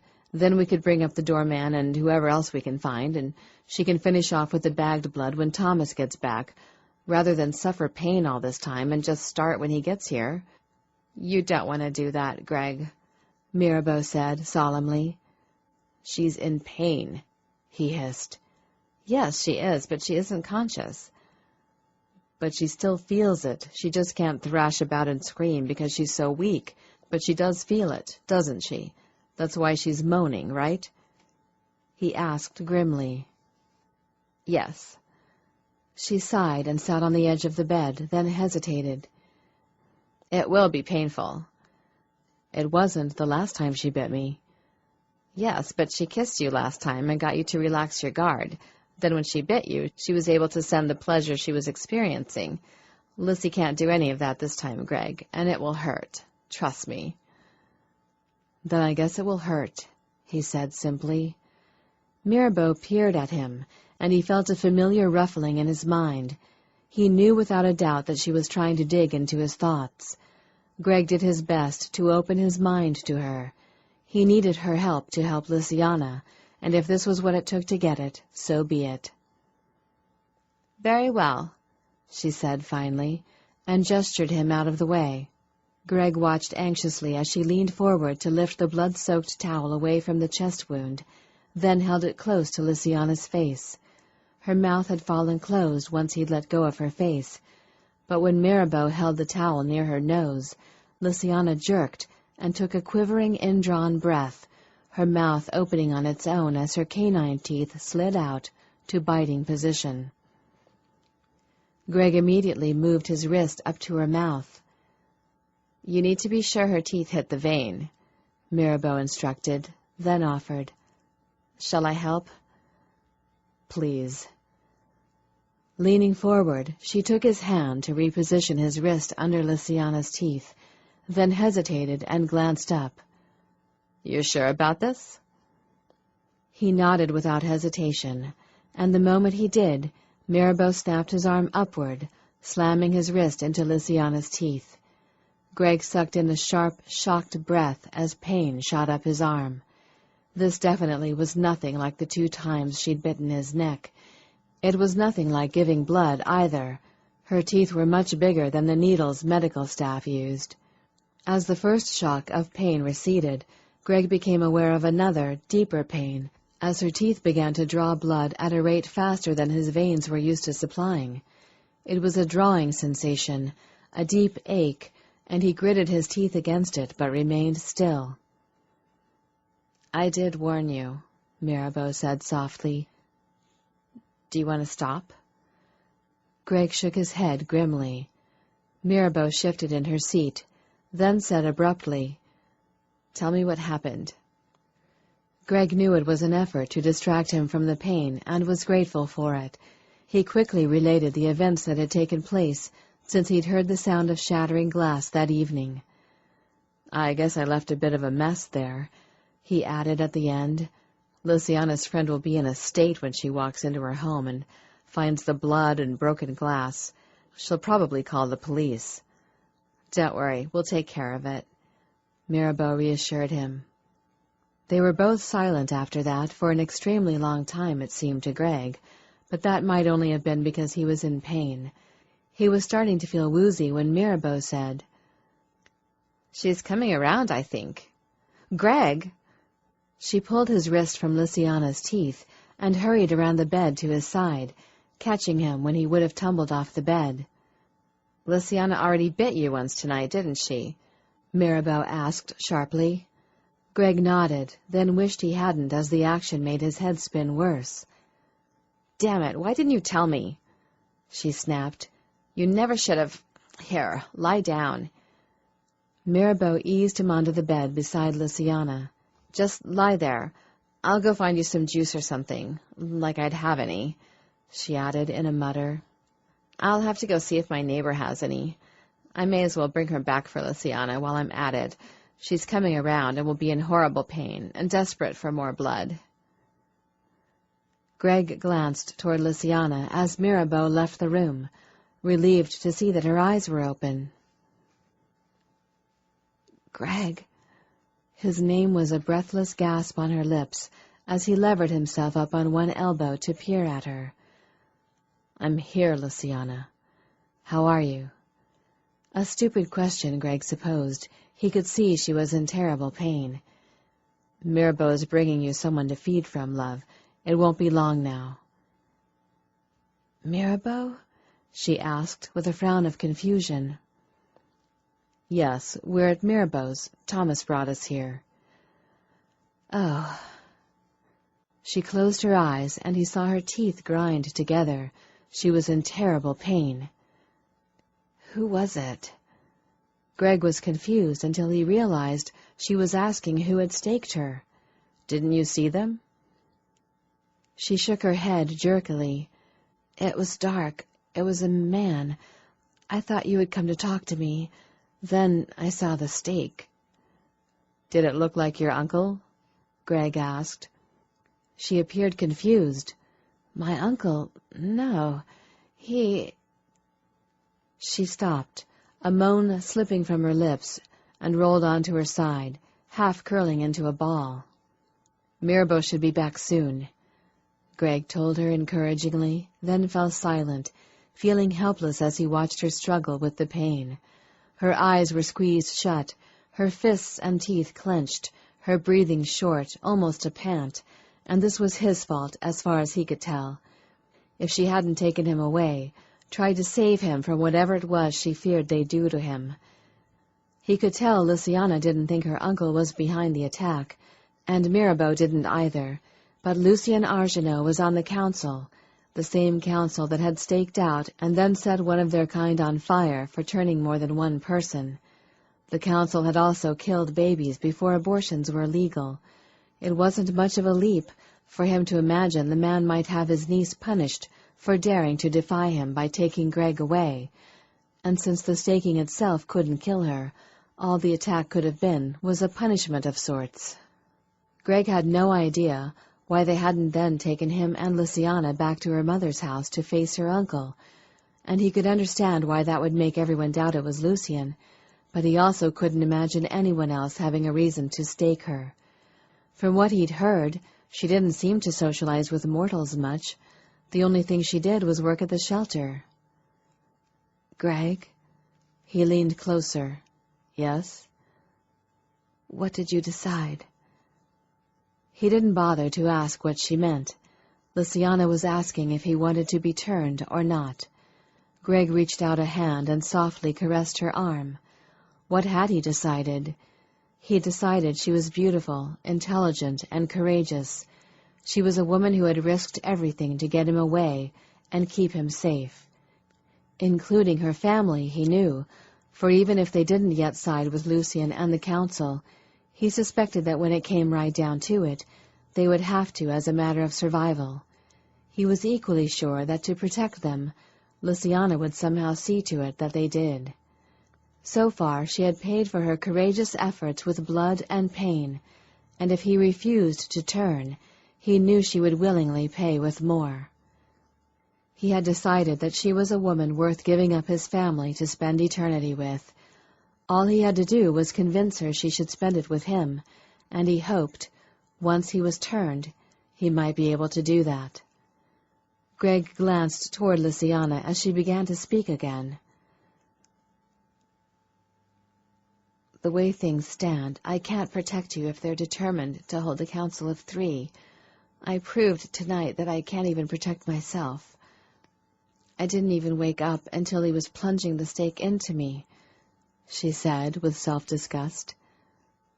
"Lysiana," he chided. "No, it's true. But there is one way I can protect you." Lifting her wrist to her mouth, she bit down into her own vein, then closed her eyes and pulled free of her teeth to hold her arm blindly out as blood bubbled to the surface. "The choice is yours." Chapter 18. "Well, that tears it. I haven't got enough blood here for one of them, let alone them both." Greg lifted his head from Lysiana's wrist at Thomas's words and glanced toward the door to find that he and Mirabeau had both returned. When his gaze found the 3 bags of blood Thomas carried, Greg started to warn Lysiana not to open her eyes, but it was too late. With a muttered, "Oh, damn," she sagged into the mattress in a dead faint. Mirabeau shifted on her feet and clucked with irritation, then said, "Why didn't you warn me you were going to do this? It would have saved me waking 3 neighbors in search of juice." Greg's gaze slid to the pretty young blonde woman at Mirabeau's side. Orange juice wasn't all she'd brought back. He was guessing the blonde was one of the neighbors she had promised to bring back for Lysiana to feed on. Mirabeau followed his gaze and sighed wearily. "Sit, Mary," she ordered, then set the glass of juice she'd fetched on the dresser and crossed the room as her neighbor settled blank-faced on the chair by the door. "How much did you have?" she asked. Greg shook his head and opened his mouth to admit that he wasn't sure, but moving his head set the room spinning. Closing his mouth, he sank weakly back onto the bed next to Lysiana without responding. "Enough, obviously," Thomas answered for him. He joined her at the bedside and peered down at the pair of them, then glanced at Mirabeau to ask, "Have you ever overseen a turning?" "No." She arched an eyebrow. "You?" He shook his head. "This is going to get messy," Mirabeau commented. Thomas nodded. "I'm thinking you don't have enough neighbors for this situation." Mirabeau snorted, and the pair glanced at each other. "Aunt Marguerite's?" he asked. Mirabeau nodded solemnly. "There's no reason not to now. Lysiana's seen to that." She turned to glance back at the girl she'd left seated by the door. "So, do we use Mary here?" "Why bother?" Thomas asked. "Both of them need more than she could supply, and it will just slow us down." "Right, I'll take her home then." Mirabeau announced and walked back to collect the girl. "While you do that, I'll call ahead and warn them. It'll give Aunt Marguerite a chance to have more blood sent out to the house." Greg lay silent as they left the room, his heart thudding heavily in his chest as he tried to ignore the growing pain in his stomach. Lysiana had told him that they called the one who did the turning the sire, because the turning was a painful rebirth. He suspected the mild discomfort he was presently experiencing was nothing compared to what was coming. "How are you feeling now?" Greg grimaced at the question. Thomas had asked it at least 20 times in the last 20 minutes. As they'd driven out to the house, he wished he'd stop. Every time the man asked the question, it seemed to focus all of Greg's attention on the pain building and spreading throughout him. It had started in his stomach, an acidy eating away sort of sensation that had been just bearable, but with every passing moment it grew worse and was slowly dispersing outward, spreading like a virus or cancer and eating away at him with sharp little teeth. It had gotten so bad in just the half hour since he drank Lysiana's blood that sweat had broken out on his brow, and Greg found himself clenching his teeth and hands as he struggled with the pain. His answers to Marguerite's questions, when she'd met them in the garage just moments ago, had been monosyllabic at best. He was finding it terribly difficult to think past the agony consuming him. "Take Dr. Hewitt to the Rose Room, Thomas," Marguerite instructed, opening Lysiana's bedroom door for Lucien Argenot to carry his niece inside. "I shall be along in a moment. I just want to start Lysiana on her IV. Then I will come see to Greg." "I can hook up the IV for you, Aunt Marguerite," Jean-Louise offered. Marguerite hesitated, her gaze moving over Greg's pale face as Thomas half carried him past. Then she nodded. "Thank you, Jean-Louise. I had Maria bring the IV and a cooler of bagged blood up right after Thomas called. If you could get her started for me, I will come check on her as soon as I can." "Yes, Aunt Marguerite." Greg saw Jean-Louise follow her uncle into Lysiana's room, just before Thomas dragged him into the room next door. "Put him in the bed, Thomas," Marguerite instructed as she followed them inside. Greg caught a glimpse of the ropes attached to the bedposts and glanced back sharply at Marguerite as she closed the door before Mirabeau, Elspeth, and the twins could trail them in. Marguerite saw his expression and grimaced as she moved to join them at the bed. "Those are only to prevent you hurting yourself while in the midst of the turning, Dr. Hewitt. You are not a prisoner, I promise." Relaxing, Greg let Thomas ease him onto the bed. The moment he was flat on his back, Marguerite seated herself on the edge of the mattress and leaned forward to examine his eyes, though he hadn't a clue what she was looking for. "How long is it since Lissy offered her blood?" she asked, sitting back. "About half an hour," Thomas answered when Greg stared at her blankly, the answer suddenly eluding him when he knew he should know it. Marguerite nodded and released a little breath that might have been relief. "It has not yet started, then. It is still only in the preliminary stages." Greg felt his heart drop at these words. It hadn't started yet? The agony he was experiencing was just the preliminary? Dear God. "Thomas, I had Bastien call the labs and order some drugs to be sent over that might help Greg through this," she said as the door opened and Lucien and Martine entered. "Could you go downstairs and wait for them, please?" "Drugs," Lucien said with a snort of derision as Thomas left the room. "In my day we did not use drugs to ease it. It was a rite of passage, and we took it like men. But I suppose men today are softer. They would not be able to stand the pain."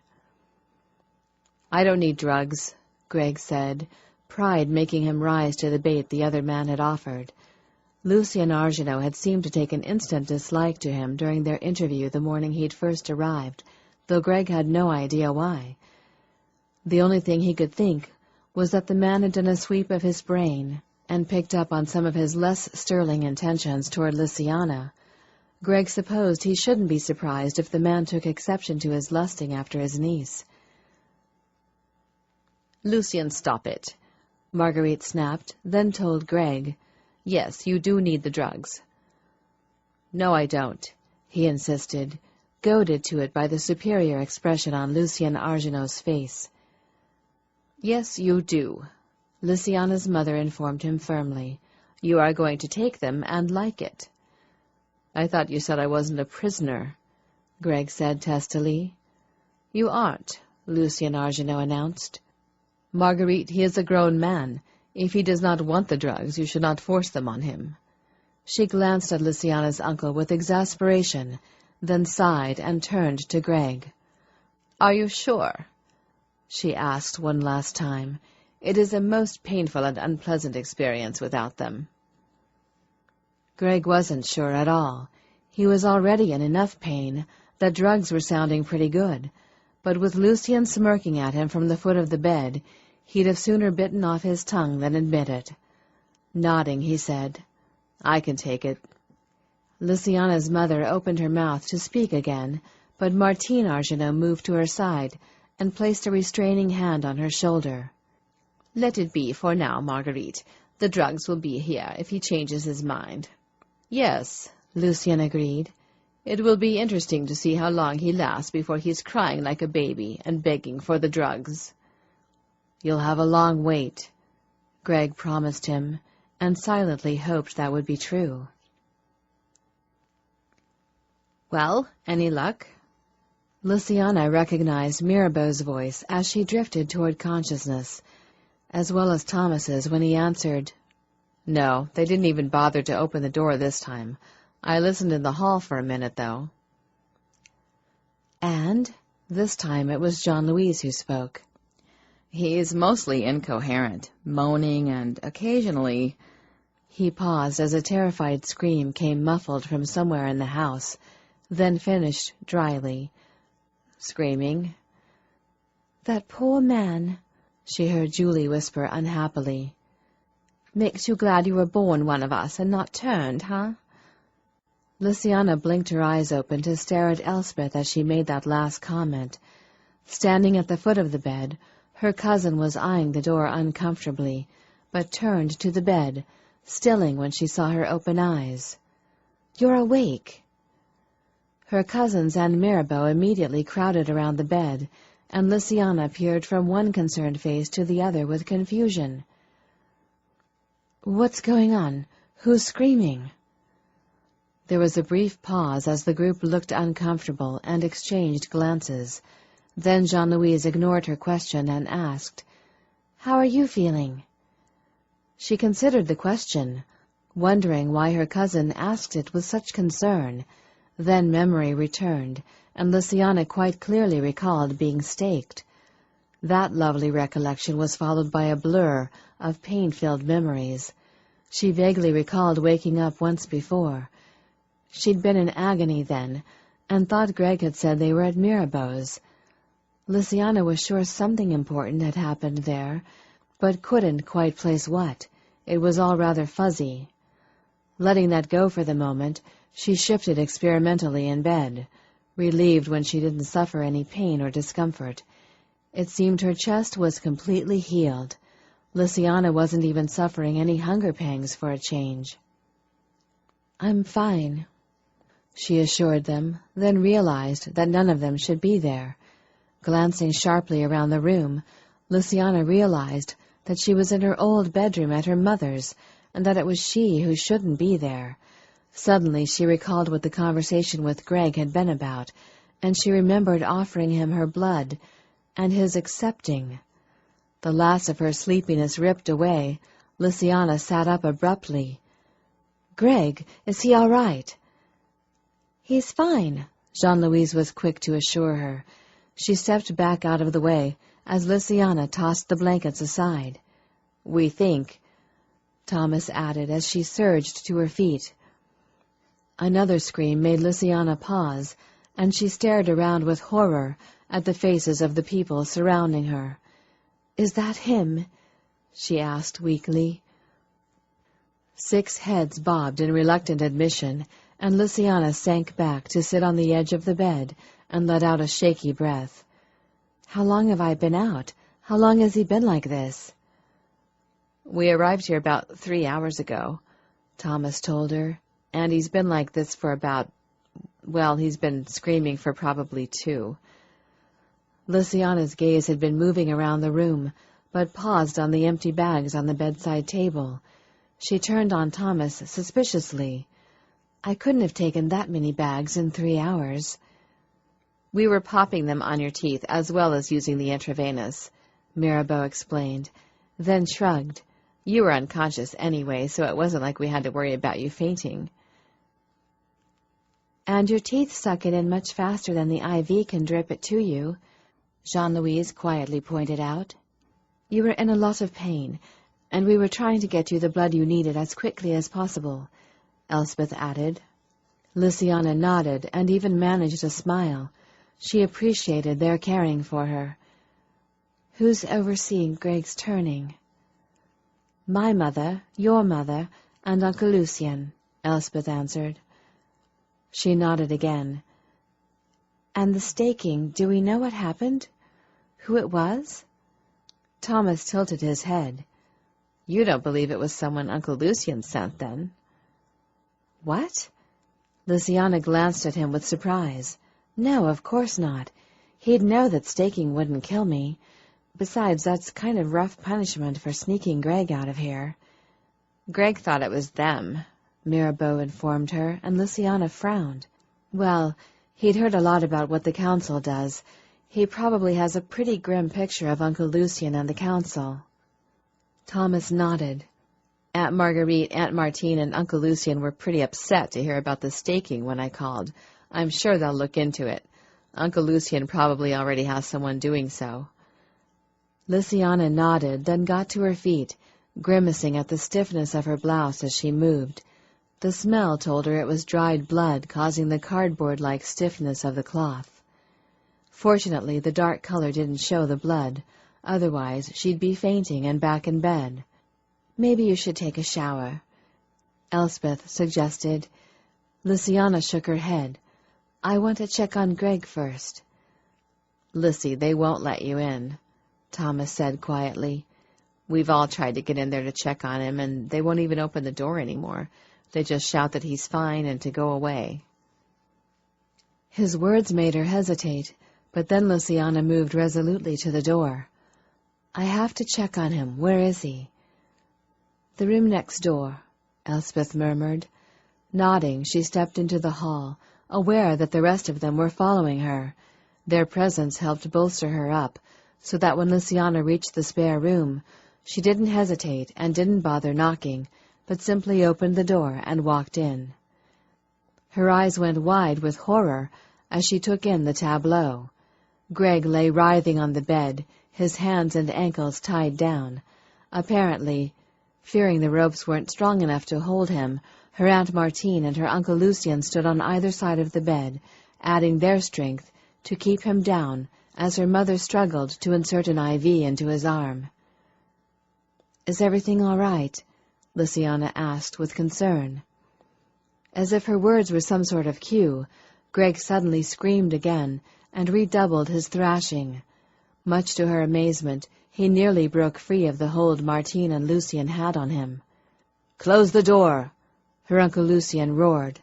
Lysiana turned automatically to do so, her glance apologetic, as she shut the door on her cousins and Mirabeau. Then she turned back to the struggle taking place to keep Greg in the bed. The nanos had made him this strong already? She asked in amazement as she approached the bed. No, it's the pain and fear, Marguerite gasped, giving up on what she'd been doing to bear down on his arm and shoulder as he thrashed. Fear! Lysiana moved around her uncle to the top of the bed and reached out to gently touch Greg's forehead, murmuring his name. He seemed to settle a little at the sound of her voice. At least, his struggles slowed. Lysiana felt tears sting her eyes at the desperate agony that filled his as he opened his eyes and found her. She'd heard many times that the turning was painful. The nanos were an invading force, eating up blood at an incredible rate as they multiplied and spread throughout the body, entering every organ and cell. Lysiana had heard that it felt as if the blood was turning to acid, and that acid ate you up an inch at a time. She'd heard that the pain wasn't even the worst of it, that nightmares and hallucinations accompanied it, horrid, terrifying visions of death and torture, and usually burning alive.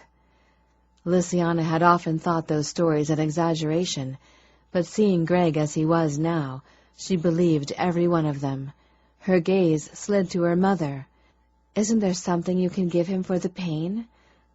"He wanted to go through it without drugs," Marguerite said on a sigh. "Only because Lucien badgered him into it with his real vampires take it like a man crap." Martine tossed her brother a glance filled with disgust.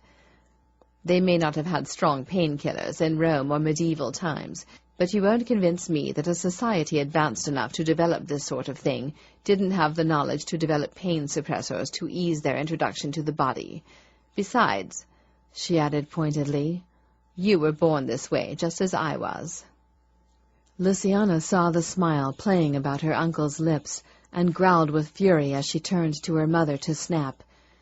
"Give him something!"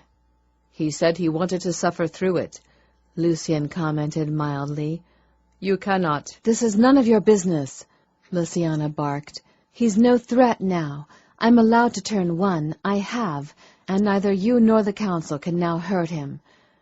She paused, breathing heavily, then said more calmly, "He's mine. I turned him, and I say knock him out."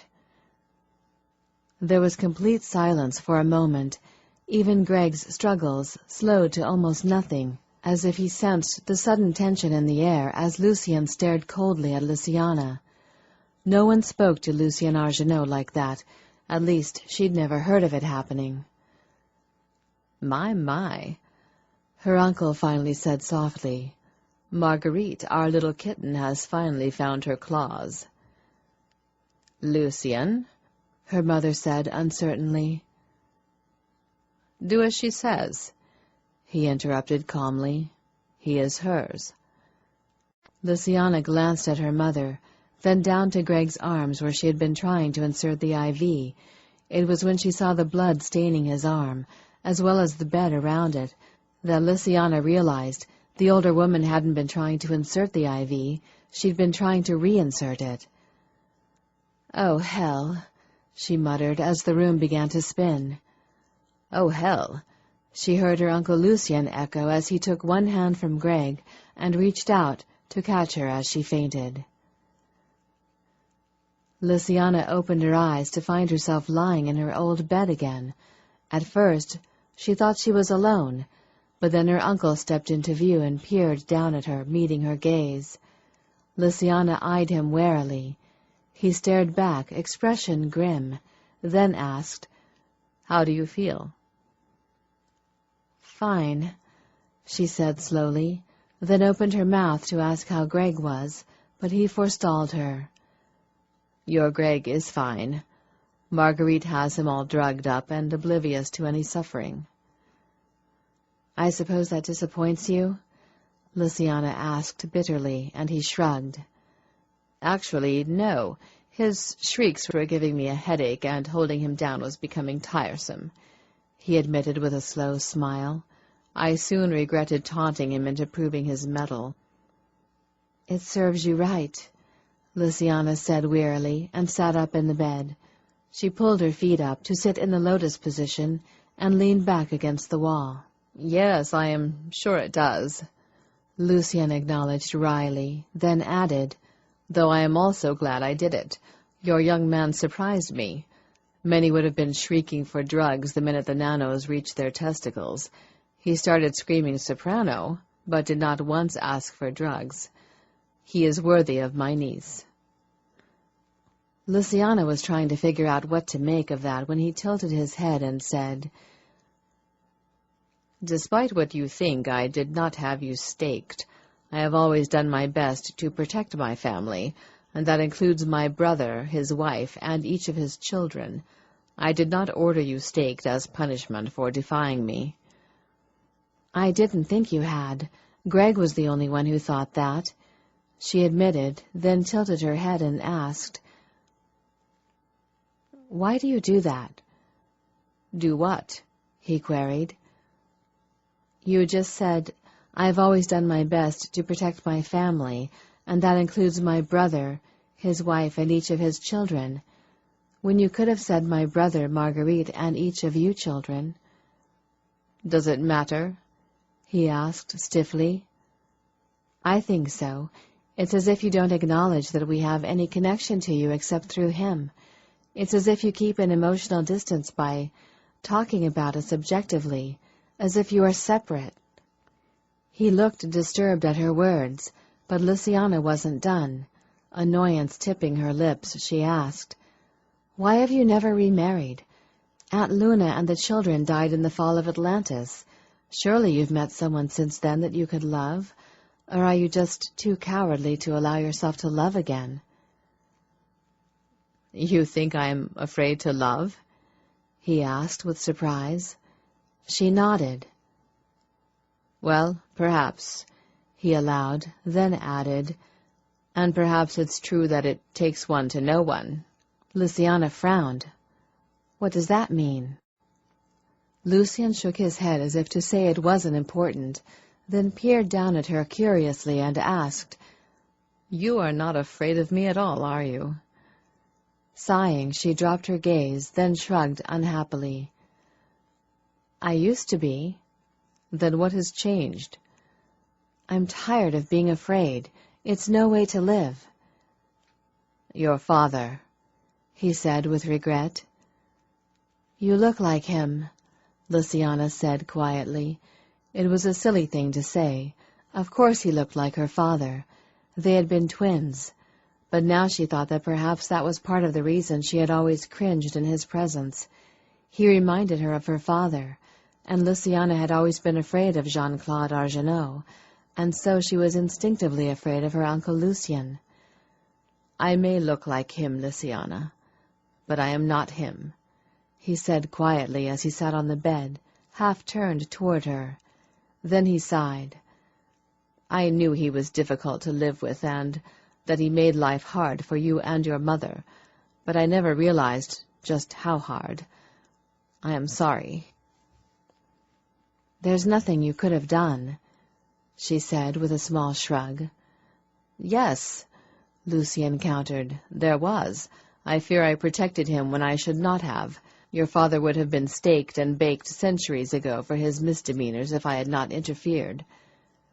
Luciana's eyes widened at his claim. Then she sighed. He was your brother. Blood ties are strong, and love often leads us to do things we perhaps shouldn't, things we later regret. She shrugged. Just look at what Thomas and the others did for me. And what you did for Greg. That was different, Luciana said quickly. I don't love... She paused and flushed at his knowing look. At least you can no longer bring yourself to lie about your feelings for him. Now you just have to find the courage to admit them to him, her uncle said with mild amusement. When Luciana allowed her perplexity to show, he said, Your mother says she knew he was for you the moment she saw you together. The others thought so too. And when they found that Greg knew what we were, or as much as he could know with all those ridiculous movies and stories about us out there, and was not repulsed by it, Martine and your mother decided they could not wipe you from his memory. They brought him home to allow you two to discover for yourselves what they already knew. Then why did she call you? Her uncle gave a short laugh. No one called me. I just happened to drop by for a visit. It has been a while since I spent time with Martine and the girls, he said wryly. When Thomas nearly swallowed his tongue at the sight of me, the women were forced to explain. Then they took me to meet Greg. And? Luciana asked curiously. And I was not sure, Lucien admitted, then added, until you came home that morning while we were in with Greg. Your panic when you realized I was there was loud and strong, and every bit of your energy was focused on him. He shrugged. Then why did you tie him up and decide to involve the council? Luciana asked with confusion. Your mother had him tied up again, not I. and I was calling the council to inform them that he would be joining our ranks soon. The council keeps track of everyone, you know that. After you had snuck him out, your mother admitted she'd hoped you'd take everything the wrong way. She'd hoped that the fear of his being subjected to a council of 3 would force you to recognize your feelings for him. However, instead, you grabbed him and ran. Lysiana stared at him in amazement. It had all been a con? Her mother had just been manipulating her in an effort to get them together? She'd been playing matchmaker? So Valerian wasn't chasing us at the mall? You didn't even send anyone out to watch for us? She asked with disbelief. Lucian grimaced. Well, I put a couple of the boys out to watch you and make sure you did not flee the country. But no, I did not set the dogs on you or anything. Except Julius, she said dryly. Lucian snorted. Julius would never hurt you. That dog is a lamb when it comes to you and your mother. He might have gone after Greg, of course, but we expected you would find a way to keep him off him, and you did. Lysiana released a slow breath as she considered all of this. It was good to know that her uncle hadn't had her staked.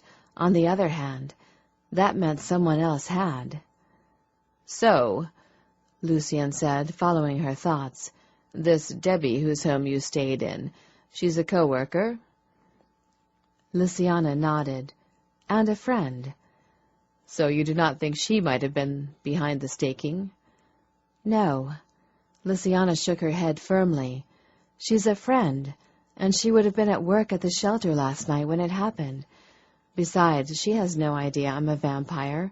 No one at the shelter does. I'd bet my life on it. You are betting your life on it, Lucian Argeneau said softly. Staking a vampire is a mortal trick, Lynsay. Our kind would have known enough to cut off your head. Yes, but... Lysiana frowned. Uncle Lucian, other than our own kind, I don't know of anyone who could know what I am. I've been careful.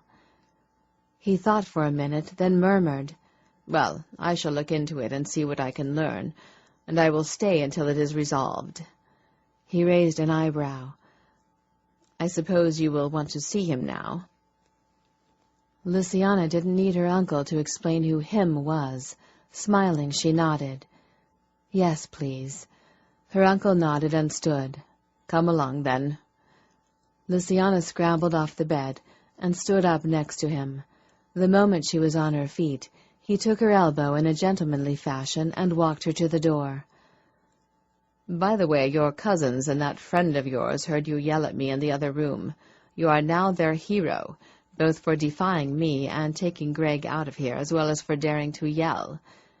He didn't look pleased as he dispensed this knowledge. Then he added, I may have led them to believe that I came in here to bawl you out on the subject and put you in your place.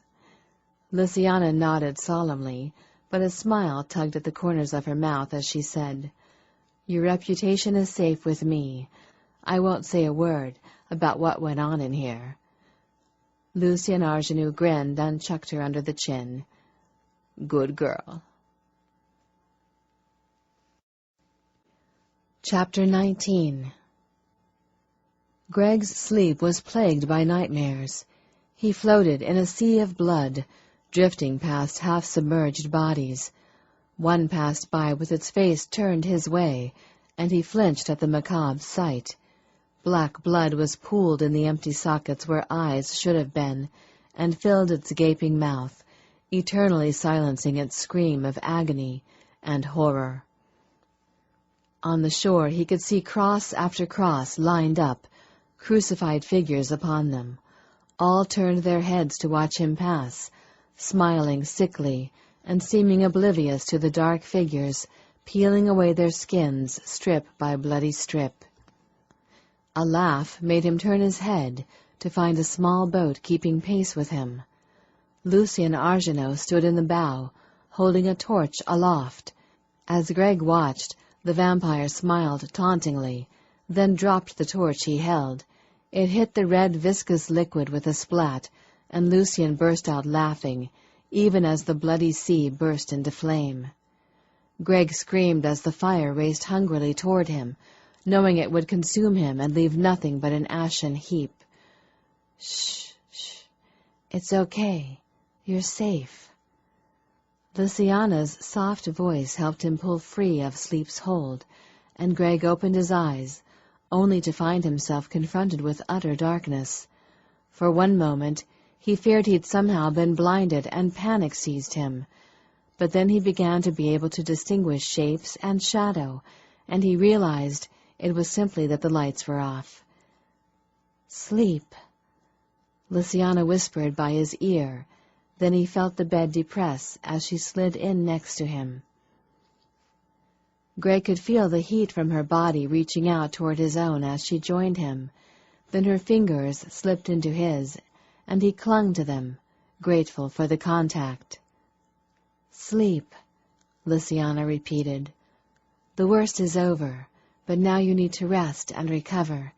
You'll feel better the next time you wake up. I'll stay here with you. Greg wanted to resist. He wanted to stay awake. He had 1,000 questions to ask her, but couldn't hold out against his body's need, and soon allowed sleep to reclaim him. This time, however, he wasn't plagued with nightmares. Instead, he dreamed of Lysiana. He chased her through the forest of time, laughing as he followed her under low branches and around large trunks. Then he finally caught her by the waist and tumbled her into a mound of leaves. Giggling breathlessly, she threw handfuls of leaves at him as they rolled on the soft foliage. Greg finally caught her hands, stopping the barrage, and they lay there panting, their laughter slowing. When they had managed to catch their breath and lay staring solemnly at each other, he said softly, I love you. And I love you, Greg, Lysiana responded. I gave you my life's blood, and with it my future. We have drunk of each other and are now bound forever. If you are in trouble, I shall know. When you need me, I shall be there. We are connected. Her words filled his heart, and Greg released her hands to catch her face instead. Holding her gently, he covered her mouth with his and kissed her with all the love and passion he felt. Lysiana moaned softly into his mouth, and the sound made him hungry for more. Greg arched against her, reveling in how her softness cushioned his hard erection. Greg blinked sleepily as that murmur of pleasure stirred him from his dreams. Opening his eyes, he found himself once again in the dark bedroom, soft light spilling from some source behind him. Turning his head slightly, Greg saw that the bathroom light was on and the door left cracked open to allow a sliver of it into the room. It revealed the IV by the bedside, which held an empty bag that was no longer inserted in his arm. It seemed the turning was done. A sleepy murmur drew his attention to the woman in his arms, Lysiana. They lay together spoon-style, her bottom pressing into his groin, and her shoulder in front of his mouth. Greg could see a round, damp patch on the shoulder of her T-shirt in the dim light, and realized he must have had his mouth pressed to her shoulder until he woke up. She sighed in her sleep and shifted just a little bit, but it was enough to make him aware of the healthy erection he had nestled against her bottom. Greg suspected that while he had imagined he'd been arching against her in his dream, he must also have been doing so for real while he slept. He lay still for a moment to give his erection a chance to go away, and as he waited, Greg inhaled her scent and enjoyed the feel of her warm, soft body curled against his. He could see that Lysiana wore a T-shirt, but soon began to wonder what she wore for bottoms. After a hesitation, he allowed the hand that was wrapped around her waist to ease down her flat stomach, then to her hip. Lysiana moaned and pressed back against him in her sleep as his hand drifted past cloth to skin. Blinking in surprise, Greg ran his hand back up, skimming it under the large T-shirt this time, and for 1 minute he was sure she had nothing but the T-shirt on. But then he encountered the thin silk of panties. Greg let his hand skim past that to the soft flesh of her belly, then splayed his fingers and let them run up her side, then around to her stomach. When his fingers found her breast, he discovered that her nipple was already erect. It pressed eagerly into his palm as Greg covered it, and Lysiana moaned again, this time arching, so that her bottom ground against him while her breast pushed forward into his hand, in demand. "Greg?" Lysiana breathed, and he could tell that she was still half asleep, yet her head turned instinctively in search of him. Greg shifted slightly until his mouth could reach hers. Then he kissed her as he continued to fondle and caress her breast. The more awake she became, the more passionate her response was. When Lysiana tried to turn to face him, he knew she was finally fully awake, but Greg wouldn't let her turn. Holding her in place with his body and mouth, he let his hand slide down over her stomach again, but this time slid it straight down and let it slip beneath the waistband of her panties. Lysiana gasped into Greg's mouth when his fingers reached and covered her mound. Then she shuddered violently against him as he slipped a finger between the folds and began to caress her. He felt her hand close over his wrist, but she neither urged him on nor pulled him away, but simply held on to it, as if she needed to touch him too, but his hand was all she could reach in her position. Greg readjusted his hand so that he could continue to caress her with his thumb, while sliding a finger into her at the same time, and guessed Lysiana liked it when she began to suck fervently on his tongue. In the next moment she broke their kiss with a gasp and turned her face into the pillow. He heard the cloth rend and knew she was biting into the material to keep from crying out. When she ground back against him, he groaned and pushed back, then moved his own mouth to her shoulder to nip her lightly, the action a sign of his need. He wanted to be inside her, to feel her warm, wet heat close around him. "Greg." His name, a cry muffled by the pillow, was a plea Greg was happy to respond to. Retrieving his hand from between her legs, he caught at the frail cloth of her panties and ripped them free with one quick jerk, then shifted them both and entered her from behind. Greg heard Lysiana cry out, and he paused, fearing he'd hurt her. But when she reached up to grasp the bedpost and used it to lever herself as she pushed back into him, he began to move again. He thrust into her over and over again, then reached around to continue caressing her as well, and heard the groan that came from deep in her throat. Lysiana grabbed his hand again, her hold this time frantic, her nails digging into his skin, and he knew she was close to the breaking point.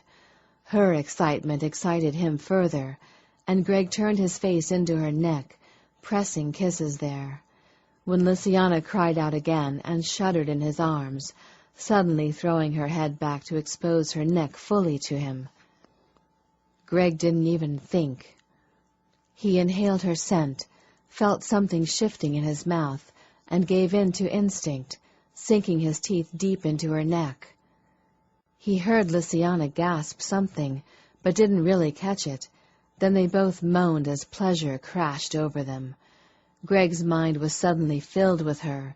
Her thoughts, her feelings, her pleasure exploded in his mind, and he growled against her skin. Greg had experienced this at Deb's, but it was different somehow this time. While it was overwhelming at first, after a moment it stopped being just a blur of sensation. He began to be able to differentiate things. Greg could feel her pleasure at what he was doing, separate yet mingled with his own, and found himself experimenting with it, changing his rhythm and readjusting his touch to explore until he found the most effective caress, the most pleasurable rhythm for them both. Lysiana moaned and reached up, arching against him so that she could reach his hair, then ran her fingers into it, caught hold of him, and tugged even as they came. Greg pulled his mouth from her neck and cried out as he thrust into her one last time, his body vibrating with orgasm. He could feel her own orgasm quivering through her, muscles squeezing and twitching around him. Then the door opened.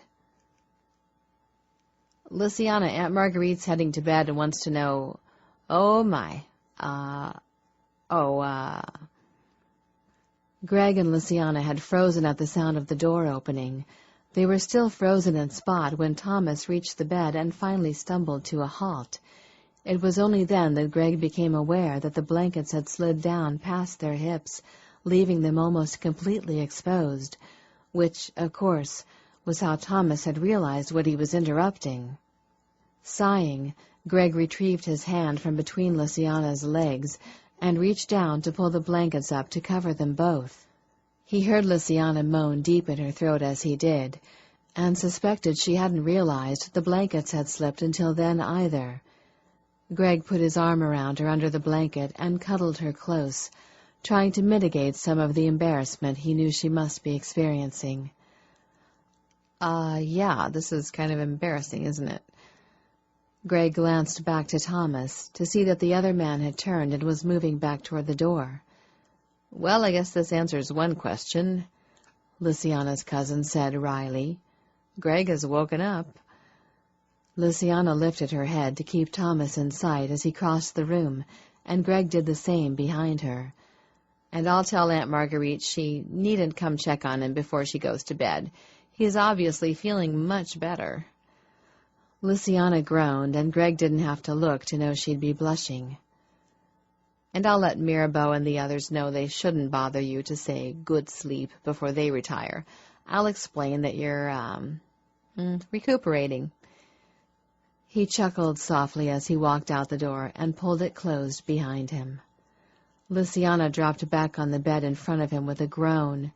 Greg lay down behind her again, the action making him aware that they were still joined together.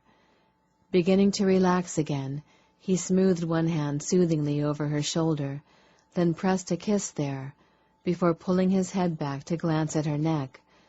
Greg was relieved when he saw that the marks there were small, and growing smaller by the moment. Still he asked, "Are you okay?" "Yes," Lysiana said quietly, then sighed.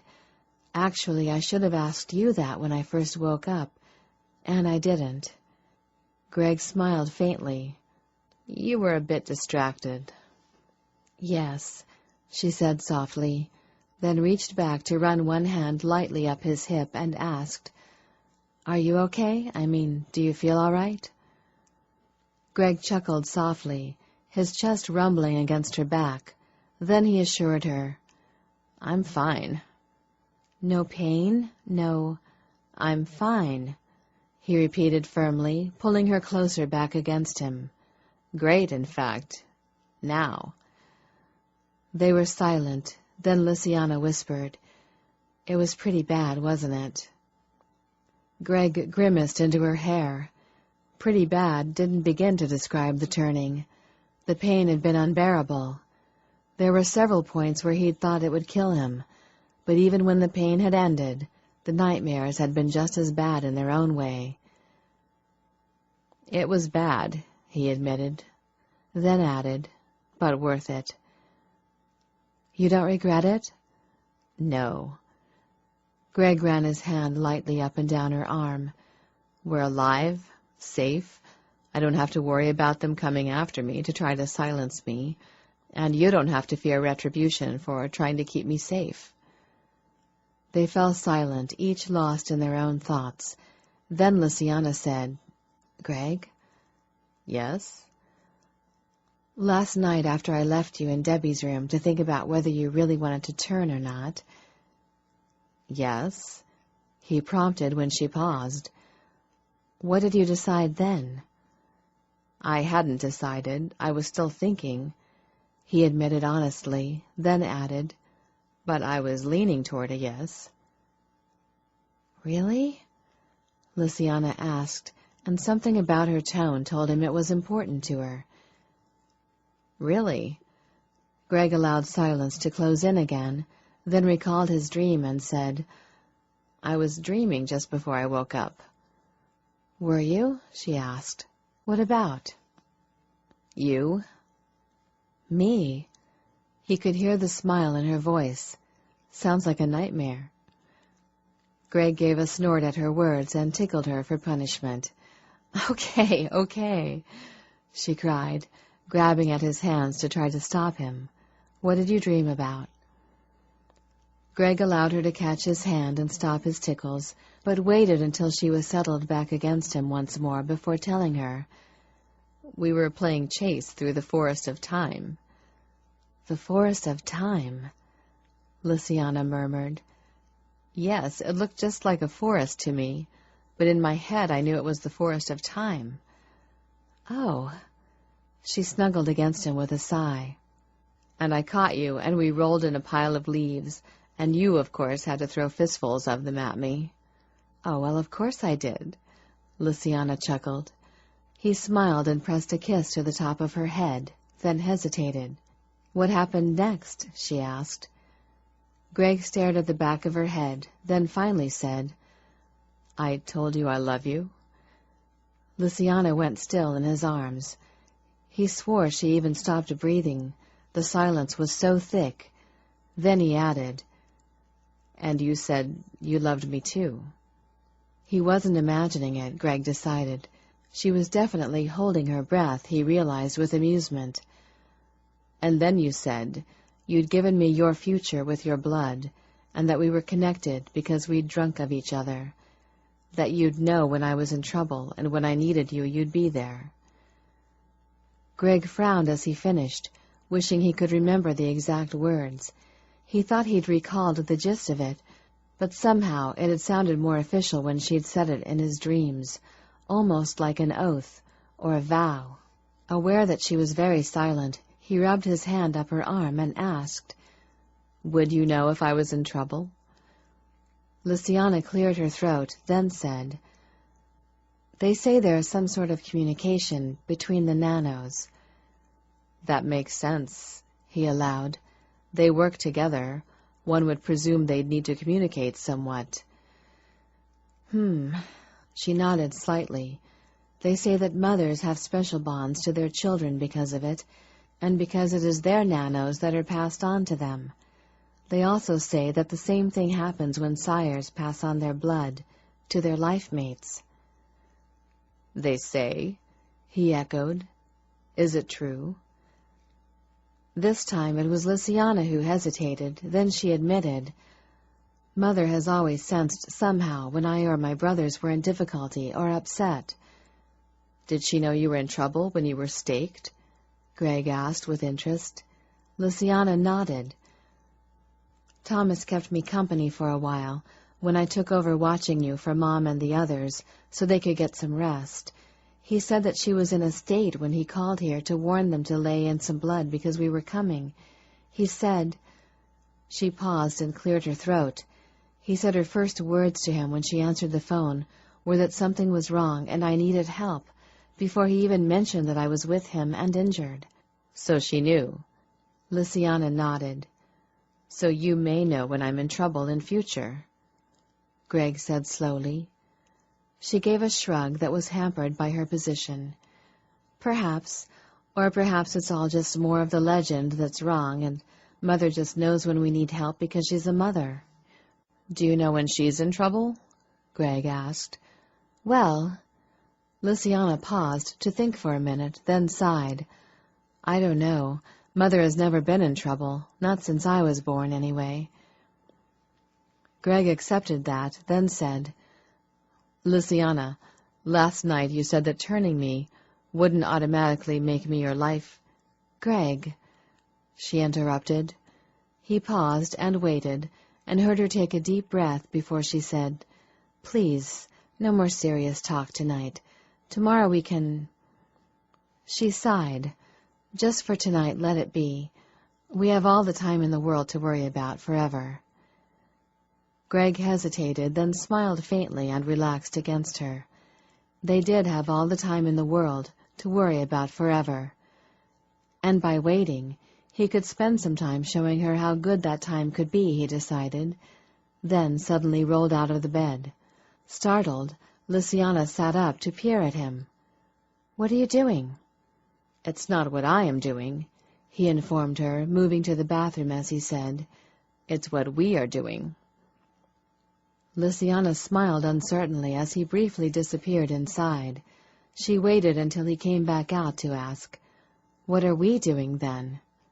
"You'll see," Greg said mysteriously, as he tossed the terry-cloth robe from the bathroom at her, then reached for his pants. After a slight hesitation, Lysiana pulled the robe on and climbed from the bed to belt it up. Greg finished zipping up his jeans as she stood up. He waited for her to finish doing up her robe, then, not bothering with a shirt, he caught her hand and hurried her to the door. "Where are we going?" she asked in a whisper as he opened the door. "You'll see," he answered, then asked, "Why are we whispering? Everyone knows we're here." "Yes, but it's morning, and Thomas said they were all going to bed," Lysiana reminded him. "I don't want to keep them up." "Ah," Greg said with understanding, then grinned and added, "That's perfect." "Why?" she asked, but this time he didn't answer, but merely led her along the hall to the stairs. They were halfway down to the ground floor when he suddenly froze and glanced back at her. "The housekeeper?" he asked. "What about her?" Lysiana murmured. "Will she be here yet?" Greg asked with a frown, wondering what time it was. Probably just after dawn, he guessed, surely too early for a housekeeper to start work. "Oh," Lysiana shook her head. "Mother gave her yesterday and today off. She didn't want Maria upset by, well, you were screaming, and she wasn't sure how long it would last." Lysiana looked uncomfortable as she made the admission, but her words made Greg grin, and he assured her, "That's perfect, too." "Perfect for what?" she asked, curiously. "Wait and see," was all Greg would say. "Okay, open." Lysiana dutifully opened her mouth.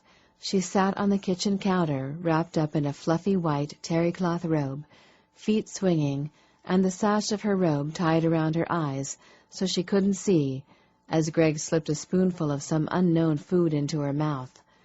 Lysiana closed her mouth as he drew the spoon back out, then swished the food around with her tongue. Whipped cream, cherries, some sort of cake. She murmured, almost groaning with pleasure. Lysiana swallowed the cool, creamy substance with a pleased little sigh, then asked, "What was that?" "Sherry trifle." "Sherry trifle." Greg's answer came from in front and a little to the side of her, and she heard the snap of the resealable container as he put the trifle away. "Oh," she said with surprise, then shook her head.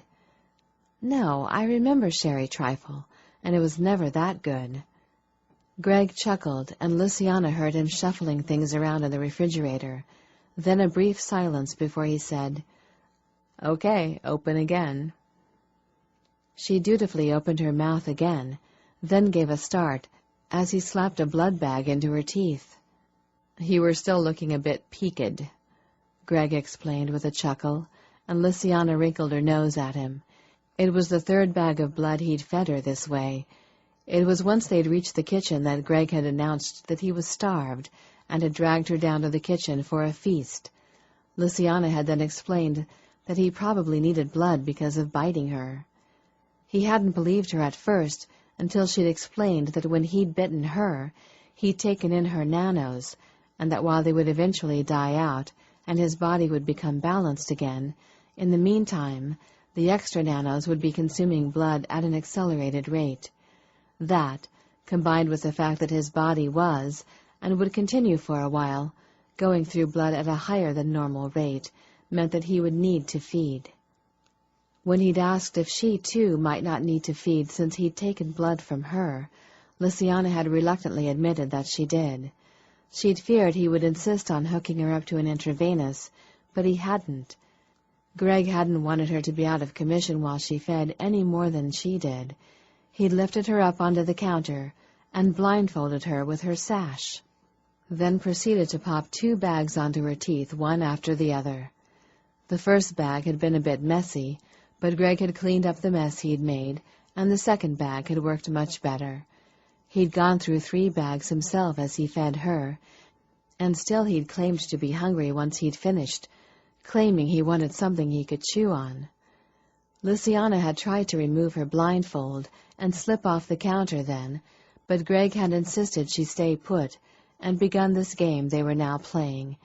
He was eating as well as feeding her a little of almost everything in the kitchen, and, much to Lysayna's amazement, she was enjoying the food. She'd enjoyed the chili he'd made the other day, and had joined him in eating it then, but had thought that was a one-time sort of deal caused by never before having eaten that particular food. However, this morning she was enjoying almost every single thing she sampled, and a lot of it Lynsay had tried when she used to eat, but she didn't recall it tasting as good back then. There. Greg removed the bag from her mouth, and she heard the rustle as he threw it away. You look much better. How do you feel? Good.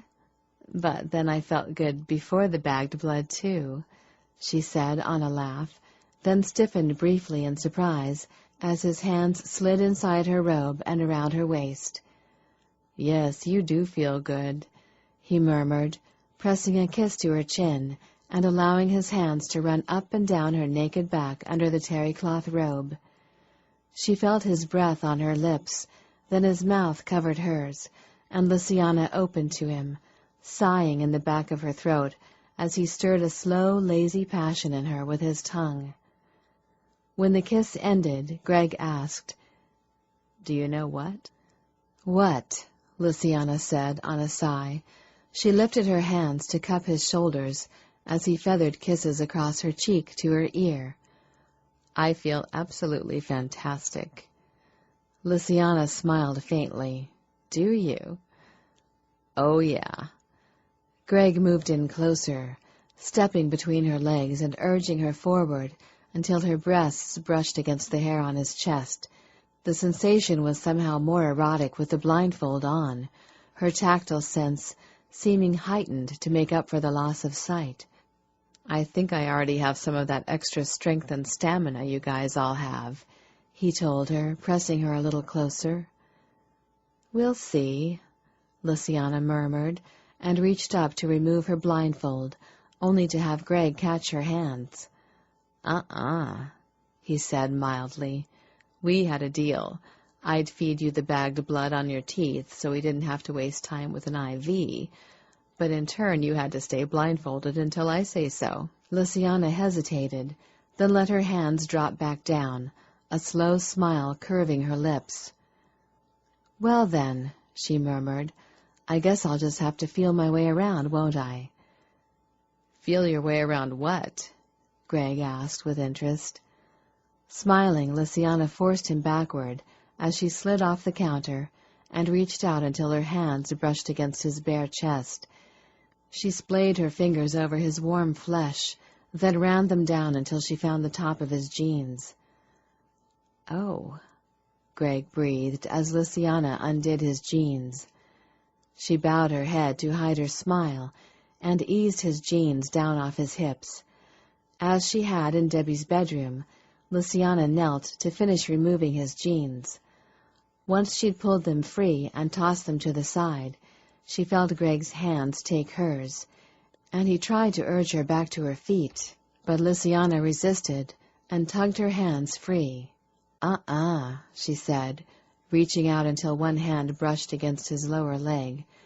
"If I have to keep my blindfold on, you have to keep your hands to yourself," she announced, and began to follow his leg upward until she found his erection. "Oh, that's not fair." Greg broke off on a hiss as she leaned forward and took him in her mouth.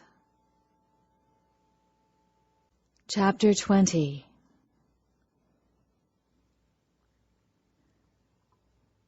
"So you never told me. What happened?" Lynsay glanced up blankly as Deb walked into her office and plopped into the seat in front of her desk. "What happened with what?" What happened with what? Debbie repeated dryly. When I left my house Monday afternoon, you were settling in for the night. When I returned Tuesday morning after work, the house was cleaner than when I'd left.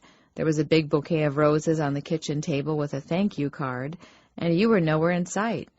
You could have left a note telling me what had happened, you know. I'm sorry, Lysiana murmured. Thomas had told her that Mirabeau had mentioned the mess Greg had said the house was in when he'd left Debbie's place. Apparently she'd told Lucien, and he'd immediately made a call to take care of it. It seemed whoever he'd sent over to Debbie's house to handle the matter had done a thorough job of cleaning up. Lysiana wasn't surprised. Her uncle would accept no less. The flowers startled her, though. No one had mentioned those to her. I'm sorry, she repeated. I should have thought about a note. Yes, you should have, Debbie said with a laugh, especially since you didn't show up for work yesterday night and your mother called in sick for you. The curiosity has been killing me for 2 days now. She blew out an exasperated breath.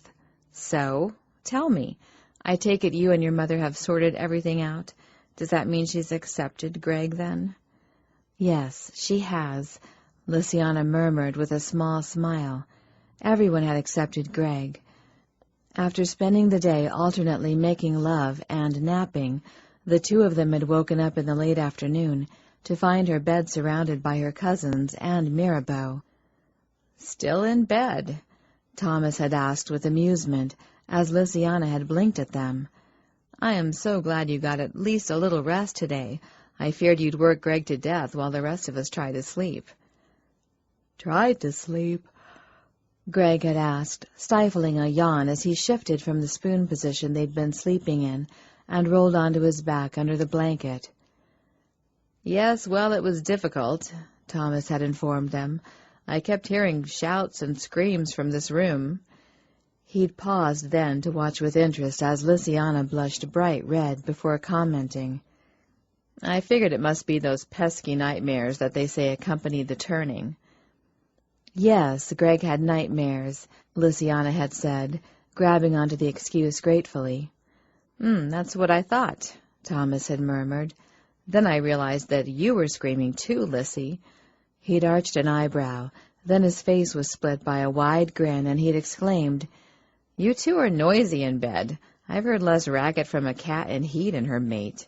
Groaning as her cousins all broke into laughter, Lysiana had buried her face in her pillow as Greg had tried to break up the party by announcing that he was getting up, and unless they all wanted an eyeful, they'd best leave.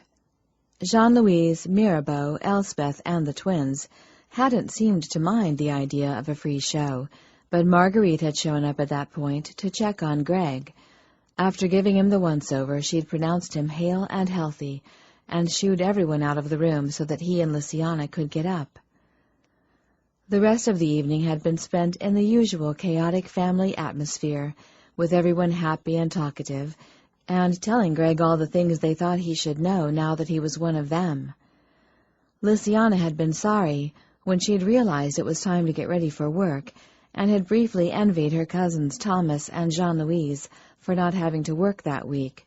The two of them were both employed by her brother at Argenau Enterprises, but had been given the week off at Marguerite's insistence so that they could help entertain Elspeth and the twins during their visit. Lysiana didn't have the sort of job where she could just take a week off without notice. The people at the shelter depended on her. Greg had seemed equally disappointed that she had to work and had accompanied Lysiana to her room to help her shower and change. His efforts had slowed her down considerably, and she might have been late for work if Thomas hadn't come knocking to remind her of the time and offer to drive her. Crawling out of bed, her hair still damp, Lysiana had thrown her clothes on and charged downstairs with Greg on her heels. He'd accompanied them into town, given her a kiss goodbye before she jumped out of the jeep. Then the men had driven off, headed for Greg's place to collect more clothes to take back to her mother's home. It had been agreed that he should stay there until he'd adjusted to all the changes he would be going through, and Lysiana was guessing that he was probably knee-deep in cousins right that moment, getting a crash course in being a vampire. Earth to Lynsay, earth to Lynsay, Debbie repeated, and Lysiana blinked as the other woman's hand passed in front of her eyes. "I'm sorry," she murmured as she was pulled back from her thoughts. "I was just thinking." Thinking? Debbie arched an eyebrow. Honey, share some of those thoughts with me, 'cause I want to feel whatever made you smile the way you did. Lysiana blushed at her teasing and wrinkled her nose, then said, "I really am sorry I didn't leave a note, Deb. It was good of you to help as you did." No problem, she said easily. I'll even forgive you completely if you'll just tell me what happened. Lysiana hesitated, then said, "Well, Greg got a hold of my cousin Thomas, and he and a friend named Mirabeau cleared everything up. That was about as close to the truth as she could get, she decided. Mom is happy, I'm happy." Lysiana shrugged. "Everything is working out great." Debbie stared at her face, examining her expression minutely, then said, "You don't sound completely sure." Lysiana dropped her gaze, but didn't know what to say. She wasn't all that sure. She was mostly happy, but... "Is it fear?" Debbie asked. "Cold feet? Now that there's no resistance from Mom, is it giving you a chance to have some doubts of your own?" Lysiana started to deny it, then realized she would be lying. She was afraid. Debbie didn't make her say it. Instead, she simply said, "I wouldn't be surprised if it is. I felt much the same way before Jim and I married. It was fear, pure and simple. I was afraid he couldn't possibly be as wonderful as he seemed, that something would happen to wreck things, that I'd get my heart broken." She sighed heavily. "And I was right." Lysiana's head snapped up in surprise. Debbie smiled wryly at her shocked expression and added, "The day he died, my heart broke irretrievably." She let that sink in, then said, "Life isn't always easy, Lysiana. It's full of tough decisions and heartache, and things don't always work out the way we hoped. Life just doesn't come with guarantees. And while it's true that sometimes, by avoiding taking a chance on people, we can avoid some heartache, we might also miss out on the best times of our life. Don't be afraid to love." Lysiana sat back in her seat as Debbie left her office, the other woman's words playing through her head. Don't be afraid to love. It reminded her of her conversation with her Uncle Lucien. "You think I'm afraid to love?" he'd asked, and when she had nodded, had said, "Well, perhaps, and perhaps it's true that it takes one to know one." Lysiana blew a slow breath out and acknowledged that she was indeed afraid. Fear had kept her from discussing forever with Greg when he'd wanted to talk about it after waking up from the turning, as well as the 2 other times he'd later brought it up. She was scared of being hurt. Not by rejection. She already knew that he was willing to be her life mate, and Lysiana knew it wasn't because she'd turned him.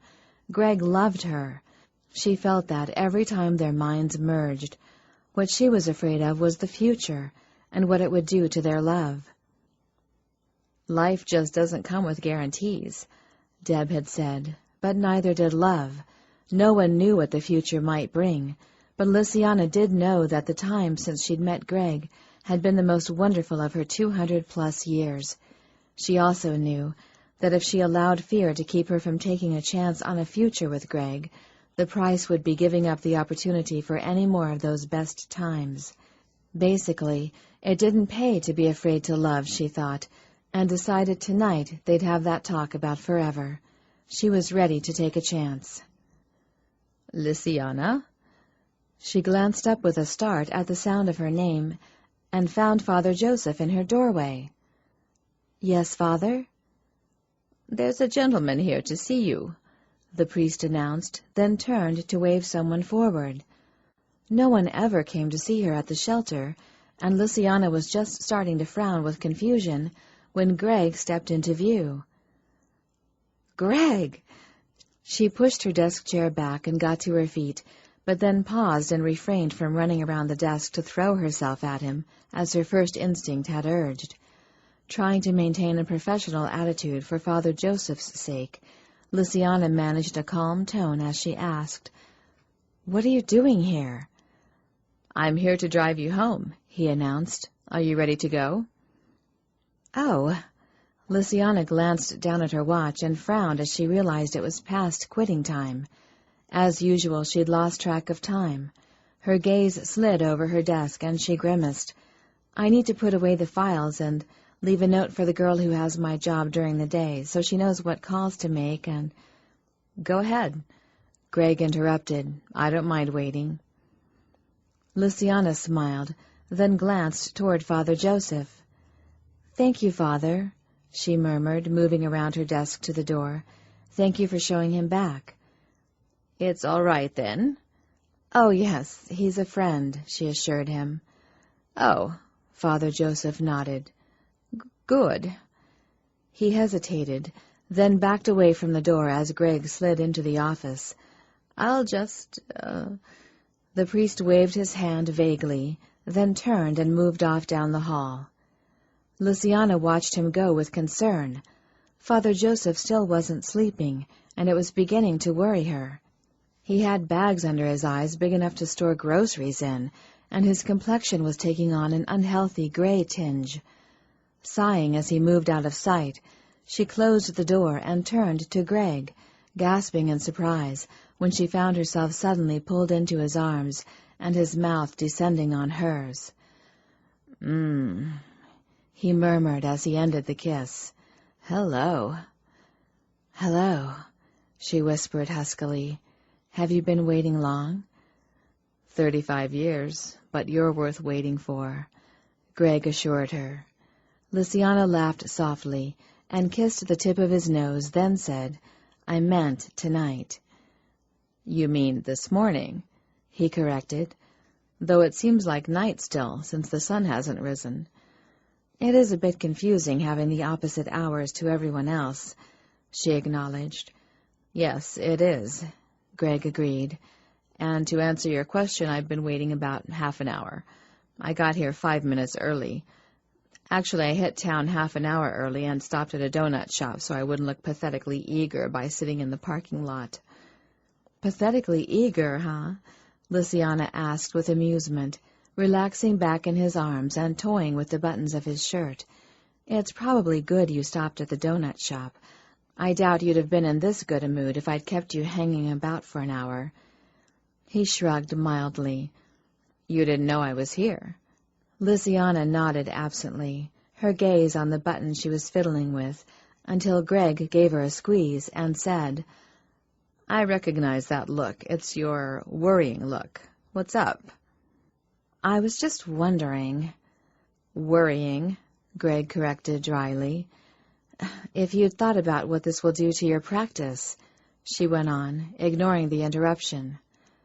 "Ah," he said solemnly.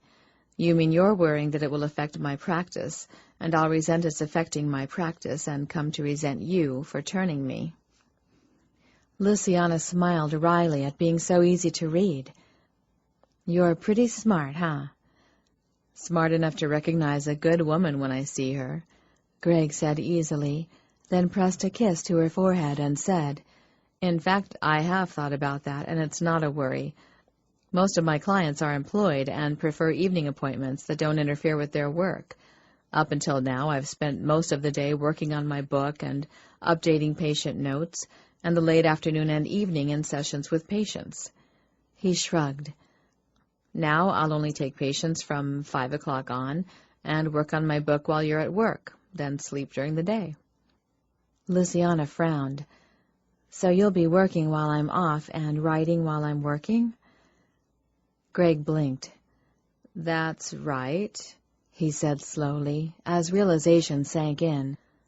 "You start work at 11 o'clock, and I'd probably be taking patients until 10. We'd never see each other." Now he was frowning, too. "Maybe I could—" "No, wait," Lynsay said quickly, her mind working swiftly. "You wouldn't see clients on Saturday and Sunday, so if I changed my nights off to Monday and Tuesday, then it would only be Wednesday, Thursday, and Friday that we didn't see much of each other." "So I'd see you half the week? I don't think so," he said with dry displeasure, then blinked, and a slow smile started on his lips. "What?" Lysiana asked. "It's just nice to know you do want to continue to see me," he said quietly. "I haven't been sure where I stood. You didn't seem to want to discuss the future." Lysiana sighed and leaned her forehead against his chin. "I'm sorry, I was just a little—" "Scared?" he suggested when she hesitated. "Yes, maybe, and a little overwhelmed, too, I think. It's all happened so fast." She lifted her head and assured him, "We'll talk about it all when we get home. Us, our hours, everything. We'll figure out a way to make it all work out." "Okay." Greg hugged her. Then he pulled away and gave her bottom a slap. "Go on, get your note written so we can get out of here. The sun will be coming up soon, and I'm already hungry again. I shouldn't be. I had a bag of blood before I left the house." "You'll be hungry a lot for the next little while," Lysiana said sympathetically as she slipped from his arms. "Yeah, your family has been warning me about all the things to expect," he murmured, watching her reclaim her seat and pull a notepad in front of her. "Thomas has also promised to show me how to hunt some night while you're at work, so I won't be completely clueless if there's ever an emergency and I need to feed off the hoof." Lysiana stiffened and peered up at him to ask archly, "He has he?" "Why, Lysiana, my love, is that a touch of green I see in your eyes? And here I thought they were silvery blue." Lysiana scowled at his teasing. "It would seem to me you know how to feed off the hoof. You've certainly practiced on me enough." "How's that letter coming?" he asked with a grin.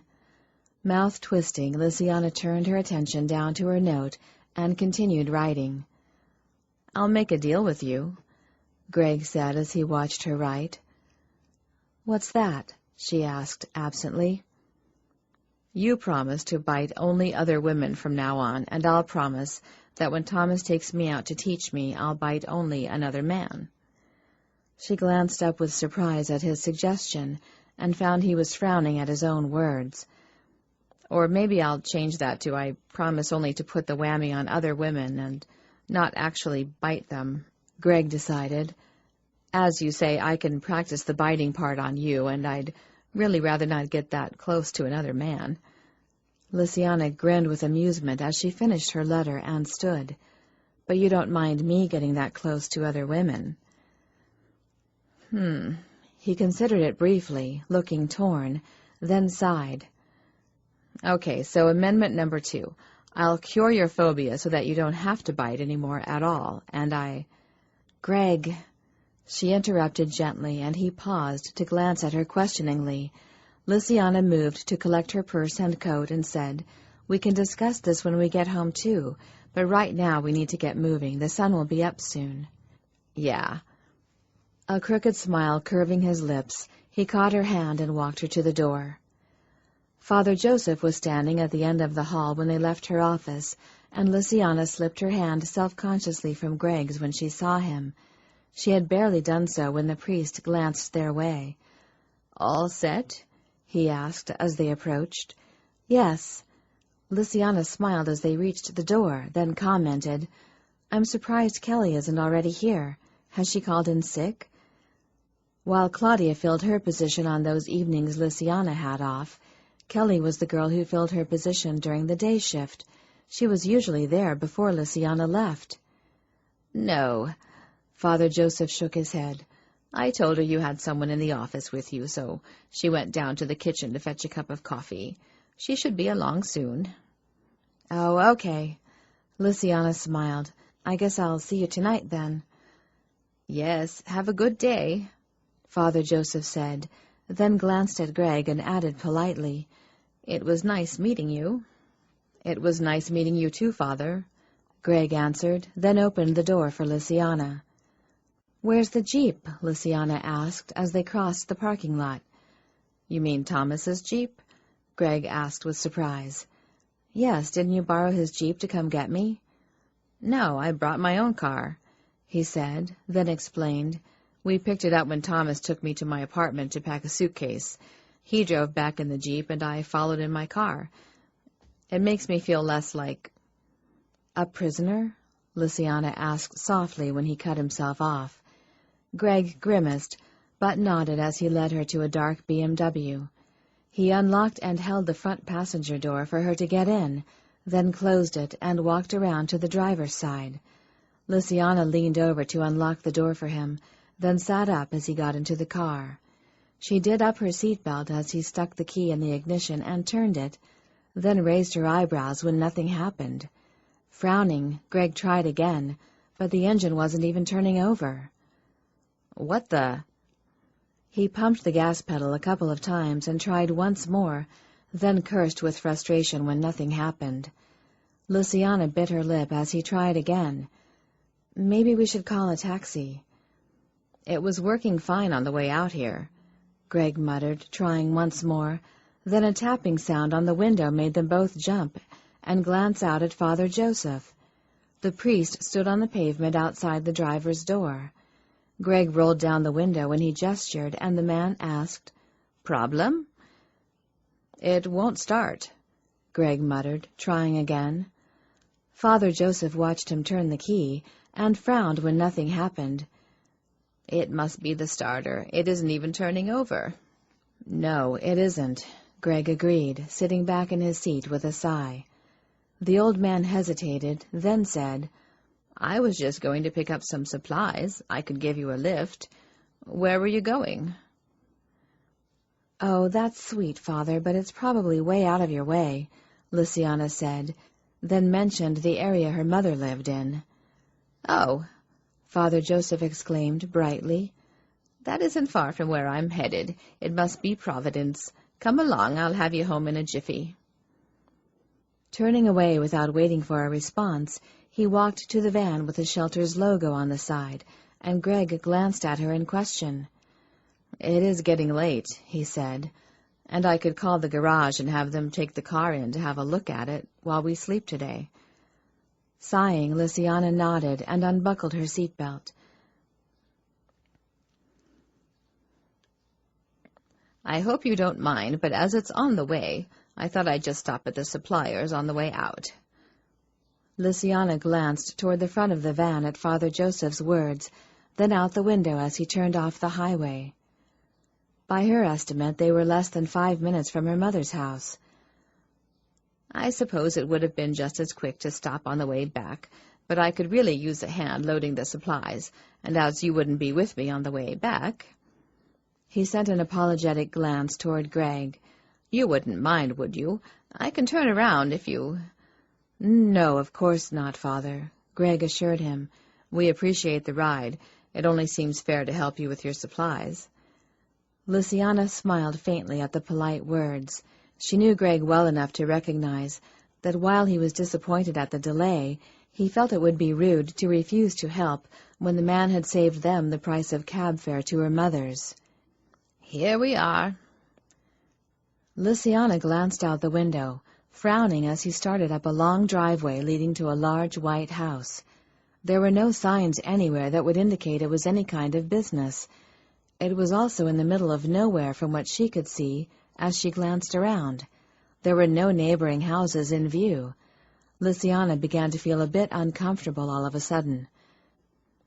"This is the lady who embroiders our logo on all the towels, sheets, and pillowcases, Lysiana," Father Joseph announced as he parked in front of the house. "She's one of my parishioners, a very sweet old lady." "Oh," Lysiana murmured, and felt herself relax. "It does take a little longer than a mechanized place would," he went on cheerfully as he turned off the engine and undid his seatbelt. "But she's a widow and needs the money, so I bring all the sheets and towels to her whenever we get a new batch." "That's kind of you," Greg murmured, unbuckling his own seatbelt. "Actually, I'm glad to have you two with me," he babbled on. "She often tries to get me to stay for tea, and I'll have an excuse not to stay with you two along." Lysiana murmured politely, then undid her seatbelt as Father Joseph opened his door and got out. "He seems a nice old man, but he's pretty chatty, isn't he?" Greg muttered once the door closed and they were alone. "He's been suffering insomnia the last week or so," Lysiana explained apologetically, but wasn't at all sure the man wasn't chatty, whether suffering insomnia or not. He worked days, she worked nights. She really hardly knew him.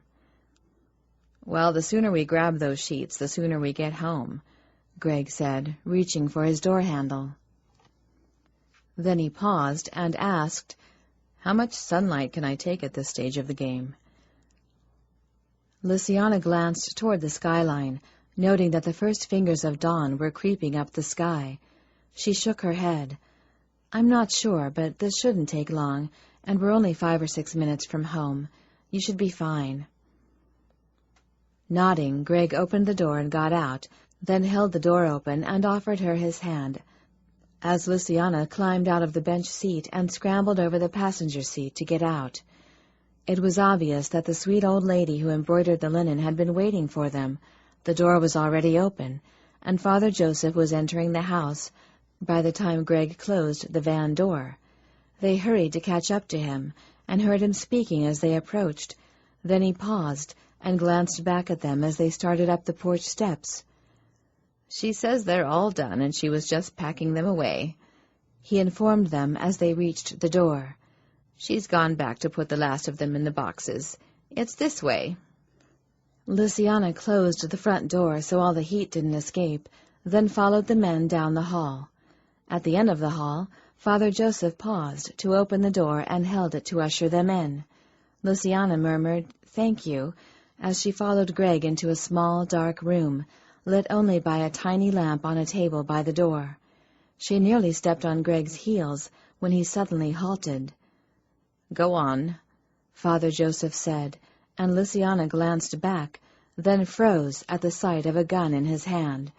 She stared at him blankly for a minute, confusion reigning in her mind, then turned back and stepped to the side of Greg to peer around him. She wasn't at all surprised that there was no little old lady who embroidered linens in sight. Lysiana was surprised, however, when she recognized the man standing in front of them, pointing a second gun at Greg's chest.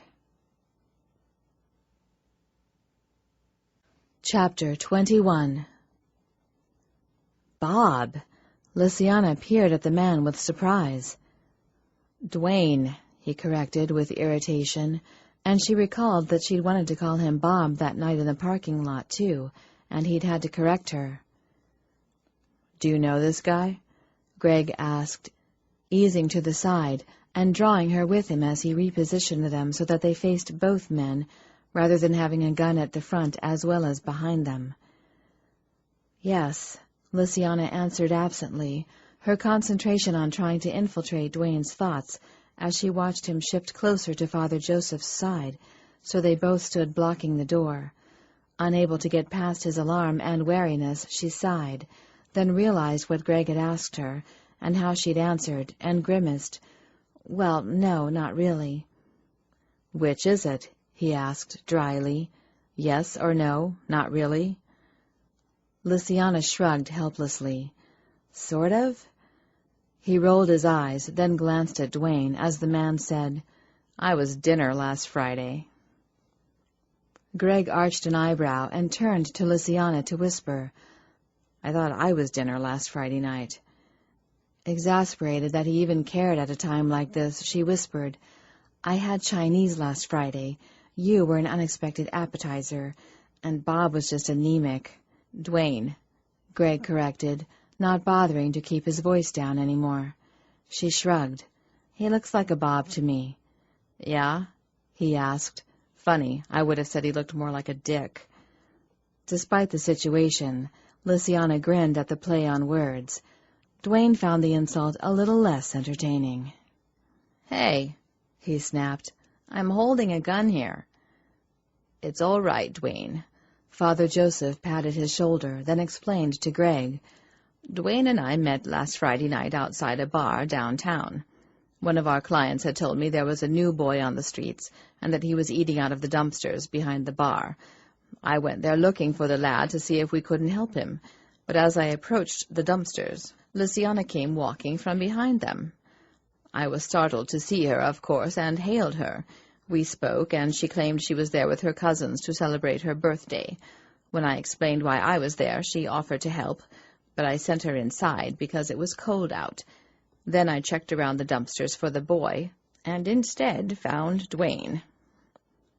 Greg turned to her, one eyebrow arched as if to say, "You picked him up in a bar?" "Yes, I know," she sighed, then added defensively, "It was Mirabeau's idea." Her gaze slid back to Dwayne and Father Joseph then, and Lysiana mentally chastised herself for her stupidity. It wasn't for picking up strangers in bars, though she supposed that sounded seedy and cheap, but she'd obviously messed things up badly that night. Lysiana had forgotten all about Dwayne being behind the dumpster when she had hurried back into the bar to avoid any sticky questions from Father Joseph. She supposed that explained how the anemic man had managed to recover and leave the parking lot by the time she and the others left the bar moments later. Lysiana had wondered about that at the time, but hadn't put together Father Joseph's presence and the man's apparent recovery. Lysiana shook her head, thinking it was rather amazing she'd survived to reach 200 if she'd made many mistakes like that over the years. Perhaps she should stick to intravenous feeding in future, at least until Greg cured her of her phobia. "Dwayne was in a bad way," Father Joseph announced, drawing her attention again. "He was weak from lack of blood and disoriented. I put him in the van, thinking he was drunk and needed help. I was going to take him to the shelter for some coffee, but once in the van the interior light revealed the marks on his neck, and I brought him back to the rectory instead." The priest glared at Lysiana. "I'd seen marks like that before, on the necks of some of those poor souls at the shelter. When I asked them about it, they always gave me the most ridiculous answers. They'd accidentally stabbed themselves with a barbecue fork, or they fell on a pencil. Twice." Greg turned an incredulous look her way, and she rolled her eyes. "You try and think of something to explain it, then, if you're so smart," she hissed in a low voice, not wanting the two men to hear her. "Dwayne's explanation," Father Joseph continued dryly, "was that he'd pulled the plug of his charger for his penis enlarger out of the wall by the cord, and it had snapped up and caught him in the neck." Greg's mouth dropped open, and Lysiana winced. "Well, the man had a cucumber down his pants and a fake tan," she said with irritation, forgetting to keep her voice down this time. "I did not," Dwayne cried, blushing bright red, then ruined the denial by adding, "Besides, how do you know about the cucumber? Did we do something behind the bins after all?" "No," Lysiana snapped, more for Greg's sake than Dwayne's. She then leaned toward Greg to whisper, "I knew the same way I knew he was anemic." "By biting him?" Greg asked with disbelief. "Just where did you bite him?" "By reading his mind," she hissed under her breath. "Oh, right," Greg said, apparently recalling that while she hadn't been able to read his mind, everyone else had, and her not being able to do so had been something of an anomaly.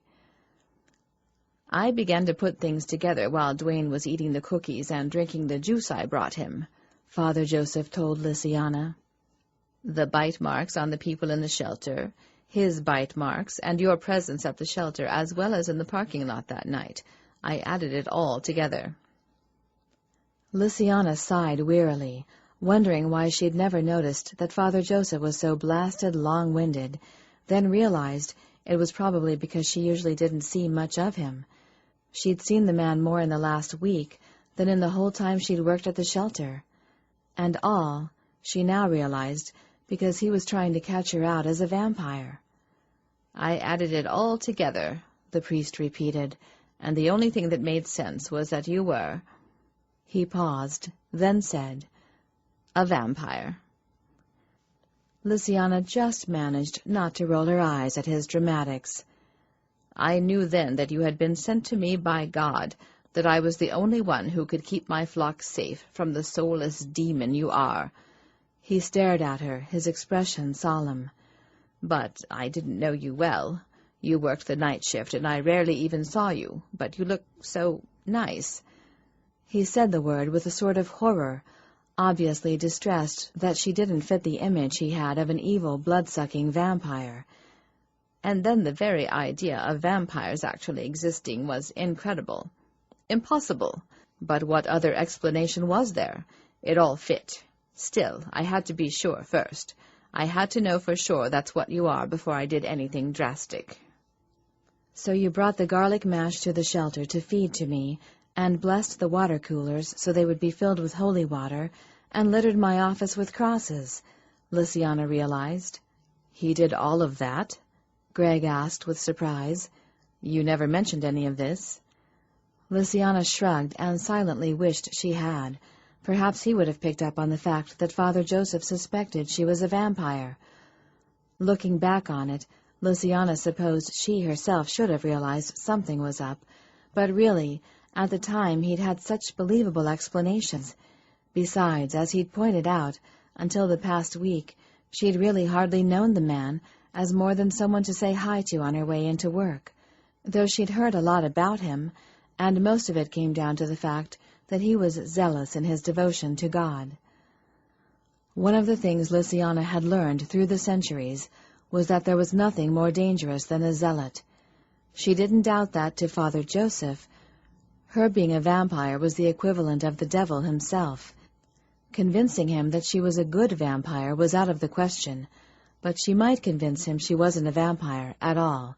After all, his tests had failed. As if having read her thoughts, he said, Yes, I did all of that. Imagine my amazement when none of it worked. They didn't work because I'm not what you think I am, Lysiana said quietly. You bit his neck, Father Joseph responded. Dwayne was almost faint from blood loss. He's lucky to be alive. If I hadn't come up when I had, you might have drained him dry. You must have heard me approaching. No, I didn't, Father, she said with exasperation. He was faint because he's anemic. The priest glanced at Dwayne, who looked uncomfortable, but nodded. Yeah, I am. Father Joseph frowned, then turned back to Lysiana. You have been feeding off the people in the shelter, poor, unfortunate souls already down on their luck. Lysiana shifted guiltily. Put like that, it sounded pretty bad. The fact that she'd hoped to be able to help the people even as they unwittingly helped her didn't really seem to make up for it. Look, Father. Greg started forward, only to pause when the priest raised the handgun he held. I realize that guns may not do much damage, he said, but they will do some, and these ones are loaded with silver bullets, if that makes any difference. Lysiana rolled her eyes. Sure it does, if you're a werewolf. Where did you get silver bullets? Greg asked with amazement. I found them on the internet, Dwayne explained. You can get some really cool shit on the internet. Well, whether the silver bullets will work or not, they will at least slow you down so that we can stake you, Father Joseph said, bringing the conversation back where he wanted it. And stakes, as we all learned the other night, are quite effective, though obviously not deadly. That was you? Lysiana asked, suddenly gone cold. You said you had to test me first before trying anything drastic. I passed those tests, and you still staked me? Father Joseph shifted uncomfortably. I overheard. He paused and frowned, then asked, What's the name of the girl who works the night shift when you aren't there? Claudia, she supplied. Yes, Claudia. I overheard her telling Debbie that she needed to speak to you, to see if you would switch one of your nights with her this week, but she was having trouble reaching you at your apartment. Debbie said you'd been at your mother's all weekend, but were staying at her house that night, and she'd have you call her the next morning when she got home. Lysiana's breath came out on a puff. A lot had happened since the staking, and most of it had been rather distracting, but the attack had still been at the back of her head, nagging at her. She'd been sure Debbie couldn't have been behind the attack, but that had left her stymied. It had never occurred to her that Deb might have mentioned to anyone that Lysiana was staying at her place that night. I called Dwayne, Father Joseph continued. He was supposed to go over and see if he could learn anything. He was just supposed to watch you." Dwayne shifted under the glare the priest bent on him, then took over the explanation and said, "That's all I intended to do. I only took the stake in case I got lucky." At Lysiana's doubting look, he insisted, "Really? Vampires are usually creatures of the night, and I figured I'd have to wait until you lay down to rest at dawn. I really thought I was going there to reconnoiter, get a feel for the layout of this Debbie's house, figure out which room was yours and which she'd been in when you both went to bed," he said, then suddenly grinned. "But when I got there, the curtains were open in the living room, and I could see you two going at it on the couch. Then moved to the bedroom window when you guys moved the action there." Lysiana felt the blush from the tips of her toes to the top of her head. It was followed by anger at the idea of Dwayne leering through the window watching their first time together. She forgot such worries when he continued, "I saw you bite him, and it was all the proof we needed." He smiled, like the cat who'd found the cream, and went on, "I expected to have a long, cold night standing around staring in windows until Debbie came home and you all went to bed. I couldn't believe my luck when you left him in the bedroom and went to sleep on the couch. And then when I tried the sliding glass doors in the dining room and found them unlocked, it was too good to be true." He glanced at the priest and grinned. "Almost like a blessing from God." "But it didn't work," Lysiana pointed out, directing her comment to the priest.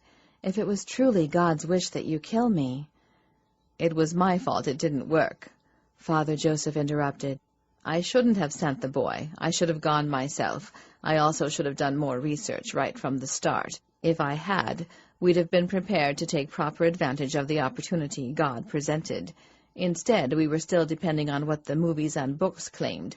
I hadn't yet learned my lesson." The priest was pale and haggard-looking from lack of sleep. He obviously hadn't gotten much rest the past week, what with doing double duty by working at the shelter during the day and guarding his flock from her by night. Lysiana knew that sleep deprivation could lead to extreme anxiety and hallucinations, amongst other things. Greg was the psychologist, but she suspected that, with Father Joseph, sleep deprivation had caused a break from reality. It must have pushed him over the edge if he really thought God had put her in his path to kill.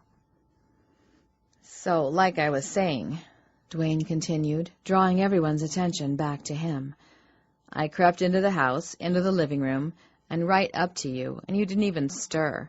But you were on your side, and I was trying to figure out how to get you to roll onto your back, when suddenly you did just that. You just rolled over." "Another blessing from God," Father Joseph murmured. "It was the cold," Lysiana snapped impatiently. "He left the sliding glass door open, and a draft was coming in. It woke me up. I rolled over to get up and find another blanket to keep warm." "It was a miracle," Father Joseph insisted. "It allowed him to stake you." "For all the good that did," Dwayne muttered. "Yes." Father Joseph frowned. "I was terribly upset with Dwayne for staking you at first, until he explained about actually seeing you bite your friend." His gaze shifted to Greg, then away, and he shook his head. "Once he told me about that, I thought it had been God's will, and the whole matter was over with. I couldn't believe it when your mother called the shelter the next night and said you wouldn't be in because you'd been taken ill." Some of the devastation he must have felt then showed on his face. "I couldn't believe it. You were supposed to be dead.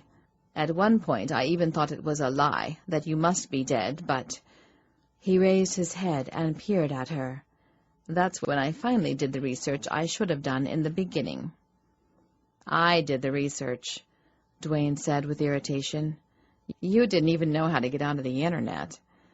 I used the resources God had sent me and called my computer friend here to do the research," Father Joseph corrected grimly, then informed them. "He's very good with computers. He's a programmer." Lysiana raised one sardonic eyebrow in Dwayne's direction. It seemed the tan, the padding, and the cucumber weren't the only things he'd faked that night. He'd told her he was doing his last year of internship, and once he was a full-fledged doctor, he planned to start his own family medical practice. Trying to impress her, she supposed. Idiot. What would he have done if they'd hit it off and he'd wanted to pursue a relationship with her? How would he have explained that he wasn't an intern after all? Dwayne found all sorts of information on the Internet, Father Joseph announced. Of course, there was the usual stuff about crosses, holy water, and garlic, which we already know is wrong, but there were also suggestions about vanquishing one of your kind. Some sites claimed that a stake through the heart would do it, but others said that once the stake was removed, the vampire could be resurrected, as you were. Those sites claimed you had to cut off the vampire's head to finish the job properly. God, Greg muttered, don't you just love the Internet? Lysiana shared a grimace with him, but turned back to Father Joseph as he continued. I knew I couldn't handle it on my own, so I again enlisted the help of Dwayne, and we prepared this house, then came up with this plan to lure you out here this morning. Of course, at the time I expected you to be driving yourself to work as you normally did.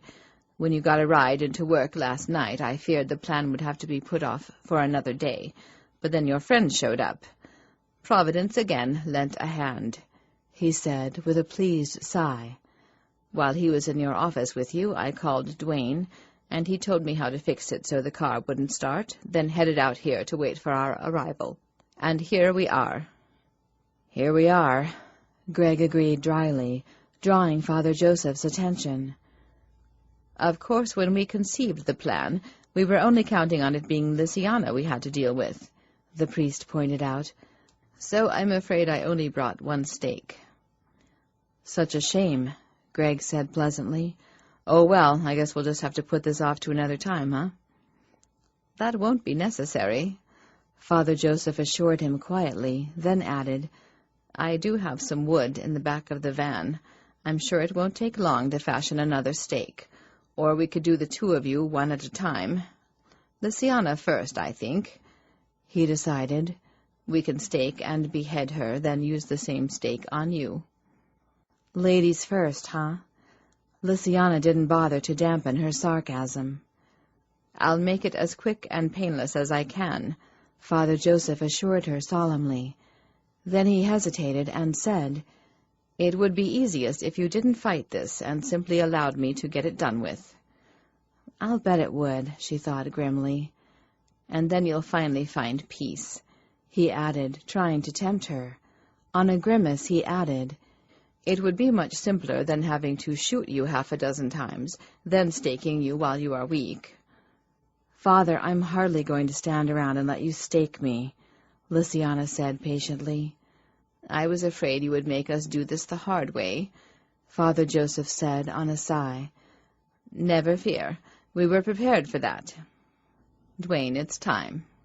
He rigged this up today, Father Joseph informed them proudly, as the younger man retrieved a remote control from his pocket. He's quite clever. Lysiana stiffened, alert for any eventuality. Dwayne pushed a button on the remote control, and a snapping sound then drew her gaze upward to see the ceiling peeling away overhead. She stared in amazement as it began sliding down the slanted roof toward the walls.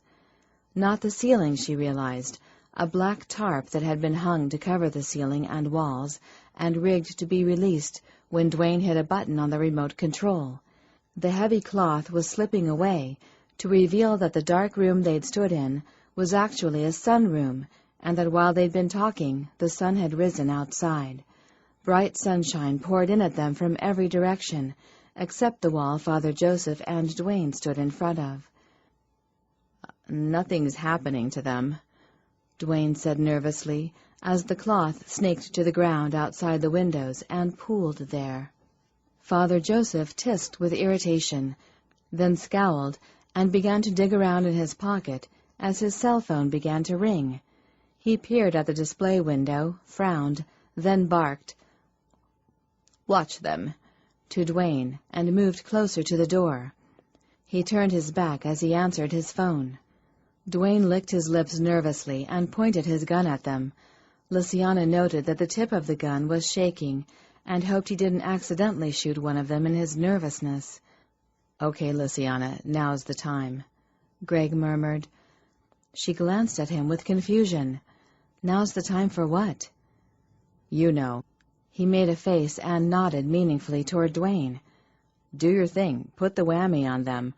I'd try, but you haven't taught me that stuff yet." "Oh," she sighed. "Don't you think I've tried?" "What?" He frowned. "It isn't working," Lynsay told him. "They know what we are." "So? Your mother was able to control me after I knew what you were." "No, that was Aunt Martine. She's older and more powerful than Mother, and even she had to be right in your head to do it.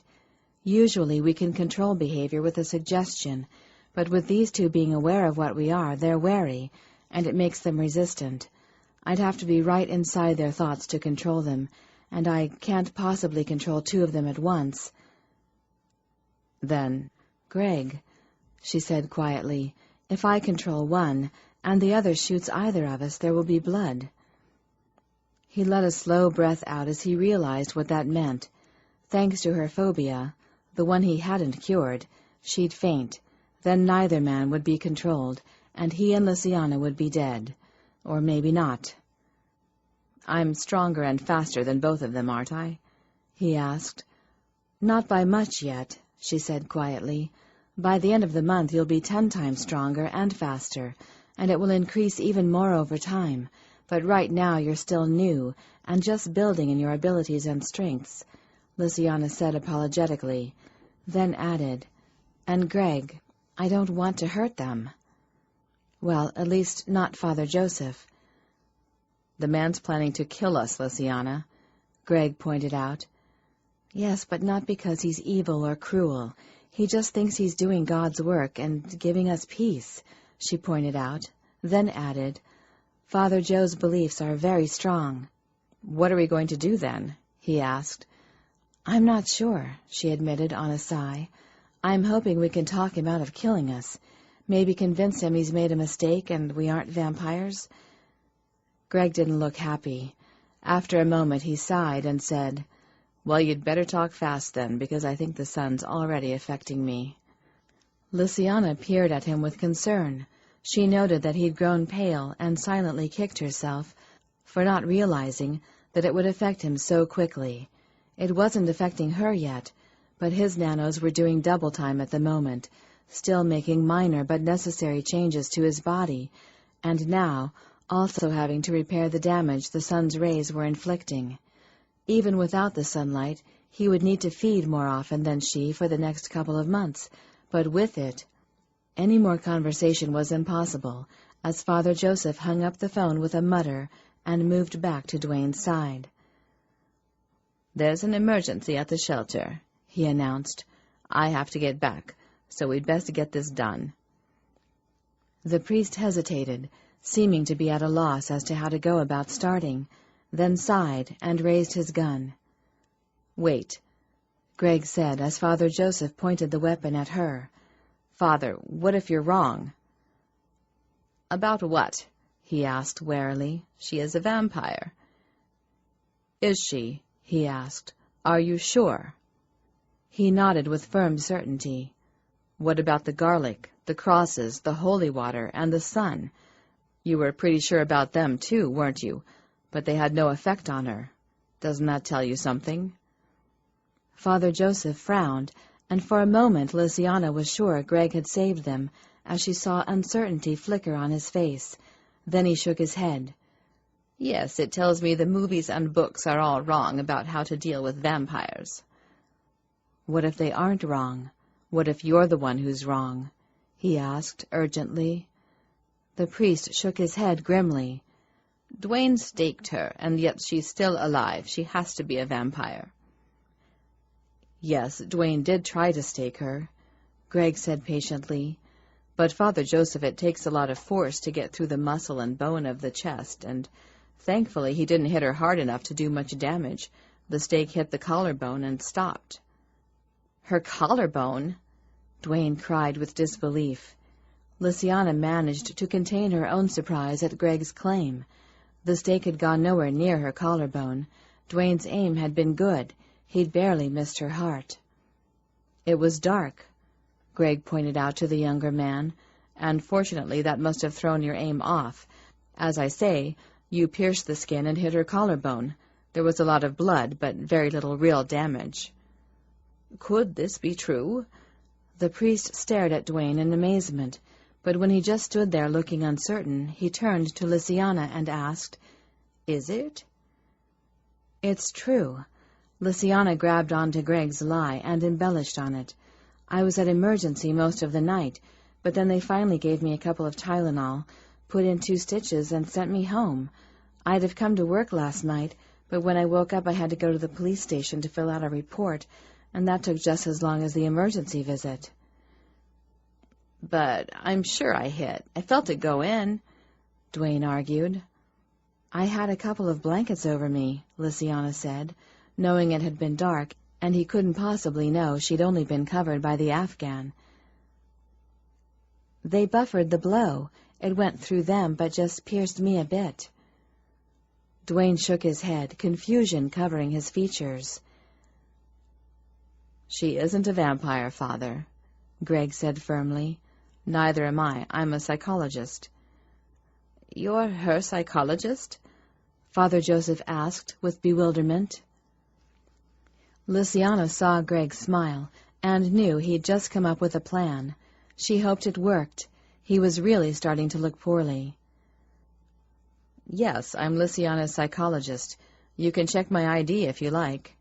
He pulled his wallet from his pocket and tossed it on the floor in front of the 2 men. Dwayne bent to pick up the wallet, keeping the gun trained on them the whole time, then juggling it about as he searched through the wallet's contents. Lysiana held her breath and waited, positive the idiot would accidentally shoot one of them before he was through. She sincerely hoped it was her the man shot. She'd just pass out at the sight of blood if Greg was shot anyway. But in the end, she supposed it didn't really matter. Father Joseph still had them in his sights. "Dr. Gregory Hewitt," Dwayne read aloud, and then frowned. "That name sounds familiar." "There was an article about you in the paper a couple weeks ago," Father Joseph recalled. "Yes," Greg said solemnly. "Oh, yeah, I read that," Dwayne nodded. "You're that specialist in phobias." "Phobias are my specialty," he allowed, "but I also work with other disorders, and Lysiana's mother contacted me because she was concerned about her. Lysiana suffers from—" He hesitated, then asked, "Have you ever heard of lycanthropy?" "Oh, hey, yeah," Dwayne said when Father Joseph just stared. "That's when people think they're werewolves, right?"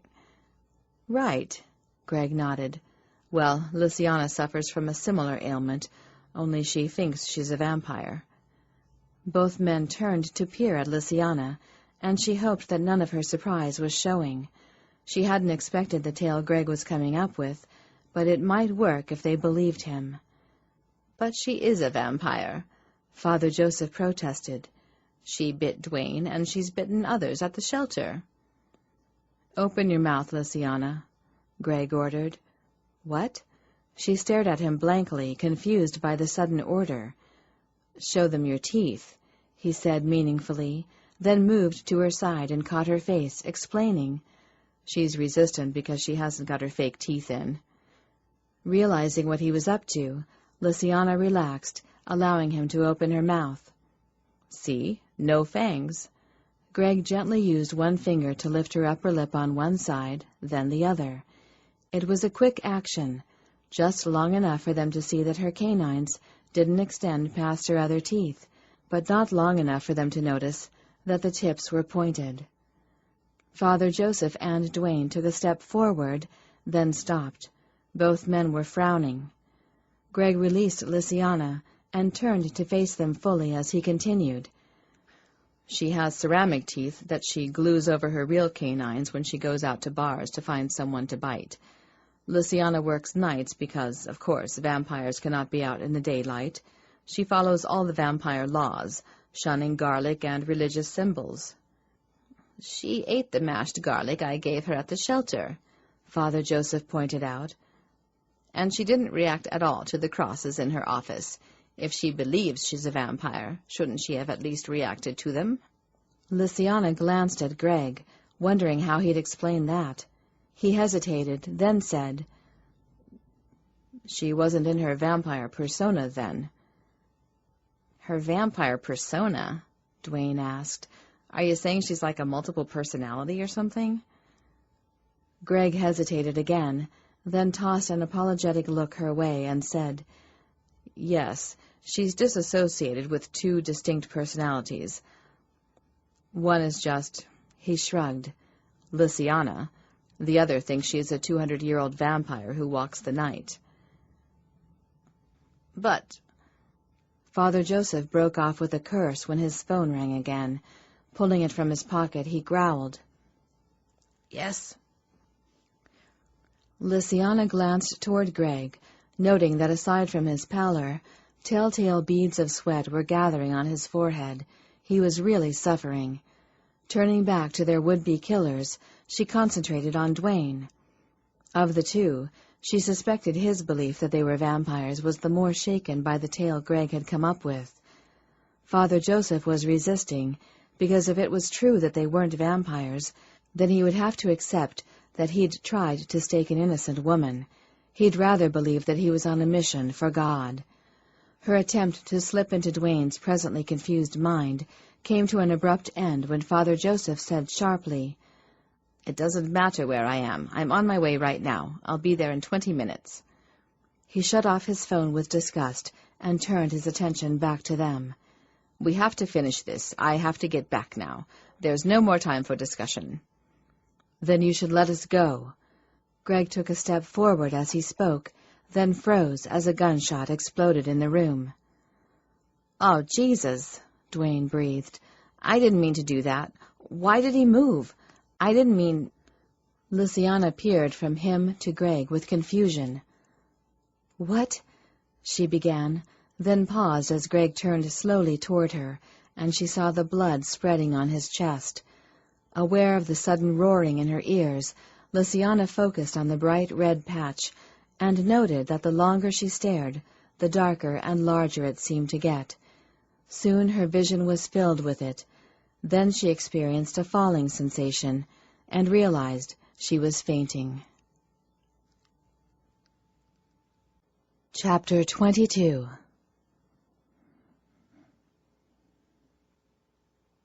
"Don't open your eyes. You might faint again." Those were the first words Lysiana heard. Her eyes had been fluttering in preparation of opening as she regained consciousness, but she squeezed them tightly closed and took a slow breath. "Greg?" "Yes." "You're on my right?" Lysiana asked, though she could tell he was from the direction his voice was coming. She asked the question simply to make him speak again. She hadn't been quite awake when he'd first spoken, and the word yes was nothing to judge by, but Lysiana thought his voice sounded a little odd. "Yes, I guess that makes me your right-hand man." The words were followed by a forced chuckle. By her guess, the sound was coming through his teeth, as was his speech. The man had his teeth clenched, telling her he was in horrible pain. She turned her head to the left, opened her eyes, and found herself staring out on a sunny backyard. There was no sign of either Father Joseph or Dwayne, and Lysiana was sure that she and Greg were presently alone in the glassed-in sun porch. When she turned her head just a little more, Lysiana was able to see that she was seated, leaning against the only non-glass wall in the sunroom. Her arms were drawn up over her head, hanging by chains attached to her wrists. She was chained to the wall. "Shades of medieval England," she muttered, then asked Greg, "Are you chained to the wall as well?" "Yes." Lysiana nodded. "What happened? Why didn't they kill us?" "Well, your fainting at the sight of blood rather confused them, since it doesn't fit with their image of a big bad vampire," he said with derision. "Now they don't know what to think. Father Joseph was in a state. He didn't know what to do, but he had to go, and couldn't give it the time he felt it deserved at the moment, so they decided to chain us up until he deals with this emergency at the shelter. You mean they don't believe we're vampires anymore, and still just took off and left you wounded and bleeding? Lysiana asked with amazement. Yeah, well, that's the thing, Greg said, and Lysiana was now positive he was talking through gritted teeth. Your Father Joe rushed forward to help me after you fainted. He opened my shirt and started mopping up the blood. Then he and Dwayne got into an argument about whether to call for an ambulance or not. Father Joseph was insisting they should. I think he was falling for the story after all. Dwayne didn't want to. He was afraid he'd go to jail for shooting me. Father Joseph finally convinced him to call, then turned back to tend my wound again, and noticed it had gotten smaller. He told Dwayne to hang up. Oh, dear, Lysiana murmured. Yeah, Greg agreed on a weary sigh. He was upset that the silver bullet didn't kill me. Speaking of which, the bullet came out while they were arguing. How did it... The nanos would consider it a foreign body and work to get it out. Incredible, he sighed. Not really. The body does the same thing naturally with slivers and such. She glanced up at the chains again. So they plan to take care of us when Father Joseph gets back. Yes. He gave a breathless laugh.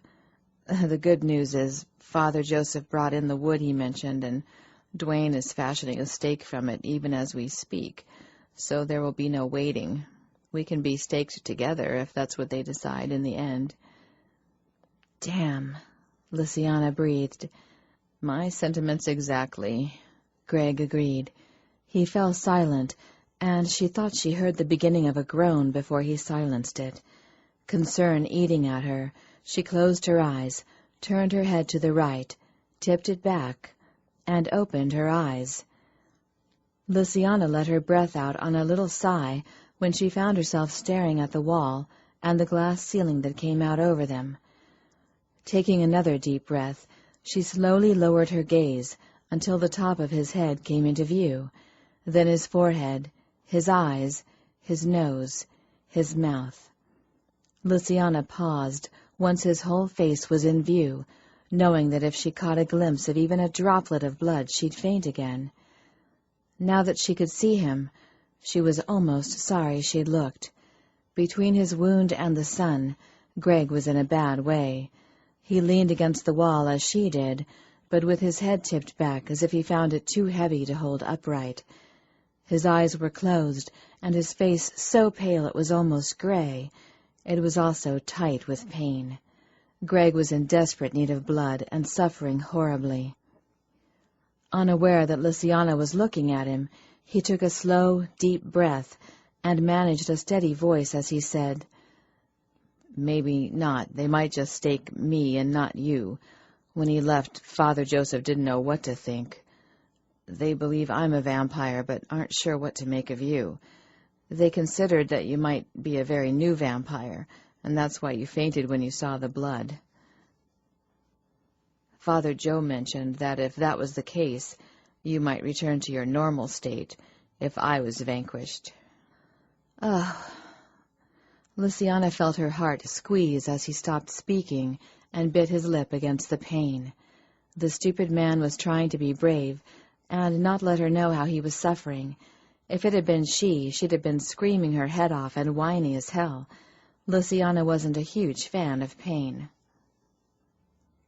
Deciding she had to get him out of there, she peered up and gave an experimental tug at the chains holding her arms to the wall as she said, "I'm surprised Dwayne didn't stay here and stand guard."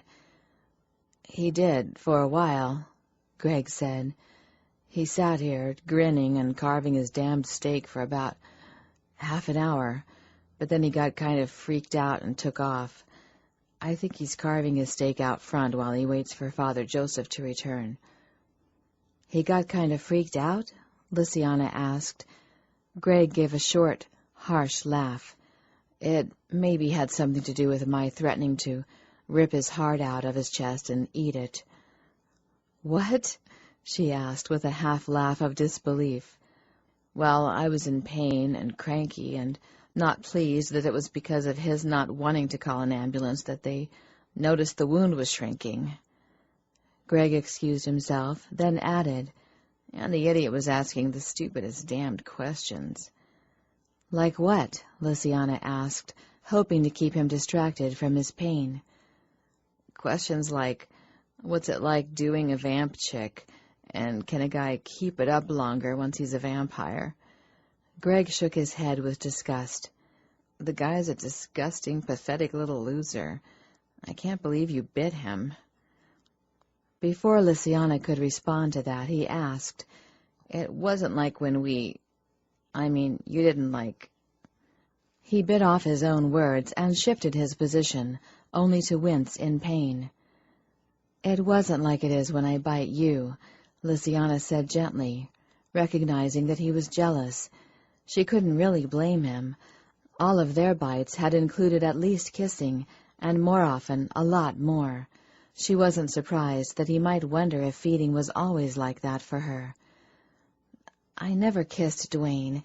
In fact, kissing isn't usually a part of feeding for me, Greg.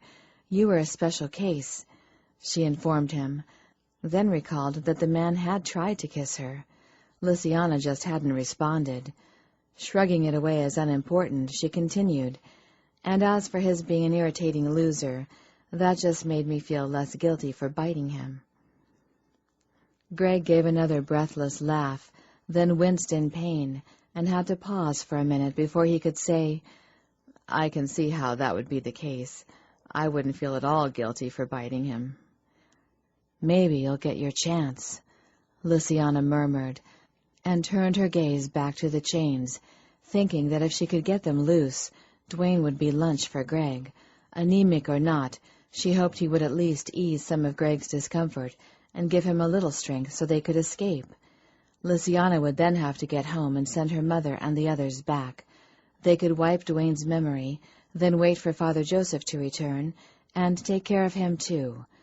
With their wariness of her, she wouldn't be able to, but the men wouldn't recognize her mother, aunt, or uncle, and the older Argenaus might be able to do what she couldn't. I suppose this means I'm definitely out of a job. I'll have to quit working at the shelter, Lysiana said to keep Greg talking. I guess that takes care of the worry about our schedules conflicting. Yes, that's true. Greg gave a harsh laugh, then broke into a fit of coughing. Are you all right? She asked with concern when the fit passed. Yes, I just have a tickle in my throat. I need a drink. I feel so dry, he complained unhappily. Lysiana's mouth tightened. It was the nanos, she knew. They would be sucking up the blood at an incredible rate, and his body would be leaching liquid from anywhere it could find it to create more blood to appease them. She didn't tell Greg that. Instead, she turned her attention to examining the setup of the chains holding her to the walls. There was really only one longish length of chain, she saw. It led from one of her wrists to the other, and had been threaded through a ring attached to the wall. Lysiana studied the ring with interest, noting that it was one thick piece of metal shaped into a circle, but its ends weren't soldered together. If she applied enough pressure, she might be able to widen the gap where the ring ends met, perhaps even enough to slip her chain free. Her wrists would still be chained together, but she would be able to get up and perhaps get them out of there. So, Greg said, drawing her gaze carefully back down to him, just like in all the bad horror movies, here we end up, a couple of vampires, staked out in the sun, or in the sun porch, as the case may be. Lysiana gave a laugh. She couldn't help it, his tone was so sardonic. All the very worst movies, she agreed. Hollywood just doesn't understand us vampires. I think they're jealous, Greg announced. All that money and success, and they still grow old and die. Yes, Lysiana agreed, but she wasn't finding it funny anymore. She'd lived 200 years. Greg was only 35, and he hadn't even ever bitten anyone. Well, he'd bitten her, but that didn't count, and here he might die just for being one of her kind, and she had never even told him she loved him. Why hadn't she told him? Because of fear, the fear of making a mistake, the fear of being hurt. Well, she'd decided a couple of hours ago not to be afraid any more, so it was time to tell him. It might be now or never. "Greg," she said quietly. "Yes." He sounded weary and pained. "Do you remember when you asked me about true life mates?" "Yeah, you said your mother claimed there was a true life mate for each of you." "I didn't tell you how we are to recognize them, though, did I?" she said solemnly. She didn't bother to wait for him to answer, but drew in a deep breath, then said, "We're supposed to recognize our true life mates by two things. We cannot read their minds, and we cannot control them, like I can neither read nor control you." "I know." "I know," he said softly, drawing her startled gaze back to his face. He smiled despite his pain and said, "Thomas told me." "When?" she asked with surprise. "Last night," he admitted, then added, "It made me feel better." "It did? Why?" "Because it made me realize that what I was feeling was probably meant to be." Lysiana sighed wearily. Was this meant to be too, then? "Lysiana." He turned his head slowly to peer at her. His eyebrows rose when he saw that she was staring at him, but he said, "I don't regret anything. Even if I die today, I wouldn't have missed any of it for the world." When she merely stared back at him, her face blank, Greg smiled and closed his eyes. "Lysiana, have you ever noticed how, when you're happy, time seems to pass by fast, while when you're miserable it goes real slow?" "Yes." Greg opened his eyes. "Life would have been a blink with you, whether it lasted a millennium or a month. I'm that happy when I'm with you." He was saying he loved her, and Lysiana drew in a deep breath, but then held it, then let it out slowly, and said, "I'm happy with you, too. I love you, Greg, and while my turning you doesn't automatically make you my life mate, I'd like you to be." Greg's expression stilled, then slowly eased, and a smile lit his eyes. "I do love you, and I'd like that, too," he said seriously. "I waited 35 years for you to come along and fell in love with you in a matter of a couple of days." He paused, then added sadly, "And I wish I could be your life mate. Forever wouldn't be long enough, but it doesn't matter since it looks like we don't have more than a couple hours." Greg shook his head. "I can't believe I'm going to lose you when I just found you." "You aren't going to lose me," she said grimly. "Aren't I?" he asked with disbelief. "No," she said firmly. "We're getting out of here." "And how are we going to manage that?" He sounded exhausted and spent, and he was starting to look as bloodless as a corpse. Lysiana knew he wouldn't stay conscious much longer. She felt anger well up within her and allowed it to come, mentally feeding it with the unfairness of the whole situation, deliberately building it into a fury that would add to her strength. He'd waited 35 years? The question rang through her head. She'd waited over 200, and she'd be damned if anyone was taking him away from her, especially not a confused priest and that idiot keeping him company. Glancing up, she grabbed a hold of her chains above her wrists, braced herself against the wall, and said, "Like this," as she suddenly threw herself forward, tugging at the chains with all her might. "We're stronger than they are, Greg," she pointed out, as she straightened and examined the ring her chain was threaded through. A small smile pulled at her lips, as Lysiana saw that there was now a small gap where the two ends of the ring met. It wasn't big enough to pull the chain free, yet. I think we might be smarter than them, too. At least I know we're smarter than Dwayne."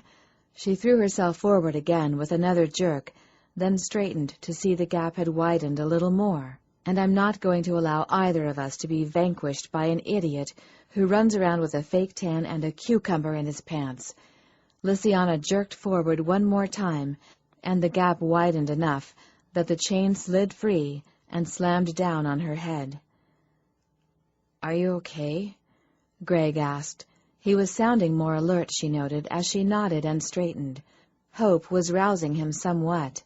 Free from the wall, Lysiana started to turn toward him, then caught herself, remembering that she couldn't look at him. This could be tricky. "This could be bad," Greg said, and she knew he was watching as she got to her feet and turned away from him until she was facing the wall.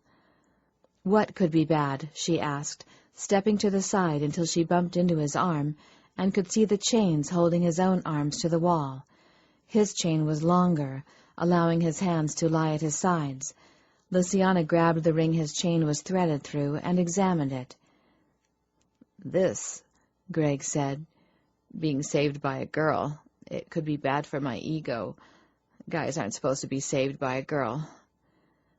Lysiana smiled faintly, relieved by the light tone to his voice. It was much healthier than the defeat that had claimed him earlier. "Your ego will survive," she assured him, "and you can save us next time if it will make you feel better." "Geez, you mean this happens often?" he asked, as she let go of the ring and caught up his chain in both hands. Lysiana chuckled and assured him, "Hardly ever." Then she braced one foot against the wall and pulled with all her might. "What exactly does hardly ever mean?" he asked, sounding worried as she paused to examine her handiwork. "I should watch out for this kind of thing once every, say, 50 years? "Once every 100 or so," she answered, then pulled on the chain again. The gap widened even farther. "Besides," Lysiana said, as she readjusted her hold on the chain for another pull, "you already saved me once when I was staked. This time was my turn." She gave the chain one more pull and stumbled back a step, nearly losing her balance when the chain pulled free. Catching herself, Lysiana let go of his chains and braced her hand against the wall for a minute. Freeing them both had taken a lot of energy, and while she didn't think she'd been unconscious long, they'd been exposed to the sun for at least an hour by her guess. She was feeling the effects, too. "Are you okay?" Greg asked.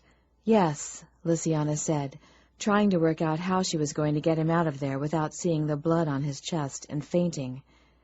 She heard a rattle and knew Greg was trying to get to his feet. She also knew he wouldn't be able to under his own steam. Pushing herself away from the wall, Lysiana knelt beside him and reached blindly to the side until she felt his arm. Then she slid her hand under and held on to help him up. "You're going to have to be my eyes," she told him, as they managed to make it upright. Closing her eyes, Lysiana turned so that she could take his arm over her shoulder and help keep him upright. Greg sighed. "We really have to deal with your phobia." "Tomorrow," Lysiana assured him, and heard the small, breathless laugh that escaped him. "What?" "Nothing," he said, but she could hear the smile in his voice.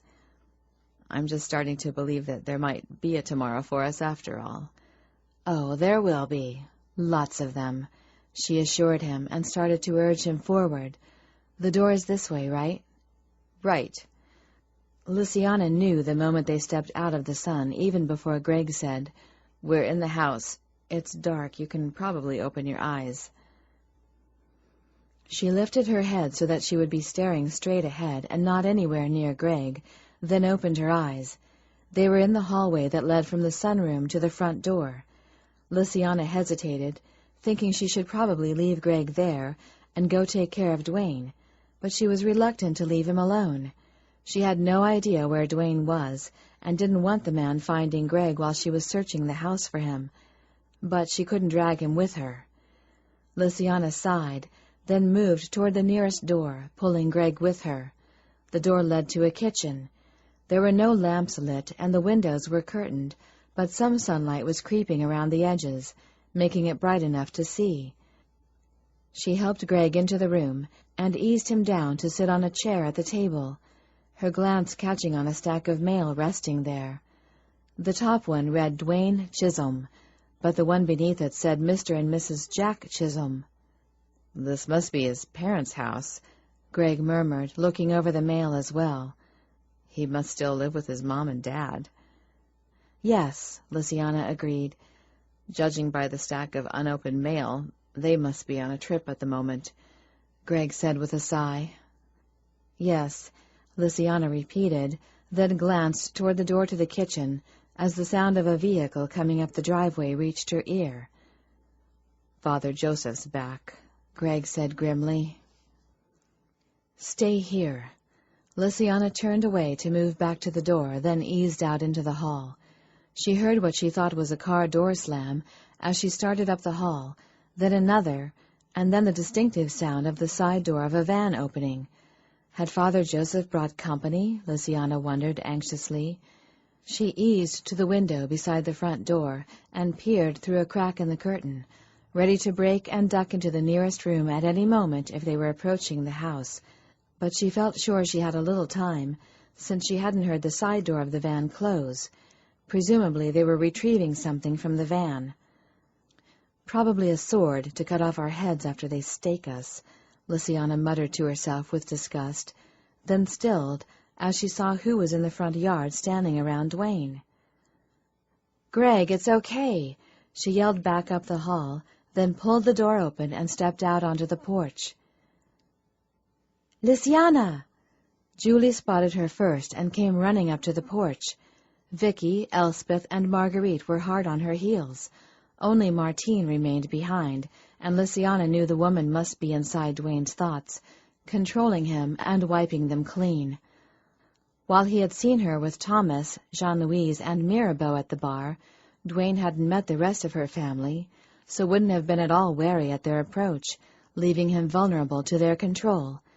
Though Lysiana had to wonder what he must have thought when the van had pulled up and a whole passel of women had tumbled out. "Can we come out yet?" She heard Thomas shout from the van. "Yes," Marguerite called. "Martine has him under control." Mirabeau, Jean-Louise, and Thomas started to scramble out of the van. "Bring blood if you have any. Greg is in a bad way," Lysiana shouted, then staggered as the twins reached her and both tried to hug her at once. "Are you all right?" Marguerite asked as she mounted the porch. Lysiana nodded and smiled at her as her cousins released her. "How did you find us?" "When you did not come home, we got worried. There was still the little matter of the staking to solve, and while I knew you did not think it was your friend Debbie, I was still suspicious. So, when you failed to show up, I called the shelter. A girl named Kelly answered your phone. She said you and some really cute guy had left with Father Joseph." Lysiana nodded slowly. The office she and Kelly shared overlooked the parking lot. The girl must have reached the office and been looking out the window when she and Greg had gotten out of his car to get into the van. "I didn't know what to do then, so we all piled into the van and headed down to the shelter," her mother continued. "Your friend Debbie was just leaving." Lysiana grimaced. Debbie was worse than she for working late. Since her husband's death, she seemed to avoid being home alone. "Since she was there, and we had not sorted out the staking business, I read her mind and found out that she had only told her mother and someone named Claudia that you were at her house that night, but that Father Joseph had been there when she had told the girl.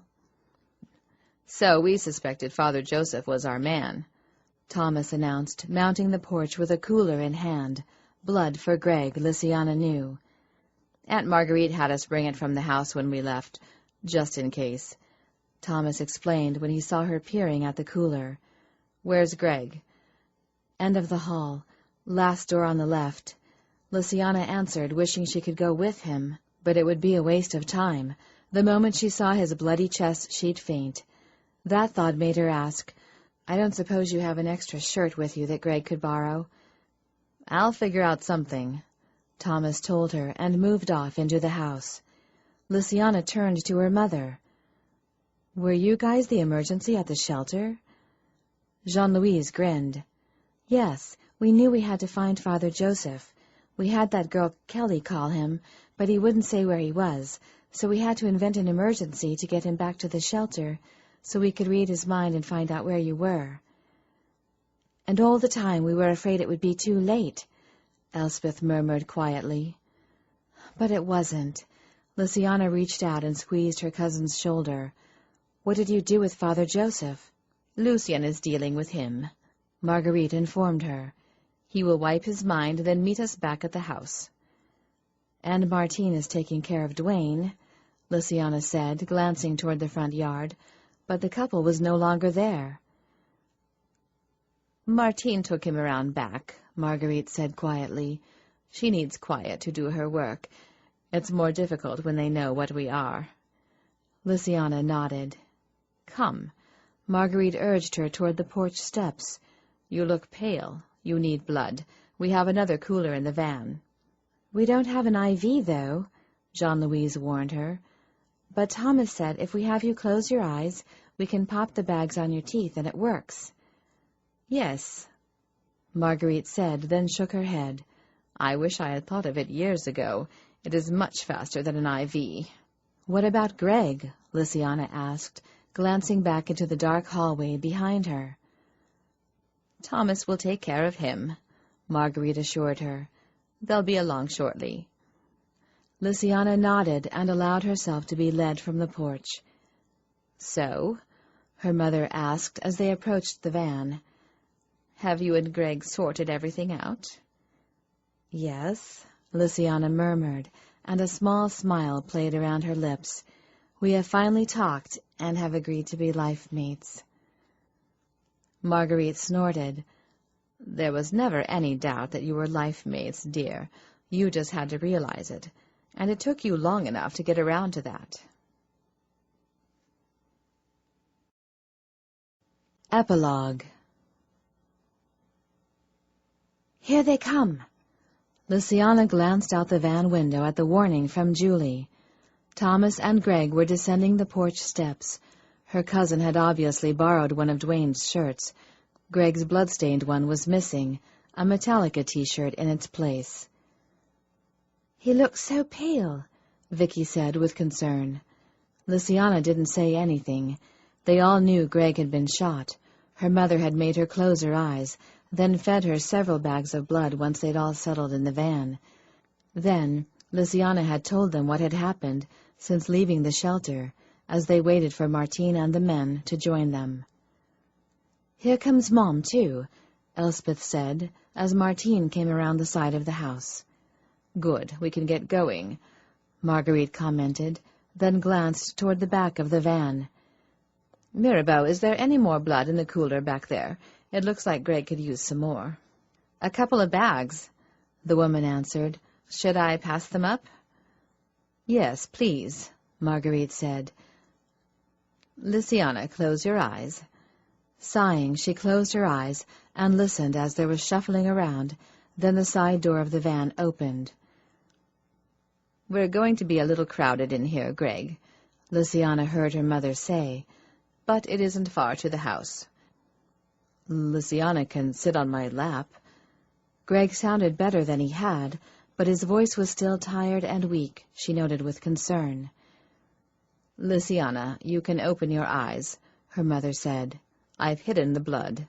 She opened her eyes with relief, and the first thing she saw was Greg's face as he peered back from the front passenger seat. He smiled at her warmly, then held out his hand. Luciana grasped his fingers and moved forward in a crouch to position herself on his lap, leaving her seat between her mother and Jean-Louise for her Aunt Martine. Mirabeau, Elspeth, and the twins were all crowded on the back bench seat. "We have more blood here for you, Greg," her mother announced, then ordered, "Close your eyes, Luciana." Sighing, she closed her eyes. Luciana leaned back against the door to try to stay out of his way as he fed. She heard the back door of the van close as Thomas finished putting the empty cooler away. Then, a moment later, She heard the front door across from her open, and the van rocked just a bit as Thomas got into the driver's seat. Greg accepted the bag of blood Marguerite held forward and slapped it against his teeth like an old pro. He'd had 6 bags in the house and was feeling much better, but he knew he could probably take several more. His gaze slid to Thomas as the other man closed his door and did up his seatbelt. Lysiana's cousin grinned as he peered at the pair of them cuddled up on the front passenger seat. He shook his head. "You two are a mess. Can't leave you alone for a minute and you're in trouble," Thomas teased, then said more seriously, "You do realize, Lysiana, that you're going to have to quit your job?" "Yes, I know," Lysiana said quietly, but thought it might be a good thing. Father Joseph's comments about her taking advantage of the already disadvantaged had stung. She could never again have considered biting another client at the shelter without those words haunting her. Straightening her shoulders, she said, "I guess I'll have to look for another job, something that doesn't conflict with Greg's hours, maybe." Greg gave her shoulder a squeeze with a hand that wasn't holding the blood bag. "So when's the wedding?" Marguerite asked. The question caught Greg by surprise, but Lysiana was so startled her eyes popped open. Of course, they landed right on the bag of blood he had pressed to his teeth. He saw her eyes dilate, then she moaned, "Oh, darn," and slumped against him. Greg sighed and readjusted his hold on her to be sure she wouldn't slip from his lap. "Son," Marguerite began from the back seat, then paused to ask, "May I call you son?" Yes, ma'am," he murmured. "Thank you, son." Greg glanced around to see her smile. Then she said, "You really have to concentrate on curing Lysiana of this phobia." "Yes," he agreed solemnly. "It's on the top of my priority list. First thing tomorrow morning, night, after we sleep." Greg finished finally, then added, "And as for the wedding, that'll take place as soon as I can arrange it." "Good boy." Marguerite leaned forward and patted his cheek, then whispered in a voice only he and Thomas could have heard, "I told you my daughter would love you. You really are my best birthday gift ever." Greg's mouth dropped open as he recalled the first time he'd been kidnapped. After tying him to the bed, Marguerite had patted his cheek and said, "My daughter is going to love you. You are my best birthday gift ever." Surely she wasn't now saying that she'd planned all of this, that she... His gaze dropped to Lysiana nestled in his arms, then up to the grinning faces of everyone in the van. His family now, he realized. Feeling rather stunned, Greg turned toward Thomas as he spoke. "Welcome to the family, Greg," the vampire said with amusement.